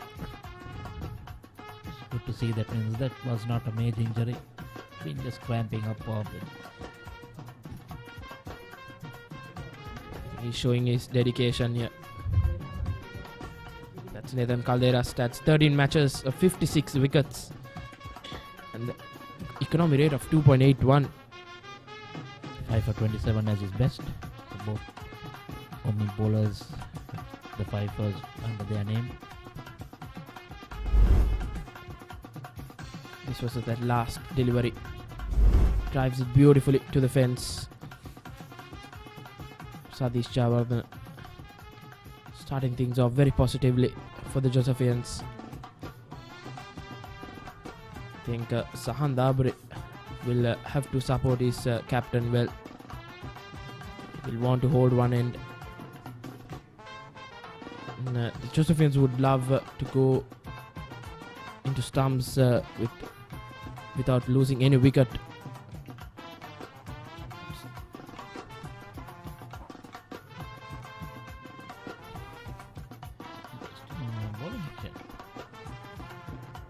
What did he just do that? There's something with his bowling arm before delivery.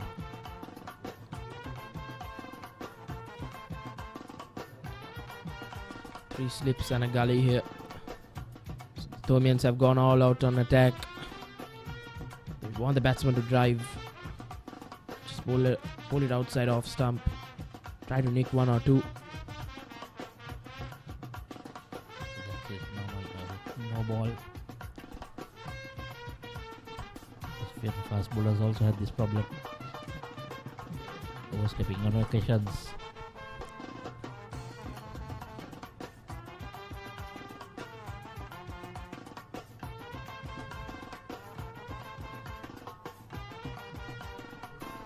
Fast bowlers bowled 8 no balls in that Thomian innings, and Nathan has already stepped over first no ball. Interesting bowling action. I'm not saying anyone do that. Rolling his arm over before he bowls that delivery. Nice carry. New ball. Well left by Sadhavare.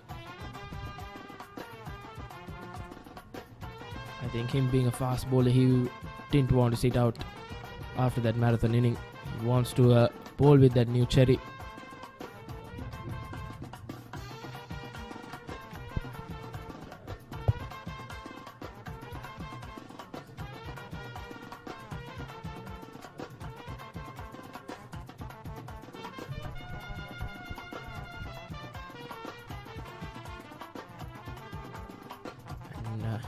Never seen a bowler do that before delivering the ball. Very unique.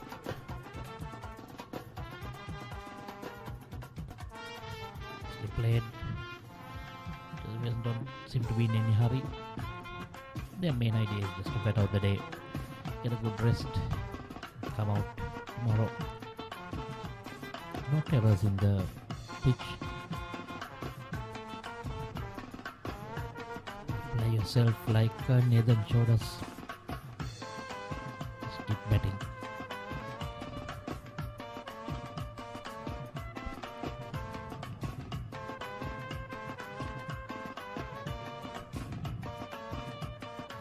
Into the cover region. No run. That ends second over of the Josephine innings and goes 11 for no wicket.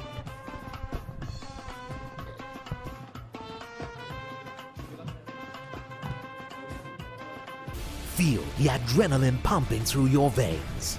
Witness magic bursting into life in front of your eyes. Explore the unknown and unravel the deepest mysteries of the universe.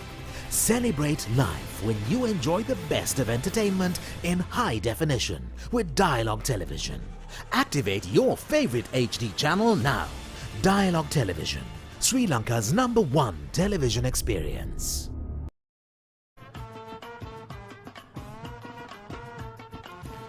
St. Joseph's College in reply to the St. Thomas's total of 285 for 9.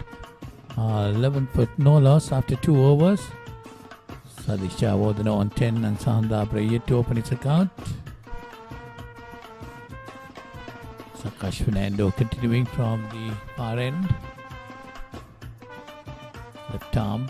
It's nicely driven by Sadish Chawadana. So I say good evening to Haritha Pereira. Good evening, Haritha. Polly, yes, Sadish, if he bats still closer play, he would have been on the field for the entire day. Not an easy task for a wicketkeeper opening bat. That's what the Youth International is this year for St. Joseph's. Well, the Josephian batting will a lot depend on Sadish Chawadana because they're playing without 2 of their good batters, Hiran Jayasuriya and Harun Kapur Bandara. So a lot will depend on him. Yeah, then there's also the absence of Siobhan Daniel.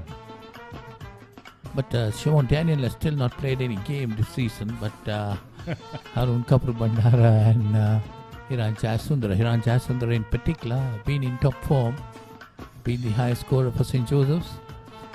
He's made a double 100, hasn't he? He made a double 100 against Royal.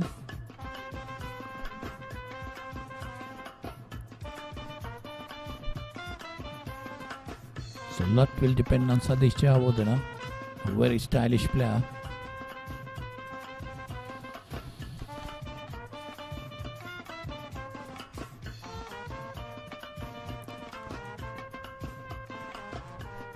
St. Joseph's College will have to bat 9 overs, about 9 overs today.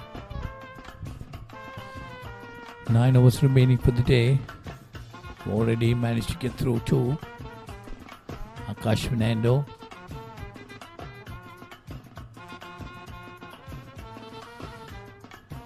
Sadish Chawadana watches the ball very well, Haritha. Yeah, the wicket is such for a batter of his caliber. He can make 100. He bats carefully, but he'll have to survive today. A lot of concentration needed. If he gets going, the others will follow. Because even Mudita Disanayaka could make a sizable contribution. That's nicely played wide outside the off-stump, sent away past point for 4. Sadish Chawadana. It's another boundary. He moves on to 14 and the Josephian score moves on to 16. Given with the outside off stump, he was quick to lean into it, that one. Found the gap with adequate timing. Good cricket all round. Not afraid to keep the ball well up. Akash Fernando has that ability to swing the ball late. That was way outside of stump.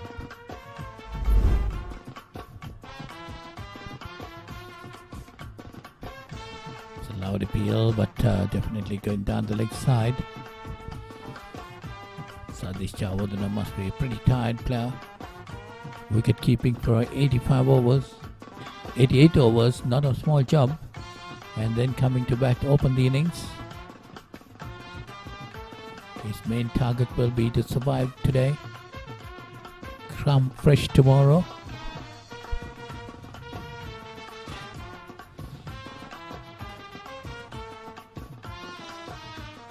Ethiopians will be looking for some wickets today if they can get through.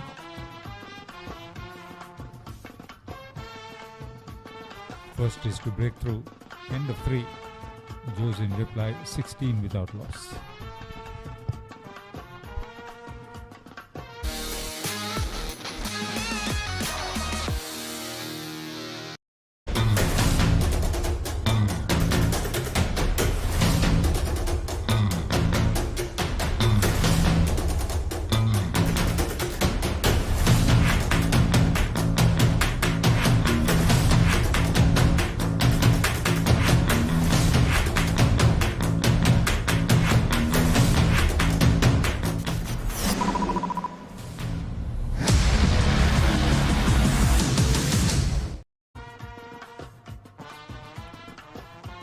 For no loss in reply to 285 for 9 declared St. Joseph's.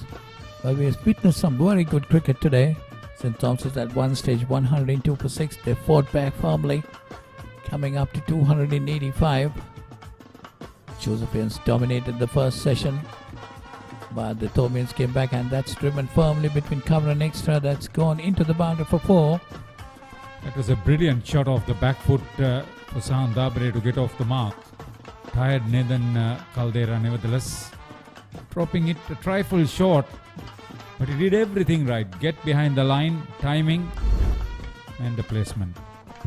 There you see, beautifully played. Very straight bat offered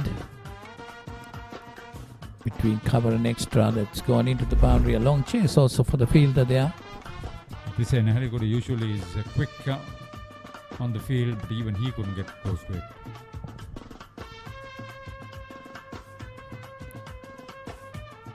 Jump the leg side, pushed on the onside, no run.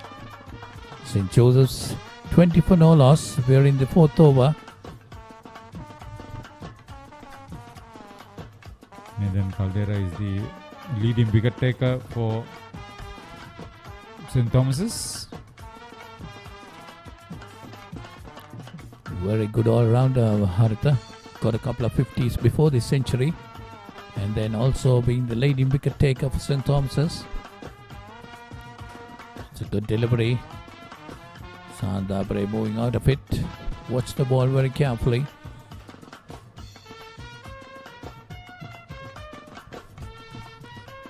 How old is St. Joseph's College, Polly? They celebrated their 126th year. You know why I asked that? Don't tell me no. What about the story about the founders? Well, I don't want to talk. You.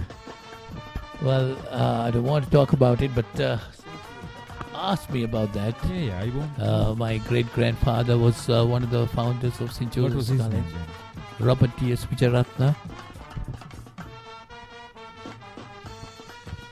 St. Joseph's. Your clan is big as much as it's old. Yes, of course. T.S. Vijayaratna name at St. Joseph's itself. So many people were there at St. Joseph's.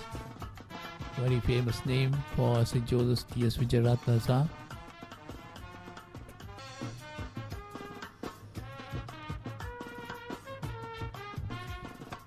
Beautifully played. Beautifully played. Off the back foot once again. Short and wide outside off stump. Wide of gully. That boundary takes the Josephian score on to 24. This is what we wanted to see. Positive cricket. Big gap between the last slip and gully. Right into that one. Rather than just hang on there, they're looking for the runs. Late start for Sahan Dabre, but he's got 2 fours in this over.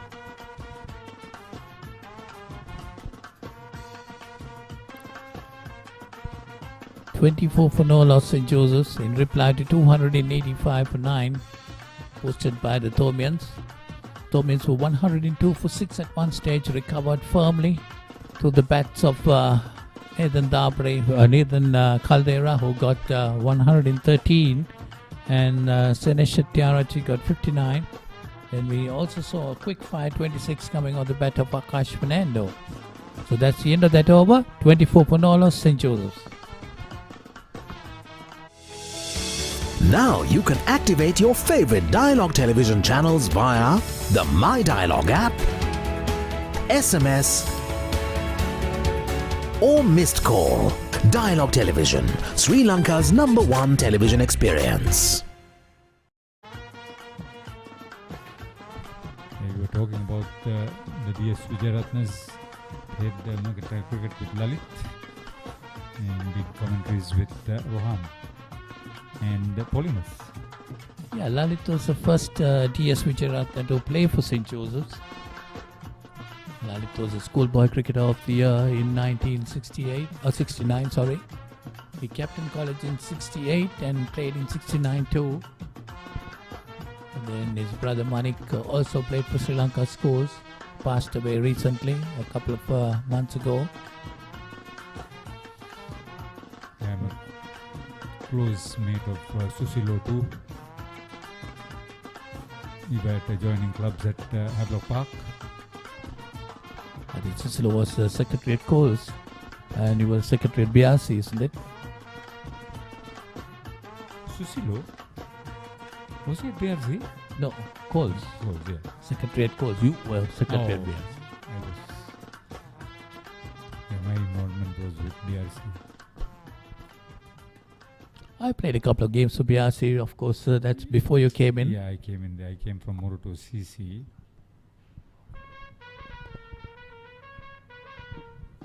No ball. This is a problem with the Thomian new ball bowlers, or rather the bowling unit of St. Thomas's. Kanishka Vijayasundara is the umpire.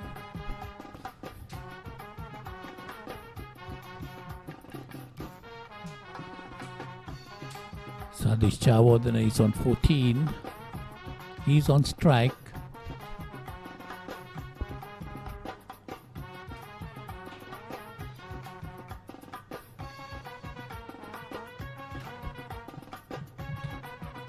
Sri Lanka under 19 player is Sadish Chawadana.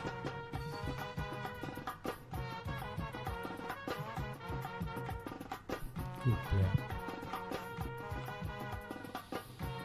Dependable, but this is what I like about him. Usually a slow starter, but he's that player who could make a big contribution in the end. That's what Nathan Caldera did with his maiden first class, or rather first 1100. Sadish Chawadana, a very stylish player. I can remember him getting that 100 against St. Peter's last year. Played very well.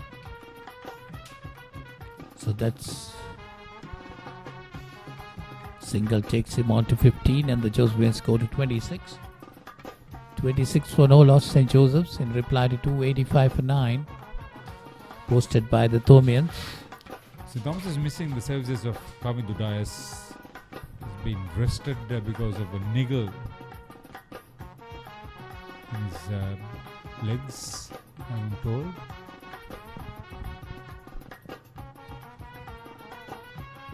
Well, interesting will be this Abid Paranavidana, 14 years of age, Amita. Like to see him bowling. Yes, he's one of those thinking sort of players, not trying to wait too long, and then bowls with a variety that is very rare for a young chap of his age. Is this what I was thinking? 14 years of age and being able to play in first 11 team. Of course, might be a future Thomian captain. He's done well. Coming so young into the side. What happened was the youngest of the Tilakaratnas, Rajidu, had to be left out in the end because he was so successful in picking up wickets a bit. It's good to have that sort of selection. Give headaches to the coach and the selectors within the school teams. That headache the coach wouldn't mind. Definitely.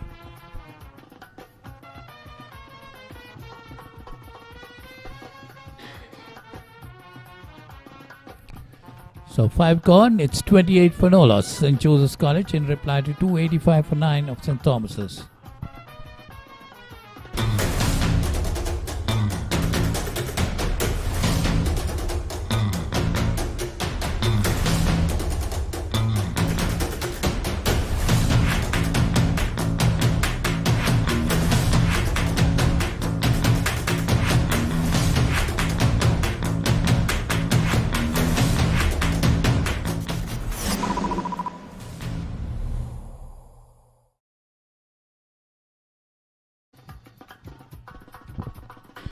So a lot of big matches, Haritha, expected during the next month.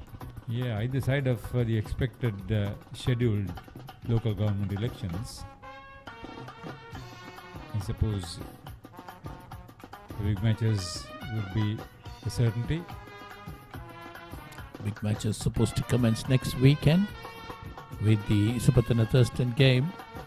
here at the SSC. SSC will be a very busy venue for all these matches.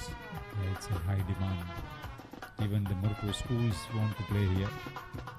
Yes, it's not bad. I mean, it's a wonderful facility. Polly. Yes, St. Sebastian's and Prince of Wales played their 50-over game here last time. And You wanted to see Abid Paliyavadan? Here he is. Okay, let's have a close look at him. Just 7 matches, 3 for 30 in the best. Economy rate 2 for 34, pretty good. Average 14 per wicket. 22 wickets. Still learning. Of course. Learning the trade. For a bowler in particular, has to be learning every day, I think.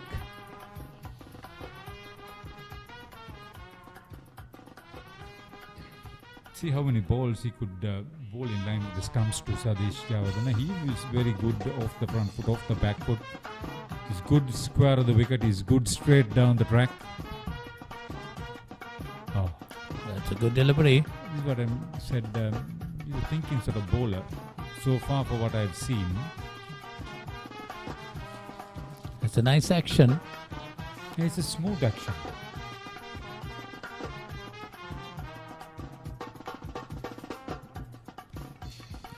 Short a bit, but still turned it a bit. Sadish Javadana didn't get hold of it properly. He was eager to hit it through mid-wicket. There's no protection on the boundary in that area.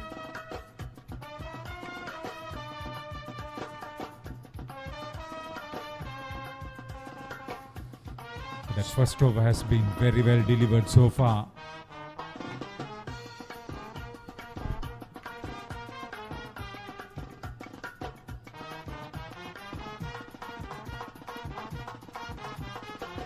Trying to get that short leg into play. That's what I feel. Starts with the maiden. It's a good over. 6 gone. It's 28 for no loss, St. Joseph's College. Want to watch that exciting moment again? Simply rewind on your Dialog Television ViU Hub. Season 1 දැනුම Season 2 චරිතාවලිය Season 3 ක්‍රීඩා විප්ලව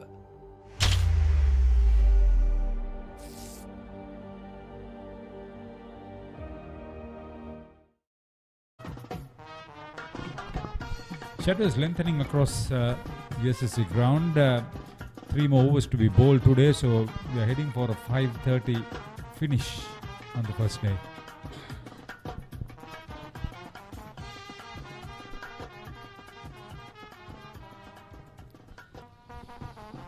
Good contest.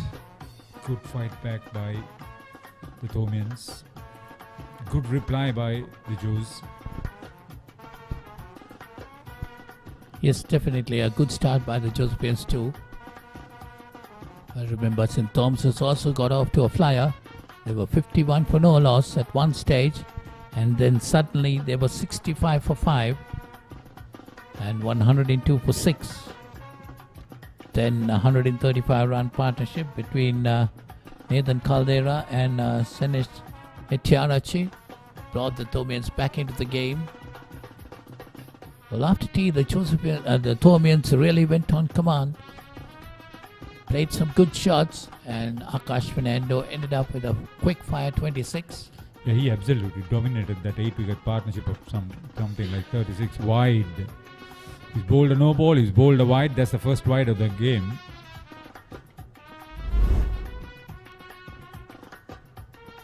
Tried to probably angled across the body, and he lost it all together. It was wider than a wide.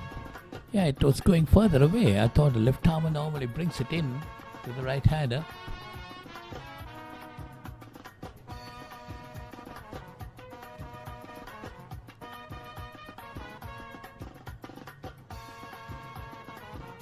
That's a good delivery, good comeback delivery by Akash Fernando. St. Joseph's 30 without loss.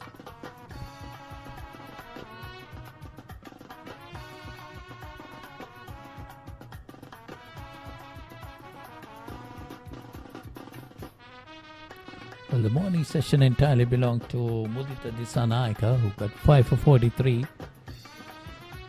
Then the other two sessions belonged to the Thomian batters, Nathan Caldera and Senna Setiarach, isn't it, Haritha? Good take. Well done, Senna Setiarach. Two very good all-round players, Nathan Caldera and Senna Setiarach. Wicket-keeper batter, there you see him, collecting beautifully down the leg side. On this SSC track, you can easily fall down and enjoy it. You'll get cushion.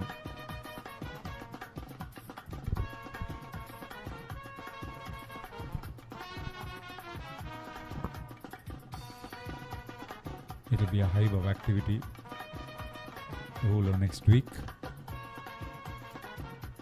First with the preparations, then with the matches. Yes, once the matches start on, matches will go on for about a month and a half. All big matches, most of the big matches played here at SSC. There's the replay of that, beating him outside the off stump. It's a good delivery. Committed the batter to play. Javadana beaten.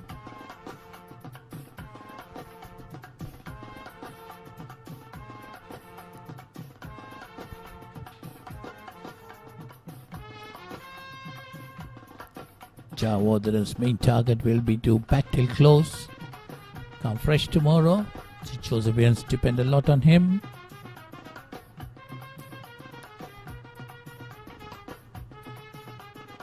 Papare is a player who can hit the ball hard. He's on 11 of 17 deliveries. And there is Amit Dialves, another player who wants to get on with the game. Naren Muralidharan got 100 against against Ananda.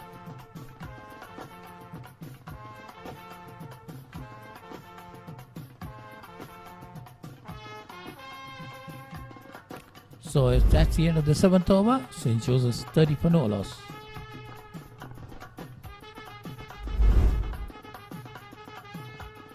Season 1, Danuma. Season 2, Charitavaliya. Season 3, Krida Viplava.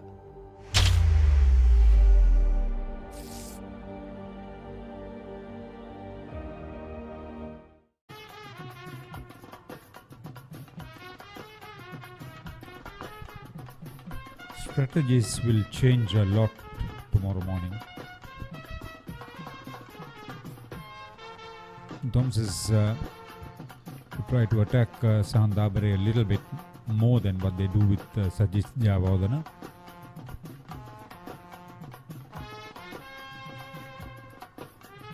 Abid Paliyavadana bowled a maiden to Sadish Javardhana. Will he be able to do the same to Sahan Dabare?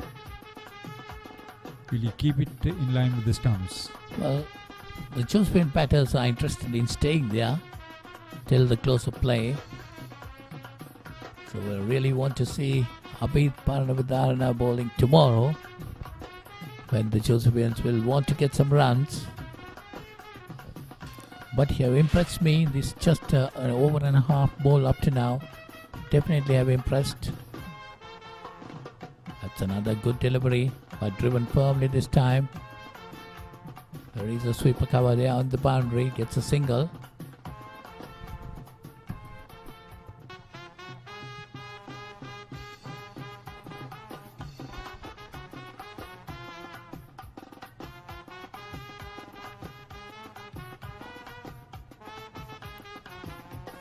Javadana off the back foot this time.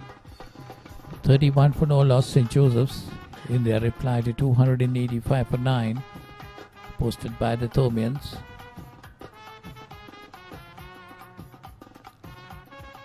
That's again played to the edge of the bat. Gone to a short third man, gets a single.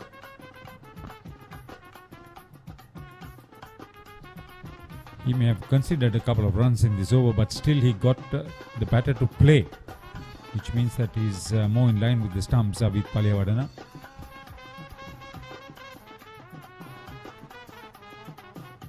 That's another good delivery. So that's the end of that over 2. Just 2 runs coming off it. It's 32 for no loss. Meet the Pereiras. Just like any other family, they share everything. Kanti shares her amazing cooking. Minoli fills the family in with the latest gossip. But what happens when they sit together to watch their favorite TV shows at the same time? Well, it's not the same. Now, no more fighting for one TV. Make every room in your home a TV room with Dialog Television Multi-Room. Get your second Dialog Television connection for as little as 625 rupees a month with a saving of up to 50%.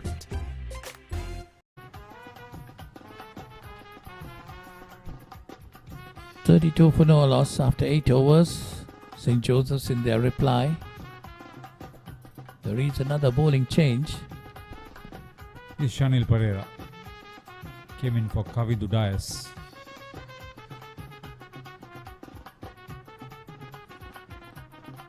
He too seems to be pretty young, Haritha. Very young. Could be seen in action for the Tomians over the next couple of years.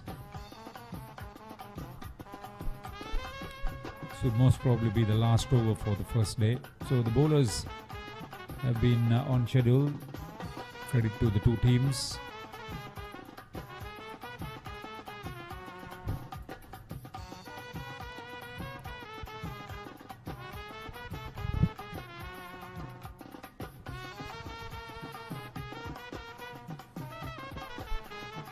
So the first delivery from Shanil Pereira. I wonder whether he's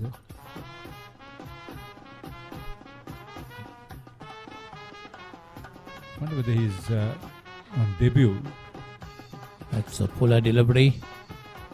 Played out the toes towards mid-wicket, gets a single. So Damit confirms that Shanil Pereira is on debut for the Tomian first 11. He's tall. He's quite tall, but looks very young. That's a good delivery. Bowling right arm leg spin. Two good spinners for St. Thomas's. Young spinners. Two young spinners for St. Thomas's. It'll take a little bit of time to see a little bit more Shanil Pereira, probably next year.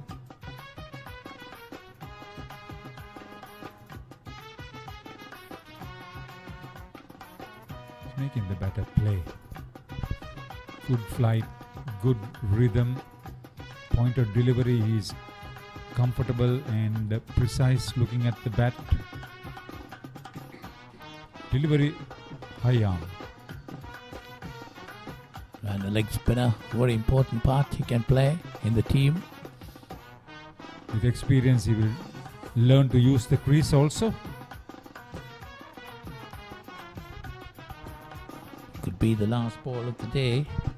St. Joseph's 33 for no loss.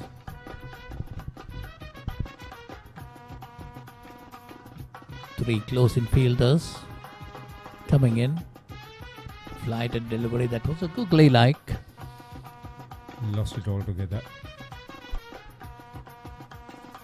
So that's the end of that over, and it stumps St. Joseph's 33 for no loss in reply to St. Thomas's 285 for 9. Well, remember St. Joseph's College won the toss and put the Thomians into bat, and they were 102 for 6 at one stage, but the Thomian batters fought back grimly. 113 coming off the bat of Nathan Caldera and 59 from Senan Shetty put on a 135 run partnership for the 7th wicket, brought the Thomians back into the game. When you consider they were 65 for 5 and Tisha and Nehali could have made 46 of them, you then realize that the others made hardly a contribution. Apart from that 135 run 7th wicket stand, it was a good recovery altogether. In this session, just over 31 overs bowled, 158 runs and only 3 wickets lost. The most important thing is 158 runs is scored. In the first 2 sessions, the run rate was pretty low, but the Thomians went after the bowling in this session. And Josephians also have put up a bold reply, 33 for no loss. definitely going to be an interesting game tomorrow, Haritha. Yeah, I hope that it'll be as positive as we would imagine it would be. It's a wonderful track, good conditions for batting. Hopefully the weather would stay as it was today. Well, that is St. Joseph's by batting cards. Sadish Jayasuriya not out on 17. Sahan Dabre not out on 12. 4 extras. 33 for no loss of 9 overs. 3 no balls and a wide, so 4 extra balls bowled in the end. Yeah, I like the way they got about Papare. Slow start, 10 balls to probably get off the mark. But he batted sensibly after that. Jayasuriya, usual composed innings from him. He's been on the field for the entire day, mind you, the Josephine captain. Yeah, and after that, keep wicket keeping, every delivery you have to stand and get up. That's a very tiring job. There you see the Thomian bowling. Akash, none for 21 of 4. Nathan Caldera, none for 9 of 2. Abid Parnavadana, none for 2 of 2 overs. He got a maiden. The first over was a maiden. And Shanil Pereira just gave away a run in the 1 over he bowled by him.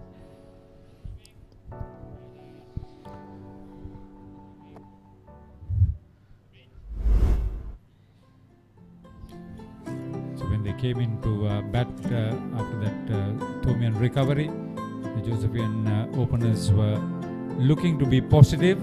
They played some delightful shots. Initially it was Sadish Jayasuriya. He was not going to spare anything, was it? And then Dabare got into act. That was definitely a beautiful shot by Sahan Dabare. He followed up against Nathan Caldera, both off the back foot. Beautifully timed and placed. There you can see the summary of the day. St. Thomas's 285 for 9 declared. Nathan Caldera 113. Senaset Tiarachi 59. Tishan Nehelia Goddard 46. Mudita Disanayak were the pick of the bowlers 5 for 43. Lairu Amrasekara kept it tight 1 for 51. Manasa Madhubhashana 1 for 45. The only regret for them would be the drop chances. Yes, definitely a couple of chances went a begging, but St. Joseph's in reply 33 for no loss. Sadish Jayasuriya 17 not out and Sahan Dabre 12 not out. So St. Joseph's trailed by 252 runs. Definitely it's going to be a good game tomorrow.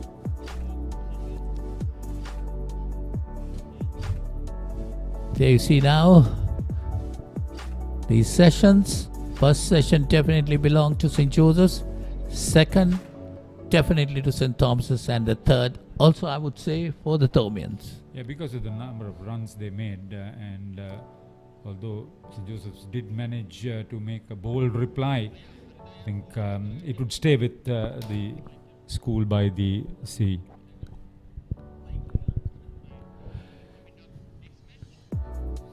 Good to see that the positive aspect has been maintained through the day. Yes, definitely. Right throughout both teams. Credit should go to both teams. No doubt about that. They played very good cricket. St. Thomas's fought back grimly. They say tomorrow we'll have the second day's play between St. Thomas's and St. Joseph's. This 118th encounter for the Gilmour Jayasuriya Memorial Shield. Of course, Gilmour Jayasuriya, as I said earlier, Haritha, is the only player to have played for both schools, for St. Joseph's as well as St. Thomas's. So it's time to hand you back to the studio, and we'll be back again tomorrow morning at 9 o'clock in the morning. 9:50. Thanks for your company today.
down soon.